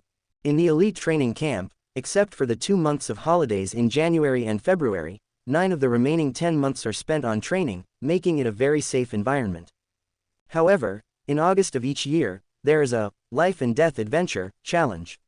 Most of the deaths and injuries among students in the elite training camp come from this annual challenge. The so-called Life and Death Adventure involves sending all the trainees into a dangerous wilderness area to survive for nearly a month. This tradition dates back to the camp's founding, designed to develop strong survival skills and monster hunting abilities in its warriors. Without this experience, it would be difficult to become an outstanding warrior. The students in the elite training camp are the best of the best, selected from all over the world. Although they are far better prepared than ordinary warriors, the annual mortality and elimination rates still hover around 10%, making it a daunting challenge. The chosen locations for the Life and Death Adventure are far from the safety of places like City 1001 near the camp. They are typically remote areas like the Australian continent or the Feijo Prairie, regions sparsely populated and dominated by monsters. Humanity's current 5 major countries and 23 base cities are relatively concentrated, allowing mutual support against monster invasions. However, most of Earth remains occupied by monsters, with humans unable to expand further for now. This year, the destination for Yi Yun and his team was the heart of the Australian continent. Upon hearing this, Yi Yun wasn't surprised. The Australian continent is known to be one of the most monster-dense regions on Earth. It has been isolated for years, allowing monsters to develop unchecked. This makes it an ideal setting for Life and Death Adventure training. The sheer number and density of monsters are only part of the challenge. The most terrifying aspect is the presence of numerous king-level monsters, which pose the greatest threat to the students. Even Yi Yun, with his skills, wouldn't dare claim he could handle them easily. These monsters, along with high-level Lord-class monsters, are responsible for most of the casualties each year. Ji Yuyi had already prepared detailed information about the Australian continent and sent it to Yi Yun. After reviewing it, Yi Yun had a clear plan in mind. Starting from the continent's core, the students would scatter and begin their life-and-death adventure. The only requirement was to return alive. This might be an opportunity to contact Kiroshima in advance, but I don't know what its current state is. August 1st, early morning. The square in front of the elite training camp's 9th floor. When Yi Yun arrived, many students had already gathered. The August life-and-death adventure was a rite of passage for every student. Emotions varied. Some were excited, eager for the challenge, while others seemed apprehensive, their faces marked by worry. Yi Yun appeared calm. Hidden in his combat uniform were over a dozen throwing knives. A folded spear and the shield given by Ji Yuyi were strapped to his back. Aside from the standard-issue communication watch, he carried nothing else. Of course, the Black God suit was with him, but Yi Yun had set strict conditions for its use. Unless absolutely necessary, he wouldn't rely on it, as it would negate the training's purpose. Soon, more than 100 students and over a dozen War God-level instructors assembled. They boarded buses heading to the airport in Hongning Base City, where a chartered passenger plane awaited. At 9 a.m., nearly 200 people boarded the plane, which took off towards the Australian continent. The plane was exclusive to the elite training camp, ensuring no outsiders were on board. Seated by the window, Yi Yun passed the time watching the blue sky, white clouds, and occasional flying monsters outside. Videos played in the cabin, introducing the Australian continent's conditions, its terrain, monster types, and precautions. These videos also highlighted extremely dangerous areas to avoid, aiming to improve safety. Yi Yun watched intermittently. The continent's isolation had fostered countless monster groups and powerful individuals, demanding vigilance and a balance of caution and growth. Overconfidence could spell disaster, even for him. The plane flew steadily, avoiding attacks from flying monsters until it entered Australian airspace. Though they encountered a group of flying monsters, the plane's speed and sturdy build ensured it continued safely, despite minor turbulence. 30 minutes later, the plane landed. Exiting the cabin, Yi Yun was greeted by an unfamiliar world. Lush greenery stretched endlessly, an uninhabited wilderness for humans but a thriving home for monsters. Under the guidance of a war god instructor, the students gathered. A short-haired Chinese female instructor addressed them solemnly. Everyone, record these coordinates on your communication watches. It is now 3:26 p.m., August 1, 2056. Your mission is to survive on the Australian continent for the next 28 days. At noon on August 29, 2056, the plane will return here to take you back to Hongning Base City. I declare the life and death adventure begins now. After noting the coordinates, the war god instructors quickly re-boarded the plane, which took off and disappeared into the sky. Now, Yi Yun and the students were alone in the wilderness. The adventure officially began. Groups of 2 or 3 quickly formed, some even numbering up to 10. Strength in numbers was the prevailing strategy, an experience passed down by many predecessors. Yi Yun observed casually as elite students clustered around Lewis, the camp's top talent. Yet, after a while, the group dispersed, leaving Lewis to head off alone. His high-level war god strength ensured his safety, barring encounters with king-level monsters or massive herds. Yi Yun wasn't surprised and turned his attention to the satellite map on his watch. This trip wasn't just about hunting monsters and training, it was also an opportunity to locate Kiroshima. According to his memory, in the heart of the Australian continent lies a mountain range, a river leading to a large lake, and a small island at the lake's center. Studying the satellite map, Yi Yun identified several possible locations matching this description. With the other students gone, Yi Yun began his journey. There was plenty of time to explore the terrain and train, 28 days to complete his mission. Chapter 43, Australian Continent. It was August, and the Australian continent's weather contrasted sharply with that of the Eurasian continent. The temperature outside was a chilly 4 degrees Celsius, but this had no effect on Yi Yun. He focused on a specific location on the satellite map and moved swiftly. Yi Yun planned to locate the mountains first, using them to determine the direction of rivers and lakes. He wasn't sure how his plane's position differed this time from Luo Feng's, so he didn't limit himself. Any mountains that met his general criteria fell within his screening range. Combining this with factors such as rivers and lakes, Yi Yun identified 4 potential locations to investigate. Traveling through the Australian continent's core hinterlands, human structures were scarce. Before the Great Nirvana, most of the population had lived along the east and west coasts, leaving the interior as a haven for wildlife. Over the years, this area had become home to numerous monster groups, including some exceptionally powerful individuals. Yi Yun maintained an extremely high speed and didn't stop along the way. Although he encountered many monsters, they were either too weak or too numerous to meet his standards. He continued toward the first mountain range on his list. For Yi Yun, covering several hundred kilometers took less than half an hour, even without running at full speed. Arriving at his destination, he remained in peak condition, having expended little energy. The mountain range before him wasn't very tall, and its slopes were gentle, but its vast stretch made it an impressive sight. Without pause, Yi Yun ventured into the mountains. Each step spanned dozens of meters, and natural obstacles were effortlessly overcome.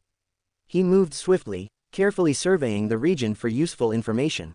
After more than 10 minutes, Yi Yun reached the mountain range's heart and spotted a large, dark cave in the rock. The cave entrance was ominously deep, with its interior obscured by darkness. The cave's central location in the mountain range was intriguing. Yi Yun had seen various monsters along his journey, but none near the cave. He hypothesized that a lord-level monster must reside here. If not, the cave might even house a king-level monster. Yi Yun hesitated briefly before leaving the area. A few minutes later, he returned, holding a pure white rabbit in his hand. The rabbit had smooth fur, a petite body, and appeared harmless, but Yi Yun's firm grip on it revealed its strength. The rabbit, a high-level beast general known as the Australian white rabbit, was unique to the continent. Despite its wide distribution and large population, individual strength varied greatly. Approaching the cave entrance, Yi Yun hurled the terrified rabbit into the cave. Ignoring its panicked cries, Yi Yun blocked its escape and drove it deeper inside. The rabbit's fear was palpable. It clearly wanted nothing to do with the cave and would have fled had Yi Yun not been behind it. From the rabbit's reaction, Yi Yun was certain that monsters above the lord level resided in the cave. However, their exact strength remained unknown. The rabbit moved cautiously, making almost no sound. As it ventured deeper, the cave grew darker until visibility vanished entirely. Suddenly, a sharp cry from the rabbit was cut short, as if something had silenced it instantly. Yi Yun immediately became alert, gripping his spear tightly. The rabbit's quick demise signaled a formidable opponent. Sensing his surroundings through the spear, Yi Yun detected movement and reacted instantly, spinning the spear behind him to block an attack. The impact revealed multiple targets, at least 3. Remaining calm, Yi Yun quickly gauged his opponents. Though their exact numbers were unclear, he determined they weren't king-level monsters. At most, they were high-level lord monsters, foes he could handle. After months of rigorous training, Yi Yun's physical abilities had reached the high-level war god tier, allowing him to face such opponents with confidence. Although the cave's darkness posed challenges, his mastery of artistic body movements enabled him to adapt. Fighting cautiously, Yi Yun retreated toward the cave entrance. As light filtered in, he finally saw his attackers, 4 massive wolves with dark gray fur, thick tails, and golden tufts on their chests. These were Australian timber wolves, a rare and powerful species. The wolves were impressive, each nearly the size of a bull. 2 were primary lord level, 1 was middle lord level, and the tallest, most majestic wolf was high lord level. Yi Yun felt excitement rise within him. These were worthy opponents for honing his skills. The Australian timber wolves were fast and coordinated, applying far more pressure than the 100 wild bulls Yi Yun had faced earlier. Despite their numbers, Yi Yun carefully calculated his movements, retreating strategically to the open mountain area. Once outside, the wolves followed, undeterred. Yi Yun unleashed his full strength, using his spear and body skills to fight the wolves in an elegant and deadly dance. His artistic techniques allowed him to anticipate their moves, and as the battle continued, he became more comfortable countering their attacks. The fight exhilarated Yi Yun. It was an opportunity to integrate his training into real combat and refine his techniques further. In contrast, the wolves began to falter. Their coordinated attacks couldn't overcome Yi Yun's superior strength and skill, and the High Lord Wolf bore the brunt of the battle to protect the others. Although the battle seemed perilous, Yi Yun controlled every aspect of it. The longer the fight lasted, the more he gained, both in skill and in confidence. Chapter 44, Mist Island. Just as Yi Yun was becoming bolder, he suddenly noticed that the 4 Australian timber wolves he had been facing retreated without warning. Then, they suddenly surged forward, not towards the original cave, but quickly running in another direction. The retreat of the wolves was so sudden that Yi Yun had no time to react. By the time he noticed, the 4 Australian timber wolves had already covered a long distance and disappeared from his sight. Yi Yun put down his spear, feeling somewhat helpless. When a monster reaches the Lord level, its intelligence increases dramatically, moving beyond the realm of wild beasts and approaching the level of human intelligence. Although still highly aggressive, the wolf also knew how to judge the situation. After fighting with Yi Yun for such a long time, it naturally realized how difficult and powerful Yi Yun was.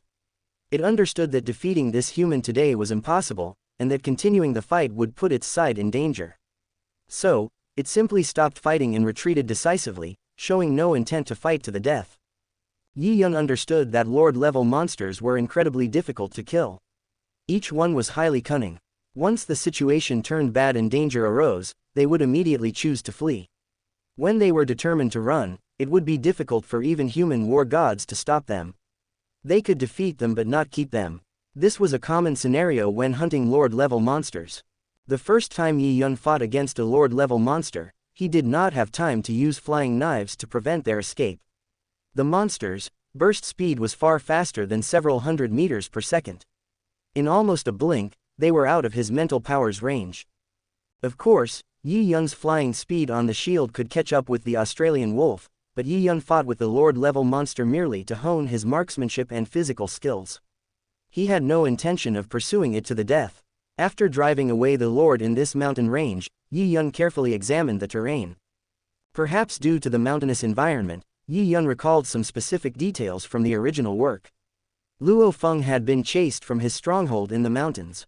After traveling a few kilometers south, he came upon a river. Comparing it to the satellite map of his surroundings, Yi Yun ruled out the first location. Though there was a river near the mountain range, it was short and in the northwest direction, which didn't match the characteristics. With a clearer memory of the terrain, Yi Yun checked the detailed satellite map on his communication watch and determined the final location of Kiroshima from several possible areas he had roughly circled. After checking the distance, Yi Yun found it was several hundred kilometers away from his current location. He felt relieved and didn't rush to the destination, instead marking it on the map to explore later. Once the destination was set, Yi Yun temporarily set it aside and focused on hunting monsters and refining his physical and shooting skills. Yi Yun continued heading toward the direction of Kiroshima Lake, but at a slow pace. Along the way, he fought monsters, gaining new experiences different from those with the special monsters on the Australian continent, enriching his combat knowledge. His artistic conception level marksmanship also improved rapidly. Yi Yun could feel himself beginning to develop his own unique marksmanship style. As Yi Yun's spearmanship reached new heights, in addition to learning secret combat skills created by many predecessors, he also began exploring his own path in spearmanship. Creating one's own combat style is very difficult. Even geniuses, when they reached planetary or stellar levels, didn't consider creating their own combat skills because their knowledge was still limited and their understanding of the laws insufficient. In such cases, any combat skills they created would be superficial, unable to match the combat techniques passed down by their predecessors over thousands of years. However, there are those who are extremely confident in themselves and begin creating their own secret techniques early. For instance, the savage Rong Jun from the original work had already started creating his own swordsmanship at the stellar level or even earlier, incorporating his personal characteristics and laws he had comprehended, resulting in powerful techniques. No matter how powerful self-created combat skills may be, they must suit the person and be easy to wield. This is undeniable. To become strong, one must eventually create their own techniques.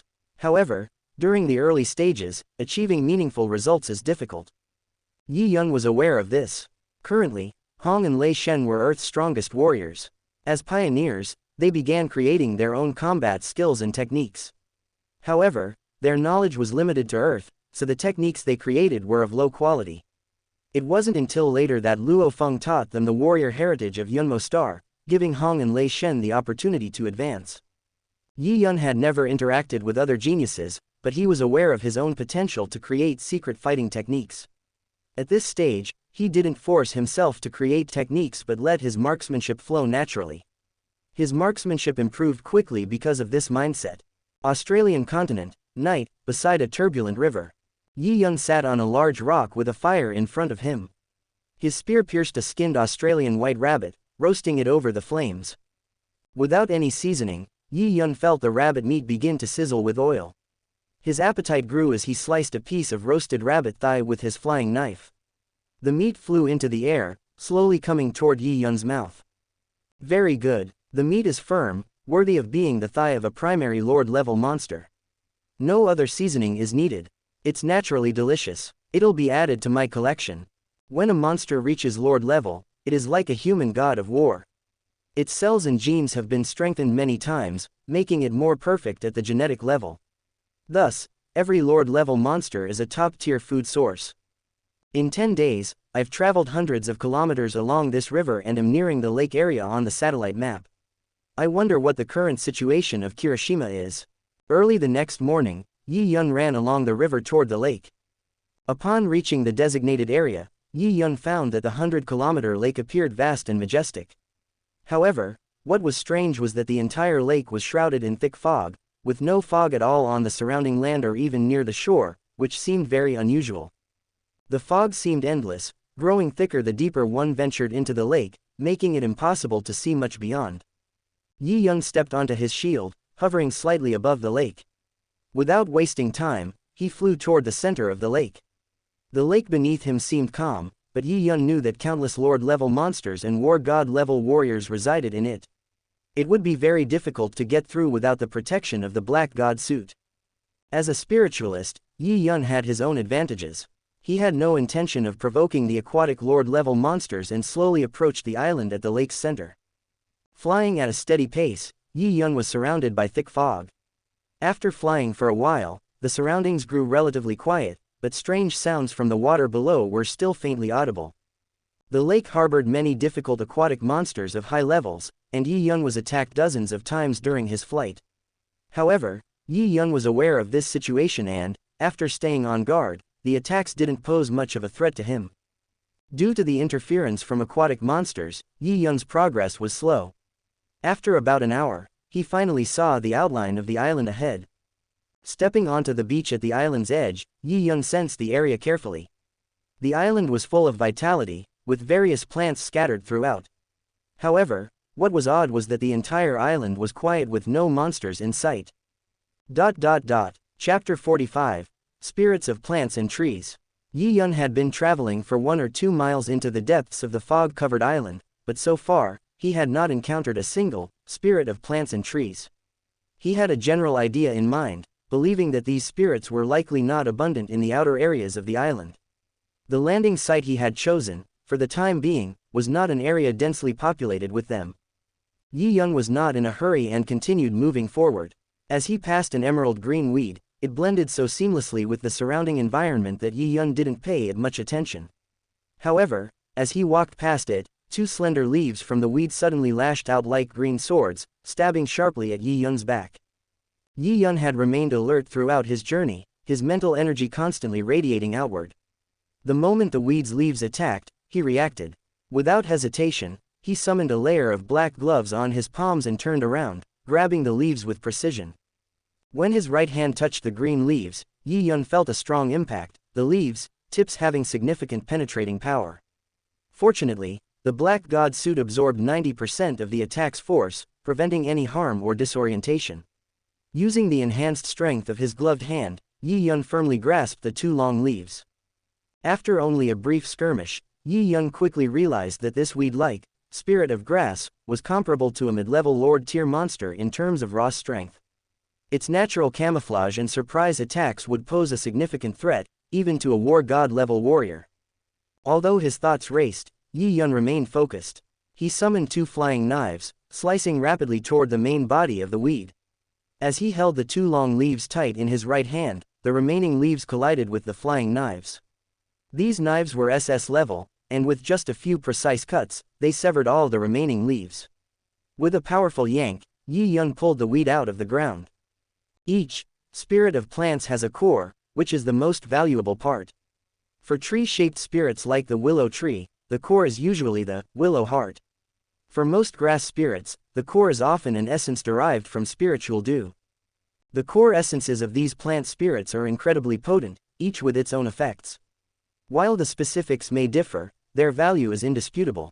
These essences can even be valuable to planetary-level powerhouses, let alone war god-level beings.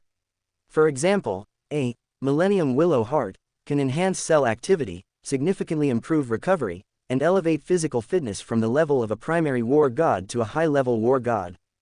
Other examples include the 1,000-year-old black ash root, which can be soaked in wine to enhance physical toughness, and Bailu grass, which speeds up healing and neutralizes poisons. Most of these plant spirits serve to improve physical fitness. Some of the top-tier ones can enhance it by 6 to 10 times, though their effects typically max out at the peak of a high-level war god. Still, that level of improvement is extraordinary. Yi Yun wasn't overly familiar with the spirit of plants, but as he carefully examined the weed he had pulled out, he noticed that the thick roots might contain the essence, even if they weren't the core. He stored the roots and pressed on toward the island's center. Yi Yun didn't know how many plant spirits inhabited the island, and his goal wasn't to explore the entire area. As he ventured deeper, he encountered carnivorous plants with flowers larger than human faces and elusive vines as thick as small trees. Yi Yun kept calm, dealing with each one systematically. None of the creatures he encountered so far had posed a challenge he couldn't handle. Along the way, he collected 5 different types of spirits of plants and trees, and gradually approached the island's core. Yi Yun decided not to press any further. He had discovered a planetary-level Mo Yun vine on the island. This popular auxiliary plant life was much stronger than ordinary human warriors of the same level. Since Yi Yun hadn't even reached the planetary level, he knew he could not deal with it yet. Earlier, while exploring the island's outskirts, Yi Yun had located the 9 willow trees that housed spirits of grass and trees. After gathering some information about them, he proceeded cautiously. Using his peak god of war level mental power, Yi Yun struck swiftly, taking down a sturdy willow tree at the outermost edge and obtaining an egg-sized Millennium Willow Heart crystal core. Yi Yun didn't hesitate to use the treasure.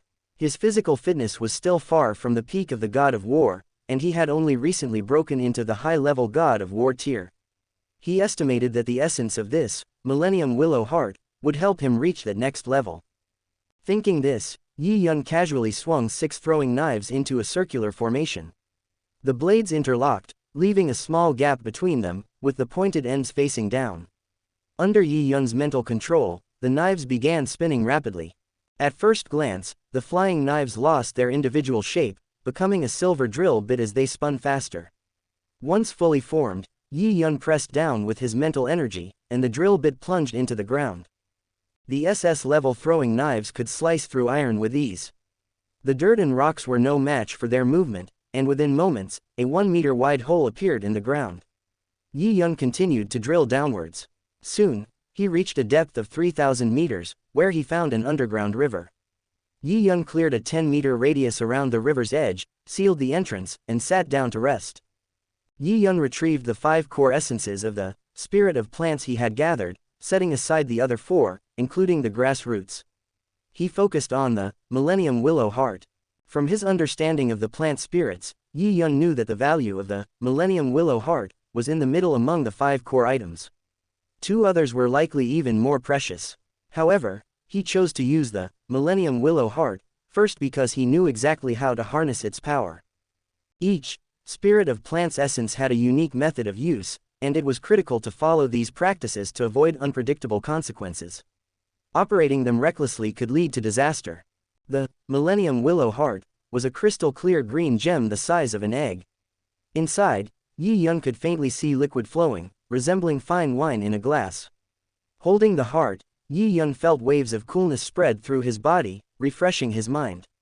Beyond enhancing physical fitness, the heart could also boost cell activity and accelerate recovery.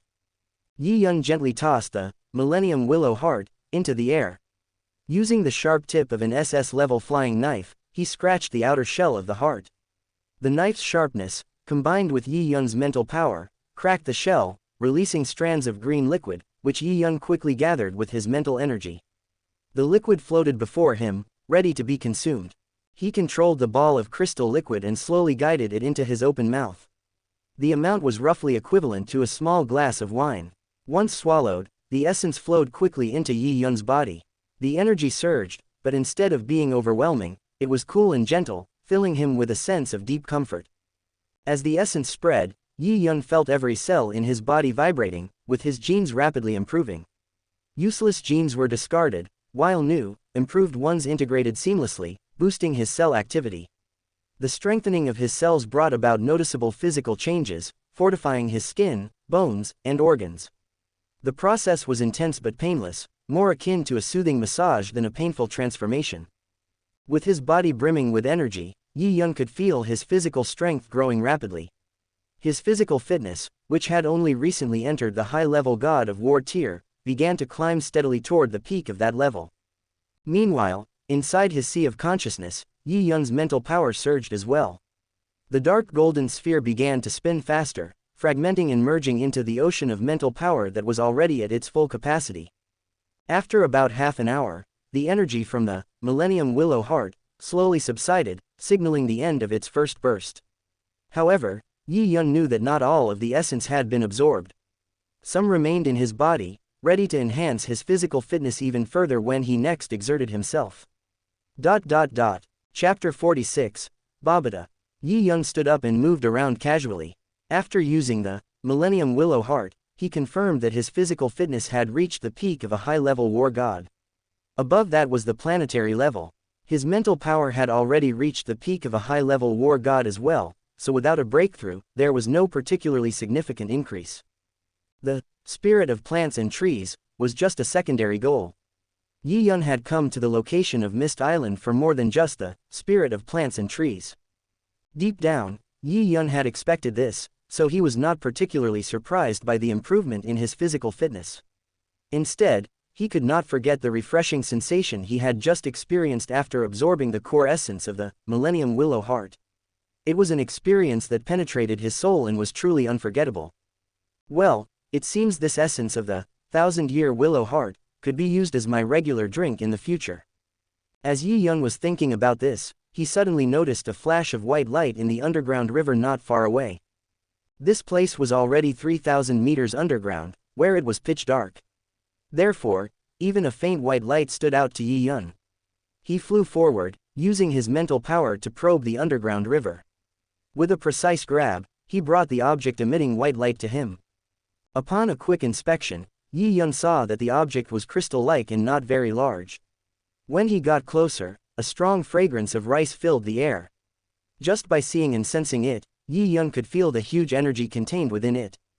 Yi Yun suppressed the joy and excitement in his heart, masking it with a puzzled expression. Seeing this, Yi Yun understood that the sudden appearance of Mu Yajing was a clear sign that Babada under the ground had begun to act. With this realization, Yi Yun guarded his spirit, slightly resisting any potential mental influence from Babada. He stored the Mu Ya crystal and pretended to leave. At that moment, Yi Yun saw a flash of white light again coming from the direction of the underground river. At the same time, a scent of rice filled the air once more. Yi Yun immediately rushed downward and discovered 2 more crystal-clear wood crystals. With his actor-level skills, Yi Yun wore an ecstatic expression, as though he had discovered a huge treasure.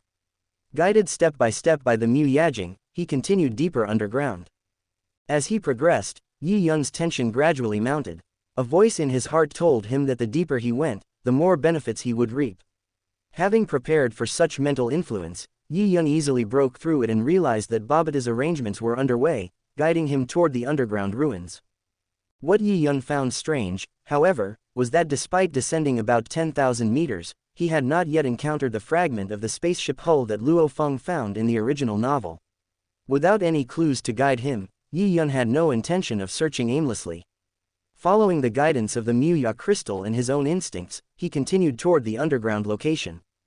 10,000 meters, 12,000 meters, 15,000 meters.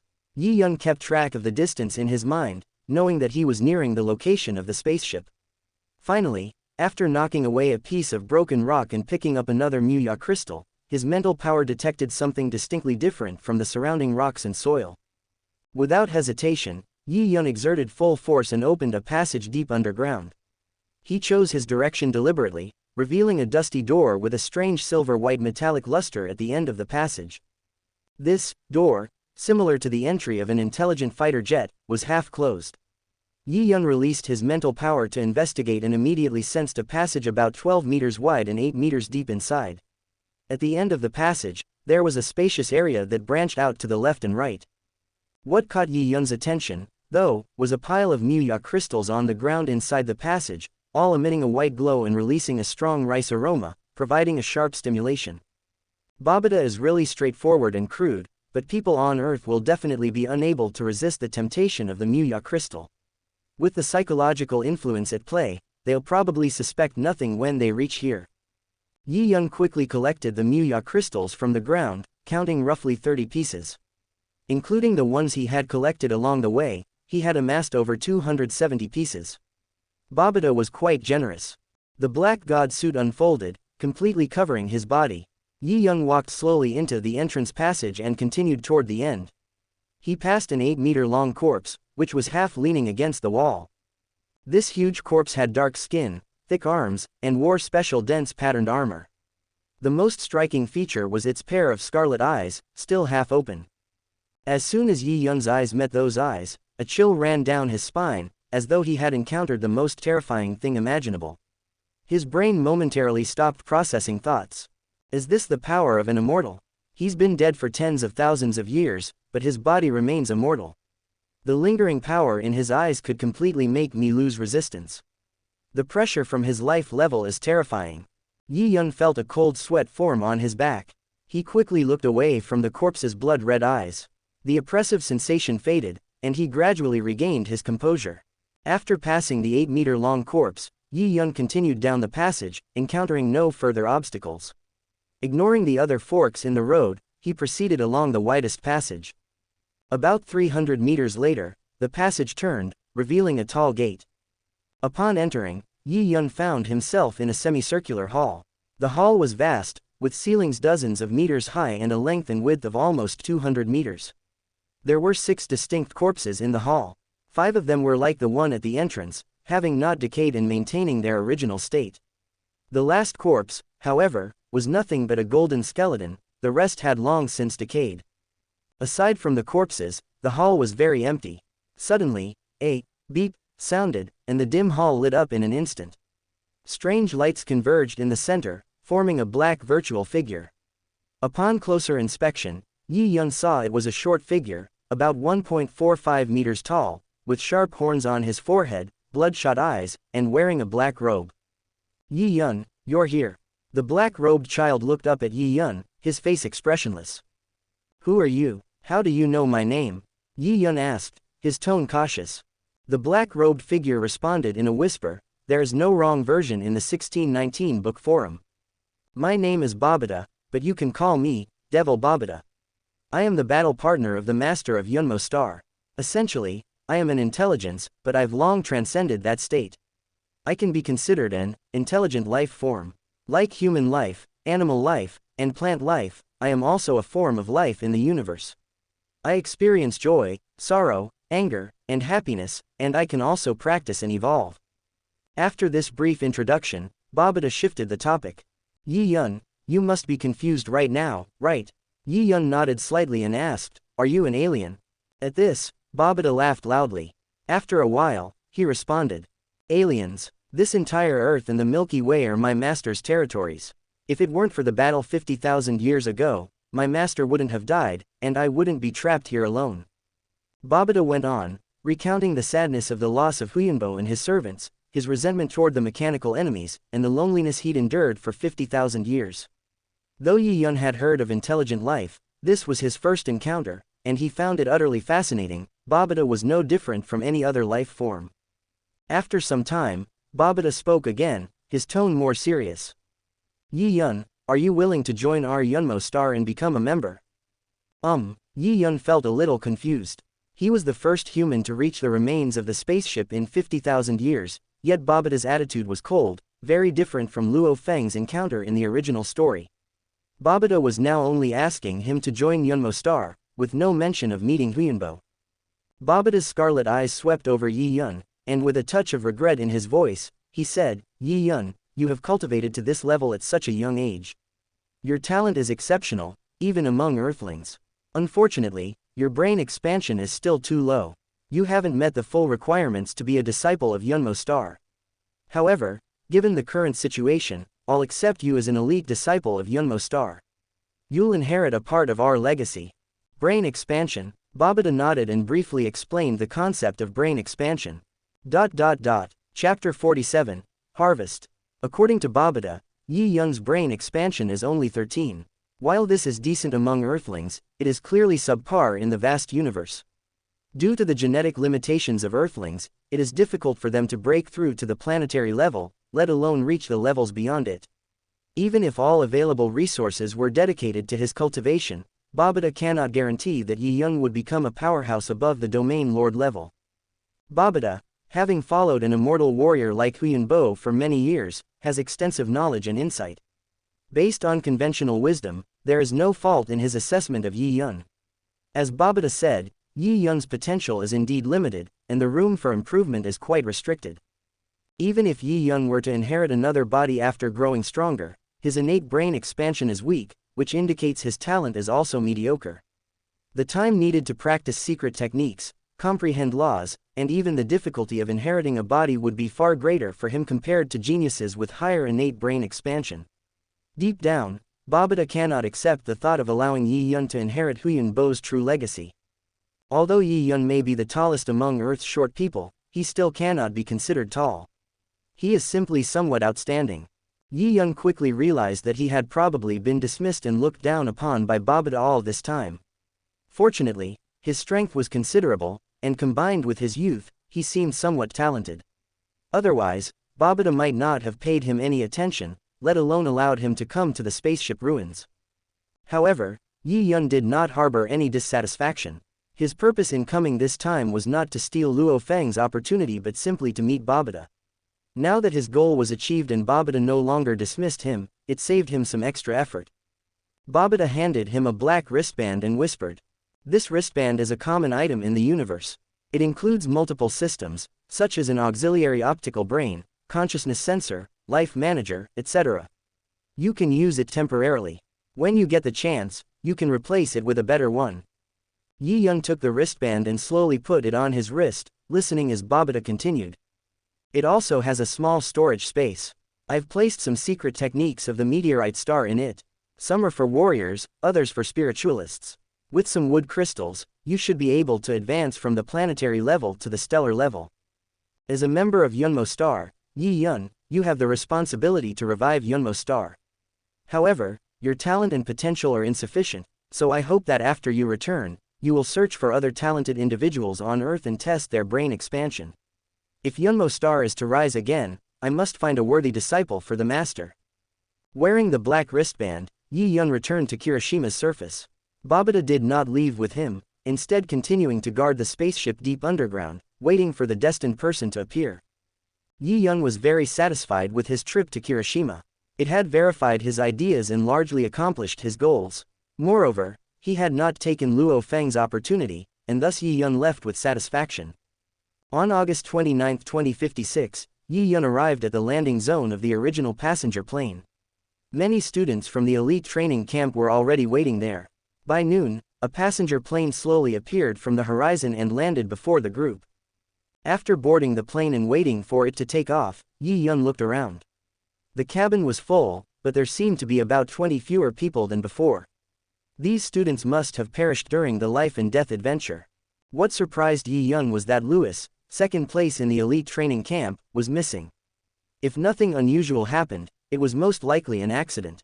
Yi Yun couldn't help but sigh at the unpredictable nature of things. His emotions quickly faded. Yi Yun closed his eyes, relaxing the tense nerves that had built up over the past days. After leaving Kiroshima, he had focused on battling monsters. His physical strength had improved again, to the point that high-level Lord-class monsters no longer posed a threat. The last few days, however, were spent testing himself against King-level monsters. When Yi Yun actually fought with king-level monsters, he realized the disparity between them. His mental power had expanded to about 14 times its original strength. When he used all his power, his attack reached the first-level planetary level. However, that was only attack power. His other capabilities were still inferior to the king-level monsters. The battle was clearly one-sided. If not for the powerful Black God suit, Yi Yun's recklessness would have left him defeated in no time. The past few days had been incredibly difficult for him, provoking king-level monsters, getting beaten, running away, then provoking them again. However, the battles with king-level monsters were not without benefit. His movements had become much smoother, and the improvement exceeded his expectations. After returning, I can think about making a breakthrough. With the help of the Muya crystal, I can definitely become a planetary warrior. Lost in thought, Yi Yun felt the plane descending slowly as they approached Hongning Base City. After returning to the elite training camp, Yi Yun stepped into the courtyard of Muyun Pavilion, where a delicious fragrance immediately reached him. Smiling knowingly, Yi Yun walked inside. He found Ji Yuyi with his familiar unruly appearance, manning a barbecue grill with a huge animal leg sizzling on it. Ji Yuyi was brushing oil and sprinkling seasonings. Seeing Yi Yun approach, Ji Yuyi chuckled. "You're just in time. I had someone bring back a whole turkey leg. It's almost done. Get ready for a treat." Yi Yun grabbed a bottle of ice-cold beer, took a deep gulp, and shouted. "That's refreshing." He walked up, tore into the turkey leg without any hesitation, tearing off a large piece and stuffing it into his mouth. Ji Yuyi, watching him, couldn't help but scold. "It's not ready yet. Why are you rushing? And did you wash your hands before eating?" 10 minutes later, after Yi Yun finished the leg, he tossed the bones aside and leaned back in satisfaction. The tender turkey leg, complemented by Ji Yuyi's grilling skills, was so delicious that Yi Yun had eaten half of it himself. Ji Yuyi finished his beer, sensing Yi Yun's strong aura, and asked in surprise. "Tell me honestly, what's your current strength?" Yi Yun laughed and didn't answer directly. Instead, he smiled and said, "Old Ji Yu, you'll find out soon enough." After spending months together, Yi Yun and Ji Yuyi had developed a deep bond. Yi Yun understood Ji Yuyi well. Despite his carefree and unruly nature, there was an underlying ambition to surpass the god of war. For years, however, Ji Yuyi had been stuck at the peak of the high-level god of war, his edge dulled and his sharpness fading. Yi Yun could feel that once he broke through to the planetary level, his departure from Earth would not be far behind. He rubbed the black wristband and patted Ji Yuyi's shoulder before heading to his room. Chapter 48, Breakthrough. Planetary level. As the energy was absorbed, Yi Yun's body began to gradually change. Infinite energy gathered in his dantian and slowly began to compress. The transformation of his body continued, and an unprecedented sense of relaxation began to permeate his entire being. Yi Yun immediately understood that his body had started to evolve into a planetary-level physique.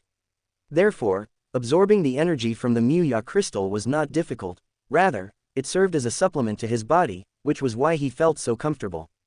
The energy in his dantian had reached a saturated state, and the compression process began to accelerate, expanding and contracting rapidly. In the end, with a boom, the energy inside his dantian disappeared and was replaced by a water-blue miniature planet.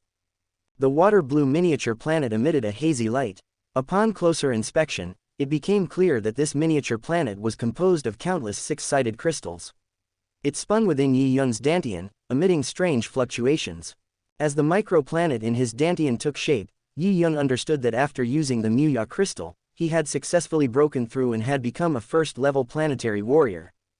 With a thought, a slight magnetic fluctuation emanated from the miniature planet, causing Yi Yun to float, offsetting Earth's gravity, and slowly rising into the air. Suspended in midair, Yi Yun felt as if a heavy burden from years of toil had been lifted. He had never felt so relaxed before. Ignoring Earth's gravity, he found this sensation truly wonderful.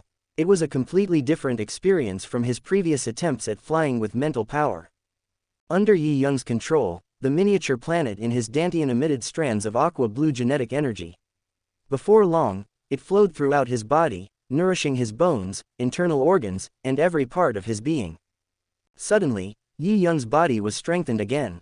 He felt as if he had just completed a breakthrough, and his life level had been elevated.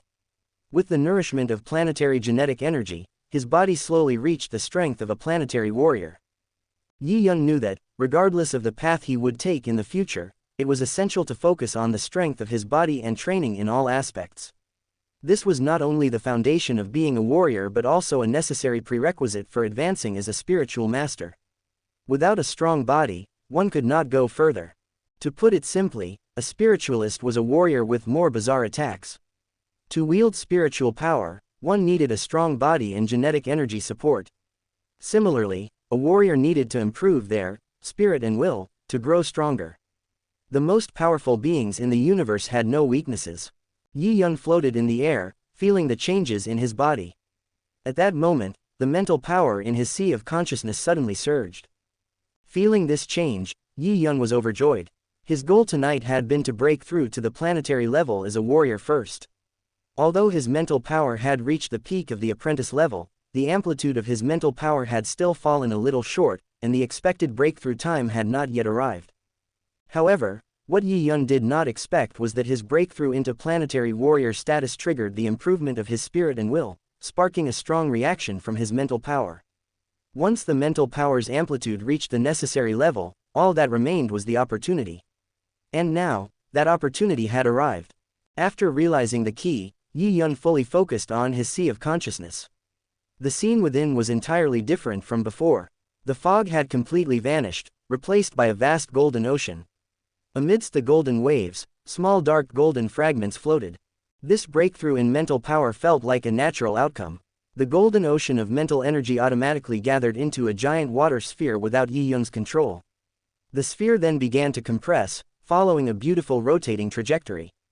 At the moment of maximum compression, the water sphere suddenly exploded, reminiscent of the Big Bang. Countless mental powers scattered throughout the sea of consciousness. Then, in the core of the sea of consciousness, a powerful suction force erupted, and the scattered mental power began to gather again. Soon, the entire sea of consciousness was devoid of mental power, except for a crystal miniature planet floating in the very center. This miniature planet in the sea of consciousness differed from the water-blue planet in Yi Yun's Dantian. It had a halo surrounding it, and its inner structure was composed of numerous pyramid-shaped crystals.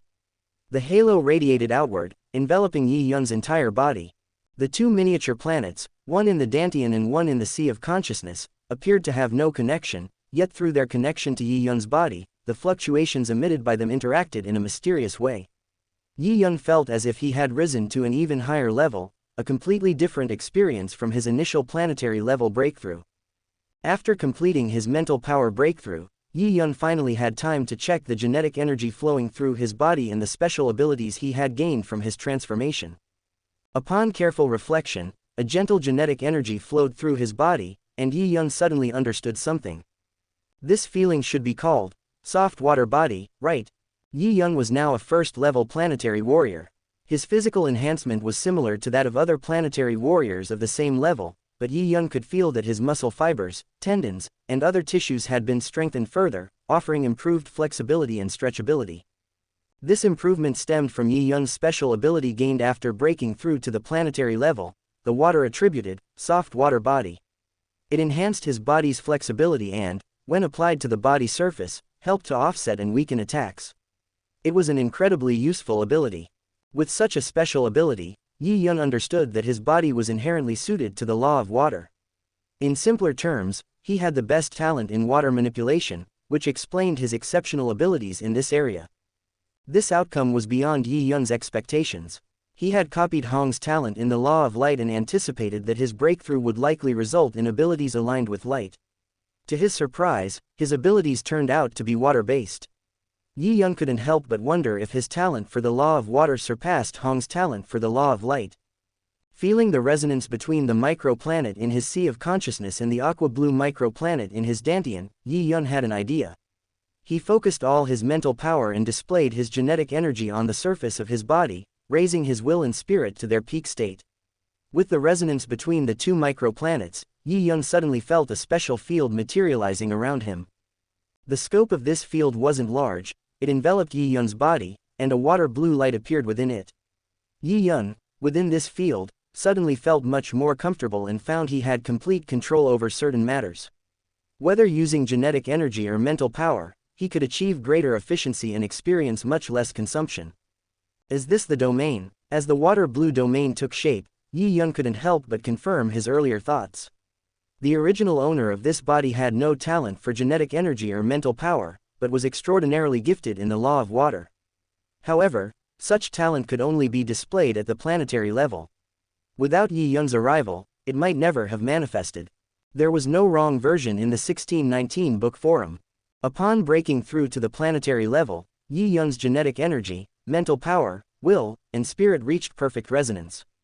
With the help of his breakthrough experience and his powerful talent in the law of water, he formed his unique water domain. The formation of this domain was a pleasant surprise for Yi Yun. He had initially planned to focus on the light domain after reaching planetary level. Given Hong's talent and experience, it seemed a promising path. But unexpectedly, his water domain emerged, disrupting Yi Yun's plan. But this isn't a problem. It's actually a good thing. I have advantages no one else possesses, so I will naturally make the most of them. It's not just the law of water or the law of light. My goal is to fully comprehend the 8 lower laws before attaining immortality. This is only the beginning. With this long-term vision in mind, Yi Yun felt the surge of power and returned to the elite training camp inside a king-level intelligent fighter.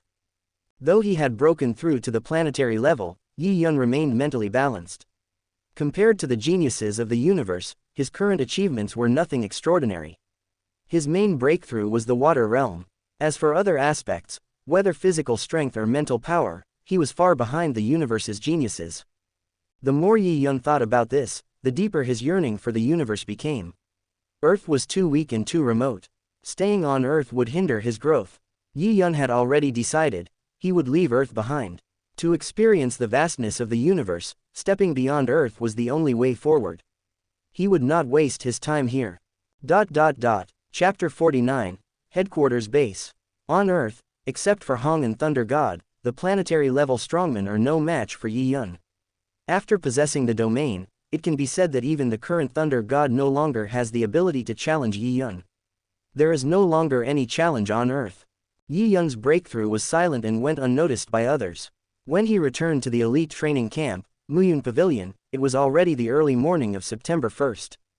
Ji Yuyi was doing his first round of morning exercises in the yard. When he saw Yi Yun walking in from outside, he felt something was off. After stopping, he was about to ask but suddenly froze in place. The scimitar in his hand fell to the ground, and 2 loud clangs echoed through the quiet yard. In Ji Yuyi's perception, Yi Yun still appeared the same, with a smile on his face and a mouthful of white teeth. But upon closer inspection, Ji Yuyi realized that Yi Yun was completely different from before. It was an elusive feeling. Ji Yuyi had only felt something like this in people such as Inspector Wang and Hong. The yard was small, and Yi Yun stood at its edge. But the strange thing was that, from the moment he appeared, the center and core of the yard seemed to have shifted to him. No matter where Yi Yun stood, he was the yard's core. Ji Yuyi couldn't understand what was happening. He remembered what Yi Yun hadn't finished saying a few days ago and said with some emotion. It's so fast. At that moment, countless complex emotions rose in Ji Yuyi's heart, but in the end, they turned into these simple words. Yi Yun walked forward gently, his steps steady and silent. When he reached Ji Yuyi, the 2 scimitars slowly flew up. Yi Yun took the scimitar in his hand and handed it back to Ji Yuyi. Old Ji Yu, it's nothing. I'm just a little ahead. I believe that with your talent and hard work, you'll be able to take this step sooner or later. Ji Yuyi had already accepted Yi Yun's breakthrough. Yi Yun's incredible performance made it easier to accept. Ji Yuyi returned to his normal self, without the restraint he had shown toward a planetary-level expert. He stepped forward and punched Yi Yun on the chest. Good boy, in less than half a year, you've achieved this. You can be considered the youngest counselor-level expert, right? I thought the owner was trying to motivate you, but I didn't expect you to be even more outstanding and abnormal than expected. Ha, the owner is really going to bleed a lot this time. Ji Yuyi was genuinely happy for Yi Yun and proud that the extreme martial arts school had produced a talent like him. Ji Yuyi knew that Yi Yun's birthday was in November, meaning that Yi Yun, who was still under 18, had already become a counselor-level warrior. Who knew how far Yi Yun's future would go? Yi Yun chuckled, nodded, and said, "Well, Lao Ji Yu, I have to say goodbye to you today. I guess after this time, the owner won't let me stay in the elite training camp. I wonder what your plans are, Lao Jiyu. Jiyu Yi smiled and said, nothing to worry about. From the moment I received this assignment, I knew I wouldn't be staying long as a teacher here. I can even say I'm your exclusive teacher, and I'll only be here with you for 5 years at most. Now that you've successfully graduated, I have no reason to stay. After today, I should return to the headquarters of the Extreme Martial Arts School and continue my training. Yi Yun understood Ji Yu Yi's plan. For Ji Yu Yi, it had always been just a job. Now that his task was complete, he would naturally return to the headquarters of the Extreme Martial Arts School. Lao Ji Yu, hurry up and pack. I'll give you a ride since it's on the way. Ji Yu Yi didn't understand what Yi Yun meant at first, until, a little while after Yi Yun finished speaking, a dark blue king-level intelligent fighter plane landed above the head of Muyun Pavilion. Ji Yu Yi was shocked and shook his head, sighing at Yi Yun's wealth. Without further delay, he quickly returned to his room to pack. By the time he was ready, Yi Yun had already finished. Yi Yun then placed his hand on Ji Yu Yi's shoulders, slowly rose into the air, and entered the king-level intelligent fighter. It was Ji Yu Yi's first time experiencing high-altitude flight, and he was a little uncomfortable at first. Fortunately, the distance was not long. After entering the fighter, Ji Yu Yi actually felt a little unsatisfied. Flying in the air was a wonderful experience. Ada, go to the Extreme Martial Arts School headquarters base. The voice command was issued, and the king-level intelligent fighter, which Yi Yun called Ada, emitted blue light and headed toward the headquarters base of the Extreme Martial Arts School. By the way, Lao Ji Yu, you usually live at the headquarters of the Extreme Martial Arts School, right? When we get there, don't go home directly. Go to the airport at the headquarters. I've parked there. Go and verify your identity, it will be yours from now on. What, give it to me. Yi Yun chuckled from inside the fighter cabin and said, yes, I have Ada here, so I don't need I'll give it to you. It'll be more convenient for you to travel in the future. Looking at Ji Yu Yi's expression, Yi Yun did not give him a chance to refuse. Old Ji Yu, what's the relationship between us? It's just a king-level intelligent fighter. Just keep it. When you build one for yourself, just return it to me. Ji Yu Yi was a little speechless for a moment. He wanted to refuse but then thought about Yi Yun's strength. It was completely different from his own. A king-level intelligent fighter was really nothing to Yi Yun. With that thought, Ji Yu Yi smiled calmly, and the psychological burden disappeared. Okay, Yi Yun, I won't be hypocritical. Don't worry, I won't be left behind by you forever. One day, I will become a strong man who surpasses the god of war. Yi Yun laughed and didn't deny Ji Yu Yi's goal.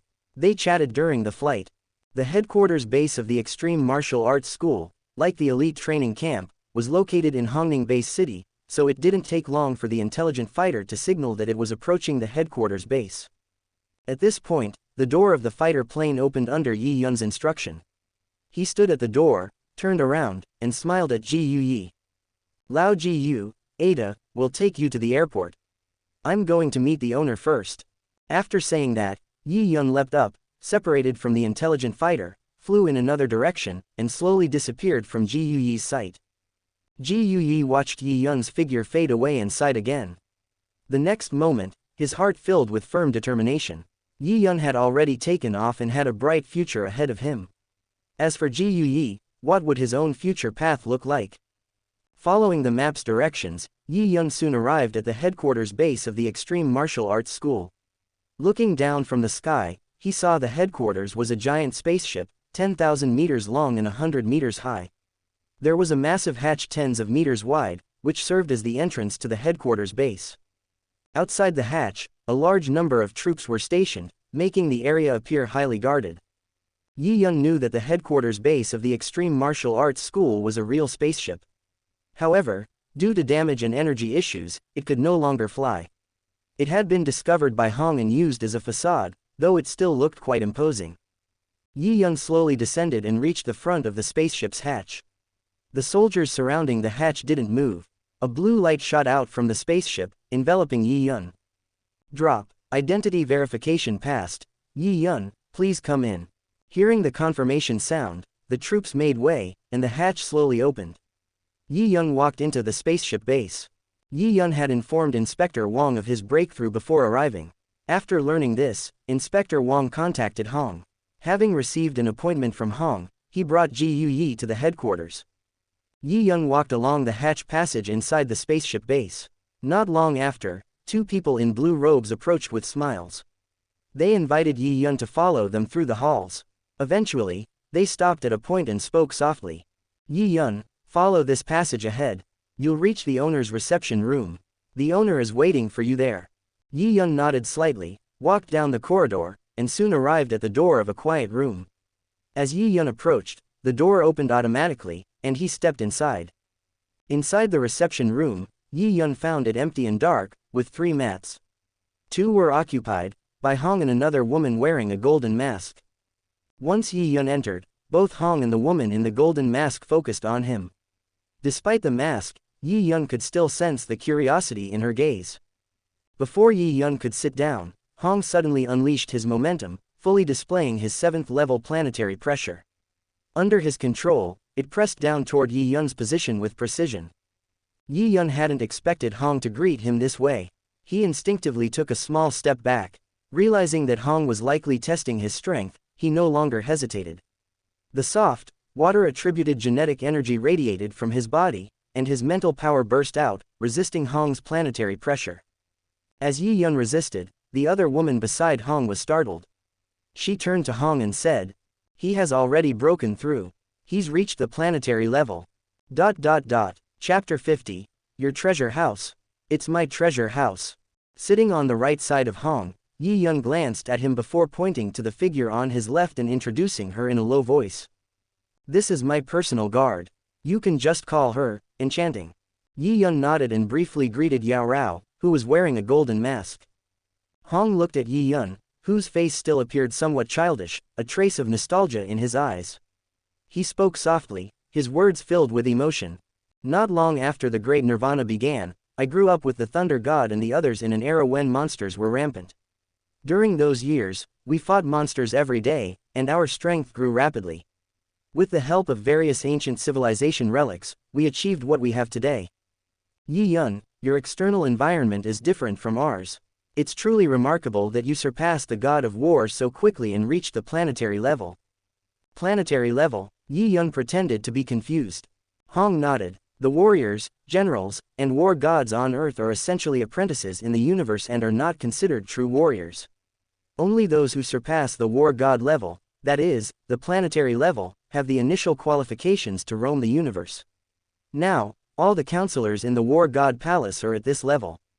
You'll gradually understand all of this later. I've called you here for 2 main reasons. First, you've successfully broken through to the planetary level. As a member of my extreme martial arts school, are you willing to become the 6th inspector? After Hong said this, he looked directly at Yi Yun, waiting for his decision. Yi Yun didn't hesitate much and smiled. "Master, I've been a member of our martial arts school for a long time, but I won't take a position like inspector. I just want to focus on practicing and avoid getting distracted by trivial matters. But Master, don't worry, if the extreme martial arts school needs me, I'll definitely do my best and won't shirk my responsibilities." The extreme martial arts school typically assigns tasks to members who are war gods and above.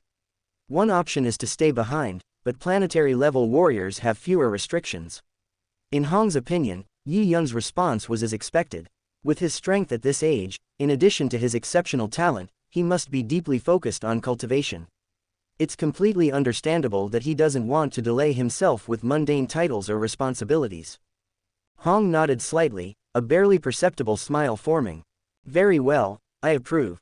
I'll reserve a residence for you at the headquarters. You can freely choose whether to stay here to practice or return to your own Zhongnan base city. I won't restrict you. However, if a mission arises in the future, you must not be absent." Seeing that Hong's attitude had not changed, Yi Yun nodded. He then scratched his head and said in a low voice, "Master, I've fulfilled our agreement. Can the conditions you promised be fulfilled?" Hong shook his head slightly, slowly standing up and placing his hands behind his back. He spoke softly. "Come with me." Hong led the way out of the reception room, heading toward the deeper interior of the spaceship. Yi Yun followed quietly. Along the way, they saw many blue lights flashing, but there was no reaction. They continued until they reached a black door. Hong faced the door, and with a beep sound, it slowly opened, revealing a narrow passage barely wide enough for one person to pass through. This passage wasn't long, but as Yi Yun entered, he felt a chill run down his spine, as if any wrong move could result in immediate death. When they reached the end of the passage, Yi Yun's eyes widened. He found himself in a huge circular hall. Unlike the narrow, low passage, this hall was tens of meters high and very spacious. The room was brightly lit, but the lighting wasn't harsh. Instead, it gave off a comfortable feel. Following Hong to the center of the hall, Yi Yun looked around and saw numerous holes in the walls, each containing different objects. The holes varied in size and depth, and each object was behind a transparent glass door, allowing a clear view of the contents. Yi Yun couldn't help but exclaim, "Master, your treasure house is truly magnificent." Hong's tone held a rare hint of pride. Sweeping his right hand across, he smiled. "Yi Yun, this is my personal treasure house. While the number of items here isn't as large as the main treasure house of the Extreme Martial Arts School, the quality is certainly unmatched. Many of these items can't be found anywhere else. Since you've fulfilled your part of our agreement, I won't go back on my word. You may pick 3 items from here. Whatever you choose is yours." Hong paused and then added, "However, I won't give you any guidance. You can only choose based on your own instincts and knowledge. What you gain will depend entirely on your luck." With that, Hong stood silently, hands behind his back, giving Yi Yun the time to make his choice. Yi Yun glanced at Hong and noticed that Hong had slightly closed his eyes. Yi Yun then moved toward one part of the hall and approached a cave entrance. Inside, Yi Yun spotted a shuttle-shaped object emitting a metallic glow. He immediately activated the Eye of Replication and scanned it into his sea of consciousness. Then Yi Yun spread out his senses and began moving through the hall. About 30 minutes later, Hong opened his eyes, noticing that Yi Yun had returned to his side. He asked softly, "Yi Yun, have you made your decision?" Yi Yun nodded and pointed to 3 different directions. Hong waved his hand, and the glass doors to the 3 holes opened. Yi Yun's mental power lifted 3 objects and brought them before them. Hong smiled. "Are you sure about your choices? Once you leave this treasure house, there will be no chance for regrets." Yi Yun flashed a confident smile. "Master, you said that the treasures I can choose depend entirely on my luck. I've never seen most of these items before, so I can't judge their value. Instead of wasting time, I'd rather make a quick decision.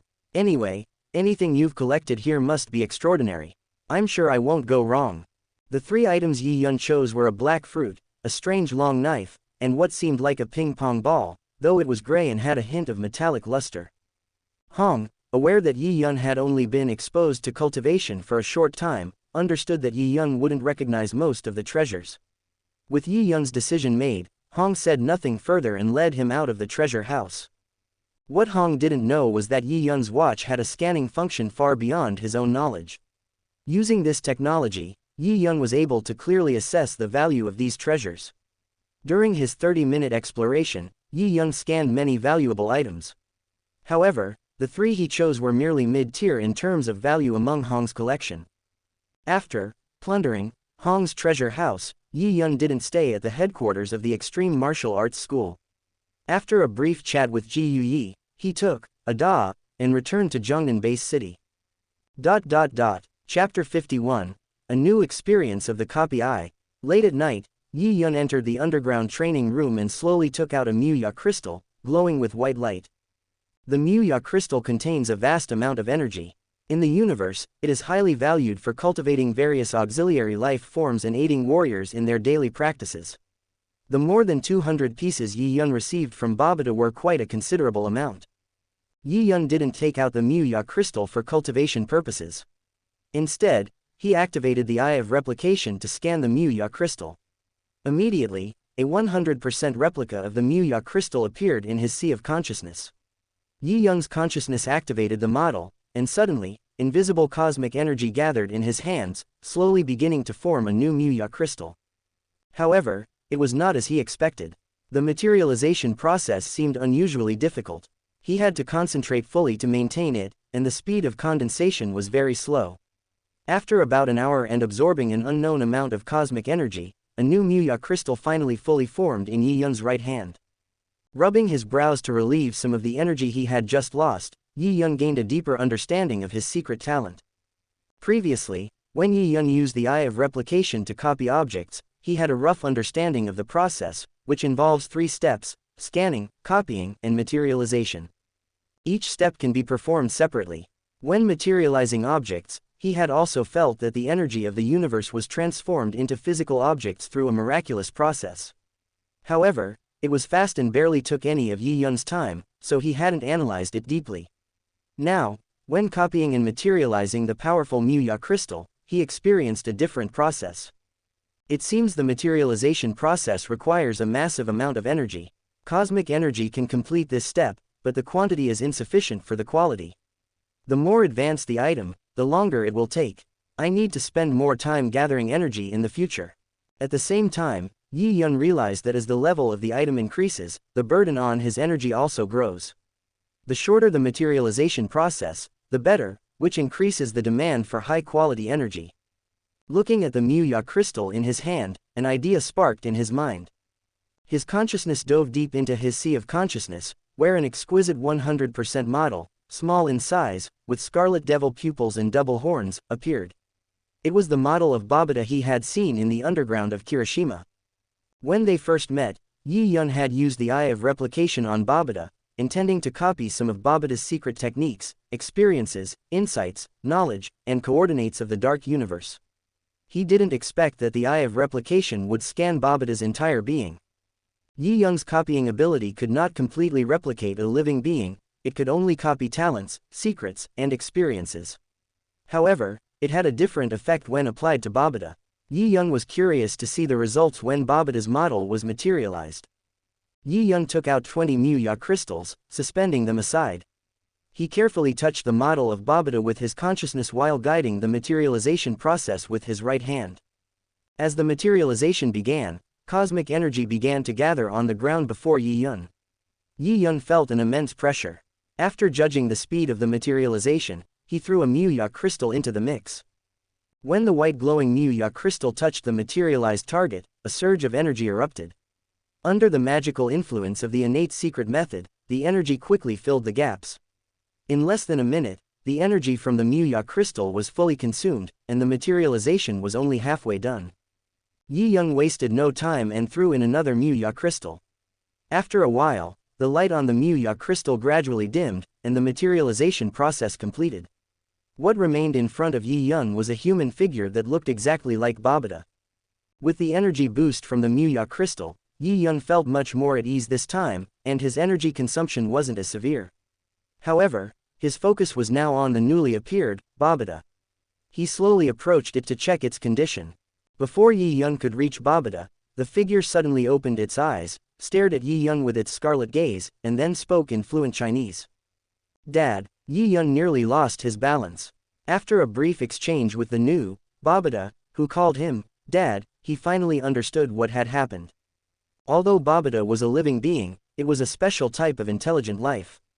It had lost its physical body in the previous war and been transformed into a virtual existence. Because of this, the Eye of Replication manifested it in this way. The new Babida, copied from the model, had the exact same memories as Babida, but there was one difference. This version of Babida was not a life form but rather an intelligent being with emotions, not yet at the level of full sentient life. Because Yi Yun had created it, the new Babida felt an intense connection to him. Under the influence of strong emotions, it regarded Yi Yun as its father. Though it was theoretically fine, Yi Yun still found it a little strange. Yi Yun looked at the new Babida, and, still feeling awkward, said, "Can I give you a new name? Also, could you change your appearance?" The new Babida nodded, pleased with the idea of being named. Its form shifted, and the little devil-like image transformed. In front of Yi Yun now was a large fish, about half a meter long, with an enormous head that took up half its body length. The 2 front fins were thick, resembling short arms. It looked goofy, with a silly expression as it swam in the air, blowing virtual bubbles from its mouth. The big fish swam up to Yi Yun and affectionately nudged his chest, still wearing a silly expression. Yi Yun was at a loss for words. He didn't know why this newly manifested intelligence had taken such a form. Gently holding his forehead, he muttered, from now on, you'll be called Momo Fish." The fish seemed quite pleased with the name. It showed an excited, human-like expression, waving its fins and opening its large mouth. "Let me, Mamu, accompany you, Dad, to explore the universe from now on." Yi Yun could sense that, although this Momo fish hadn't reached the level of sentient life, it was already full of emotions. That alone was enough for him. The most valuable aspect of the Momo fish was its complete memory of Babada, which would be an immense help to Yi Yun for a long time. Yi Yun patted the fish's head and asked, "Mamu, do you know the coordinates of the dark universe in this starry sky? If I find a suitable spaceship, could you help me leave this galaxy?" Mamu shook its big head slightly. "Dad, you're mistaken. Leaving Earth is easy with a standard spaceship. But if you want to return, you'll need to find the dark universe coordinates covered by the secret space method, or you won't be able to locate Earth again." Yi Yun nodded. His memory was a little hazy, but now, with Mamayu's presence, it wasn't an issue. Hearing Mamayu's confirmation, he felt relieved. One important step was now complete. He just needed a spaceship to venture into the universe. For the next month, Yi Yun stayed in his villa, preparing to acquire a spaceship. When Luo Feng returned from his first training, Yi Yun met up with him, Wei Wen, and Luo Hua, who had recovered. Yi Yun didn't say much in response to Luo Feng's thanks. Instead, he handed Wei Wen a black fruit he'd obtained from Hong's treasure house. This fruit was the spirit of plants, containing powerful vitality. While it wasn't of much use to planetary-level warriors, it could greatly enhance the life resilience of apprentice-level warriors, improve their physical fitness, and indirectly boost their potential, increasing the likelihood of reaching the planetary level.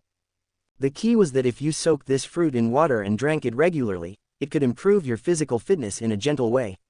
Even an ordinary person could achieve the physical fitness of a warrior after a few months of drinking it. Yi Yun had chosen this fruit specifically with Wei Wen in mind. His goal was to help Wei Wen reach the warrior level without any side effects at this stage, ensuring his mindset remained unaffected. Yi Yun's achievements, along with his graduation from the elite training camp, gave Luo Feng a rough idea of Yi Yun's level. However, Luo Feng wasn't discouraged. He was genuinely happy for Yi Yun, and a desire to surpass him arose in his heart. This sense of determination only fueled his motivation to become stronger. After more than a month, Yi Yun was fully prepared. With accurate information in hand, he didn't worry much about the upcoming visit to Ruins number 12. His main focus was obtaining the spaceship, and he didn't want to waste time. On October 3, Yi Yun boarded the King-class intelligent fighter jet, Ada, and flew rapidly toward the Hawaiian Islands. After more than 20 minutes, the fighter jet came to a slow stop in the air. Below them was an endless expanse of dark sea. Ruins number 12 lay beneath the water. Yi Yun leapt from the fighter jet, his black god suit covering his entire body. Like a nimble black fish, he swiftly moved toward the depths of the sea. Chapter 52, The Ship is Realized. The water realm unfolded. Yi Yun, wearing the black god suit, was unrestricted in the deep sea. His movement speed was nearly identical to his speed in the air. Guided by the Momo fish's detection, Yi Yun approached the seabed. The seabed in this area lay about 5,100 meters below the surface, and Yi Yun's target, Ruins number 12, was 3,300 meters beneath the seabed. Yi Yun dove rapidly. The sea monsters he encountered along the way noticed him and attacked one after another. Ignoring them, Yi Yun pressed forward, dispatching any monsters in his path instantly. None managed to slow him down. At a depth of over 5,000 meters, Yi Yun reached the seabed. After determining his direction, he pierced through the seabed's rocks, continuing to descend. The 3,300 meters underground were covered quickly. Upon arrival, Yi Yun stopped and fully extended his mental power. What appeared within his perception was an oversized battleship. However, the ship was damaged, and time had further decayed it. Only traces of its original grandeur could be faintly discerned amidst the rust and ruin. Quickly locating a damaged section, Yi Yun entered the warship. The vessel had been explored many times by Hong and others over the years, leaving nothing of value behind. Without wasting time, Yi Yun followed Momo Fish's guidance toward a secret cabin within the warship, home to the real Ruins number 12. Moments later, Yi Yun arrived outside the cabin. The original cabin door was exposed, revealing a small spaceship parked inside. The spaceship, shaped like a flying saucer, was entirely black, about 100 meters in diameter, miniature by most standards. A giant double-winged dragon emblem adorned its hull. Despite its prolonged entombment underground, the spaceship showed little corrosion and remained well preserved. Ruins number 12, considered one of Earth's 3 Jedi places, was this small, black, flying saucer-shaped spaceship. Planetary-level powerhouses like Hong and Thor had failed to access its interior, losing many lives in the process. For years, no one had dared to attempt another exploration. Standing before the pure black spaceship, Yi Yun's eyes gleamed golden as he scanned it. This time, the copying process took far longer than usual. After a full minute, a small, perfectly accurate spaceship model appeared in Yi Yun's sea of consciousness. The model brought considerable pressure to Yi Yun's mental functions. He realized that without his planetary-level breakthrough, the scanning and copying process might have been too burdensome and could have failed entirely. Despite the challenges, the goal was achieved. Yi Yun exhaled in relief, quickly leaving the seabed to return to his intelligent fighter. Seated comfortably, Yi Yun gently rubbed his temples. The figure of Momo fish appeared beside him, its large head nuzzling against Yi Yun's legs. Smiling faintly, Yi Yun pinched its big face, his taut nerves relaxing. The dive was only the first and simplest step in Yi Yun's plan. The subsequent steps promised to be far more time-consuming and complex. Instead of heading home, Yi Yun directed his intelligent fighter to fly in large circles before landing on a desolate, uninhabited island in the Pacific Ocean. The island, roughly circular and about 1,000 meters in diameter, was barren. No plants grew, only rocks and sand filled the landscape. Momo fish, make sure to block any detection from Earth. The Momo fish nodded gently, releasing small bubbles as it encircled Yi Yun. Confident in the Momo fish's abilities, Yi Yun retrieved a peculiar metal device from his watch's storage space. The device, about half a meter tall, featured a silver funnel at the top and a chassis-like tray at the bottom. With the sun blazing above, Yi Yun activated the device. The funnel began to spin faster and faster, capturing sunlight, while the tray emitted a brilliant golden light. Seeing this, Yi Yun activated the Muya crystal model in his sea of consciousness. Extending his right hand, he guided the tray's golden light with his left. Within minutes, a flawless white Muya crystal materialized in his hand. Over 2 hours, Yi Yun produced a pile of Muya crystals, over 200 in total. Pausing, Yi Yun consumed a green, grape-like fruit, squeezing out a single drop of crystal-clear juice. Swallowing it, he felt his exhausted spirit rejuvenate, his complexion regaining its vitality. Comfortably seated on a pre-prepared sofa, Yi Yun summoned a massive roasted chicken leg and began eating while calculating the time required for his plans. The earlier experiment had clearly succeeded. The energy aggregation machine, a device for absorbing and transforming energy, had proven its worth. It was an artifact Yi Yun had copied from Hong's treasury, later repaired by the Momo fish. After finishing his meal, Yi Yun resumed materialization. By nightfall, piles of Muya crystals surrounded him. The energy aggregation machine also had limited cosmic energy absorption capabilities, but its efficiency was lower. As darkness fell, Yi Yun switched to daily training. Recent efforts focused on honing his domain skills rather than enhancing physical or mental strength. His water domain had been fully mastered at the first level, and he was now delving into the light domain, merging Hong's insights with his own talents. The night passed swiftly. At dawn, Yi Yun resumed creating Muya crystals. Over the next month, Yi Yun stayed on the desolate island, accumulating an astonishing number of Muya crystals. The sight of so many crystals, each capable of creating a planetary-level powerhouse, would leave anyone stunned. Yet, here they were, piled up like common corn cobs. After dispatching a few sea monsters drawn by the crystals, Yi Yun deemed the number sufficient. Further accumulation risked attracting more disturbances, signaling it was time to enact the next phase of his plan. Chapter 53. Everything is ready. Let's go. This was the first time Yi Yun had copied such a large object, and it was also the first time he had performed such a delicate operation. The feeling was completely different from before. Yi Yun carefully manipulated the materialization of the energy capsule, and finally the energy capsule was slowly materialized, but the energy blocks inside it did not materialize at all. Yi Yun landed slowly. This time he was not under much mental pressure. He slowly walked to the front of the spaceship and touched it carefully. The cold touch was exactly the same as the one he had seen on the seabed before. The only difference is that the spaceship on the seabed still has a large amount of energy, but the energy cabin of the one that Yi Yun materialized is empty.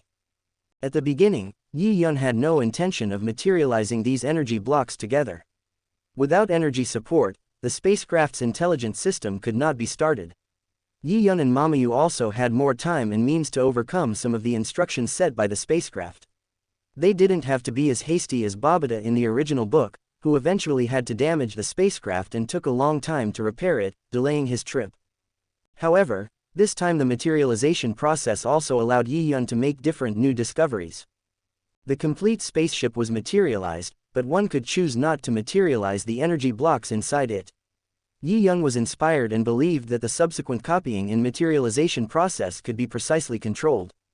In other words, if he needed to, he could also materialize the energy blocks inside the spaceship individually without materializing the entire spaceship hull. In this way, the space for operation options would be larger. Mamu, let's go in and take a look. Hey, the Black Dragon Mountain, Model X-81 spaceship, is considered a pretty good luxury item even in the entire Black Dragon Mountain Empire. After opening the hatch of the spacecraft, Yi Yun controlled a flying knife to enter the entrance channel first. As Yi Yun expected, the energy supply was lost and the entrance channel of the spacecraft was no longer protected by lasers.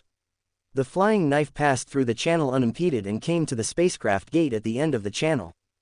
Yi Yun was already wrapped in the Black God suit, with Momo fish blowing bubbles behind him. He carefully stepped onto the entrance passage. The spaceship also did not react at all. Yi Yun and Momo fish walked out of the gate of the spaceship together. The gate of the spacecraft was tightly sealed and did not require any energy supply.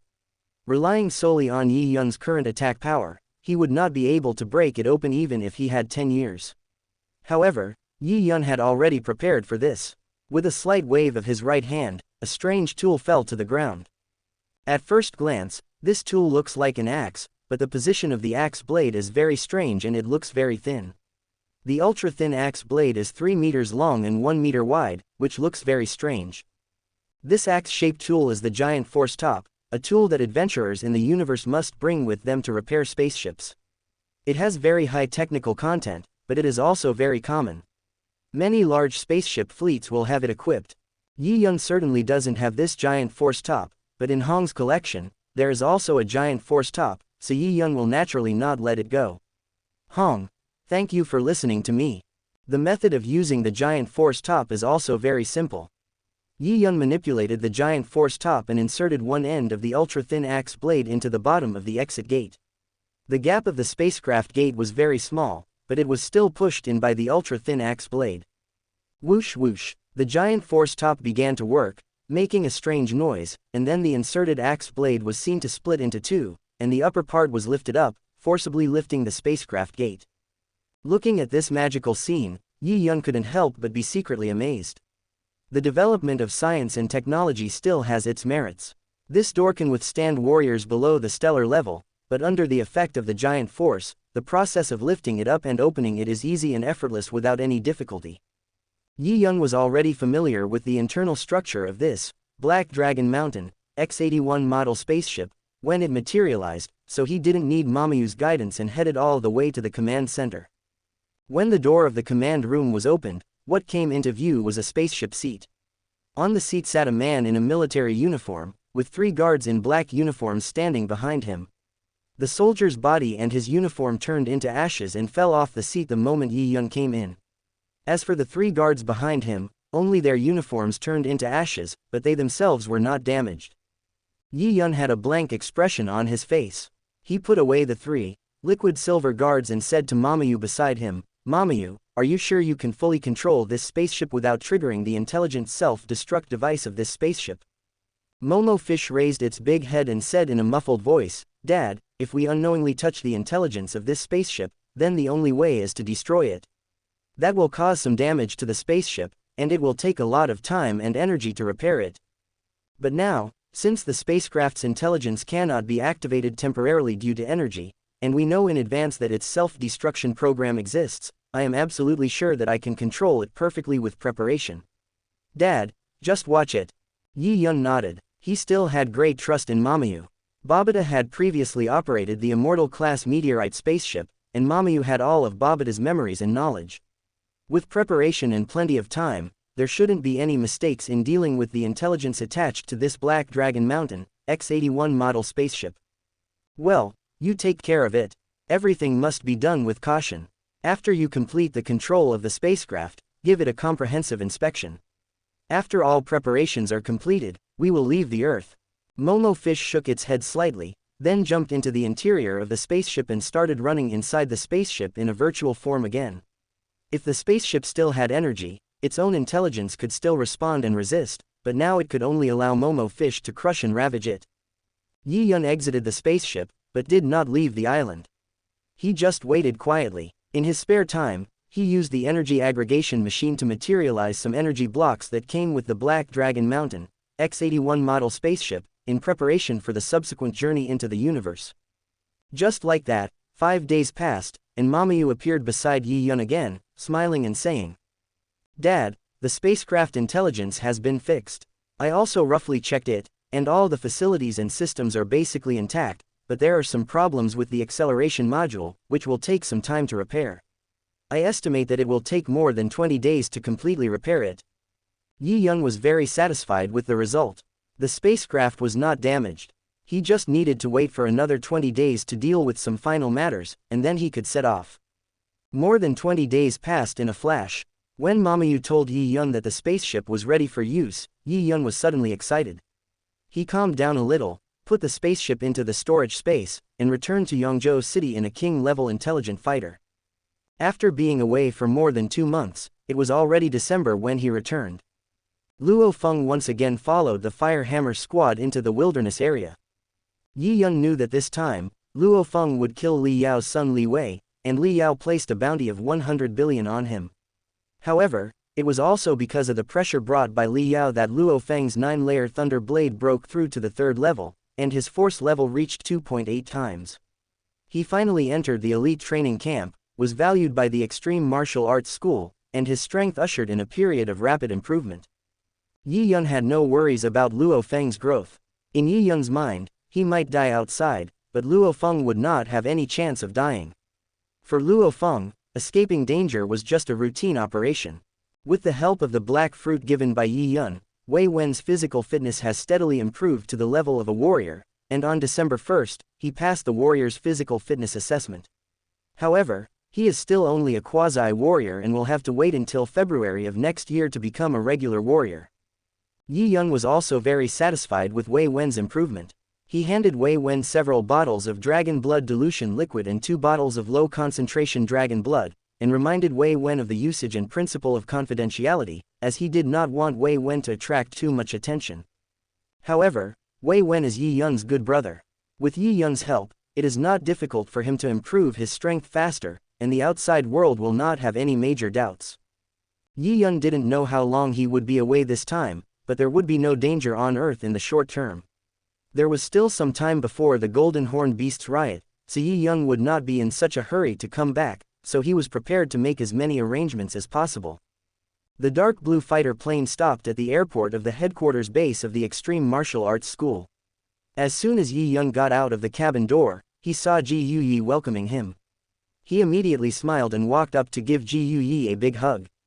This time Yi Yun came to find Hong and take a look at Ji Yuyi. Yi Yun explained to Hong his request to go into seclusion for a period of time. Although Hong found it a bit strange, he did not say much and agreed to Yi Yun's application.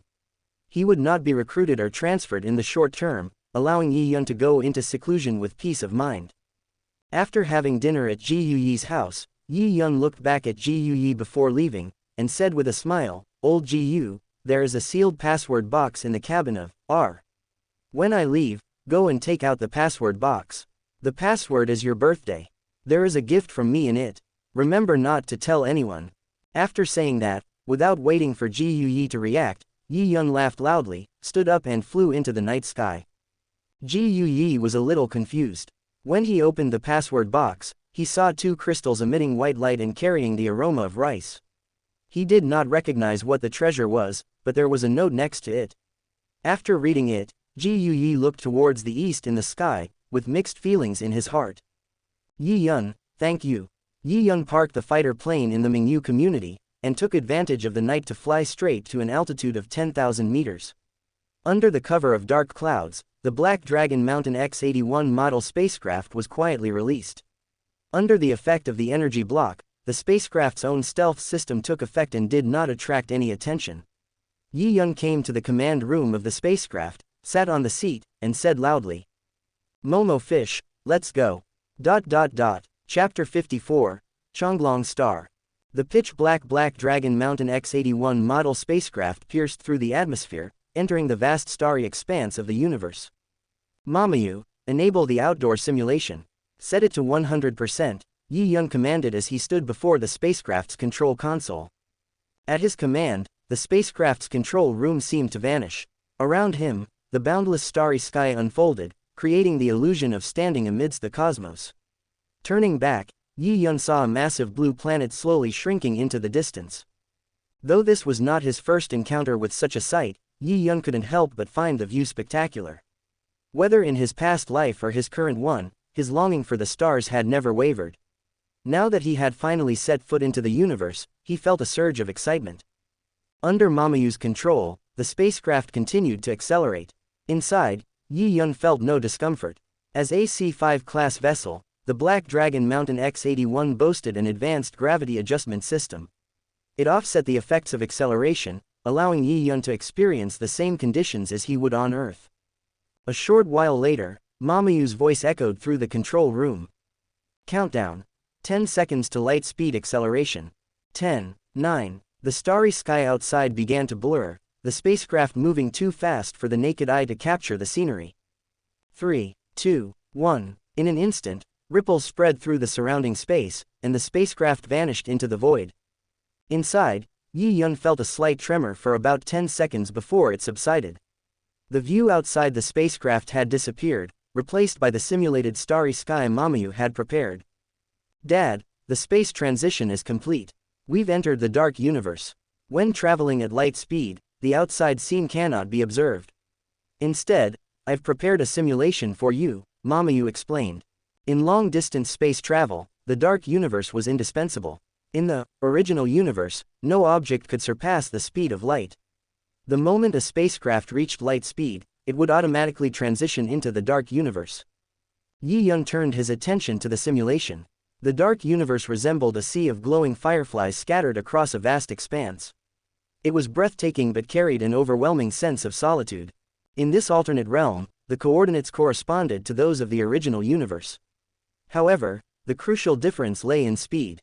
Travel in the dark universe could surpass light speed, and upon returning to the original universe, the distance covered would be magnified by a factor of 10.081 million. This fundamental rule made interstellar travel feasible within a reasonable timeframe. The spacecraft steadily accelerated within the dark universe, eventually maintaining a cruising speed of 1.2 times the speed of light. Yi Yun idly played with a coin in his right hand, anticipation building as he thought about Chulong Star, his next destination. This was Yi Yun's first venture into the cosmos, and he didn't intend to waste it. He had chosen Chulong Star deliberately, as he knew a bit about it. His primary goals were to obtain citizenship in the Black Dragon Mountain Empire and open an account in the virtual universe. Yi Yun had always been intrigued by the virtual universe. Deep down, he harbored certain ambitions and was eager to see if they could be realized there. During the 9-day journey, Yi Yun was never bored. He immersed himself in studying the laws of light. Though he had yet to grasp the realm of light, he felt he was making steady progress. He estimated that he wasn't far from achieving his goal. 10 minutes before their arrival, Mamu announced, "Dad, we're about to transition back to the original universe and arrive near Chulong Star." Yi Yun ended his training session and prepared for the transition. The spacecraft began decelerating, gradually reducing speed until it came to a complete stop. A faint tremor shook the ship as it returned to the original universe. Moments later, the exterior simulation resumed, revealing a colossal, vibrant planet ahead. Chulong Star shimmered with colorful lights, its beauty enhanced by the presence of 2 satellites orbiting nearby. "So this is the renowned Chulong Star," Yi Yun muttered. As a hub of prosperity in the Black Dragon Mountain Empire, Chulong Star far outshone ordinary planets. Even the imperial planet of the Silver Blue Empire, which governed the Milky Way, couldn't compare. After all, Chonglong Star was ruled by a domain lord, a powerful being far beyond anything the Silver Blue Empire could claim. Following the docking protocols, the Black Dragon Mountain X-81 descended through the planet's colorful atmosphere, eventually landing at a massive docking port. The port was a marvel of engineering, teeming with spaceships of all shapes and sizes. Despite the bustle, everything operated with impeccable order. The docking port was divided into zones based on spacecraft classification. Yi Yun's X-81, AC-5 class vessel, was directed to the C-class zone. Surrounded by similarly high-value ships, the X-81 blended in seamlessly. The hatch opened, and Yi Yun stepped out, clad in sleek black attire. A humanoid man in a gray uniform approached with a professional smile. "Welcome to Chonglong Star, sir," the man greeted in fluent universal language. "The parking fee for your Black Dragon Mountain X-81 spacecraft is 600 Black Dragon coins per year. If it's less than a year, the same rate applies. Here is your parking card." Yi Yun accepted the translucent silver card. It bore a distinctive C logo and felt sturdy in his hand. Flipping his right hand, he conjured a coin and tossed it to the man. The man caught it and instantly recognized its value. His eyes widened. This is a Qingwu coin. In the Black Dragon Mountain Empire, Qingwu coins were highly sought after. As the official currency of the Qingwu universe, their value far exceeded the local currency. While one Qingwu coin could officially exchange for 1,000 Black Dragon coins, its black market value was significantly higher. "Keep the change," Yi Yun said nonchalantly. "Thank you, sir." The man in the gray uniform bowed again, this time with even more sincerity. This Qingwu coin could be exchanged for at least 1,200 Black Dragon coins on the black market. After deducting the parking fee, Yi Yun's simple gesture effectively gifted him several hundred Black Dragon coins, equivalent to several months' salary. After leaving the spaceship parking area, Yi Yun ascended into the air and flew toward the horizon. The spacecraft was docked at a port thousands of kilometers away from Chulong City. The black god suit beneath Yi Yun's feet extended, forming a sleek black platform. With a wave of his right hand, two silver guards materialized and positioned themselves on the platform. Channeling his mental power into the platform, Yi Yun increased his speed, soaring swiftly toward Chulong City. He knew that on Chulong Star, only Chulong City offered comprehensive safety. The areas outside the city were somewhat hazardous, so he deployed the liquid silver guards to serve as both a deterrent and a precaution against potential threats. As he flew through the air, Yi Yun gazed upward. The sky of Chulong Star was like a layered canvas of shifting colors. Near him, a warm orange hue stretched like gauze, gradually transitioning to a tranquil aqua green further away. The stunning interplay of colors was unique to Chulong Star, constantly shifting and shimmering. Under sunlight, the scenery became even more breathtaking, whether viewed from land or sea. Chulong Star had once been an unremarkable life-bearing planet. However, its natural beauty had drawn countless powerful figures who chose to settle here. Over time, the planet grew increasingly prosperous. As Yi Yun traveled, he passed enormous castles scattered across the landscape. These vast structures resembled mansions from Earth, though each mansion, spanning 9.8 kilometers in both length and width, was comparable to an entire city. Only the most influential individuals resided in these grand estates. The closer he got to Chulong City, the denser the buildings became. Here, the castles were significantly smaller, each roughly 1 kilometer in size. Despite their reduced scale, these properties were the most affordable residential options on Chulong Star. Even so, purchasing one required a staggering investment of over 10 billion Black Dragon coins, far beyond the reach of most people. Chapter 55, Lee Lanching. Of course, the value of real estate on Chulong Star is incomparable to other places. After purchasing real estate on Chulong Star, you become a Chulong Star resident. Although it doesn't mean you can do as you please on Chulong Star, you still receive many special treatments and benefits. After flying for more than half an hour, Yi Yun finally saw an extremely huge city appearing in the distance. The city wall was as black as ink, stretching endlessly into the horizon. High atop the wall were giant dragons as beautiful as colored glaze. Just looking at them from afar gave a sense of grandeur. The black city wall was 120 meters high, and with the dragon-shaped glazed sculptures adorning the top, its total height reached hundreds of meters. Upon closer inspection, the dense carvings on the black walls became visible, most depicting unicorns, adding a vast and ancient atmosphere to the entire city. Chulong City spanned nearly 6,000 kilometers in length and width.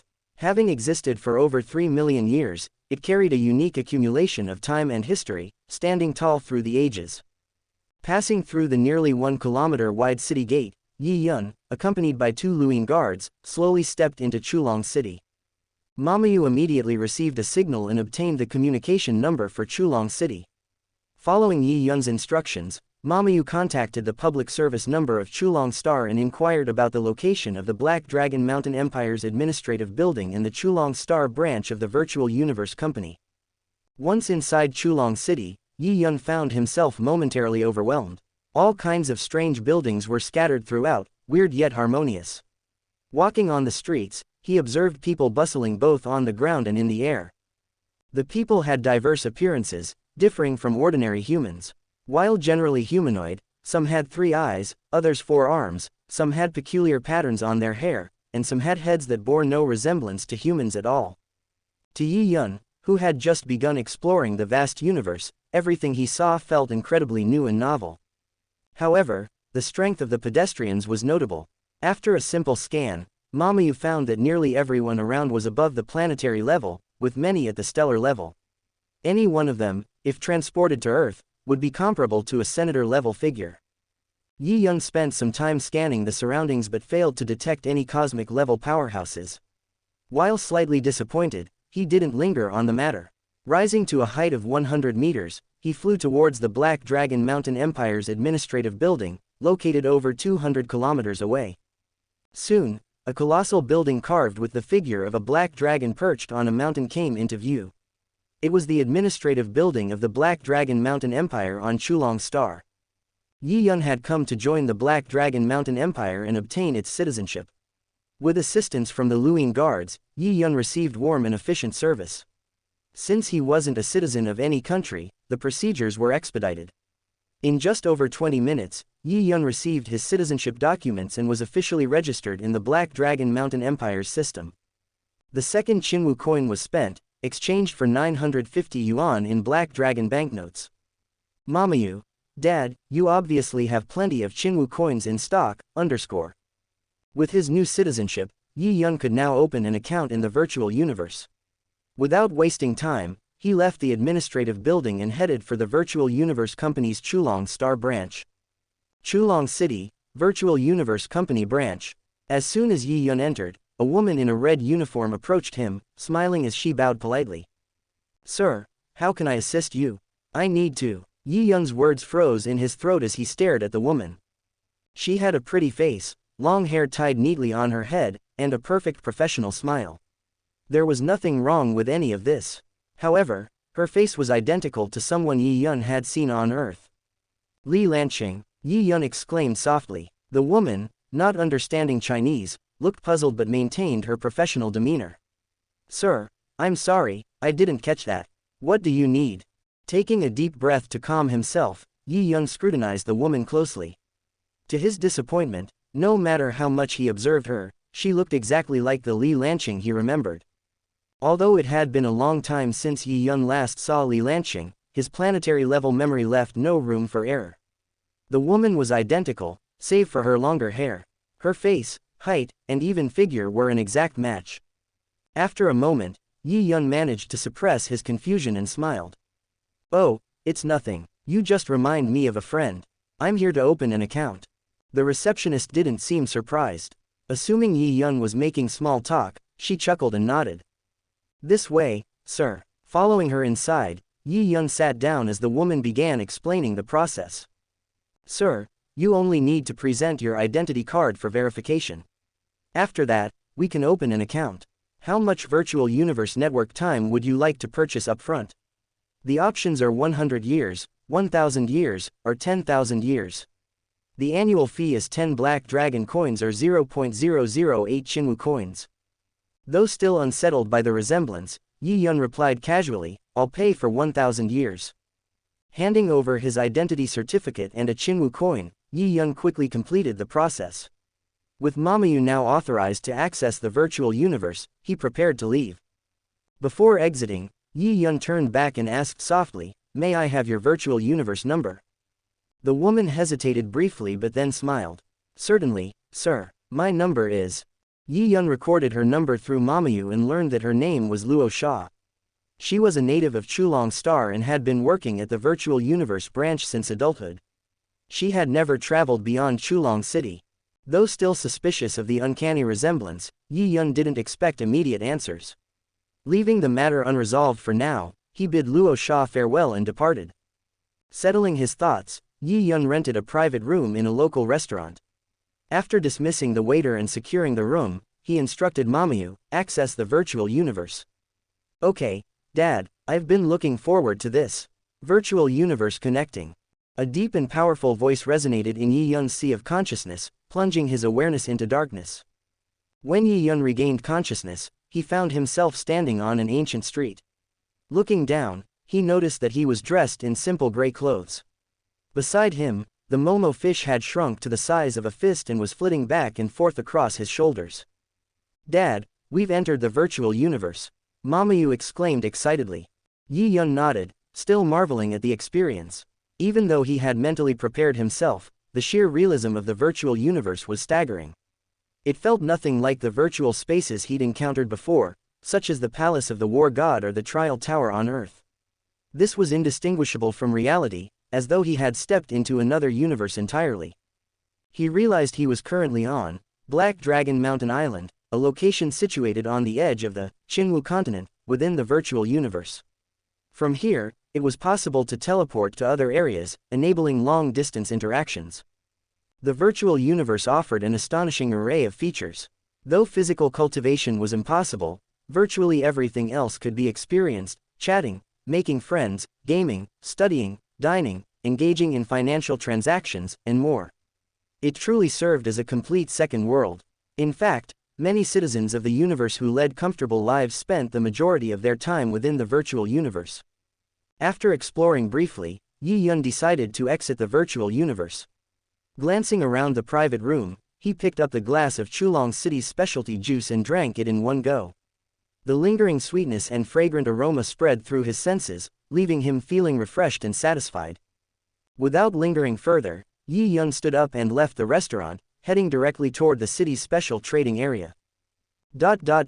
Chapter 56, Transaction. Chulong City spans an enormous area, meticulously divided into residential, commercial, and entertainment zones.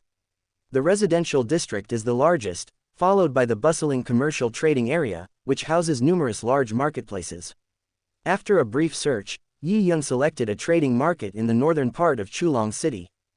The northern market thrived on its popular commercial street. Wide roads were lined with shops of various sizes.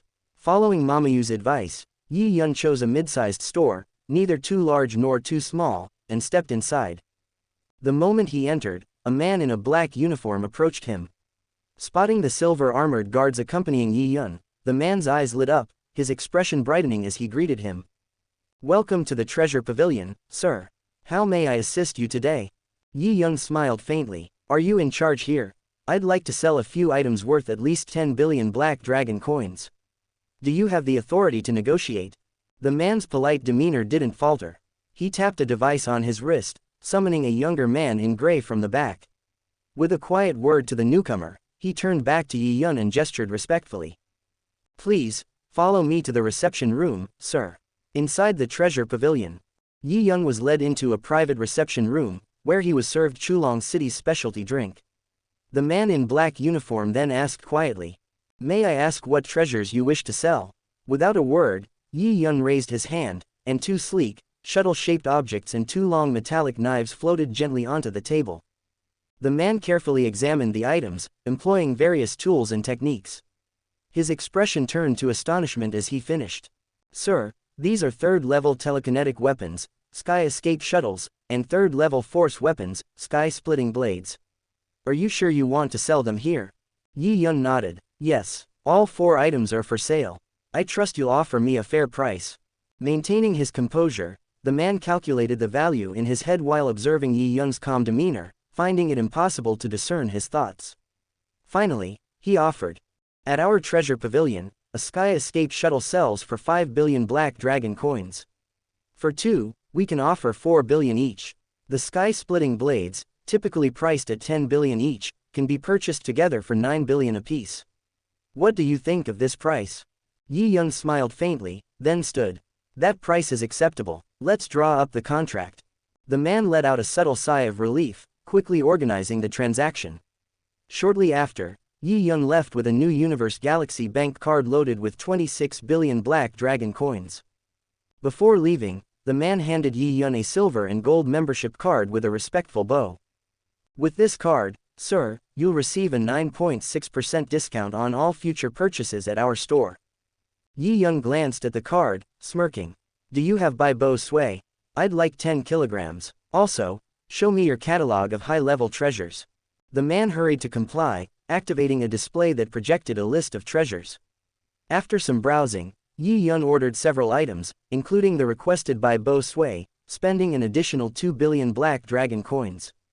After leaving the treasure pavilion, Yi Yun wandered through Chulong City until he arrived at its infamous slave trading market, spanning an area of 300 kilometers. Known as the largest slave market across hundreds of galaxies, its bustling atmosphere was a cacophony of haggling, shouting, and roaring. The market was organized into zones.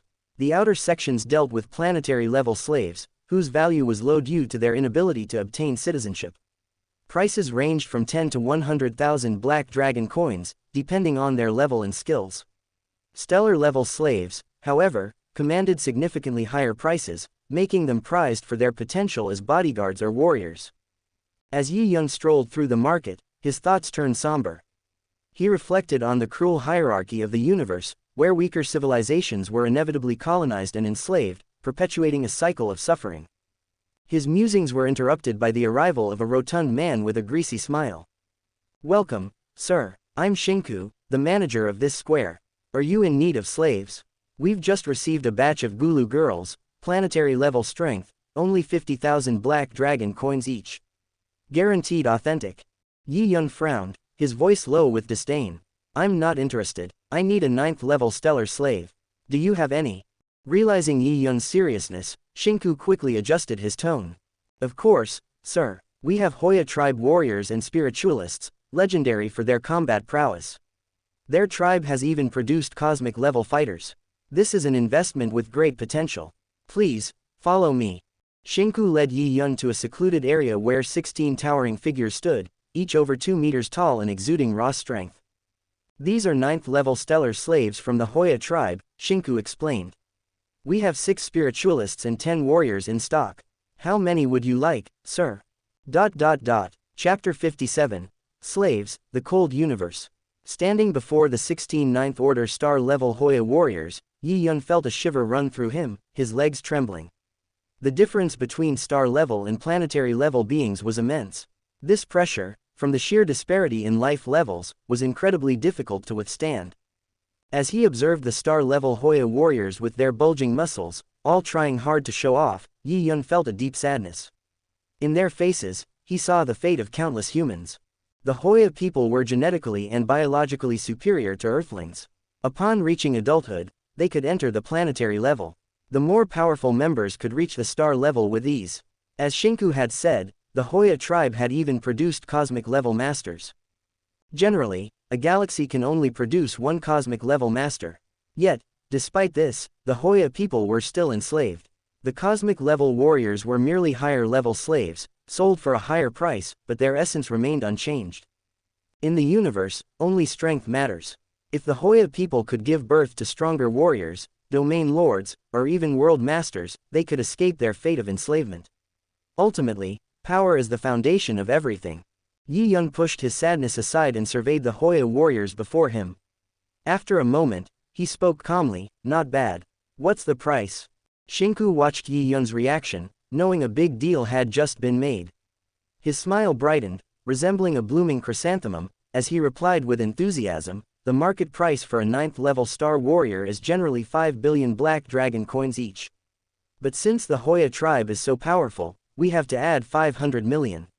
For a Hoya spiritualist, it's 16 billion each." Yi Yun thought the price reasonable. After a moment of consideration, he pointed to 2 of them. We'll take these two. Keep the price as it is, but I also want 50 planetary 9th level spiritualists, or I'll take the Hoya tribe. Deal. Shiku's face darkened, like a pig's liver, and he quickly protested, Sir, 50 planetary level 9th order spiritualists. If I give them all to you, I'll really lose money. Yi Yun snorted. The 2 Hoya warriors I'm buying are worth more than 20 billion black dragon coins. 50 planetary 9th level spiritualists are worth less than 10 million. Are you trying to play games with me? If you agree, sign the contract, otherwise, I'll leave. Shinku, sensing Yi Yun wasn't joking, quickly masked his frustration with a smile. All right, sir, I'll draw up the contract right away. Once the contract was signed and effective, Yi Yun didn't wait long. Under Shinku's direction, 50 planetary 9th level Hoya spiritualists gathered before him along with the 2 Hoya warriors Yi Yun had chosen. Simba and the others were busy with equipment, and Yi Yun had been informed that this step was to transfer the control of the slaves. He stood still as they worked, and after about 10 minutes, the eyes of the 52 Hoya people grew dull. Some of the equipment was aimed at Yi Yun, and soon after, the slaves' eyes began to shine once more. As they regained their senses, they bowed to Yi Yun and called out in unison, Owner. With the control authority transferred, Yi Yun received a box from Simba, containing the control terminal chips for the 52 slaves. These chips would allow him to control them through his optical computer. These slaves had advanced biological chips implanted in their brains. The chips retained their memories and mental faculties, but their loyalty to their master was absolute. Any disrespectful thought would be countered by the chip. The biochip was secure and reliable. Only slaves with domain lord level strength could resist its effects. As it stood, Yi Yun now held the highest control over these Hoya people, making betrayal impossible. After gaining control, Yi Yun transferred 21.5 billion black dragon coins to Shinku. Ignoring Shinku's request for a virtual universe number, Yi Yun walked out of the slave market. In this universe, money is hard to spend, Yi Yun mused. The 26 billion black dragon coins I just received are almost gone. Yet for Yi Yun, money wasn't his primary concern. Given time, he could amass wealth. What truly mattered was improving his strength. After all, wealth was only useful when tied to power. Right now, he was a small planetary figure, relying on his spacecraft and guards to assert dominance. If his true identity were exposed, his possessions would become a target. Yi Yun was keenly aware of this. Yi Yun was no fool, though. He wouldn't limit himself. If an opportunity to increase his strength came, he'd take it.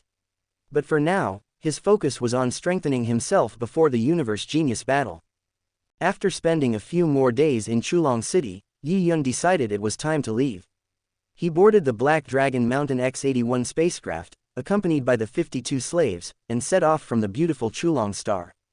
Instead of rushing into the dark universe, Yi Yun kept the spacecraft moving slowly through the stars. The 50 planetary level 9th order Hoya warriors were placed in various cabins aboard the spacecraft. Yi Yun and the 2 stellar level Hoya warriors stayed in the control room. Yi Yun sat in his chair, glancing at the 2 Hoya warriors with determined faces. Don't be nervous, he said with a smile. I'm not a cruel person. You're at the stellar level, and I'm only at the 2nd planetary level. I'll need your guidance in the future, so don't be too restrained. The 2 Hoya warriors exchanged glances and shook their heads, signaling their reluctance to speak out of turn. Thanks to the biochip, Yi Yun held more importance to them than their own lives.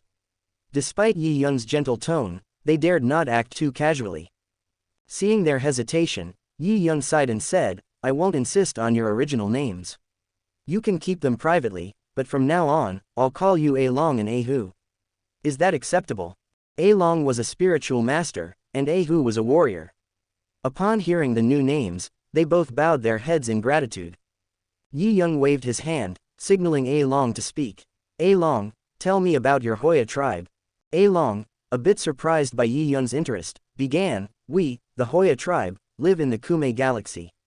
Over generations, we've occupied several life planets in this galaxy, which is on the edge of the Black Dragon Mountain star field. It's not governed by the primary empire of the universe, so it's considered unclaimed land. Originally, we ruled the Kume galaxy. We thought our tribe would grow stronger. Then, one day, a group of slave trader ships entered our galaxy. That day, our world crumbled. Thousands of our people were captured.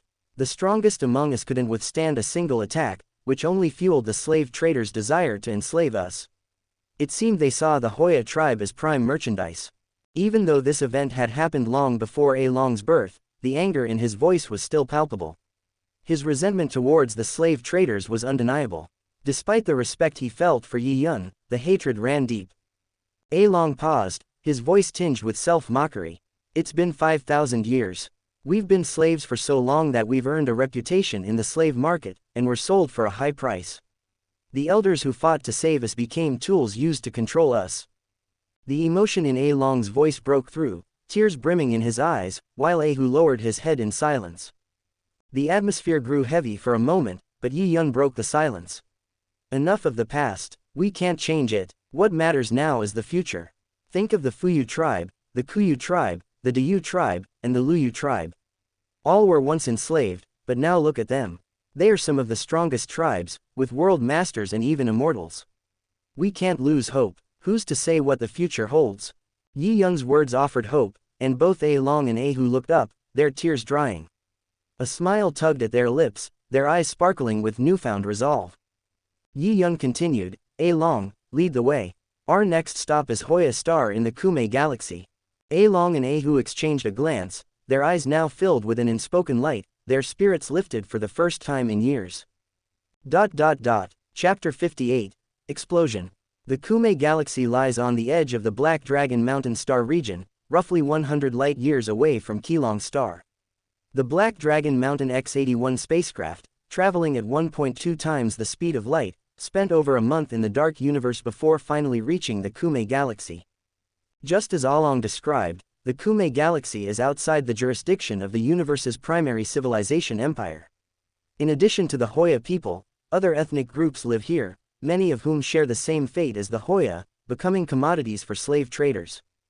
Slave trading is a highly profitable industry in the universe, often a low-risk, high-reward business. Behind every slave trader is a significant background, and they target weak, unsupported groups, avoiding confrontation with stronger powers. Over time, the Kume Galaxy has become a major hub for slave supplies. As soon as Yi Yun entered, he saw numerous spacecraft. Along, standing beside him, spoke softly, in the Kume Galaxy, outsiders are prohibited from approaching Hoya's home planet. However, some slave traders need to inspect the source of their goods. To facilitate this, they've set up bases on uninhabited planets around the galaxy. These stations gather slaves from their original home planets for traders to choose from. Yi Yun nodded in understanding. Planets like Hoya serve as the slave traders' money-making factories. They're carefully guarded to keep outsiders at bay, but the transit stations are built for business. With his current strength, Yi Yun knew he didn't have the means to confront the slave trade directly, even if he despised it. But after reviewing the memories of Along and Au, he gained some unexpected insights that helped his mission. According to Long, Hoya Star is a well-established slave planet. The Hoya people are kept in captivity, harvested every 10 to 20 years. The security forces are predictable, leaving room for maneuver, Yi Yun thought. Disguised as a slave trader, Yi Yun piloted the Black Dragon Mountain X-81 spacecraft to several transit planets at the galaxy's edge. He moved cautiously, making his way toward the inner Kume Galaxy without raising suspicion. The X-81 is a C-5 class spacecraft with solid shielding and detection systems, but it's only capable of cosmic-level defense. Yi Yun let Mamu fully activate its shielding and detection abilities as they neared Hoya Star, the home of the Hoya tribe. While the Hoya tribe had grown stronger and expanded into nearby areas, Hoya Star remained their central hub, both the most prosperous and the most heavily defended. It produced the most slaves, and its defense force was formidable. Ironically, the strongest defenders of Hoya Star were two former heroes of the tribe, two first-level cosmic Hoya members. They had once led the tribe in resisting invaders but now served as the sharpest weapons against their own people. Along and Au found this tragic, but there was little they could do. From Yi Yun's position, Hoya Star appeared as a green planet, 3 times the size of Earth. Floating in its outer space was a massive steel fortress, the base of the slave traders monitoring Hoya Star. Normally, the fortress kept its distance, allowing the Hoya people's anger to fuel their development. This, in turn, helped the tribe produce stronger individuals and more valuable slaves. The two first-level cosmic Hoya slaves had reached this power with the tribe's help, but as soon as they broke through, they were subdued by cosmic-level beings and turned into guards for the Steel Fortress. Every few years, the fortress conducted a harvest, capturing high-level Hoya people as slaves. Along and Au had been part of the last harvest, and because of their knowledge of Hoya Star, Yi Yun didn't need to conduct a lengthy investigation. Now that a harvest had recently ended, the tribe would need at least 20 years to recover. During this time, the fortress's defense would be weaker, with the two first-level cosmic-level Hoya members as the strongest defenders. Yi Yun knew not to act rashly, despite his envy of the riches on Hoya Star. He wasn't foolish enough to risk his safety. He decided to test the security of the fortress to confirm Oolong's information. He carefully maneuvered the X-81 closer to the fortress. As they approached, Yi Yun realized how massive the structure was. His spacecraft seemed tiny in comparison, but he was able to move in undetected, relieving some tension. He opened the hatch, and under Oolong's guidance, released a small, gray metal sphere the size of a ping-pong ball. It made contact with the fortress's exterior and exploded immediately. Though there was no sound in the vacuum of space, the explosion sent sparks flying. The blast was small but powerful enough to tear through the fortress's outer shell. Yi Yun felt a sense of relief. The steel fortress was made of B-grade alloy, a valuable material, but his third-level bomb had proven strong enough to breach it. The bomb, one of several special devices Yi Yun had chosen from Hong's treasure trove, was designed to threaten even cosmic-level beings. Though Hong's collection had been damaged, Yi Yun had managed to repair and replicate the bombs. They were complex to make and contained immense power. They were priced at around 3 billion black dragon coins per bomb. With the outer shell breached, Yi Yun didn't rush in. He changed position and dropped another bomb. After a few more maneuvers, he saw two figures in black armor fly out of the fortress. Mamu's alarm sounded. Cosmic level life detected. Cosmic level life detected. Cosmic level beings were among the most powerful entities in the universe. Yi Yun had not encountered any before, but now, two Hoya tribe members flew out from the fortress. These would be his first cosmic level adversaries. He quickly activated the shielding functions of the X-81 in the environmental simulation stealth mode. The ship remained undetected as the two Hoya warriors circled the area, searching for any suspicious figures. After a while, the two cosmic-level Hoya members stopped beneath the fortress, still unaware of Yi Yun's presence. He had positioned the X-81 directly below them and had not been detected, but it wasn't long before the two Hoya warriors sensed a strange force. Suddenly, two masses of sticky liquid shot from below, entangling them. They struggled, but the force was too strong. The liquid balls had no immediate threat to their lives, but they couldn't break free. Then, they saw two small gray metal balls descend toward them and land on their heads. A brief flash of flame, and when the explosion subsided, only metal debris remained in the void where the cosmic-level beings had been. Inside the X-81, Oolong lowered his hand, clearly pained, and whispered, "Uncle Hu Guyu, Brother Hu Fulan, may you rest in peace." Chapter 59, Purpose of the Visit. Everything went according to plan, and Yi Yun let out a relieved sigh. He had lost 2 silver guards and a dozen metal bombs, but the unimaginable feat of killing 2 cosmic-level powerhouses was a record most would never achieve. Oolong had mentioned Hu Guyu and Hu Fuli as 2 of the most talented individuals of their generation on Hoya Star. With the full support of their clan, they had both broken through to cosmic-level power. However, after becoming slaves, their chance of escape was slim, unless their master relinquished control. The biochips implanted in them prevented any resistance to their master's commands. If they weren't killed, the next phase of the plan couldn't proceed. "Let's go," Yi Yun ordered, leading Oolong and Hu through a hole into the steel fortress. Once inside, Yi Yun appeared familiar with the layout. Without hesitation, he found the location of the garrison and directed Oolong and Hu to begin eliminating the troops. Within half an hour, the steel fortress was completely cleared. Though the fortress was massive, most of it housed slaves, leaving only a few stationed guards. Yi Yun had no trouble sweeping through the entire fortress. Before confronting the 2 cosmic-level powerhouses of the Hoya clan, Yi Yun had studied the layout and defense of Hoya Star. With Oolong and Hu by his side, they tore through the fortress. Aside from the 2 cosmic-level threats, no other defenders stood a chance against them. Based on my experience, the slave traders behind the scenes will react within a day. By then, there will be more than just a few cosmic-level strongmen arriving on Hoya Star. We need to act fast. Ahu, you stay here and send false information to their superiors to buy us some time. Along, let's head to Hoya Star. Understood. Yi Yun and Along boarded their spaceship and swiftly made their way toward Hoya Star, quickly passing through its atmosphere and into its higher altitudes. Along stood beside Yi Yun, pointing in the direction of the planet below. Hoya Star has 2 continents. On each continent, there is a huge tribal alliance. I was born in the Chushi tribe on the east continent. I don't know the current state of my tribe. Following Along's instructions, the spaceship quietly hovered over a large tribe, unnoticed. Hoya Star's gravity was slightly stronger than Earth's, but Yi Yun was able to fly with difficulty as he and Along descended toward the tribe. The Chushi tribe, though called a tribe, was actually a vast ethnic group with relatively advanced technology. Aside from being unable to connect with the universe, their development level was far beyond that of Earth.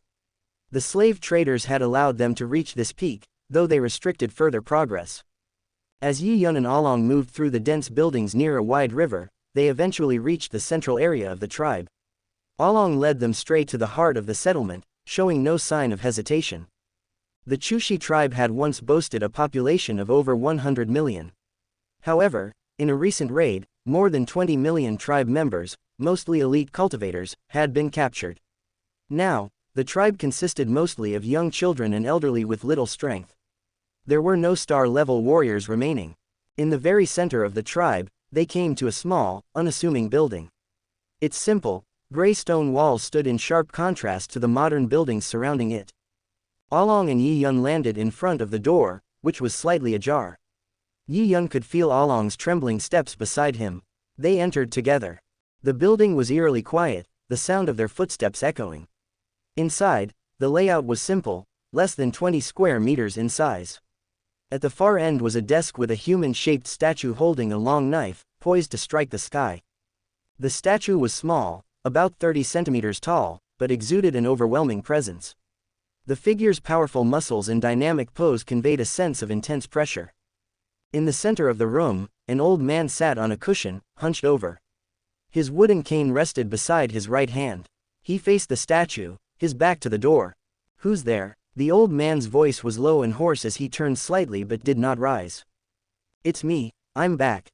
Along stepped forward, kneeling heavily on the ground and bowing deeply. The old man turned quickly, revealing a face deeply etched with wrinkles and sparse hair. He stood up swiftly and walked toward Along, his voice cracking with emotion. "Huki, is that you? Weren't you captured?" Along looked up, tears streaming down his face. "It's the master, he brought me back. I never thought I'd see you again, tribe leader. Are you all right?" The elder noticed Yi Yun standing at the door.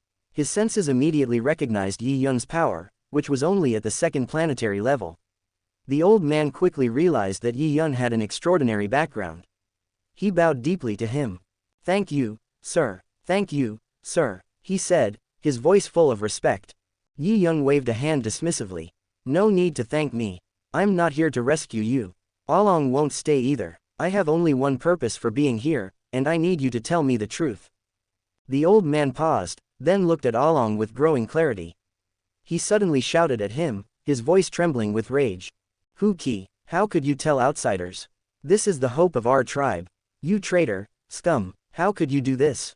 Along stood by Yi Yun's side, lowering his head in silence. Though he had his own feelings and memories, his loyalty to Yi Yun now took precedence. He was no longer the same Huki. Yi Yun's voice remained calm, though firm. "Chief, you don't seem to understand the current situation. Do you think your tribe's strength can protect that treasure? I won't leave empty-handed. For Along's sake, I'll give you 10 minutes to think. After that, you must make your decision."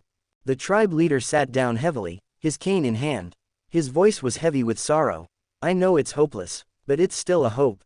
If a domain master level warrior could rise from our tribe and join the Black Dragon Mountain Empire or another power, we could gain protection. At least one of our people could be freed from slavery and truly develop in the universe. After all these years, do you expect me to give up on this?" His chest heaved as his excitement grew, leaning on his cane for support. Yi Yun, who had been watching quietly, spoke softly. There is no hope, your development is too visible. The moment there's any cosmic fluctuation, it will be detected. Even with the treasure, there's no way to cultivate a domain master. No one will give you the chance. Yi Yun sighed, some sympathy in his voice. I came here today, and I won't leave empty-handed. If you hand over the treasure, I can give you a chance. I'll take 2,000 of your people and train them. The savior of your tribe may come from among them. The old man's eyes brightened. He glanced at Along, understanding that Yi Yun was not lying. With Along's strength, it would be easy to take the treasure from him. Yi Yun's offer struck a chord in the old man's heart. 2,000 people might not seem like much, but with a stable environment, their potential could be limitless. Without external restrictions, they could produce a domain master level warrior. There was a long silence. The old man finally spoke, his voice bitter but resigned. I became leader because I was the weakest. Over the years, I've seen the best of our people captured and sold. Now, I see, the future of the Hoya tribe isn't in our hands. Maybe you are the savior of our tribe. Chapter 60. Magical Treasures. The old man slowly approached the table, his eyes fixed on the statue of the ancestor of the Hoya tribe. After a moment, he reached out with his right hand and gently turned the statue to the left. As it moved, the floor tiles beneath the table slid open, revealing a narrow passage that led downward. Come with me, the old man said, tilting his head slightly. Without hesitation, Yi Yun followed. He took Aaron by the arm, and together they descended the stairs, soon arriving in a dimly lit basement. The basement was roughly the same size as the room above but had a lower ceiling. Aaron, standing over 2 meters tall, nearly brushed against it. There were no lights, and the only source of illumination came from a round table in the center of the room, upon which a blue-gold crystal floated serenely. The crystal emitted a soft blue light that filled the entire basement, creating a calm, soothing atmosphere. Yi Yun glanced at Aaron, who gave a subtle nod. Aaron stepped forward and gently took the blue-gold crystal into his hands. The old man, unmoved, watched the exchange, seemingly resigned to parting with the treasure. When Yi Yun took the crystal from Aaron, an immediate, overwhelming sense of comfort washed over him. His body's genetic energy surged, and he was further astonished to feel that the cosmic energy surrounding him was being absorbed and transformed at a steady, effortless pace, strengthening his physical form without any need for conscious guidance. The process was seamless, almost as if it was happening on its own. It didn't require deep analysis. Yi Yun could already tell that the blue-gold crystal was likely a powerful water-based treasure, its level high enough that even if it had no other abilities, its use in cultivation alone made it rare and valuable. The old man began to explain its origins. Speaking of which, we don't even know exactly what this is. Deep at the bottom of the river where our tribe has lived for generations, there's a valley-like area. The water there is fast-flowing, and it's been an ideal training ground for us to strengthen our bodies. We've used that valley for years without any issues, until one day Aaron found this blue-gold crystal deep within it. After a few days of contact, Aaron broke through the planetary threshold, reaching the 9th level of the stellar stage within 3 years. Yi Yun nodded, recalling what he already knew. This discovery had drawn him to Hoya Star in the first place. The Hoya people were naturally attuned to water, and once their bodies reached the planetary level, most of their abilities were water-related. Aaron had realized that the blue-gold crystal perfectly complemented their physiology, accelerating his progress to the 9th stellar level. However, despite its power, the crystal couldn't help the Hoya people escape their current predicament. Time was against them, and their every move was closely monitored. It was impossible for them to produce a domain lord in such a short span of decades. If the treasure were exposed, it could lead to even greater disaster. When the next harvest came, Aaron handed the crystal to the tribe leader, still clinging to a faint hope for the future. Though he knew the chances were slim, it was better than the hopelessness they had faced before. Without Yi Yun's unique abilities, Aaron might not have shared this story. The treasure would most likely have fallen into the hands of slave traders. But fate had intervened, and the treasure, with its water affinity, became Yi Yun's opportunity. Mamu, access the database and analyze this, Yi Yun commanded. A beam of light shot out from his watch, scanning the blue-gold crystal. Moments later, Mamu's voice echoed in Yi Yun's mind. Dad, there's no record of anything like this in the database. Meteorite Star has never encountered it.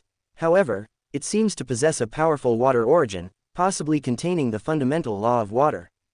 Yi Yun was surprised that Mamu couldn't identify it, but his excitement grew. Huyan Bo, the ruler of Yunmo Star, was an immortal who had barely earned the title of Marquis, one of the highest echelons among humans. If the database of Yunmo Star didn't have a record, it meant the crystal's origins were truly extraordinary. Yi Yun's gaze fixed on the blue gold crystal as his eye of replication began scanning it.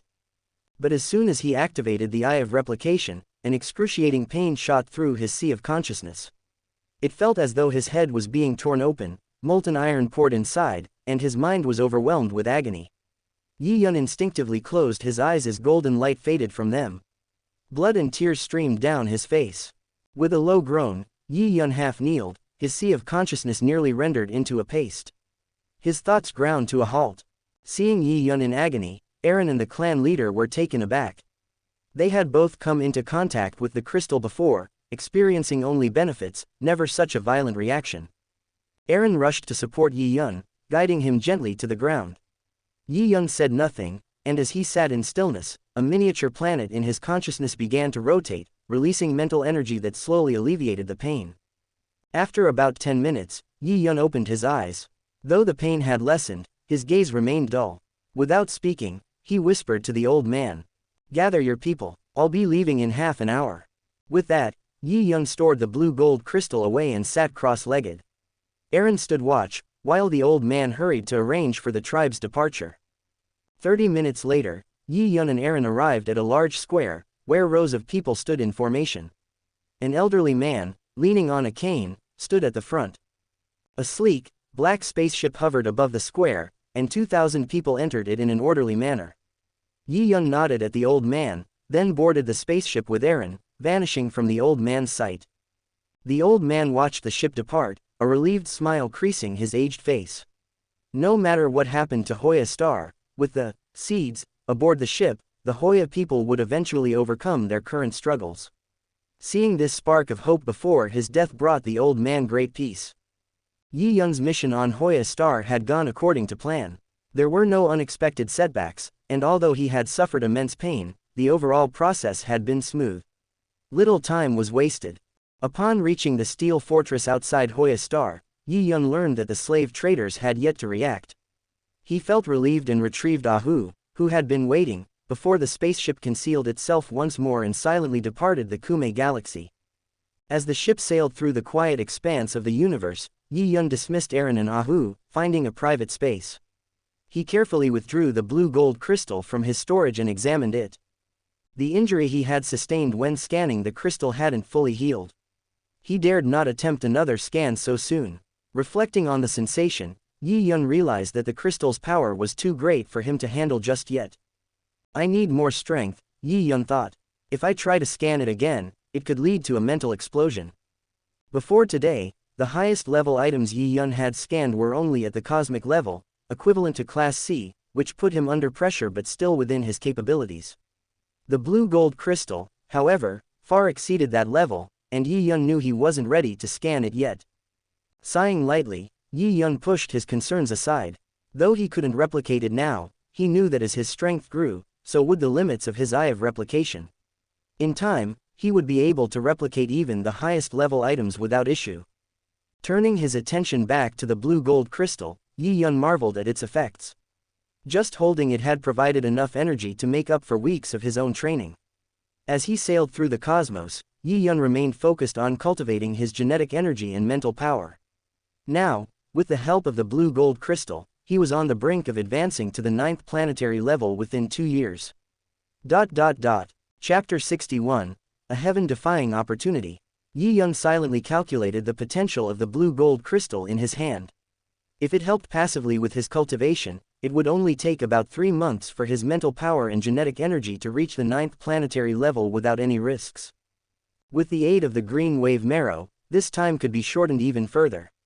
In other words, Yi Yun wouldn't have to worry about improving his genetic energy or mental power for the time being. Instead, he could focus on understanding the laws and amplifying his strength. As he rubbed the blue gold crystal, Yi Yun realized that without scanning it using the eye of replication, it would only benefit him without any harm. However, he suspected the crystal's true functions and effectiveness went far beyond that. Mamu mentioned it contains the fundamental law of water. Remembering the simple results from the Momo fish, Yi Yun recalled something from the original book. Luo Feng, after entering the mysterious realm of the ancestral god sect, obtained a heart of space, a material used to refine the original treasure. It was a high-tier material capable of connecting to the sea of space laws. One level below the heart of space, connected to the 8 lower laws of nature: gold, wood, water, fire, earth, wind, thunder, and light. Above that were the top fusion materials like golden void and wooden void, with even higher levels that were said to merge all the laws. Staring at the blue gold crystal, Yi Yun couldn't help but wonder if this unassuming object could be a material used to refine an origin treasure that connected to the law of water. Origin treasures were highly coveted by cosmic overlords and even universe masters. The thought of possessing such a treasure made Yi Yun feel a surge of excitement.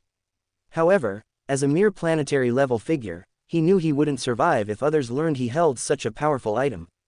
After some thought, Yi Yun carefully stored the crystal. Whether or not it was the legendary heart of soft water, he had no intention of revealing it to anyone. However, he wasn't ready to give up on it. The opportunity was now in his hands, and he would not throw it away. Yi Yun reminded himself that he needed to focus on improving his strength. With the blue gold crystal, he no longer had to worry about cultivation resources before the cosmic genius battle. He could dedicate himself to enhancing his understanding of the laws and his power's amplitude. If he performed well in the battle, he could join the virtual universe company and secure his future development. If this really is the soft water heart, it's a huge boost. With its help, my mastery of the water realm will skyrocket, and crossing the threshold of water law won't be difficult. By the time the genius battle arrives, I might not be weaker than those prodigies. Sitting in the control room of the spacecraft, Yi Yun couldn't help but smile. Although he was still a bit down, this unexpected reward from his journey lifted his spirits. Humming a tune, he conjured a roasted chicken leg and muttered, "Momo fish, where are we headed now?" The Momo fish appeared on the screen, its voice filling the control room. "Dad, after leaving the Kume galaxy, I followed your instructions and entered the dark universe. Our next destination is the Luya galaxy. It's under the jurisdiction of the Celestial Empire, a primary civilization in the universe. Should we stop there?" Yi Yun thought for a moment before responding, "I came out to broaden my horizons in the universe. Who would have thought such a treasure existed in this remote slave galaxy? The universe is full of miracles and opportunities. Let's use the Milky Way as the endpoint and chart a winding route.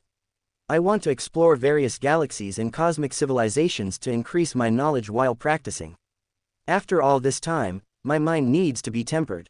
Earth time, August 2057. Luo Feng, dressed in black, was meeting Hong in the reception room.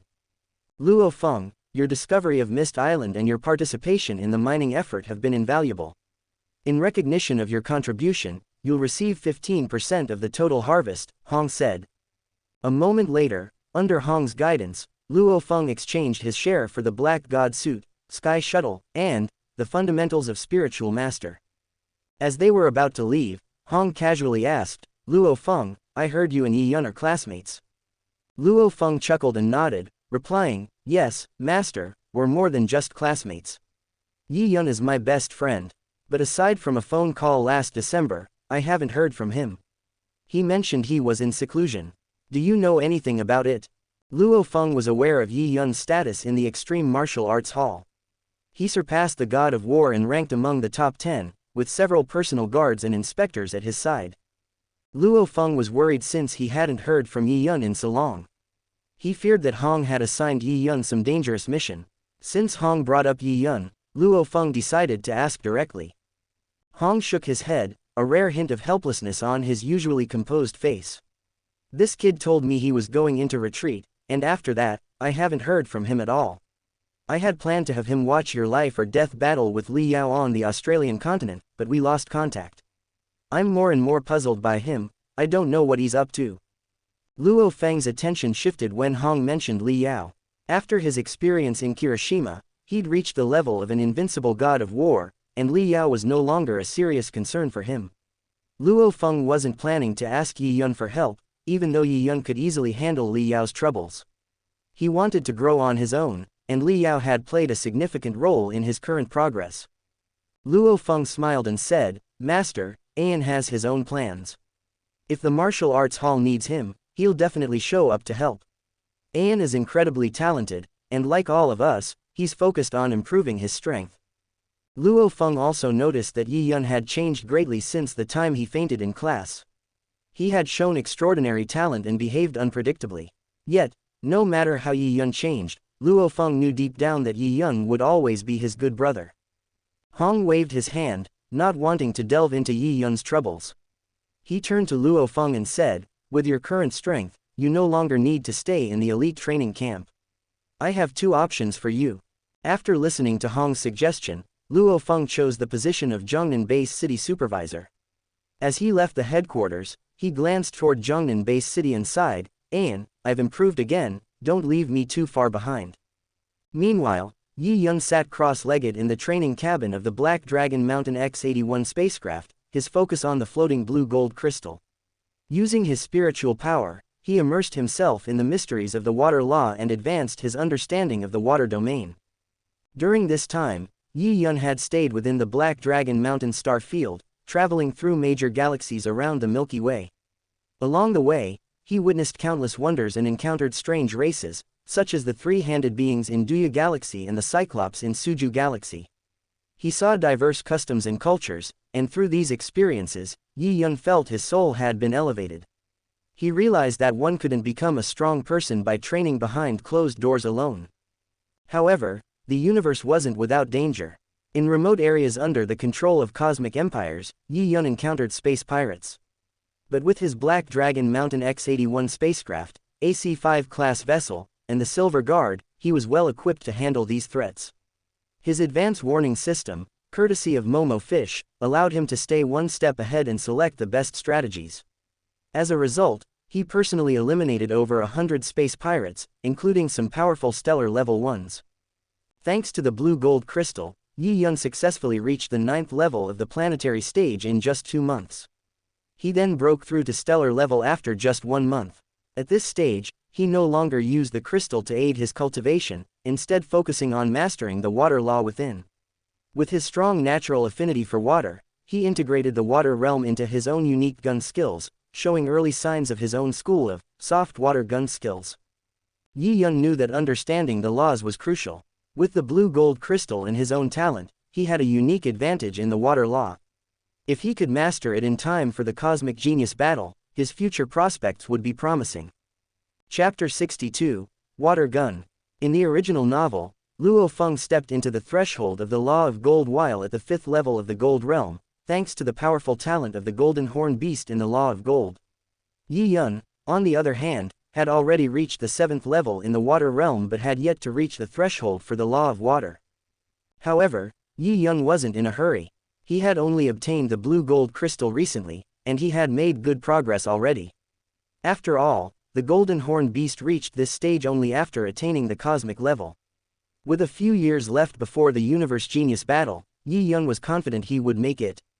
Yi Yun opened his eyes, exhaled lightly, stored the blue-gold crystal, and communicated with the Momo Fish through his consciousness. Momo Fish, access the virtual universe. His consciousness entered the virtual universe, and Yi Yun effortlessly arrived at the Killing Ground Hall on Black Dragon Mountain Island. The hall, surrounded by a sea of blood, was vast, comparable to the size of a city. Despite its size, Yi Yun noticed how sparse the crowd was. The killing field was a unique feature in the virtual universe, where one could select opponents for simulated battles. It was invaluable for honing combat skills, practicing body movements, and perfecting secret techniques or weapon control. Although the entry fee was steep, 5 million Black Dragon coins or 3,500 Chinwu coins per day, many found the benefits worth the cost. As a first-level stellar spiritualist, Yi Yun could easily afford it, but for most, such access was not possible. Walking toward the end of the hall, Yi Yun entered one of the corridors and selected a separate killing space. Momo Fish, set the opponent, first-order star-level spiritualist, 8th level of Water Realm, perfect mastery of the second stage of soft water gun. Soon, a figure in black appeared before Yi Yun, floating with a 2-meter-long blue spear on his back. The figure's face was obscured, but his appearance mirrored Yi Yun's own, and he stared at Yi Yun without expression. Bring it on. Each time Yi Yun made progress in his training, he would visit this space to test himself against an appropriate opponent. Over the past few months, his combat skills had greatly improved. The soft water gun was Yi Yun's weapon of choice. A third-grade top-tier telekinetic weapon, it was perfect for his stage. It had 3 stages, the first of which could be mastered by general planetary-level spiritualists. The first stage had 2 variations, soft water fish, and cold water python. With his control over mental power and willpower, Yi Yun had fully mastered the first stage. Now, he was focusing on the second stage. The soft water gun, though a powerful weapon, was difficult to master. Many star-level spiritualists struggled with the second stage, and most couldn't even begin practicing it. Yi Yun faced considerable challenges, but the simulated opponents in the killing space helped him accelerate his progress. By fighting opponents who were better than him, he absorbed their techniques and improved his understanding. Thanks to this, Yi Yun had now mastered 2 of the 3 variations in the second stage. Yi Yun's soft water gun broke into tiny blue needles, which formed a complex, lifelike blue swordfish under his control. It swam silently through the air, as if in water, and attacked the black figure. The black figure remained still. The blue spear on his back transformed into a blue swordfish, clashing against Yi Yun's controlled swordfish. The 2 swordfish fought fiercely in the air, each collision testing their mental control. The blue swordfish, part of the first stage of the soft water gun, is a complex creation made of countless blue needles. It's a huge test of mental control, and most planetary-level spiritualists find it challenging to master. After nearly a minute of fighting, Yi Yun withdrew his swordfish and concentrated more mental power. The swordfish transformed into a 4-meter-long blue python, which coiled and struck like a living creature. It engaged the black figure's python in a silent, ghostly battle. The opponent's mode was set to verification teaching, meaning it would not actively attack. Instead, it served as a resistant target, allowing Yi Yun to familiarize himself with his abilities. Once Yi Yun completed the first stage, he moved on to the second stage. This time, he felt the pressure. The opponent was much more skilled, far surpassing Yi Yun in both proficiency and power. The fight became much more difficult. As Yi Yun's soft water gun shifted between forms, the battle continued for over an hour before he dispersed the opponent and exited the virtual universe. Although the soft water gun was only a third-tier telekinetic weapon, its creator also developed the Cold Light 9-section spear, a legendary weapon among spiritualists. The soft water gun could be considered its precursor or a weakened version.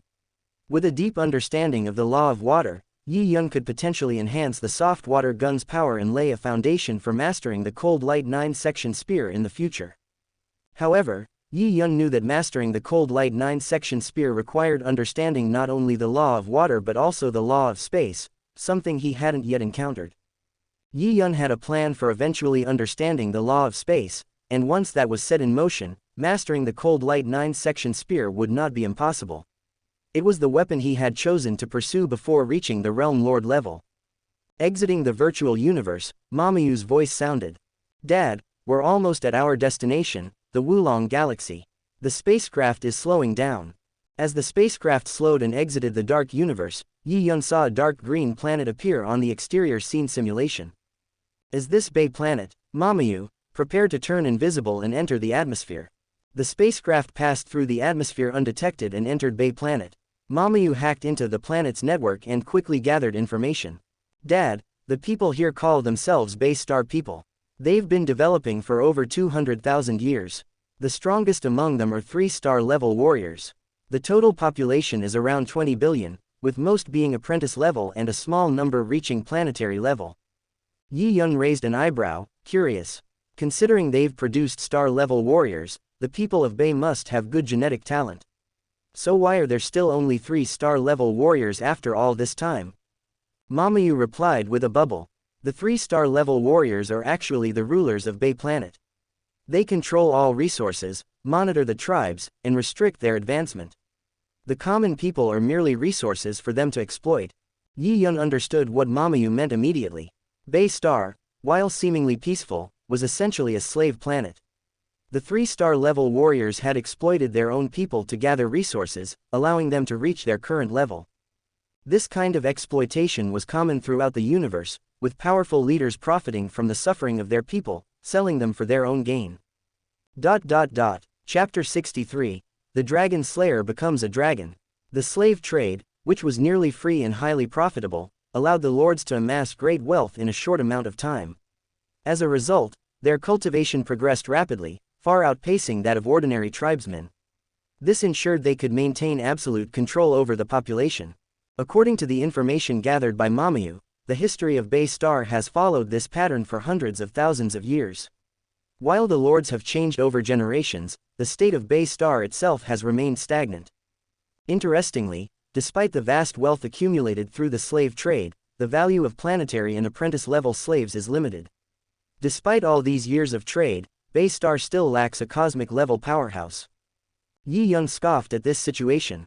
While the slave trade was highly profitable, it could only go so far when resources were limited. The true danger lay in the loss of ambition and the degeneration of thought, far more dangerous than any external hardships. As each generation of Bay Star's lords grew older, they would choose tribesmen they favored to become the new lords. These new lords were once oppressed tribesmen who resisted the previous lords, but upon rising to power, they immediately exploited their former peers. It was a timeless truth: he who slays a dragon will eventually become a dragon. If Bay Star truly wanted to grow and develop, it needed to break free from this cycle. Otherwise, both the lords and their people would lose their drive for progress and would never become truly powerful. Yi Yun couldn't help but think of Earth. Though Earth's overall strength was far inferior to Bay Star's, with the three Bay lords easily capable of destroying Earth, the planet held infinite potential. The reason for this lay in figures like Hong and Lei Shen, the strongest beings on Earth today. Despite their own power, they didn't lose sight of their goals. Instead, they worked tirelessly to contribute to Earth's development, whether it was resisting monsters or cultivating the next generation of great humans. Without their efforts, figures like Luo Feng would not have had the opportunity to rise. If Hong had suppressed the people beneath him, no matter how talented Luo Feng was, he would have achieved little. Hong and Lei Shen set an example, influencing generations of Earthlings, including Luo Feng. Everyone contributed to the planet's development, making them all remarkable in their own right. Shaking off these thoughts, Yi Yun coldly declared, "Mamu, inform Along and Au. We're going to meet the Lord of Bay Star." After locking onto the Lord's location, Yi Yun boarded a spaceship, and soon arrived at the highest peak of Bay Star. Bay Star's geography was quite favorable. The balance between land and ocean was nearly equal, with vast plains covering much of the continent, making it perfect for habitation and reproduction. The highest mountain stood less than 1,000 meters above sea level. At the peak, a massive black castle stood, half the height of the mountain, covering at least 10 kilometers in radius. It looked far more impressive than the surrounding landscape. Yi Yun hovered quietly in front of the castle. Along and Au silently followed behind him, both gazing at the grand structure. This kind of highly secure castle could easily be customized by any high-level civilization. With quick assembly and movement functions, the price varied based on materials. This castle, made entirely of high-grade B-grade alloy, was not cheap. They certainly know how to live it up. 3 people in a castle this huge, Yi Yun muttered. Spreading his mental power, he scanned the interior without concealment. In a large room, he discovered an indoor pool where over 20 Bay people were laughing and playing. Among them were 3 men and the rest were women, all naked and lost in the pleasure of their surroundings. "Who's there?" One of the men, lounging by the pool, suddenly opened his eyes. Cold light flashed in his gaze as he felt an overwhelming mental force sweep over him, reaching the stellar level. He immediately shouted, "Stop playing, something's wrong." His genetic energy flared, and he leapt from the pool. Flames erupted from his body, evaporating the water vapor as his force suit enveloped him. He flew quickly toward the castle's exit, followed by 2 other similarly dressed men, leaving the confused women behind. Yi Yun sensed their movements and remained floating above the castle, arms crossed. Soon, the 3 Bay lords appeared in front of him in midair.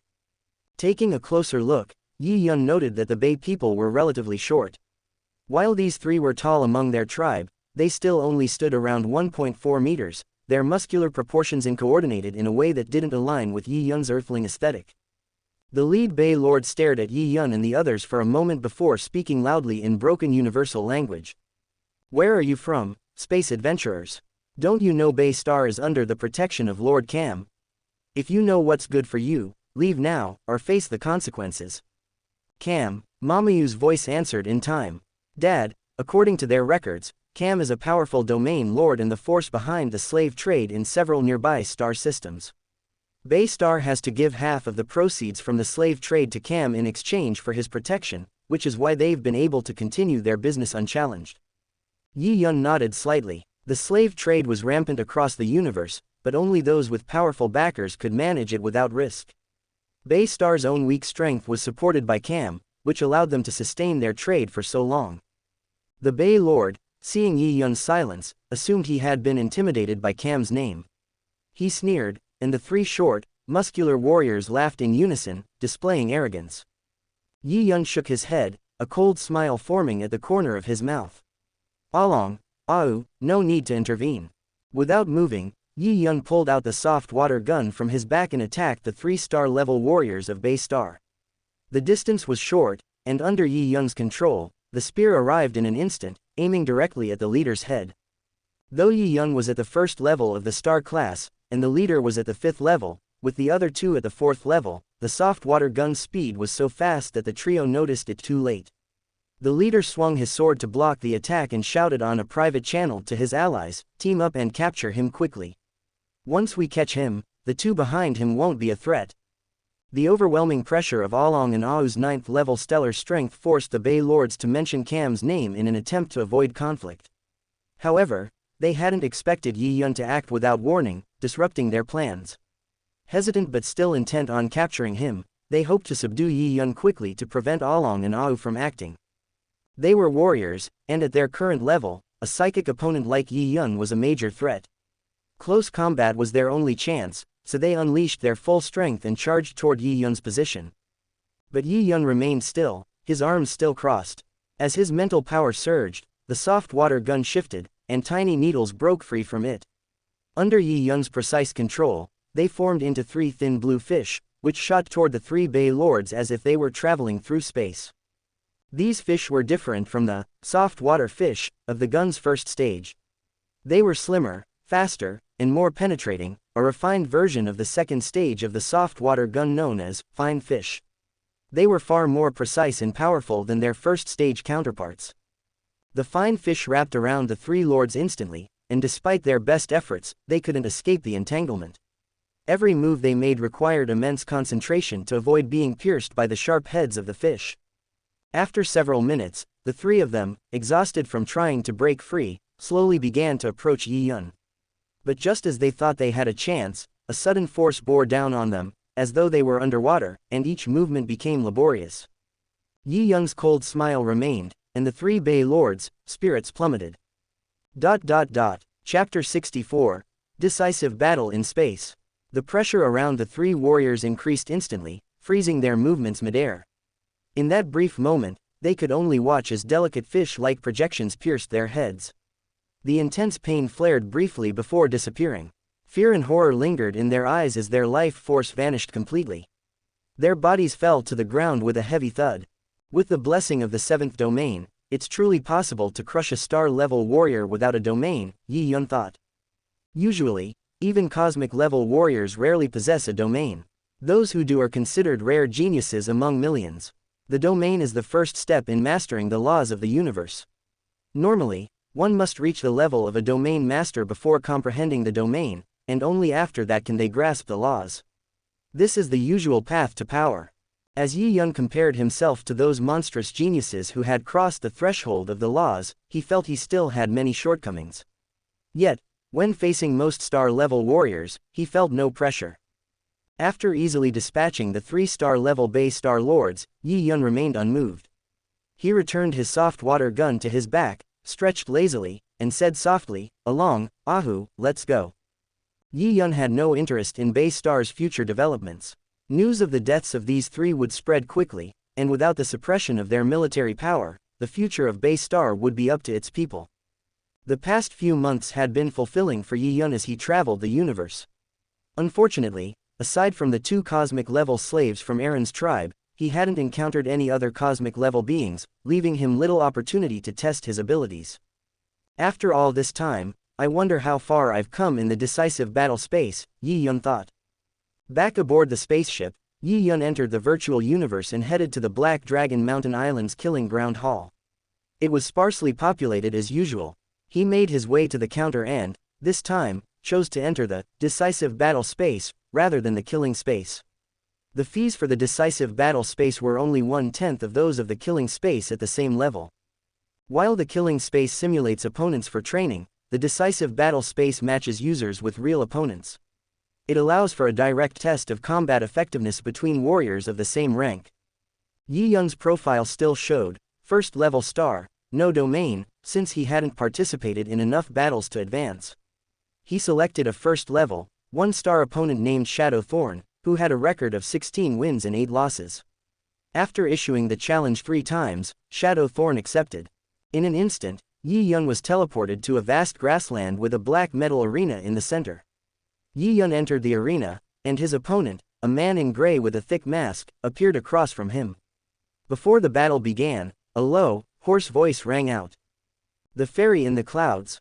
You're a rookie who doesn't know your limits. I rejected you twice, yet you persist. I'll show you the fear of death's shadow." With that, Shadow Thorn disappeared, using his special ability related to the law of light to bend light and become invisible, hence his nickname, Shadow Assassin. Yi Yun smiled, calmly raised his soft water gun, and jabbed it forward lightly, breaking the illusions. Shadow Thorn's figure emerged, a stunned expression on his face as blood gushed from the wound in his chest. His eyes slowly dimmed. The first battle was an easy win. Although Yi Yun had focused mainly on his spiritual cultivation, he hadn't neglected his warrior training. His physical strength had steadily improved, and thanks to the martial arts secrets from Yunmo Star, he was considered a powerful star-level warrior. However, his spiritual abilities surpassed his martial prowess.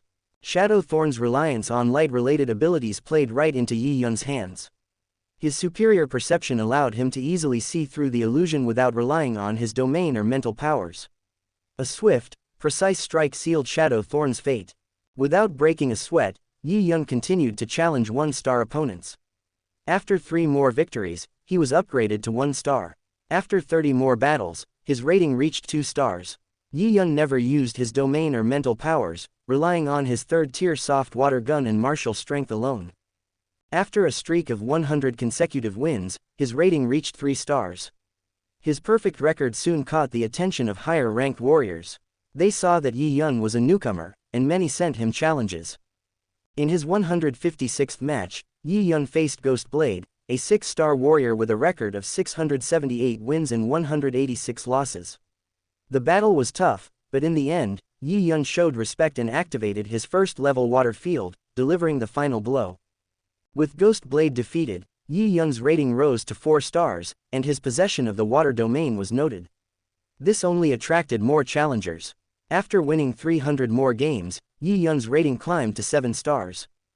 The virtual battles had exhausted him mentally, but they also gave him a clearer sense of his strength. In the decisive battle space, all his opponents were from the Black Dragon Mountain Star field. He felt confident that he could sweep through the entire field.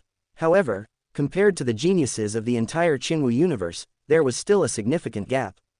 Without fully mastering the laws, he wouldn't even be in the top 1,000 stellar geniuses of the universe. For the next month, Yi Yun continued to train and fight in the decisive battle space. However, as his star level rose, the pool of challengers shrank. After 300 battles, Yi Yun was only able to fight a handful of new opponents. Yet each battle grew more intense, pushing him to his limits. No name, 560 wins, 0 losses. Yi Yun waited for a long time, but no one accepted his invitation. Just then, he received a challenge from Wuming. After checking the message, Yi Yun smiled and clicked, OK. In the familiar decisive battle space, Yi Yun and a woman in white materialized at the same time. The two locked eyes in silence before immediately launching into battle. The woman also wielded a spear, but it was much longer than Yi Yun's soft water spear. Despite being a woman, her spear skills were incredibly fierce. She attacked relentlessly, her powerful strikes seemingly aimed at shattering everything in her path. Yi Yun remained cautious, not underestimating her for a moment. He activated the 2nd level of the water field, and instantly, the entire environment felt as though it had submerged into the depths of the ocean. Within this domain, Yi Yun's abilities were amplified, elevating every aspect of his combat to its peak. Meanwhile, the woman found herself trapped within the heavy grip of the water field. Her movements slowed significantly, preventing her from executing her powerful spear techniques. Instead, she struggled against Yi Yun's soft yet relentless attacks. Suddenly, Yi Yun heard a sharp whistling sound in his ears, and his control over the surroundings weakened. Around the woman, gusts of wind began to swirl, freeing her from the water field's grip. A strong wind began to sweep outward, threatening to cover Yi Yun's body. Empowered by the wind field, the woman's speed skyrocketed. She appeared next to Yi Yun in an instant, stabbing her spear directly at his heart. The force of the strike was immense, and Yi Yun felt the wind field integrated into the weapon, the gusts tugging at his face as if tearing at his skin. In that moment, the woman gave everything she had, the triple wind field blessing her spear. Her single strike seemed to have Yi Yun cornered, as though he was trapped in a deadly deadlock. Chapter 65, Ming Yu. Yi Yun chuckled to himself as he assessed his situation. Over the past month, he had faced nearly 1,000 opponents. Despite their superior combat skills, they all fell within 3 moves once he activated his water domain. But this woman in white finally made him feel a bit of real threat. He immediately increased the strength of the water field, which countered the woman's wind field. His soft water spear swept through, blocking her spear. The water field further enhanced his spearplay, compensating for his lack of experience with the weapon, allowing him to press on in the battle. Yi Yun knew his spearmanship was still underdeveloped. He had practiced for too little time, and his skills were no match for the star-level geniuses who had been training for decades or even centuries. Hong and Lei Shen, for instance, had spent decades honing their spear and sword techniques to reach their current levels. Therefore, Yi Yun didn't rely on mental power but focused on utilizing his water domain and improving his spearplay. The amplification and suppression provided by the domain helped mask the flaws in his technique. However, encountering someone like the woman in white, who had also mastered a field, meant that his weaknesses were highlighted, and it wasn't easy to overcome them. The two clashed for several more rounds. The woman stepped lightly to the side, ceasing her attacks, and finally spoke, her voice cold and emotionless. It's not just the second level of the water realm. It's the third level. To reach this point, his talent and understanding must be extraordinary. But how can his spearplay be so weak? Yi Yun didn't feel offended by her words. Instead, he smiled and replied softly, "Do you think you're on the verge of victory?" As soon as he spoke, the power of the water domain surrounding him surged, and he struck at the woman with all the force of the domain. She attempted to use the wind field to escape, but this time, she couldn't break free. The soft water spear in Yi Yun's hand grew larger in her sight as it slowly pierced toward her head. "I'll challenge you again," she muttered before her consciousness faded away, her final words lingering in the air. After exiting the decisive battle space, Yi Yun reflected on the fight. This woman in white must be at least a level 3 elite of the Virtual Universe Company, likely a level 2 elite. If I unleash the 7th level of the Water Realm, I wonder if I could reach the standards of their super elites. Over the past month, Yi Yun had spent every day in the decisive battle space, not only improving his combat experience but also hoping to draw the attention of powerful forces.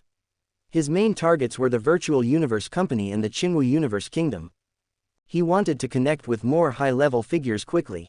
His recent travels had made him realize that he was far from reaching the level where such powerful beings would take notice, so he needed to find other ways to attract them. As Yi Yun pondered this, in a room on the 2nd floor of the killing field, the woman in white who had just challenged him stood beside an imposing man, answering his questions. "Interesting. You're telling me he unleashed a much stronger water domain at the last moment, and that's how he defeated you?" The woman nodded, feeling a bit defeated. "My lord, his marksmanship is pitiful. If not for his domain surpassing mine, I would never have lost to him. Please, give me another chance. I can defeat him." The burly man shook his head and waved his hand.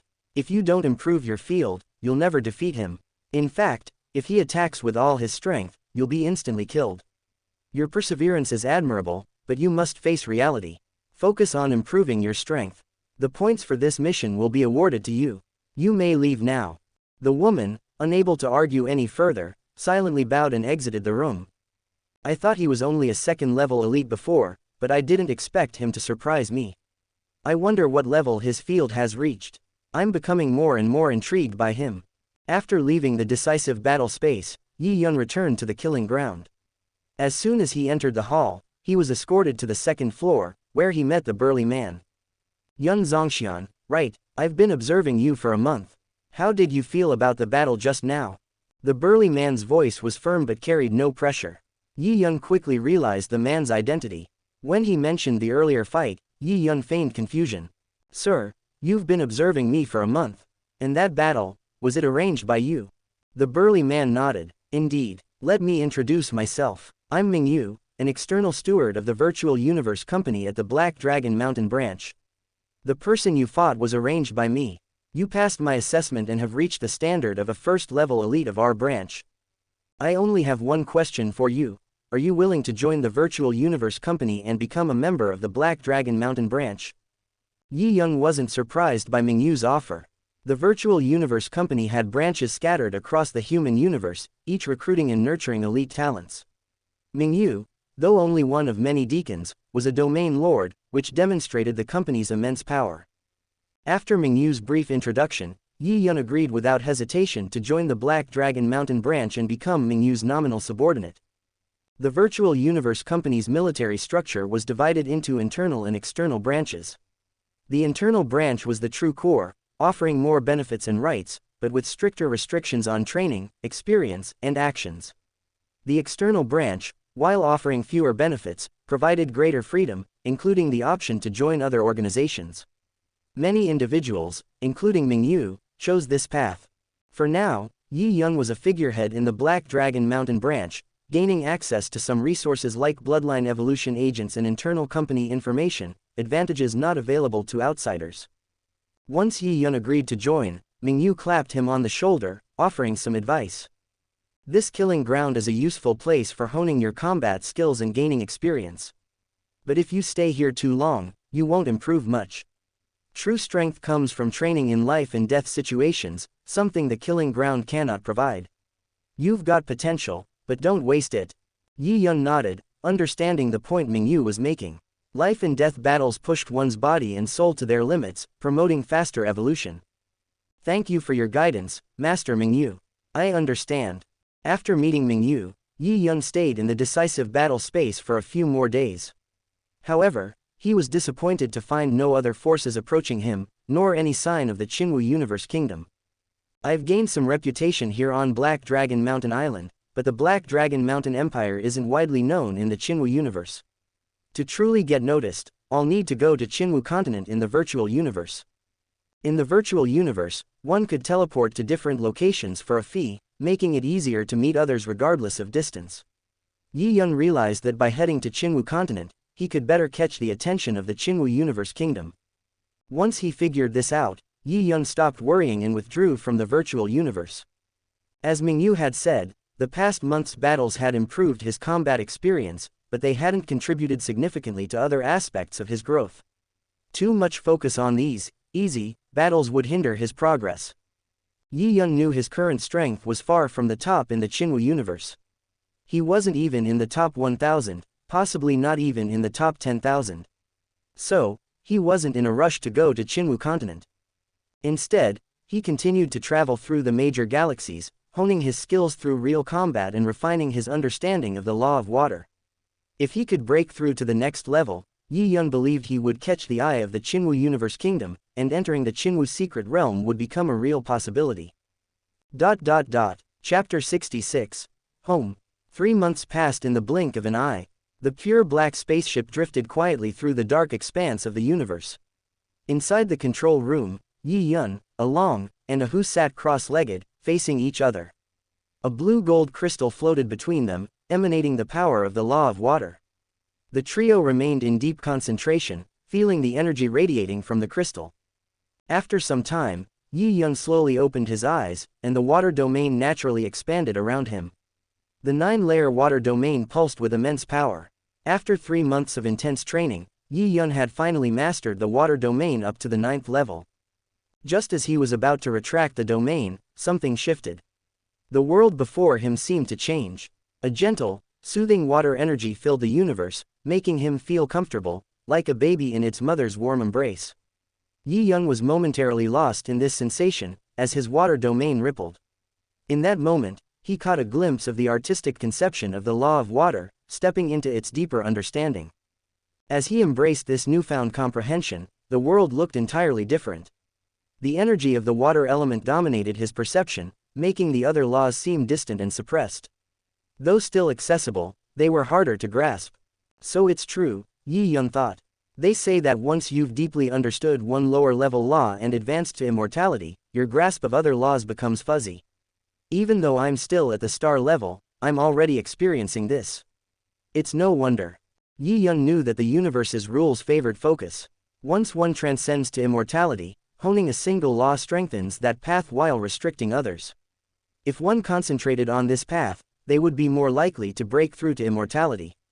Though Yi Yun felt some obstacles, they didn't seem insurmountable. With his exceptional talent for understanding laws, he believed that with more time, he could master all 8 lower laws in the realm of the master. After calming himself, Yi Yun stored away the water domain, feeling a sudden shift in his aura. He now seemed like the very center of the universe, absorbing the surrounding light. He exuded both extreme brilliance and darkness, 2 contrasting forces manifesting in one being. Yi Yun had also recently acquired He Hong's talent for the law of light. With his own experiences, Yi Yun had finally mastered the first level of the light domain. While his progress in the light domain was slower than in the water domain, achieving this at the stellar level already surpassed most other star-level powerhouses. While reflecting on his progress, a sudden energy fluctuation emerged from Along and Ahu, signaling a significant change. Yi Yun immediately understood and ordered the spaceship to slow down and return to their original universe. The hatch opened, and Along and Ahu were ejected into space. Along and Ahu's bodies were undergoing a transformation, one far different from Yi Yun's perception of law fluctuations. They were evolving on a genetic level, breaking through to a higher life stage. Though they had already reached the peak of the stellar level, this marked their transition toward the cosmic level. Watching from inside the spaceship, Yi Yun smiled with satisfaction. He had specifically asked Along and Ahu to study the law of water together, using the blue gold crystal to aid their practice. 3 months later, they had accumulated enough power to take this major step. While the transition from stellar to cosmic level may only seem like one step, the difference between them was immense. Cosmic level beings held greater power in the universe, and such entities were rare, only one would typically arise in a galaxy. Yi Yun had no doubts about the Huya tribe's compatibility with the blue gold crystal. He had obtained this treasure from the tribe, and he had no hesitation in using it to help Along and Ahu. He planned to continue supporting their growth in the future. However, Yi Yun was no fool. Anyone he trained must be loyal to him, so in addition to the biological chips implanted in their minds, Yi Yun planned to use a soul seal to ensure their unwavering allegiance. Even if Along and Ahu became strong enough to reach the domain lord level or higher, they would remain his loyal subordinates, not a threat. After some time, the energy fluctuations surrounding Along and Ahu began to subside. The two of them opened their eyes simultaneously, blue light surging in their gaze, their strength radiating. When they re-entered the spaceship, Yi Yun immediately noticed the strong water element fluctuations surrounding them. This confirmed that they had formed the beginnings of their own domain. With further training and comprehension, they would soon master their own water domains. Yi Yun also recognized that it wasn't just the blue gold crystal at work, the innate talent of the Huya tribe had played a crucial role in their advancement. In the past, the Huya tribe had been able to produce cosmic-level powerhouses on a regular basis.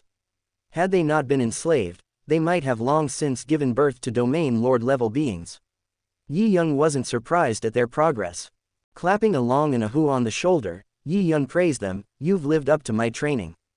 How are you progressing with the secret method I gave you?" Along responded softly, "The secret method you gave us is unlike anything we've encountered before. We still have a lot to learn, and there are many parts that confuse us." Yi Yun nodded. He had asked Mamu to pass on the Yunmo Star's secret method to Along and Ahu, aiming to strengthen their foundations. "Don't worry about it. If you have questions, just ask Mamu," Yi Yun reassured them. As he arranged for further training, Yi Yun's mind drifted back to Earth. It had been nearly a year since he left, and he wondered how things had changed. Memories surged within him, overwhelming him with homesickness. Taking a deep breath, Yi Yun called out, Mamu, change course. Cancel the previous plan. We're heading to Earth. We're going home. March 14, 2058, Earth time. After over 2 months of traveling through the dark universe, the Hailongshan X-81 spaceship finally reached the coordinates near Earth. With Mamu's precise navigation, the spaceship navigated through a complex route before entering the solar system and approaching the familiar blue planet. The coordinates to Earth had been hidden by Huyanbo using secret spatial techniques. Without advanced knowledge of space law, it would have been nearly impossible to arrive directly through the dark universe. Instead, the spaceship had to travel through a wormhole and then make its way toward Earth. Finally, I'm home, Yi Yun thought as the spacecraft crossed through the atmosphere and hovered over the Pacific Ocean. He turned to Ahu and instructed, Ahu, take your people and find an uninhabited island to settle temporarily. Along, come with me. Initially, Yi Yun had planned to find a new life planet for the Huya tribe, but he realized that he wanted to keep a close eye on their development. So, he decided to temporarily settle them on Earth. Ahu nodded in agreement, grateful for Yi Yun's decision. Yi Yun then took along and flew toward Zhongnan Base City in China. Along the way, Yi Yun instructed Mamu to connect to Earth's network and gather information on the current situation. Smiling, he said to Along, honestly, your people could easily dominate Earth. With most of the Huya tribe being planetary-level beings, they would easily surpass Earth's strongest warriors, including the god of war. After a moment, Mamu spoke up, Dad, Earth hasn't changed much in the past year. However, there is one thing you might be interested in. Luo Feng entered ruins number 9 5 months ago and hasn't come out. The extreme martial arts school believes he may have died, but there's no official confirmation. Yi Yun's expression remained calm. He knew Luo Feng was undergoing a dangerous mission in the number 9 ruins, and it would take nearly a year for him to return. He wasn't concerned. He nodded, then added, Mamu, look up information on Ji Yuyi and Wei Wen. Ji Yuyi is a new counselor-level expert from the Extreme Martial Arts School, now serving as the 6th inspector with 1st-level planetary strength. He's stationed at the headquarters. Wei Wen, a mid-level warrior, is part of the Nailhead team and is currently in Yangzhou City. Yi Yun's attention was drawn to Wei Wen, and soon he was at a quiet villa in the Mingyu community of Yangzhou City. When the door opened, Wei Wen, now older with a beard and a scar on his face, stood before him. Surprise quickly faded into anger as Yi Yun asked, Wen, who did this to you? Wei Wen greeted Yi Yun with joy, but soon the sadness took over. I'm glad you're back, but Luo Feng. Yi Yun, feeling the sorrow of his old friend, reassured him. Luo Feng is fine, but tell me, what happened to your arm? If someone did this to you, they'll face the consequences. Wei Wen explained the events that led to his injury during a wilderness expedition, where his team was ambushed by high-level beast generals. He believed someone had intentionally set up the attack. Yi Yun's suspicion grew. Wen, don't you think something's off? You were tracking one high-level beast general, but you encountered 3 unexpectedly. Doesn't that seem strange? I can't hide anything from you. Our team decided to attack that high-level beast general after a thorough investigation. We carefully researched which high-level beast generals were in the area. We wouldn't have put ourselves in such a dangerous situation unless we were certain. To be honest, we even had information on the 3 high-level beast generals that attacked us. The area they were in was far from where we were chasing our target. When we saw those 3 beasts, we all realized they must have been deliberately guided by someone with ulterior motives. Yi Yun listened to Wei Wen's analysis and couldn't help but feel that his childhood friend had truly grown into a capable warrior. He sighed inwardly and then smirked. Wen, you must have someone you suspect, right? Wei Wen met Yi Yun's gaze, and the frustration and sadness that had built up over the past month suddenly surged. It's the Kang Wei team from the Thunder and Lightning Martial Arts School. After my captain and I escaped, we saw them following us back. I even noticed a hint of regret on their faces. Before this hunt, they had been hovering around our team. I thought it was odd, but now with everything that happened, I'm not sure what to think. Yi Yun extended his right hand, and a bright, virtual 3D display appeared above his watch, showing images of 5 people. He spoke calmly. Wen, these are the members of the Kangwei team from the Raiden Martial Arts School, right?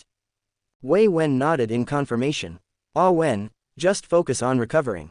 Leave the rest to me. Chapter 67. No one can protect him. In a private lounge in the Thunder Martial Arts building in Yongzhou City, the 5 members of the Kang Wei team from the Thunder Martial Arts School gathered. They had just returned from the wilderness area and were now counting their spoils. The excitement on their faces was clear. The total earnings from this trip were over 100 million, meaning a generous share for each member.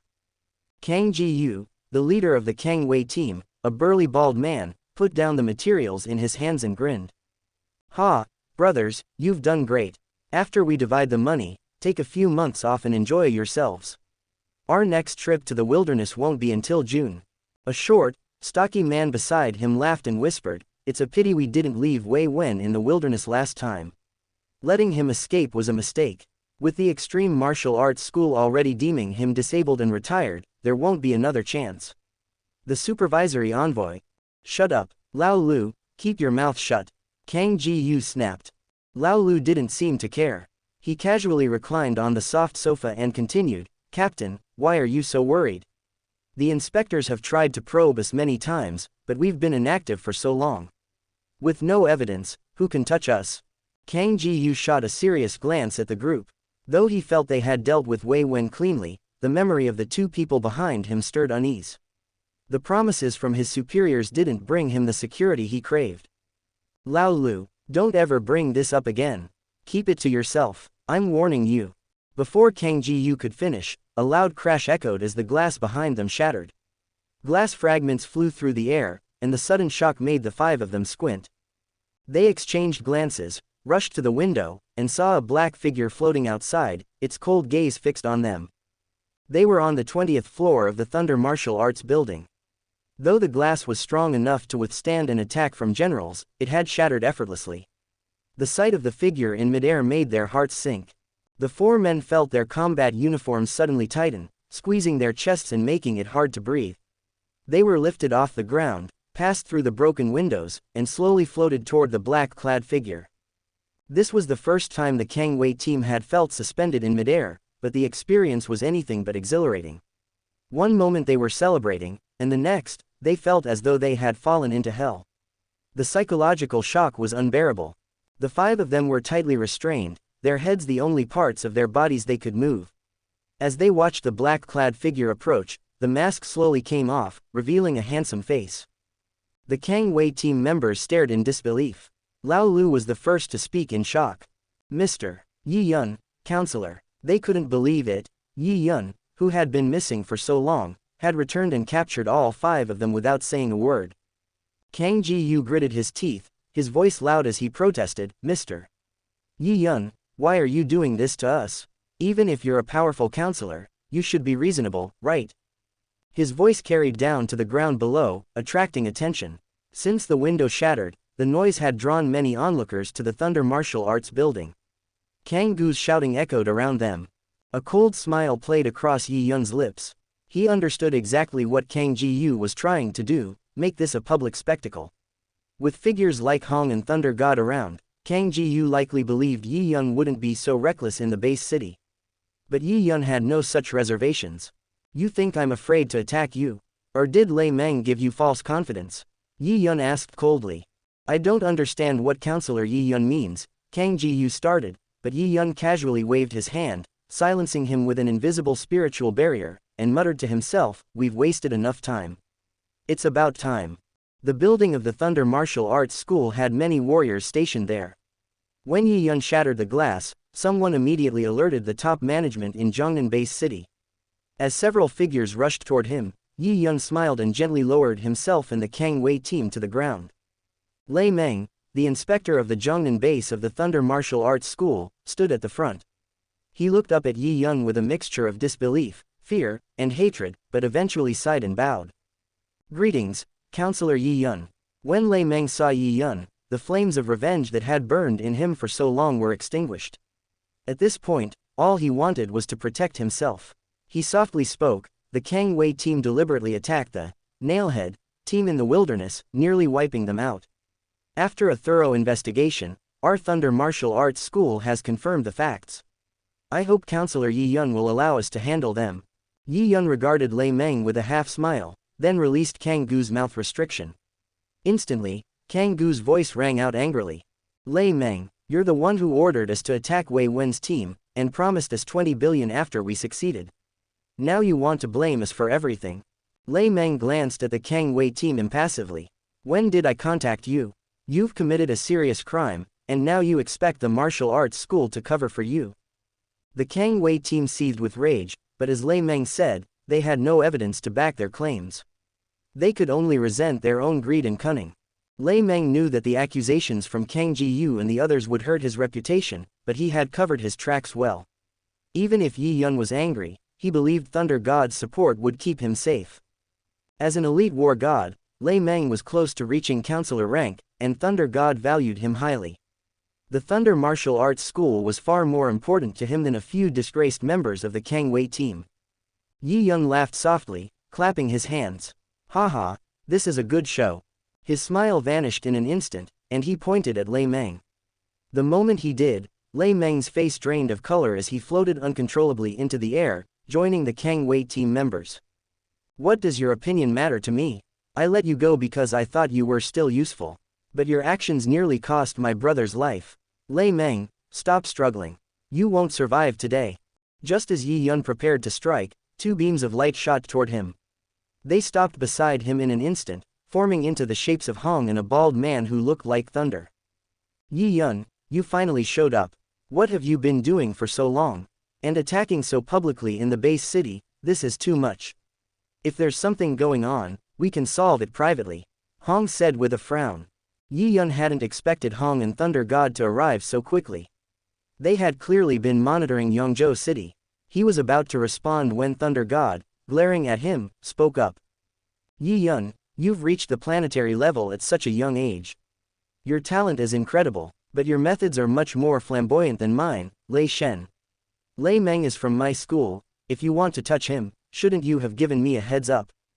This was the first time Yi Yun had met Thunder God.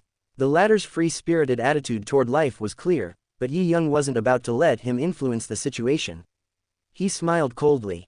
Some say the Thunder and Lightning Martial Arts School and the Extreme Martial Arts School coexist, but I think your school is a joke. You, Thunder God, focus on training but ignore the development of your school. The higher-ups are corrupt, and even scum like Lei Meng can become an inspector. You must take some responsibility for this mess. Yi Yun remembered that when Thunder God and Hong were severely injured and fell into a coma, the Extreme Martial Arts School managed to hold strong. But the Thunder and Lightning Martial Arts School had been taken advantage of, no one had been able to fight back. It showed how poorly managed Thunder God's school was. Yi Yun's smile faded, replaced by cold resolve. He called out, his voice echoing, I've said it before, today, no one can protect Lei Meng. I will definitely kill him. Chapter 68, Earth Alliance. As soon as the words were spoken, Yi Yun raised his right hand, and Lei Meng, Kang Ji-yu, and the other 5 warriors quickly gathered together. In an instant, they fused into a grotesque sphere of intertwined metal and flesh. The sight was horrifying. Yi Yun's speed was so fast that even Thunder God couldn't react in time. He could only watch as Lei Meng, Kang Ji-yu, and the other 6 warriors from the Thunder and Lightning Martial Arts School were slaughtered by Yi Yun in the blink of an eye. Their deaths were grotesque. Thunder God's anger flared. Stepping forward, he spoke in a deep voice. Yi Yun, just as Brother Hong said, no matter their mistakes, you shouldn't have executed them in front of so many people. This not only violates base city regulations but also leaves a long-lasting negative impact. Have you considered the consequences? Last time, when you killed Lei Meng's grandson, Brother Hong and I agreed the kid wasn't a good person, and we let it slide since it didn't escalate. But now, you've killed Lei Meng in public. What will you do next? Yi Yun stared into Thunder God's eyes and, after a moment, softly replied. 4. Pavilion Master, please follow me. With that, Yi Yun raised the grotesque sphere containing Lei Meng and the others and flew toward the sea. Thunder God and Hong exchanged a glance, pulled out their communicators, issued a few commands, and followed Yi Yun. After Yi Yun and the others departed, the Chinese military and warriors from the Thunder and Lightning Martial Arts School and the Extreme Martial Arts School moved swiftly to evacuate the crowd, control the spread of information, and calm the fallout from Yi Yun's actions. Yi Yun stopped above the vast sea and casually dropped the sphere. Moments later, Hong and Thunder God arrived together, both of them watching Yi Yun, waiting for an explanation. Yi Yun stood in midair and spoke softly. Master, Thunder God, I've always admired you both. You stood strong when Earth was in peril and have been protecting mankind's development. Without you, Earth could have become a monster paradise. He shifted the topic. But there's a major issue with your and Thor's views. With both of your immense strength, why is Earth still in its current state? Hong immediately grasped Yi Yun's meaning, frowning as he replied. Yi Yun, you know I'm not interested in ruling this planet. Isn't it enough that Earth is prospering again, maintaining its current peace? Do I need to become the ruler of this world? Yi Yun shook his head. The Earth is entering an era of rapid development. In the future, it will surely interact with the universe. You're aware of this from the remains of ancient civilizations, right? If Earth is to integrate into the cosmos, there must be one united voice. Only then can we face any challenge, remain united, and not be torn apart by the first blow.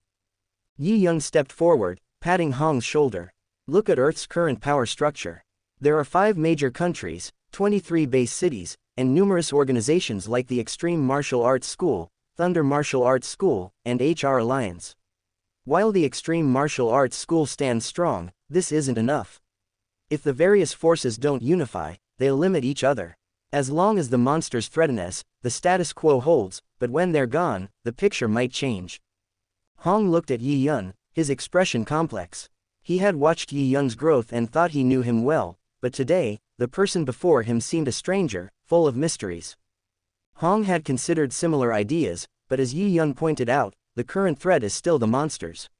While he knew the human forces had internal conflicts, they hadn't escalated to a critical point, nothing compared to the monsters' menace. However, Yi Yun was right, unifying all Earth's forces under one banner would be difficult. It almost felt like standing against all other powers. Thunder God, not as insightful as Hong, sneered. Yi Yun, I see what you're getting at.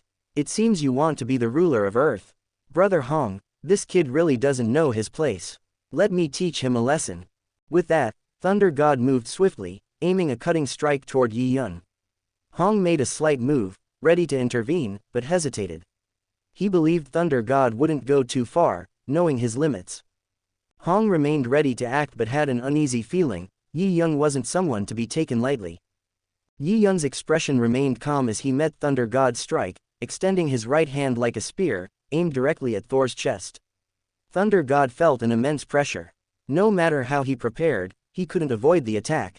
Yi Yun's fingertip landed on his chest, but surprisingly, there was no pain. Yi Yun's touch barely grazed his battle suit. Yi Yun withdrew his hand and released a slight aura. Instantly, both Thunder God and Hong's expressions changed. They broke into a sweat and trembled slightly, struggling to stand. Both felt an immense pressure from Yi Yun, one they hadn't felt in years, pressure at a life level they couldn't ignore. Hong, receiving a message from his optical assistant, suddenly widened his eyes and whispered. Stellar Level 2. When Yi Yun first arrived, Hong hadn't accessed his data. But now, after checking, he was stunned. In just over a year, Yi Yun had risen from a planetary-level newcomer to a second-level stellar powerhouse. Even Hong, with his strong mindset, found it difficult to accept. He had stagnated at the planetary level for years, unable to advance due to limited resources and fewer battles. Yi Yun, however, had skyrocketed in just a short time, shocking. Yi Yun suppressed his aura and whispered, Master, didn't you ask where I've been lately? The three of them returned to the Extreme Martial Arts School's headquarters. In Hong's private room, Lei Shen studied the secret techniques from the Meteorite Star Warriors and sighed. I was wrong. I've been doing it all wrong. This technique, this is how I should fight. Compared to this, my 9-layered Thunder Blade is nothing. Lei Shen, passionate about martial arts, seemed like a child with a new toy, completely forgetting his previous tension with Yi Yun. After a moment, Hong and Yi Yun sat across from each other. Hong finally spoke. Powerful cosmic forces have united into collectives. From the Silver Blue Empire to the Qingwu Universe Kingdom, they are integrated powers. Yi Yun, I agree with your vision. With Wuxia at the core, we will form the Earth Alliance. Yi Yun smiled. He knew Hong's agreement was mostly due to his strength. Had Yi Yun not been powerful, Hong might not have taken this step, despite understanding the logic. Yi Yun nodded. Yes, the integration will bring some pain, but the future benefits will far outweigh the current situation. We just need to guide the Earth Alliance's development, suppress its background, and find the right talent. We can focus on our own cultivation. A thought crossed Yi Yun's mind, and he chuckled. I do have a good candidate for the role of leader. The next day, the 5 major countries, including China, along with independent base cities and forces like the Thunder Martial Arts School, the Extreme Martial Arts School, and the HR Alliance, jointly announced the formation of the Earth Alliance, with China as the core. The news sent shockwaves across the globe. No one had anticipated such a drastic shift in Earth's power structure, and the move was met with unanimous support from all the major forces. The global announcement conference of the Earth Alliance was broadcast live worldwide. Zhuge Dao, dressed in a Tang suit, stepped onto the stage, facing countless cameras. Suppressing his emotions, he declared, I'm Zhuge Dao, thank you for joining today's inaugural conference. From now on, the Earth Alliance is officially established. We will unite as one, eliminate the monster threat, restore homes lost in the Great Nirvana, and lead Earth towards prosperity and strength. The conference lasted over 2 hours, ending with Zhuge Dao's oath. The Earth Alliance was swiftly and securely established, marking the beginning of a new era. Chapter 69, Goodbye, Lee Lanching. In Hong's reception room, Yi Yun set down his teacup and glanced at the screen, where the announcement meeting had just ended. With a smile, he turned to Hong and said, the current Earth Alliance only exists because of our overwhelming strength. It's impossible for them to be completely united right away, everyone still has their own agendas. But this is just the beginning. Over time, they'll come to realize the benefits of integration. After years of working together, the Earth Alliance will transform into a true community of shared interests, and we won't need to worry about it anymore.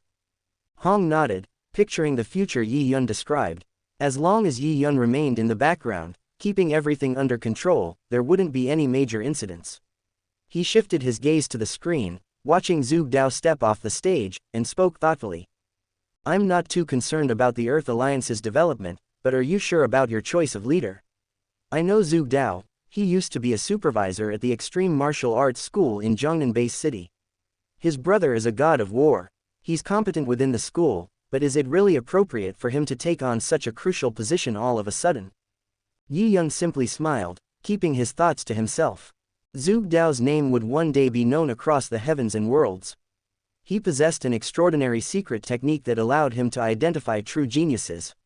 If such a talent wasn't given the opportunity to fully utilize his abilities, wouldn't that be a tremendous waste? Brother Hong, I know Director Zhuge better than you do. Over the years, he's worked with and supported many promising young warriors, Luo Feng and I included. His ability to recognize potential is unmatched. I appointed him as the leader of the Earth Alliance primarily for his role in training the next generation of warriors. With Director Zhuge guiding them, Earth's future will be even stronger than before. Hong was surprised. He hadn't expected Zhuge Dao to possess such an ability or to have recognized Yi Yun and Luo Feng's talents so early on. Any lingering doubts faded, and he continued discussing the Earth Alliance's future development with Yi Yun. Zhuge Dao returned to his private lounge, a spacious but sparsely furnished room with only a few sofas and a coffee table. On one of the sofas lounged a man in blue, his posture relaxed. Seeing Zhuge Dao enter, the man showed no deference to the newly appointed head of the Earth Alliance, and greeted him with a grin. Zhuge, Typhoon's great. Here, this is from Yi Yun. We have 3 more days of leisure, after that, we'll be swamped. Zhuge Dao's face twitched involuntarily. Years of maintaining his dignified supervisor's demeanor almost crumbled in an instant. Knowing he'd have to work with this man from now on, he sighed inwardly but still responded in a steady voice. Thank you, Counselor Gu. On the glass coffee table sat an open box. Inside, 2 emerald green crystals and 5 white crystals emitted a rich, grain-like aroma. Just from a single breath, Zhuge Dao felt a long-standing bottleneck at the high-level general rank loosen ever so slightly. Ji Yi stretched lazily and spoke. Zhuge, these green crystals contain the 1000-year willow heart, a spirit of plants. Drinking its essence should allow you to break through to the god of war level. With consistent training, another dose will help you reach the high-level god of war stage. As for the 5 white crystals, I'll tell you what they're for once you get there. Ji Yi's casual words sent shockwaves through Zhuge Dao's mind. The excitement he felt at receiving these treasures far surpassed his emotions upon becoming the Earth Alliance leader. For years, he had been stuck at the high-level general stage, unable to advance. It had been both a regret and a source of frustration. Now, with this simple gift, that roadblock had suddenly disappeared. Beyond the thrill, he felt a deep sense of relief and satisfaction. Thanks to his brother, a god of war, he had secured the position of director at the Extreme Martial Arts School in Zhongnan Base City and become one of its 4 most influential figures. However, he had never been content with just that. He had actively mentored young warriors, offering guidance and support whenever possible. Today, all his efforts had finally paid off. He sank into a sofa, exhaling as he reflected. Who would have thought that the young man from back then would reach such heights? Since Yi Yun has entrusted us with this responsibility, Counselor Ji Yu, we must not let him down. Ji Yu Yi nodded, his usual lazy demeanor giving way to a rare moment of seriousness. Indeed, I always knew he had the potential of a dragon, but I didn't expect him to soar this high, this fast. Yi Yun's vision is far beyond anyone else's. We must work together to ensure his efforts aren't wasted. Yi Yun and Hong continued their discussions for over an hour, mapping out both short-term plans and long-term goals for the Earth Alliance. As their conversation wound down, Hong hesitated before asking, Yi Yun, are you really going through with the global evolution plan? That will require an enormous amount of resources, especially purple light dew. Distributing it worldwide would be unimaginably expensive. Are you sure you can handle the cost? Over the past 2 days, Hong had used the virtual universe's anonymous consciousness sensor, brought back by Yi Yun, to explore the network and gather intelligence. Based on his calculations, the initial costs alone would be staggering, with ongoing expenses to follow. He couldn't fathom how Yi Yun, even as a star-level warrior, could afford such a massive undertaking. Yi Yun replied firmly, Brother Hong, Earth's genetic level is currently so low that even most adults can't reach the apprentice rank. The sooner we begin genetic optimization, the better. Once the first batch is complete, subsequent investments will be smaller, creating a self-sustaining cycle that will only strengthen future generations. As for the costs, don't worry. I've considered everything carefully. There won't be any problems. Seeing Yi Yun's unwavering confidence, Hong didn't press further. A soft chime from his auxiliary light brain interrupted their conversation. After checking the message, Hong's expression turned slightly intrigued. Yi Yun, the person you were looking for, Lee Lanching, has arrived. You still haven't told me why you want to meet her. Noticing the curiosity on Hong's face, Yi Yun smiled helplessly. Brother Hong, don't overthink it. I won't do anything to her, I just have something to confirm. Hong chuckled, shook his head, and stood up. He opened the reception room door, allowing Lee Lanching to step inside. She looked confused as she entered. After exchanging a glance with Yi Yun, Hong left quietly, shutting the door behind him. Yi Yun gestured toward a seat. It's been a while. Please, have a seat. Lee Lanching, with her short hair neatly styled, studied Yi Yun carefully. She hadn't seen him in over 2 years. A mix of curiosity and nervousness played across her face. Yi Yun, no, Counselor Yi, what do you want to talk about? Although Yi Yun hadn't been in direct contact with her, he had gathered some background information. Her grandfather was a lone senator-level warrior, though his strength had stagnated at the planetary first level due to age and declining potential. He had strong ties to China and had been considering joining them in recent years. It was this background that had made Lee Lanching and her peers dismiss Lei Meng so easily in the past. Before coming here, she had learned of Yi Yun's current status. She had struggled to believe it, but standing before him now, she could feel the overwhelming presence he radiated. A nervous tension crept into her posture. Yi Yun smiled warmly. Relax, there's nothing urgent, just think of this as an old friend catching up. Your grandfather once helped me, and I never got the chance to properly thank him. Under Yi Yun's calming presence, Lee Lanching gradually let her guard down. She wasn't sure why he had called her here, but her simple nature led her to stop overthinking it. Under Yi Yun's guidance, Lee Lanching gradually relaxed. Although she still didn't know the reason Yi Yun had called her, she was simple-minded and no longer overthought it. She began chatting with him. While they talked, Yi Yun asked Mamu to perform a thorough scan of Lee Lanching. After about 20 minutes, Mamu's voice echoed in Yi Yun's mind. Dad, I didn't find anything unusual. This human female seems normal. She's at the 6th level of apprenticeship with a 5% chance of advancing to planetary level. Yi Yun had expected this result, but he still felt a bit disappointed. He didn't believe he had made the wrong judgment, though. Lee Lanching resembled Luo Sha from Chulong Star too much. There had to be a significant secret behind her. After thinking for a moment, an idea struck Yi Yun. He activated the Eye of Copy and scanned Lee Lanching, who was smiling and chatting in front of him. However, as the scan progressed, Yi Yun felt something odd. Normally, when he used the Eye of Copy on others, it would capture their talents, experiences, and insights, allowing him to copy them. But with Lee Lanching, he felt no reaction at first, as if she didn't even exist. This sensation lasted for about 10 seconds, before a 0.01% progress bar appeared in his consciousness. A familiar pain followed. Horrified, Yi Yun immediately stopped the scan. In that brief instant, his sea of consciousness had suffered serious injury, and his face turned pale. Lee Lanching noticed Yi Yun's sudden change and hurriedly asked, "Yi Yun, what's wrong?" Yi Yun waved his hand, gave Lee Lanching a deep look, and whispered, "I'm fine. Let's call it a day. When you go back, please give my regards to your grandfather." Chapter 70. Cold Light 9 Section Spear. Lee Lanching stood at the gate of the Extreme Martial Arts School headquarters, holding the metal box Yi Yun had given her with both hands. A puzzled expression lingered on her face. Thinking back on her experience, she still found the whole situation strange. From the moment she arrived to when she left, she had no idea why she was summoned. She had been kept completely in the dark. Shaking her head, Lee Lanching looked down at the metal box. Remembering Yi Yun's words, she instinctively hugged it tighter. Having grown up by her grandfather's side, she knew his greatest wish better than anyone. And now, this small box contained something that could fulfill that wish. She had never imagined that a simple, chance encounter would lead to such an unexpected turn of events. After seeing Lee Lanching off, Yi Yun remained alone in the empty reception room. Taking a few drops of spiritual dew, he felt his condition improve slightly. Fortunately, he had experience and had stopped using the copy eye in time, otherwise, his injuries might have been even more severe than last time. Scanning Lee Lanching led to this. Could she not be a true lifeform in essence? This encounter only deepened Yi Yun's doubts, but he was also somewhat satisfied. His intuition had been correct.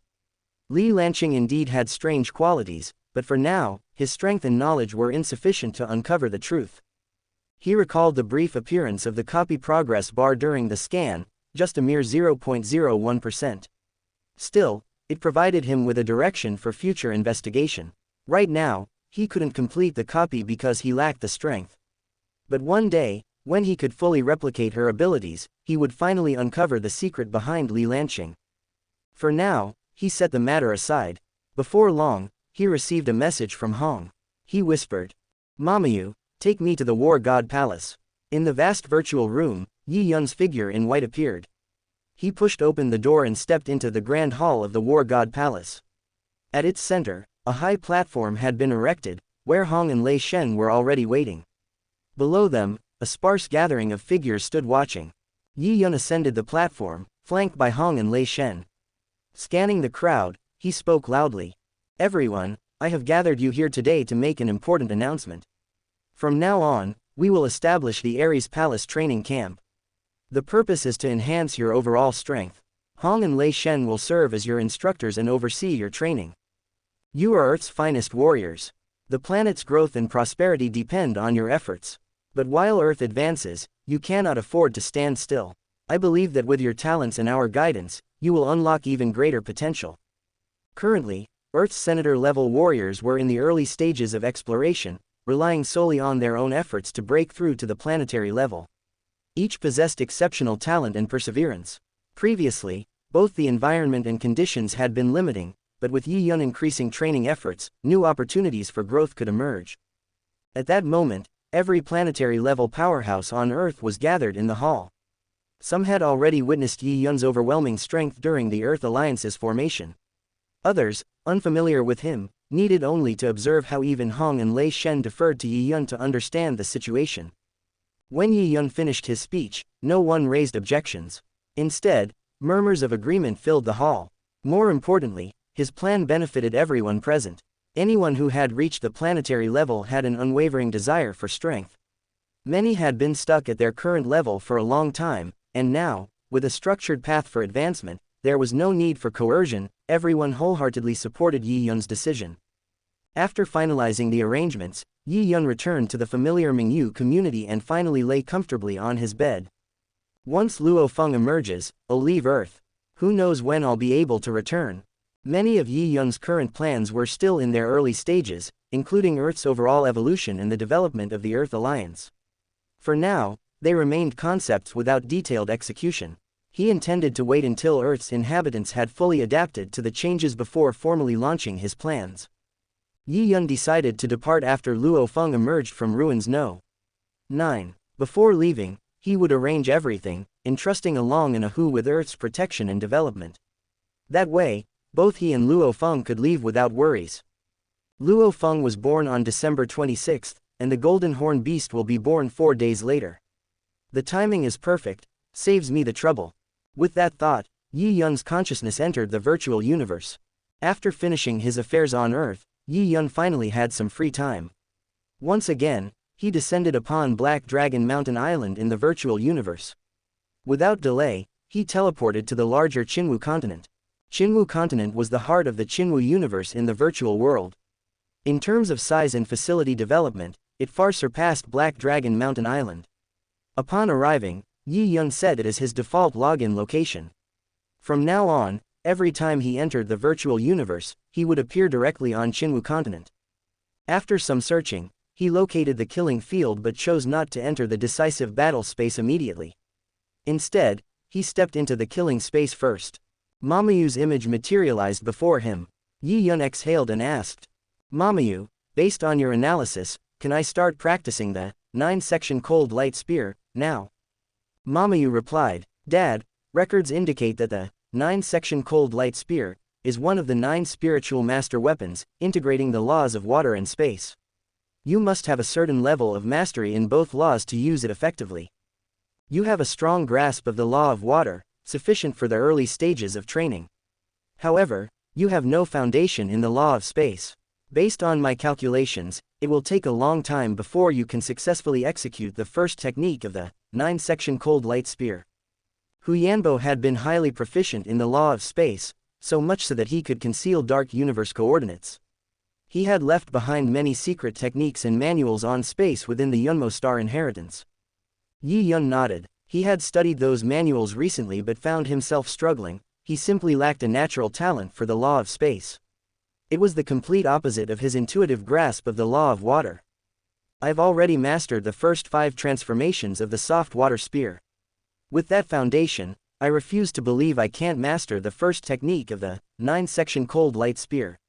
Mamu, simulate an opponent, a first-order stellar-level spiritualist who has mastered the first technique of the 9-section cold light spear to perfection." Although Yi Yun had yet to acquire a real 9-section cold light spear, the virtual universe allowed him to simulate any weapon in the killing space. This would serve as a way to familiarize himself with its mechanics in advance.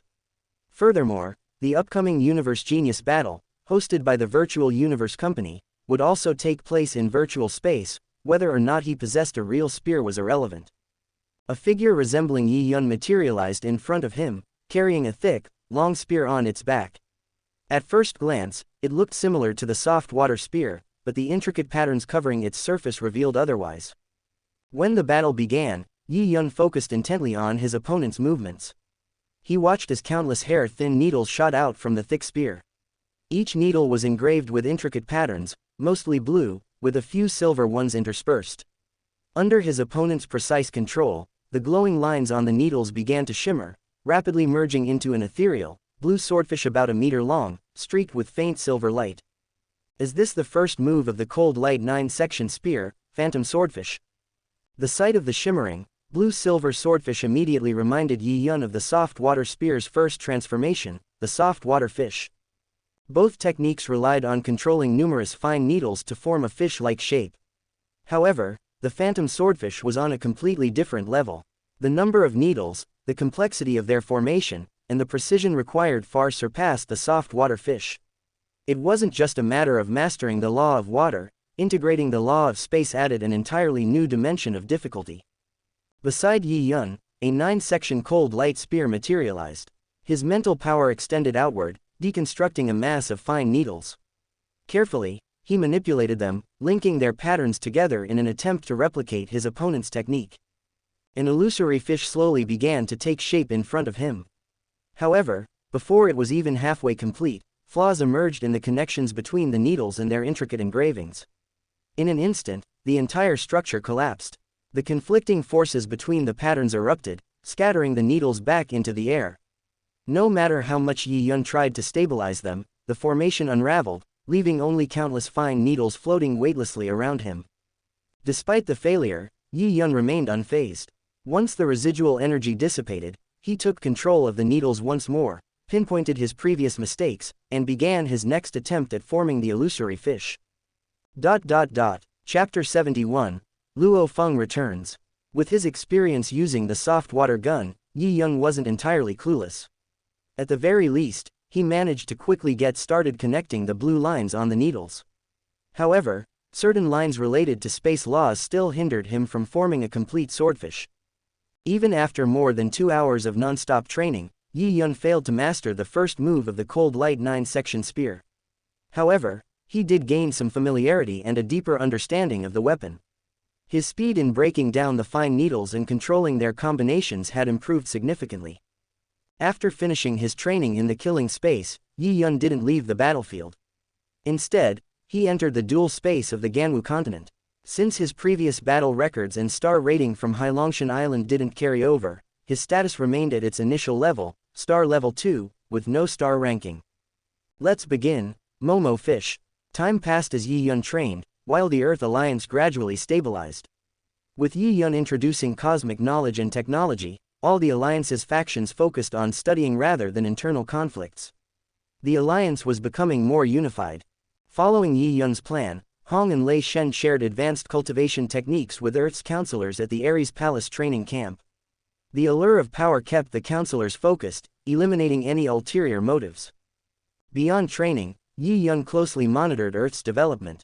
Under his plan, the Earth Alliance formed a unified force, starting from major base cities and expanding into the wilderness. Their goal was to clear these areas and create more living space for humanity. However, Yi Yun didn't intend to wipe out all wilderness zones. He planned to preserve designated areas, like City No 1001, which had been used to train elite students. He believed that eliminating all monsters wasn't ideal, warriors needed real battles to grow. Everything progressed smoothly. Soon, it was December 26, 2058, on the Earth calendar. Luo Feng, after bidding farewell to the No.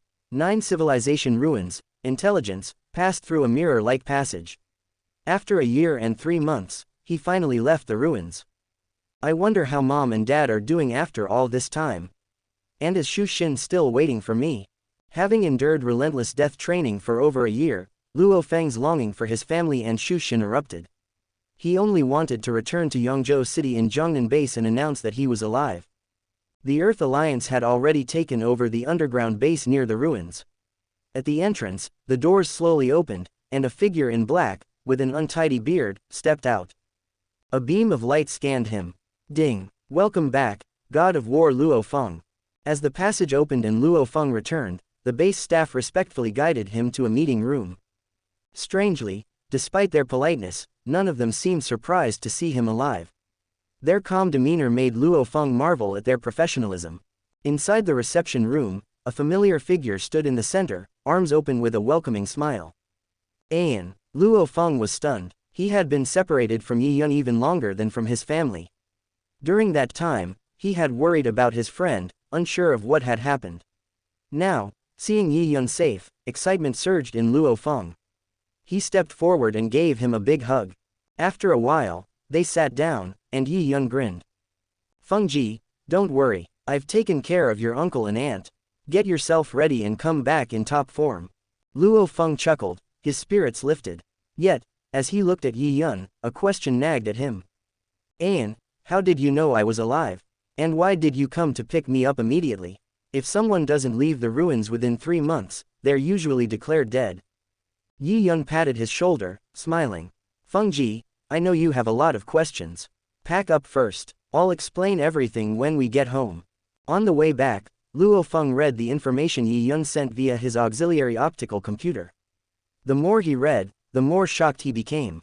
He hadn't expected Earth to change so drastically in just over a year. As he processed it all, he turned to Yi Yun with a wry smile. Ayan, I thought inheriting the No. 9 civilization's legacy would help me catch up to you. But now, the gap between us is even wider.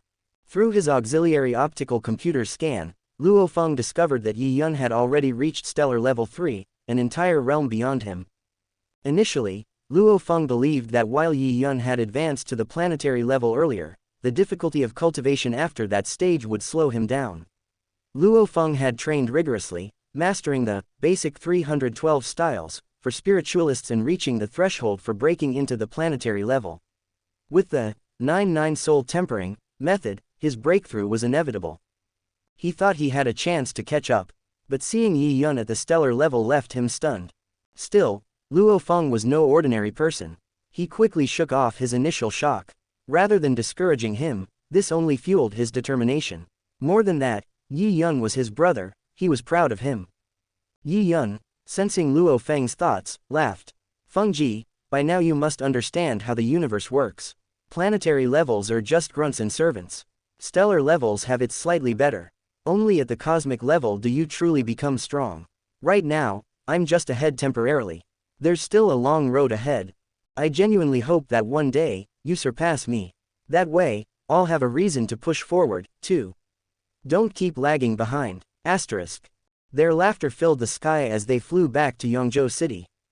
After reuniting with his family and Shu Xin, Luo Feng visited Wei Wen's villa, where Yi Yun was waiting. The three chatted, and Yi Yun recounted how Wei Wen had been ambushed in the wilderness. Luo Feng felt anger and relief. Although the culprit had been dealt with, it was a close call.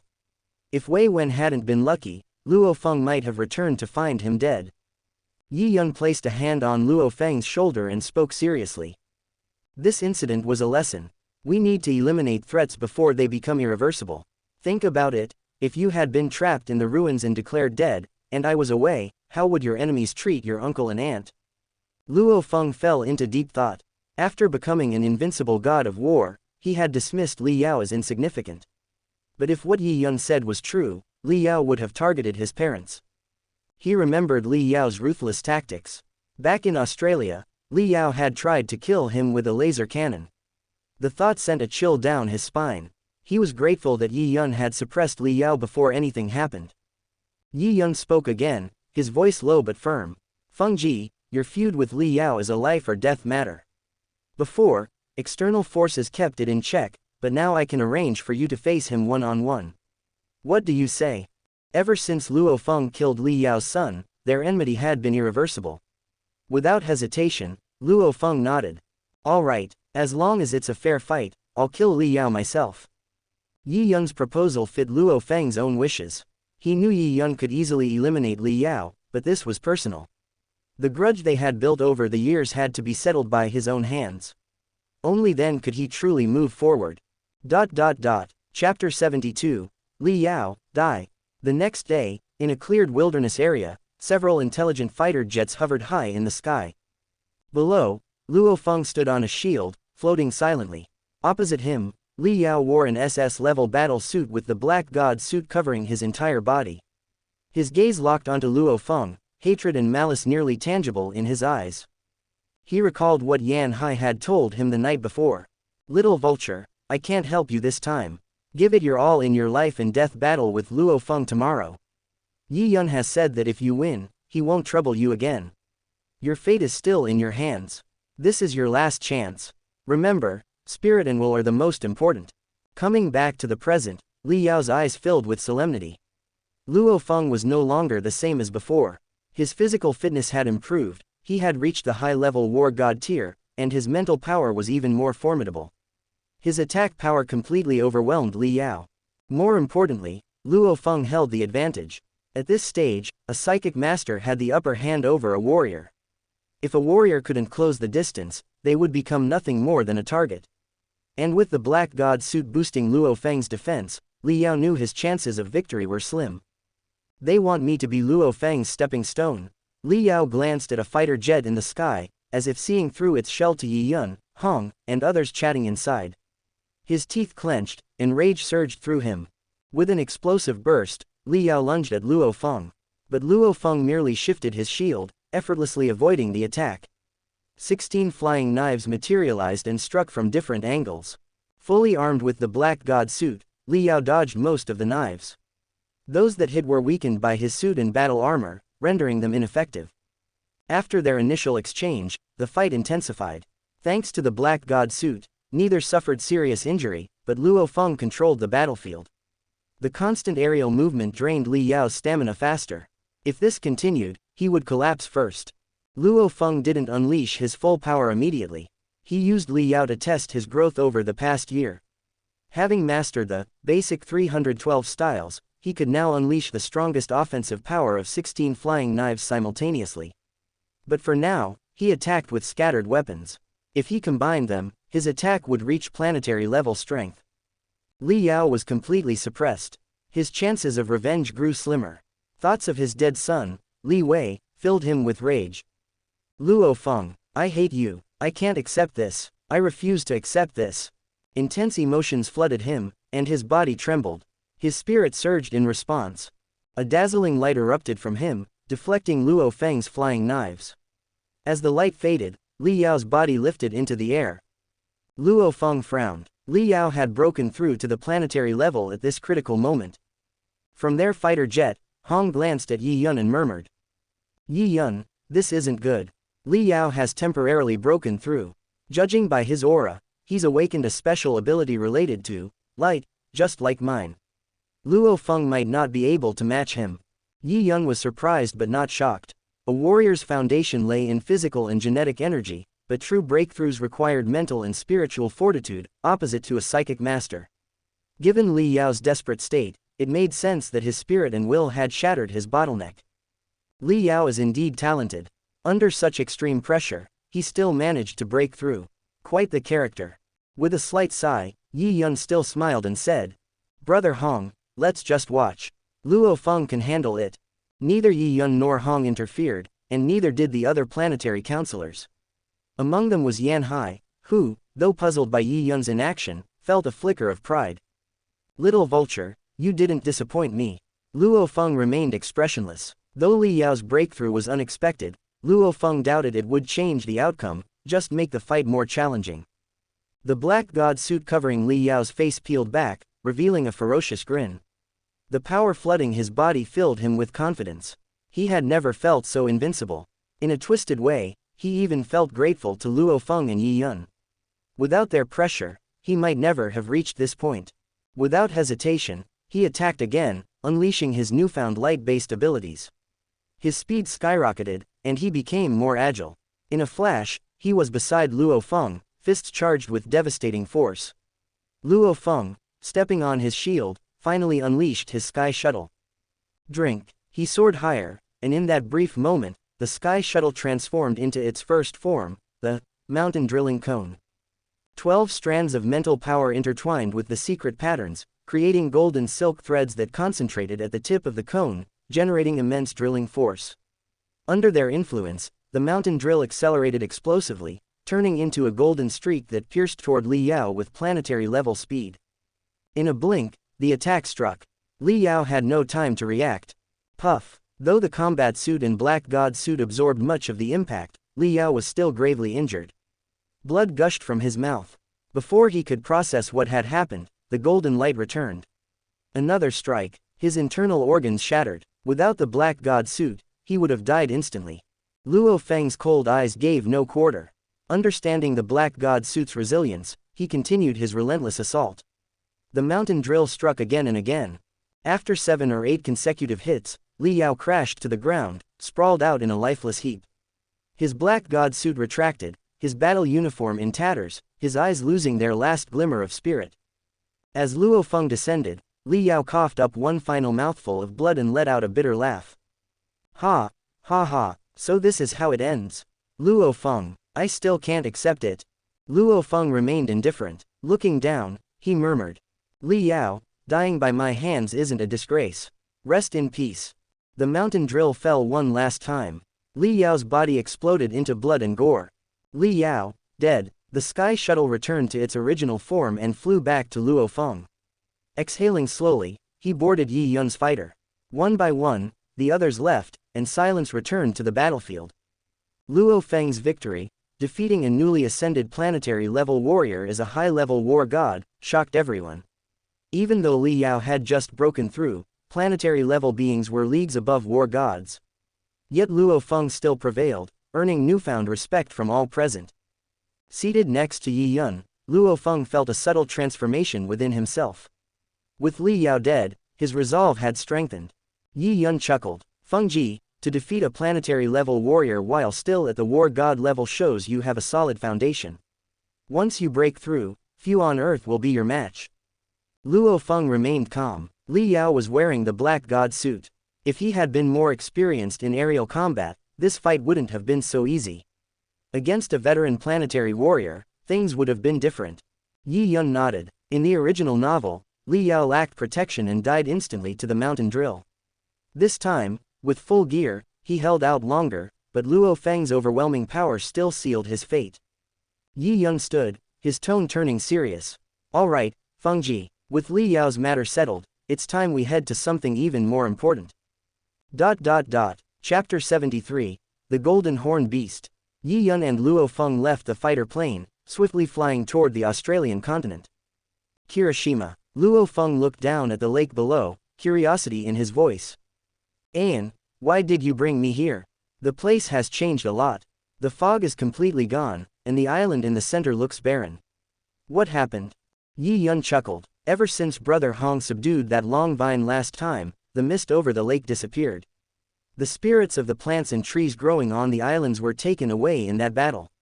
It has stayed like this ever since. Feng Ji, this area is now a restricted zone for the Earth Alliance. Only a few people are allowed to enter. Luo Feng nodded. When he first discovered this foggy island, he wasn't strong enough to explore it. The Mo Yun vine was later subdued by Hong, and he never learned much about what happened afterward. Now, hearing Yi Yun's words, it seemed there were even deeper secrets here. Yi Yun raised his hand, and his mental power condensed into a force that struck the lake's surface. Water splashed violently, causing a huge disturbance. Just as Luo Feng was about to ask what was going on, the water below churned wildly, forming massive whirlpools. Thick tentacles suddenly emerged from the whirlpools, lashing toward them. There were 13 in total, each moving with the speed and sharpness of a diamond spear. Yi Yun smiled, firing a water-like energy beam into the lake. The tentacles slammed into an invisible barrier, unable to move forward. A piercing shriek echoed from below, and the tentacles swiftly retracted. The lake trembled even more violently, its center in turmoil. Moments later, the screams faded. A blue, soft-looking water spear rose from the depths, impaling an object resembling a turtle shell. 13 tentacles dangled limply from it, completely lifeless. All right, Feng Ji, let's head down. Luo Feng followed, still processing what he had just witnessed. It wasn't the tentacle monster that shocked him the most, but Yi Yun's precise control over his mental power. He had always believed mental power had limited effects on living beings, but Yi Yun had easily neutralized the attack. This opened a new door of possibilities for him. Yi Yun glanced at Luo Feng and smiled. Feng Ji, the word, control, in spiritual master and controller, isn't just for show. There are countless ways to apply spiritual power in the universe. You'll discover more in time. Luo Feng nodded with a smile and followed Yi Yun into the lake. Within moments, they reached the bottom. Without stopping, Yi Yun led the way along a path he had previously traveled. Eventually, they reached a location about 15,600 meters underground. Stopping in front of a large metal door, Yi Yun turned to Luo Feng. Feng Ji, aren't you curious about how I became so strong so quickly? This is one of the reasons. They walked through the passage without any obstacles and soon arrived at a large hall. As the lights flickered on, a familiar figure appeared, Babada, the little devil-like AI. Babada had already detected their arrival. He looked at Yi Yun with a knowing smile before turning his gaze to Luo Feng, who was filled with shock and disbelief. Yi Yun spoke first. Babada, we meet again. Babada hummed, keeping his eyes on Luo Feng. Luo Feng, you're finally here. I've been waiting for tens of thousands of years. Luo Feng was still confused. After a brief explanation from Yi Yun and Babada, he finally understood the situation. With a complex expression, he asked, Babada, you said you're from Meteorite Star, the one mentioned by the No. 9 Relic Intelligence. Babada nodded, looking somewhat frustrated. You Earthlings have such poor qualifications. I've waited so long, and finally, someone barely meets my standards. It's disappointing, but this is the best I can get. You passed the Elite Disciple Assessment of Yunmo Star, meaning you've already joined my Yunmo Star. Now, I ask you, are you willing to take my master as your teacher and become the future master of Yunmo Star? Luo Feng glanced at Yi Yun, who was winking at him. Taking a deep breath, he asked, Babada, you met my brother first, right? Why choose me? Babada and Yi Yun exchanged looks before Babada answered, do you think just anyone can inherit Yunmo Star's legacy? Yi Yun is impressive, and his growth has exceeded my expectations. But your potential will surpass his. When I pick a successor, I choose the best. Yi Yun patted Luo Feng's shoulder and smiled. Alright, Fengji, I get what you're thinking. But like Babada said, everyone has their own path. You should accept the inheritance of Yunmo Star. Otherwise, you'll always be left behind by me. I've sent you a coordinate. When you finish here, come find me. With that, Yi Yun turned and left. Luo Feng watched him disappear before shifting his gaze back to Babada. Taking a deep breath, he said, all right, I accept. Yi Yun left Australia, heading straight for the Hawaiian Islands. When he arrived, a black-clad figure, Along, was already waiting. Have you confirmed the location? Along nodded respectfully. Yes, about 300 kilometers into the deep sea from here. According to our scans, it will happen within the next few days. Satisfied, Yi Yun landed on the island and began cultivating, waiting for Luo Feng. Days later, Luo Feng arrived. He followed Yi Yun and Along into the deep sea. Sea monsters scattered at Along's presence, allowing them to move unhindered until they reached the seabed. Inside Luo Feng's mind, Babada suddenly exclaimed, Luo Feng, Yi Yun has a cosmic-level slave. Just what kind of secrets does he have to achieve this so fast? Luo Feng wasn't too surprised, only curious about what Yi Yun was searching for in the deep sea.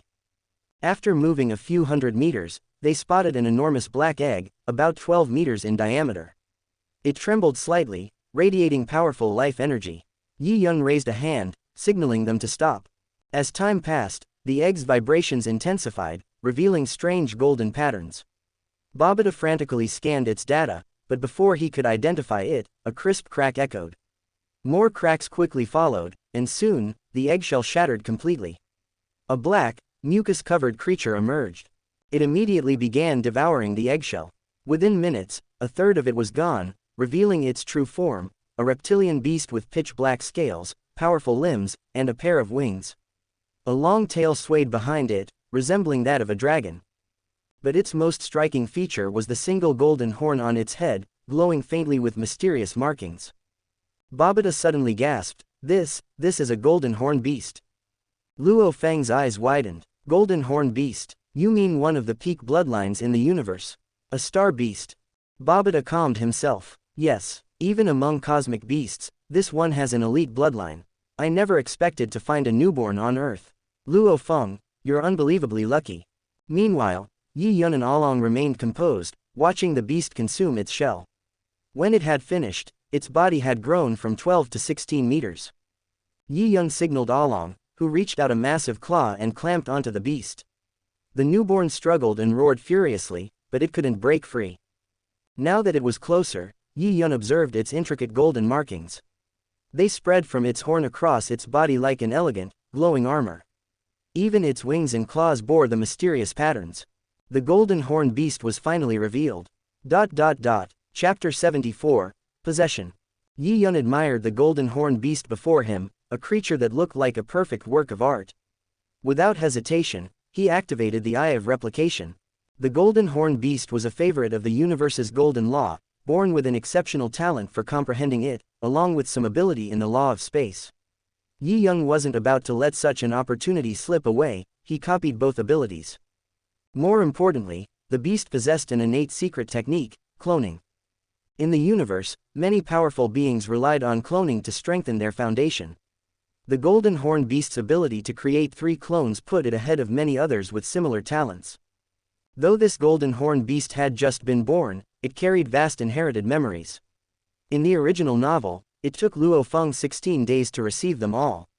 Yi Yun, now at the stellar level, could absorb information at a much faster rate, but he didn't copy everything, only key secret inheritances and high-end knowledge of the universe. The beast's inherited memories contained 18 special secret techniques, 3,199 common ones, and extensive knowledge about various races. Its value was immeasurable. However, Yi Yun wasn't in a rush. There was plenty of time to absorb everything later. After a brief pause, Aaron loosened his massive claws, which had been restraining the beast. The 3 of them left the underground cavern, shot through the sea, and landed on a small island. The golden horn beast had stopped roaring. Its cold eyes swept over Yi Yun and the others, filled with disdain.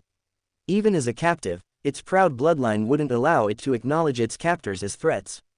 Luo Feng, observing the beast closely, realized he no longer understood Yi Yun. He finally asked in a low voice, "An, do you know what it is?" Yi Yun nodded. "Fengji, this is the gift I prepared for you before I leave Earth." Just like Babata said, the bloodline of Earthlings is weak. Reaching the top requires tremendous effort. But with this golden horn beast, you'll have the qualifications to stand at the peak of the universe. Luo Feng, recalling Babata's past explanations, hesitated before asking, "An, are you suggesting that I possess this golden horn beast's body?" Yi Yun chuckled, understanding Luo Feng's attachment to his human identity. "Fengji, what you are isn't defined by your appearance or species. It's about your soul, where your heart belongs. As long as you see yourself as human, does it matter if you look like a golden horn beast? It's just a tool. A true powerhouse doesn't concern themselves with such trivial details." Babata's voice roared in Luo Feng's mind, "Luo Feng. Yi Yun is right, even if you take over the beast's body, your soul remains human. There won't be any changes. But your potential and upper limit will soar.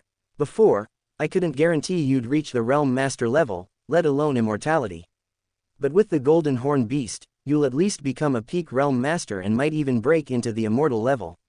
This is a once-in-a-lifetime opportunity, one your teacher never had." Luo Feng ignored Babata's shouting and looked directly into Yi Yun's eyes. His voice was firm. "An, I could say the same to you. Babata said my potential surpasses yours. I already have the meteorite ink star inheritance, how can I compete with you for this beast? With your talent and this beast, you'd go even further." Yi Yun felt a wave of satisfaction. Even when faced with such an opportunity, Luo Feng still put him first. He hadn't misjudged him. Luo Feng truly saw him as a brother. Laughing heartily, Yi Yun threw an arm around Luo Feng's shoulders. "Fengji, didn't you hear me? I'm leaving Earth soon. My destination is the Qinwu secret realm in the Qinwu universe. Do you really think that seizing this golden horn beast would be better than the training I'll receive there?" Luo Feng had only a vague understanding of the Qinwu universe, but Babata instantly reacted, exclaiming, "The Qinwu secret realm? That's where the Qinwu universe's top elites are nurtured. Every disciple is among the most talented in the entire universe. Yi Yun was accepted. Just how advanced is he? Did I misjudge him?" Babata fell into self-doubt. The Yunmo star lineage had once been strong, but compared to the Qinwu secret realm, it was insignificant.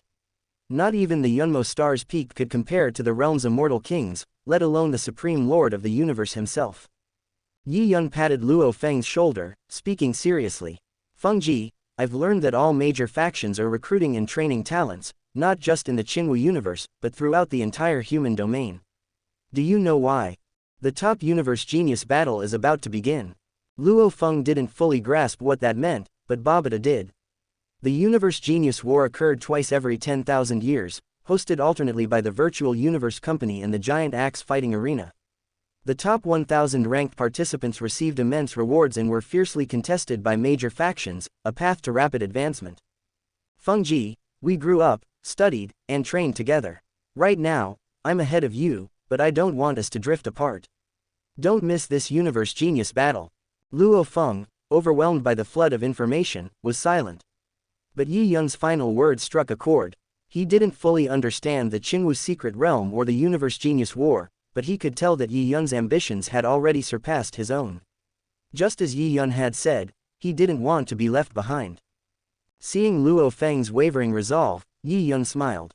Fengji, I know your concerns. Don't worry, even after taking over the Golden Horn Beast, you'll still retain your human identity. You'll understand once the process is complete. Trust me, I wouldn't harm you. These words tipped the scales. It wasn't that Luo Feng didn't want power, he simply worried about his family and lover. Would they accept him if he no longer looked human? Yi Yun, sensing the decision was made, whispered, "All right, Fengji. Say goodbye to your uncle, aunt, and Shu Xin. After this, you won't see them for at least a year." Luo Feng hesitated. He had only recently returned from Ruins Number 9, and now he had to leave again. But he wasn't one to dwell on emotions for long. He nodded and made several phone calls. "Let's begin, An." Yi Yun nodded, and Aaron unleashed his immense mental power, tearing through the Golden Horn Beast's soul crystal core. The beast roared in agony, but Aaron's cosmic-level mental strength left it powerless. Its soul flickered like a candle in the wind, on the verge of extinguishing. Guided by Babata, Luo Feng performed the secret possession technique.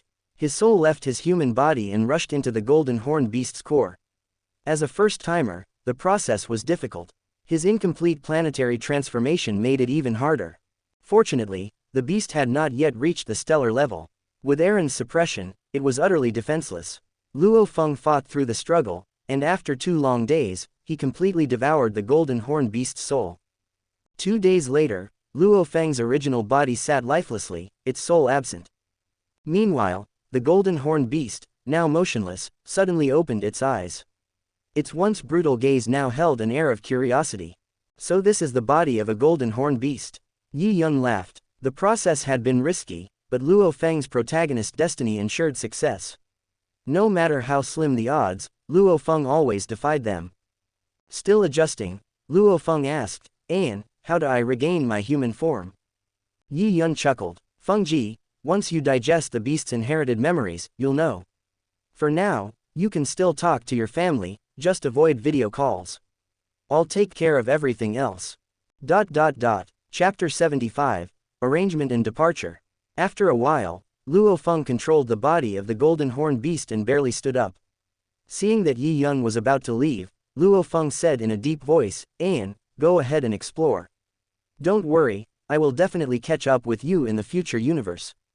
Yi Yun smiled, turned around, and waved before flying into the sky, disappearing from Luo Feng's sight. Babata blocked all detections on Earth, and a voice rang in Luo Feng's heart, "Okay, Luo Feng, stop sighing. Get familiar with the body of the Golden Horn Beast as soon as possible. Once you have fully mastered the control of your body and achieved a perfect fit, you should be able to accept the memory inheritance of the Golden Horn Beast. This is a huge treasure trove."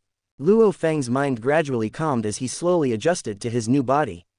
He felt that after this separation, the next time he would see Yi Yun would be in the battle of cosmic geniuses. The help and care Yi Yun had given him were etched into his heart, turning into the motivation for him to strive forward. Yi Yun quietly returned to the headquarters of the Extreme Martial Arts School. Hong and Lei Shen had already received the news and were waiting in the reception room. Hong smiled upon seeing Yi Yun return, unaware that a disaster poised to engulf Earth had just been effortlessly resolved by the man before him. After sitting down, Yi Yun spoke directly. "Brother Hong, do you remember what I told you? The location of Earth in the universe was covered up by a powerful figure many years ago, making it independent from the Black Dragon Mountain Star region. No one has been able to discover this place for years, allowing us to develop peacefully without interference.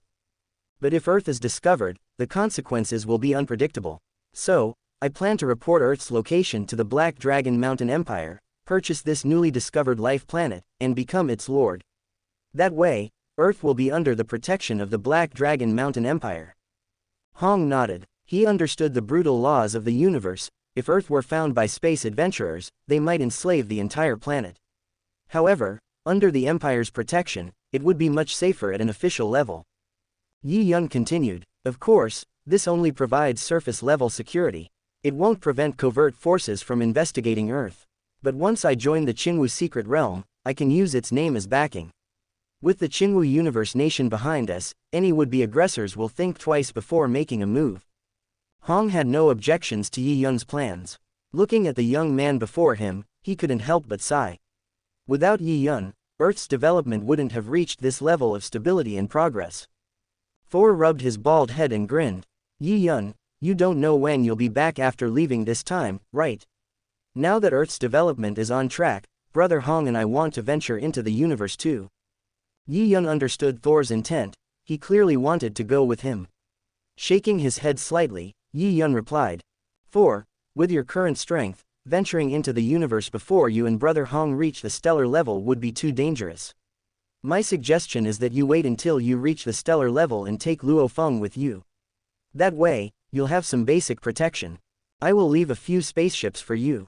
For now, you can explore the Earth's surroundings. Once you meet the conditions I mentioned, it won't be too late to travel further. Yi Yun patiently gave suggestions to Hong and Thor, including joining the ranks of cosmic mercenaries or enrolling in the Qinwu dojo. He didn't restrict their paths but simply provided possible directions.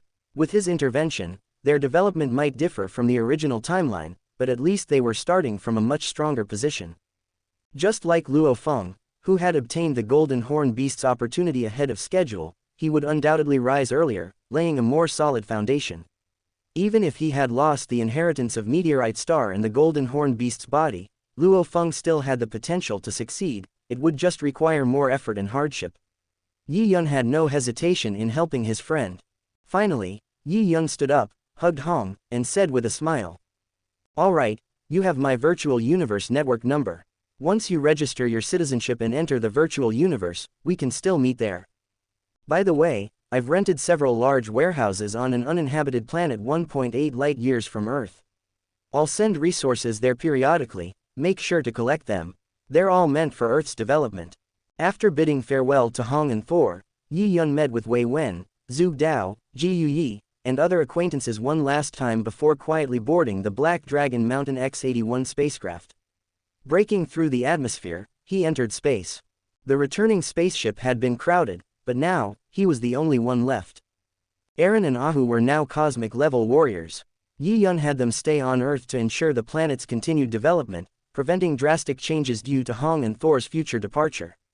They also served as protection, ordinary cosmic adventurers wouldn't be their match. As Yi Yun's first group of powerful subordinates, he naturally wouldn't treat them unfairly. Every time he ordered resources, Eren and Ahu would receive their share, and the Huya tribe members would undergo proper training.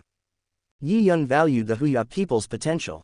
If they interbred with humans in the future, it could accelerate humanity's bloodline evolution. However, that was a matter for later. For now, he wouldn't let them interact. Leaving Eren and Ahu behind also allowed Yi Yun to keep an eye on Earth's real-time situation, adjusting his plans accordingly. Even in the Qinwu secret realm, he could still oversee Earth's affairs. Looking at the spacecraft's external display, Earth's orbit was covered with mechanical defense and reconnaissance systems. These could detect extraterrestrial threats and prevent unknown ships from sneaking onto the planet. Yi Yun had purchased this equipment over the past few months. Though still incomplete, the system would soon be fully integrated. Any cosmic-level intruder or spacecraft below Class C would be detected and unable to hide. Setting up these systems had cost Yi Yun a fortune, but for someone as wealthy as him, it was a minor expense.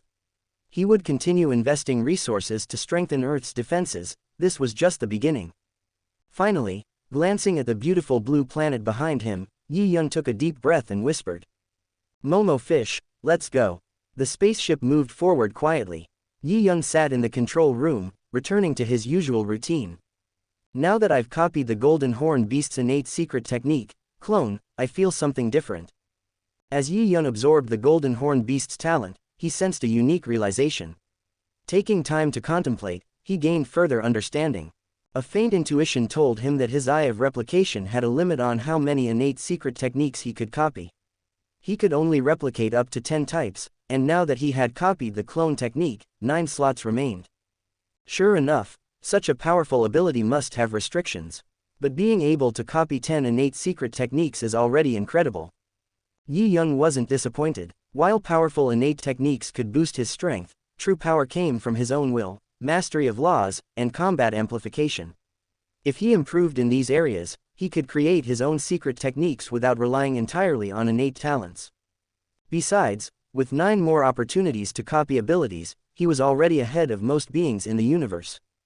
For now, I must focus on understanding the laws and amplifications, then join the virtual universe company's core. That way, I'll gain access to more powerful people and greater opportunities. Clearing his thoughts, Yi Yun took out the familiar blue gold crystal and continued meditating on the mysteries of the law of water. After several hours, Yi Yun delved into the memories of the golden horn beast's ancestor, unraveling its deep comprehension of the law of gold within his sea of consciousness. With the beast's extraordinary talent for understanding this cosmic principle, he gradually grasped the profound mysteries of the golden law of the universe. Chapter 76, Qinwu's Secret Realm. Immersed in cultivation, the long journey did not feel tedious to Yi Yun but rather fulfilling. After over a month, his comprehension of the law of water deepened, and his light realm advanced to the 3rd level. While he had just begun to understand the law of gold and had yet to develop a realm, he had still made significant progress. The spaceship emerged from the dark universe, revealing a massive planet ahead. This was no ordinary world but a transit base belonging to the Qinwu Universe Kingdom. As Yi Yun's spaceship docked at the port, someone was already waiting for him. Yi Yun had spent over 6 months cultivating on Earth. Apart from studying the laws, refining his force amplitude, and practicing the 9-section cold light spear, he devoted much of his time to the decisive battle space of the Qinwu continent's killing field in the virtual universe. Although he only had limited time each day, months of battles and training allowed him to establish his own momentum, ultimately drawing the attention of the Qinwu Secret Realm's overseer. With only a few years left until the next top geniuses battle of the universe, Yi Yun knew that Lord Qinwu, the indebted universe master, placed great importance on these competitions. Cultivating exceptional young talents for the tribe would earn Lord Qinwu substantial contributions, easing some of the burdens he bore. Because of this, the Qinwu Secret Realm, the kingdom's core training ground for geniuses, had been actively recruiting talents. The Qinwu continent's killing field in the virtual universe also had a dedicated overseer. Yi Yun quickly reached 9 stars within months and remained undefeated, naturally attracting significant attention. After defeating several elites from the Qinwu Secret Realm sent to assess him, Yi Yun passed the evaluation. Without hesitation, he accepted the invitation to join the Qinwu Secret Realm and was officially recognized as an elite genius. Taking Yi Yun's situation into account, the overseer did not immediately send him to the heart of the Qinwu Secret Realm but instead granted him preparation time. Once Yi Yun decided to depart from Earth, arrangements were made to receive him at the transit planet. A tall, muscular man clad in a black vest stood waiting, his thick arms exposed. His broad face bore an honest smile as he bowed slightly and spoke in a voice like thunder. "Sir Yi Yun, I've been waiting for you." With a hint from Mamu, Yi Yun understood that this seemingly simple-minded man, Blue, was in fact a formidable 9th-level domain lord. Although Blue concealed his aura, Yi Yun could still sense the pressure from his life level. Remaining composed, Yi Yun smiled and asked softly, "Mr. Blue, no need for such formalities. Will you be escorting me to the Qinwu Secret Realm headquarters?" Blue nodded with a grin. "Yes, Mr. Yi Yun. The Black Dragon Mountain Star region is quite far from the Qinwu Universe's core. Traveling alone would not only take a long time but also be dangerous. If you go with me, it will take at most 3 months." Satisfied with the arrangements, Yi Yun followed Blue to the harbor, stopping in front of a massive spaceship. Triangular in shape, each side of the spaceship spanned at least 3 kilometers, emitting a faint dark green glow. This was an E-class large-scale pure metal spaceship. Under Blue's guidance, Yi Yun boarded the spacecraft, typically reserved for Realm Master-level powerhouses. Once inside, the ship activated its traction system, slowly pulling Yi Yun's Black Dragon Mountain X-81 spacecraft into an empty cabin before accelerating and vanishing from the original universe. As they walked through the spaceship's corridors, Yi Yun whispered to Blue, "Mr. Blue, we will pass by a planet under the Black Dragon Mountain Empire's jurisdiction, correct? I have some matters to attend to." Despite his immense strength, Blue treated Yi Yun with great friendliness. Though a 9th-level domain lord, his status in the Qinwu Secret Realm was only average. Yi Yun, on the other hand, was a newly discovered elite genius with immense potential. Based on past patterns, such talents typically reach the peak of the Realm Lord stage, with a chance of attaining immortality.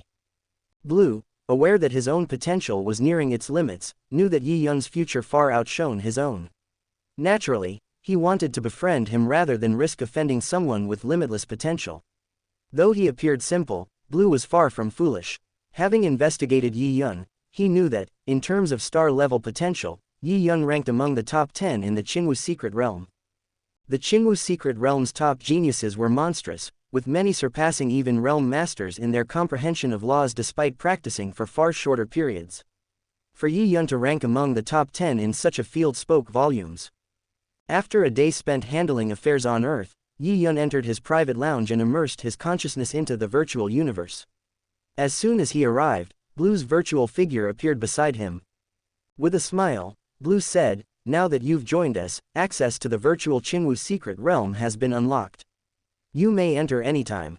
Yi Yun nodded, watching Mamu playfully blow bubbles in front of him. Stretching out his hand, he tapped its head and softly commanded, "Mamu, teleport to the Qinwu Secret Realm."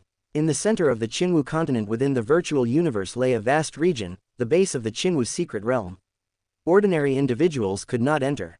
Now that Yi Yun had officially joined, he had the option to teleport to this special area upon entering the virtual universe.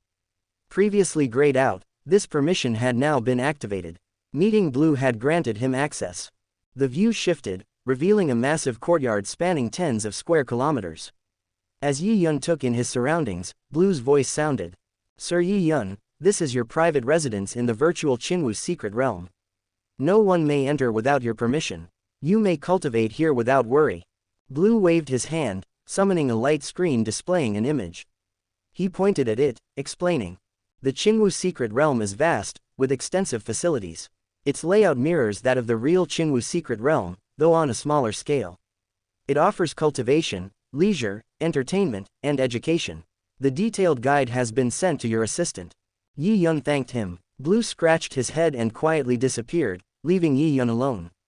Entering his quarters, Yi Yun conversed with Mamu, gaining a general understanding of the Qinwu Secret Realm's structure. Just as Blue described, the virtual Qinwu Secret Realm mirrored its real-world counterpart. This allowed Yi Yun to familiarize himself with it before physically arriving. His courtyard was situated in the star-level elite residential area. Also present were domain lords, realm lords, and even immortal-level powerhouses. Residences were private, while training, educational, and communal spaces were open to all. Exploring further, Yi Yun found that many realm masters and even immortals held lectures on the laws of perception, freely available to elite disciples. This was one of their privileges. It seems the Qinwu Secret Realm borrowed from the Virtual Universe Company's model, Yi Yun mused. It resembles the company's 4 great secret realms, though with weaker resources and instructors. Even so, it's the most powerful within the Qinwu universe. After browsing Mamu's information, Yi Yun selected a class taught by an immortal expert on the law of water. The scene changed, and he found himself in a vast hall. A woman in blue hovered at the center, her face obscured. In her palm, an ever-changing water sphere demonstrated the law's principles as her ethereal voice echoed through the space. Many attendees quietly watched, some manifesting similar water spheres to simulate and comprehend the law. After a short while, Yi Yun immersed himself in the lesson, following their example. 3 months later, their journey aboard the E-class spacecraft came to an end. As they exited the dark universe and returned to the original one, Yi Yun stood beside Blue, gazing at a colossal, borderless continent stretching across space. This was the Qinwu Secret Realm of the Qinwu Universe Kingdom. Chapter 77, Chingli. Although he had some understanding, Yi Yun was still somewhat shocked to witness such a majestic, super-large continent with his own eyes. The landmass covered an immense area, most of which lay idle. Only the core region at its center housed the Qinwu Secret Realm. "Let's go, Lord Yi Yun. Someone is already waiting for you." Yi Yun nodded slightly and followed Blue out of the spaceship. After flying for more than an hour, they finally arrived at the continent's core area. From a distance, he could see that its layout was nearly identical to the Qinwu Secret Realm in the virtual universe, aside from differences in scale. More than a dozen individuals were already assembled in a square, awaiting their arrival. Following Blue, Yi Yun stepped onto the square. Blue bowed respectfully toward the group. "My lords, Lord Yi Yun has been delivered safely." At the forefront of the gathering stood a woman clad in blue, her long hair cascading down to her waist. She hummed softly before speaking. "Blue, you did well. The contribution points for this mission have been credited to you. You may leave now."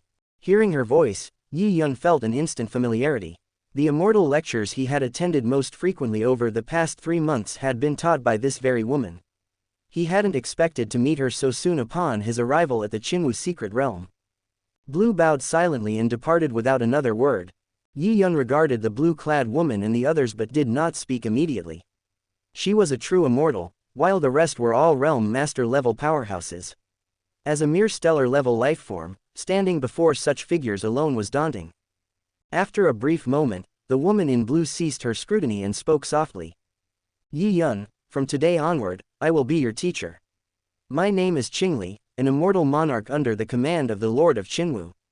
I hope you will showcase your talents under my guidance and live up to the Lord of Qinwu's expectations. Come with me. Yi Yun hurriedly bowed and replied with deference, disciple greets the teacher. He had anticipated being assigned a mentor upon joining the Qinwu secret realm, assuming it would be a peak realm master level instructor. However, he hadn't expected to be placed directly under an immortal who had fully mastered the law of water. This exceeded his expectations. Unbeknownst to Yi Yun, his significance within the Qinwu secret realm was far greater than merely ranking among the top 10 stellar geniuses. Many immortals had analyzed his battle data, discerning that his comprehension of the law of water far surpassed that of the original elite geniuses of the realm. More importantly, when Yi Yun channeled his understanding of the law of water, he exhibited an effortless affinity with its origin, as if his current realm restricted his true potential. Compared to those who had competed in previous universe-wide genius battles, he ranked at the top. The Qinwu secret realm's leadership was convinced that he could break into the universe's top 1,000 geniuses, possibly aiming even higher. Thus, an immortal-level instructor who specialized in the same law was immediately assigned to him. Additionally, vast resources would be allocated to ensure his rapid progress before the upcoming battle of the top geniuses of the universe. This would allow the Qinwu Universe Kingdom to achieve better results and redeem past losses. Chingli remained indifferent, waving her hand for Yi Yun to follow before turning to walk into the Qinwu secret realm. Yi Yun followed Chingli, passing through layers of public areas before arriving at a familiar courtyard. He quickly recognized it. It was nearly identical to the residence he had occupied in the virtual universe for the past 3 months. Clearly, this was his assigned residence within the Qinwu secret realm. Chingli spoke calmly. Yi Yun, rest here for the night. Come to my residence tomorrow. I will conduct a more in-depth assessment of your true realm and formulate a training plan accordingly. She gestured toward the realm masters who had silently accompanied them and continued in a low voice. From now on, they will live alongside you. Feel free to ask them anything. In the domain of water laws, they are all experts, more than capable of guiding you. With that brief introduction, Yi Yun quickly understood the significance of these 12 realm masters. Each was a peak realm master who had gained recognition from the law of the origin of water. Even at the realm master level, they were first-class powerhouses with the potential to break through to immortality. Noting the faint water patterns on their foreheads, Yi Yun was inwardly astonished at the lengths to which the Qinwu Universe Kingdom was willing to go. He surmised that the kingdom had not performed well in previous top genius competitions. The king of Qinwu must have felt some embarrassment. Now, having found a promising talent like Yi Yun, they were determined to nurture him into a contender for a top ranking. After explaining some matters, Chingli left. Yi Yun and the 12 realm masters entered the courtyard. His personal courtyard was vast, capable of accommodating thousands. Without requiring any arrangements, the 12 realm masters each selected a room, making it clear that they had no intention of engaging in deep conversation just yet. They left Yi Yun to settle in alone.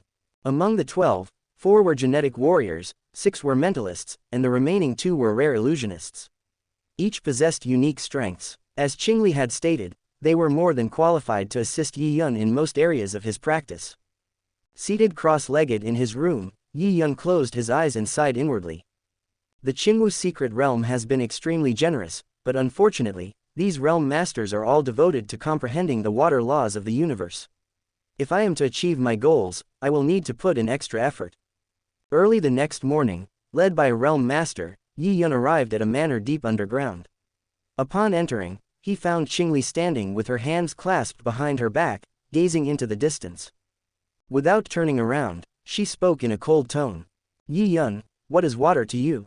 Yi Yun knew the test had begun. Taking a deep breath, he answered calmly. The law of the origin of water is one of the 8 lower laws of the universe.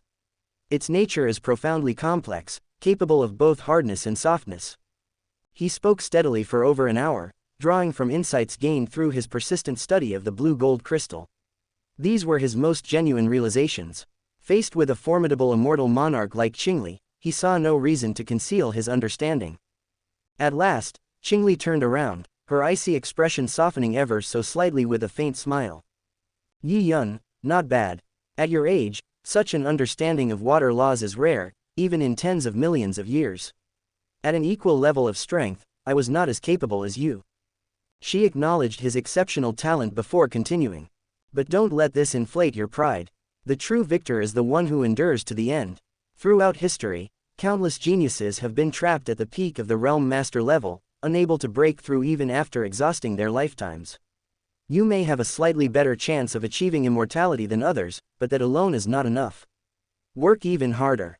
Yi Yun nodded solemnly. He understood the vast divide between mortality and immortality. Crossing that threshold meant gaining an eternal lifespan and ascending to the highest echelons of the human universe. Chingli waved her hand, smiling again. All right, Yi Yun, I have observed your learning attitude long enough. Based on your abilities, I have crafted a training plan for the coming years. Review it, and if there are any concerns, we can make adjustments. Yi Yun skimmed through the training plan, frowning slightly. It centered entirely on water law comprehension, supplemented by some force augmentation training. While reasonable, it did not align with his personal improvement strategy. Chingli immediately noticed his hesitation. Yi Yun, what troubles you? After a brief pause, Yi Yun answered resolutely. Teacher, I know your plan is well thought out, but I have a different approach in mind. Chingli gazed at him deeply, sensing his unwavering determination. She sighed softly. Yi Yun, is this truly your decision?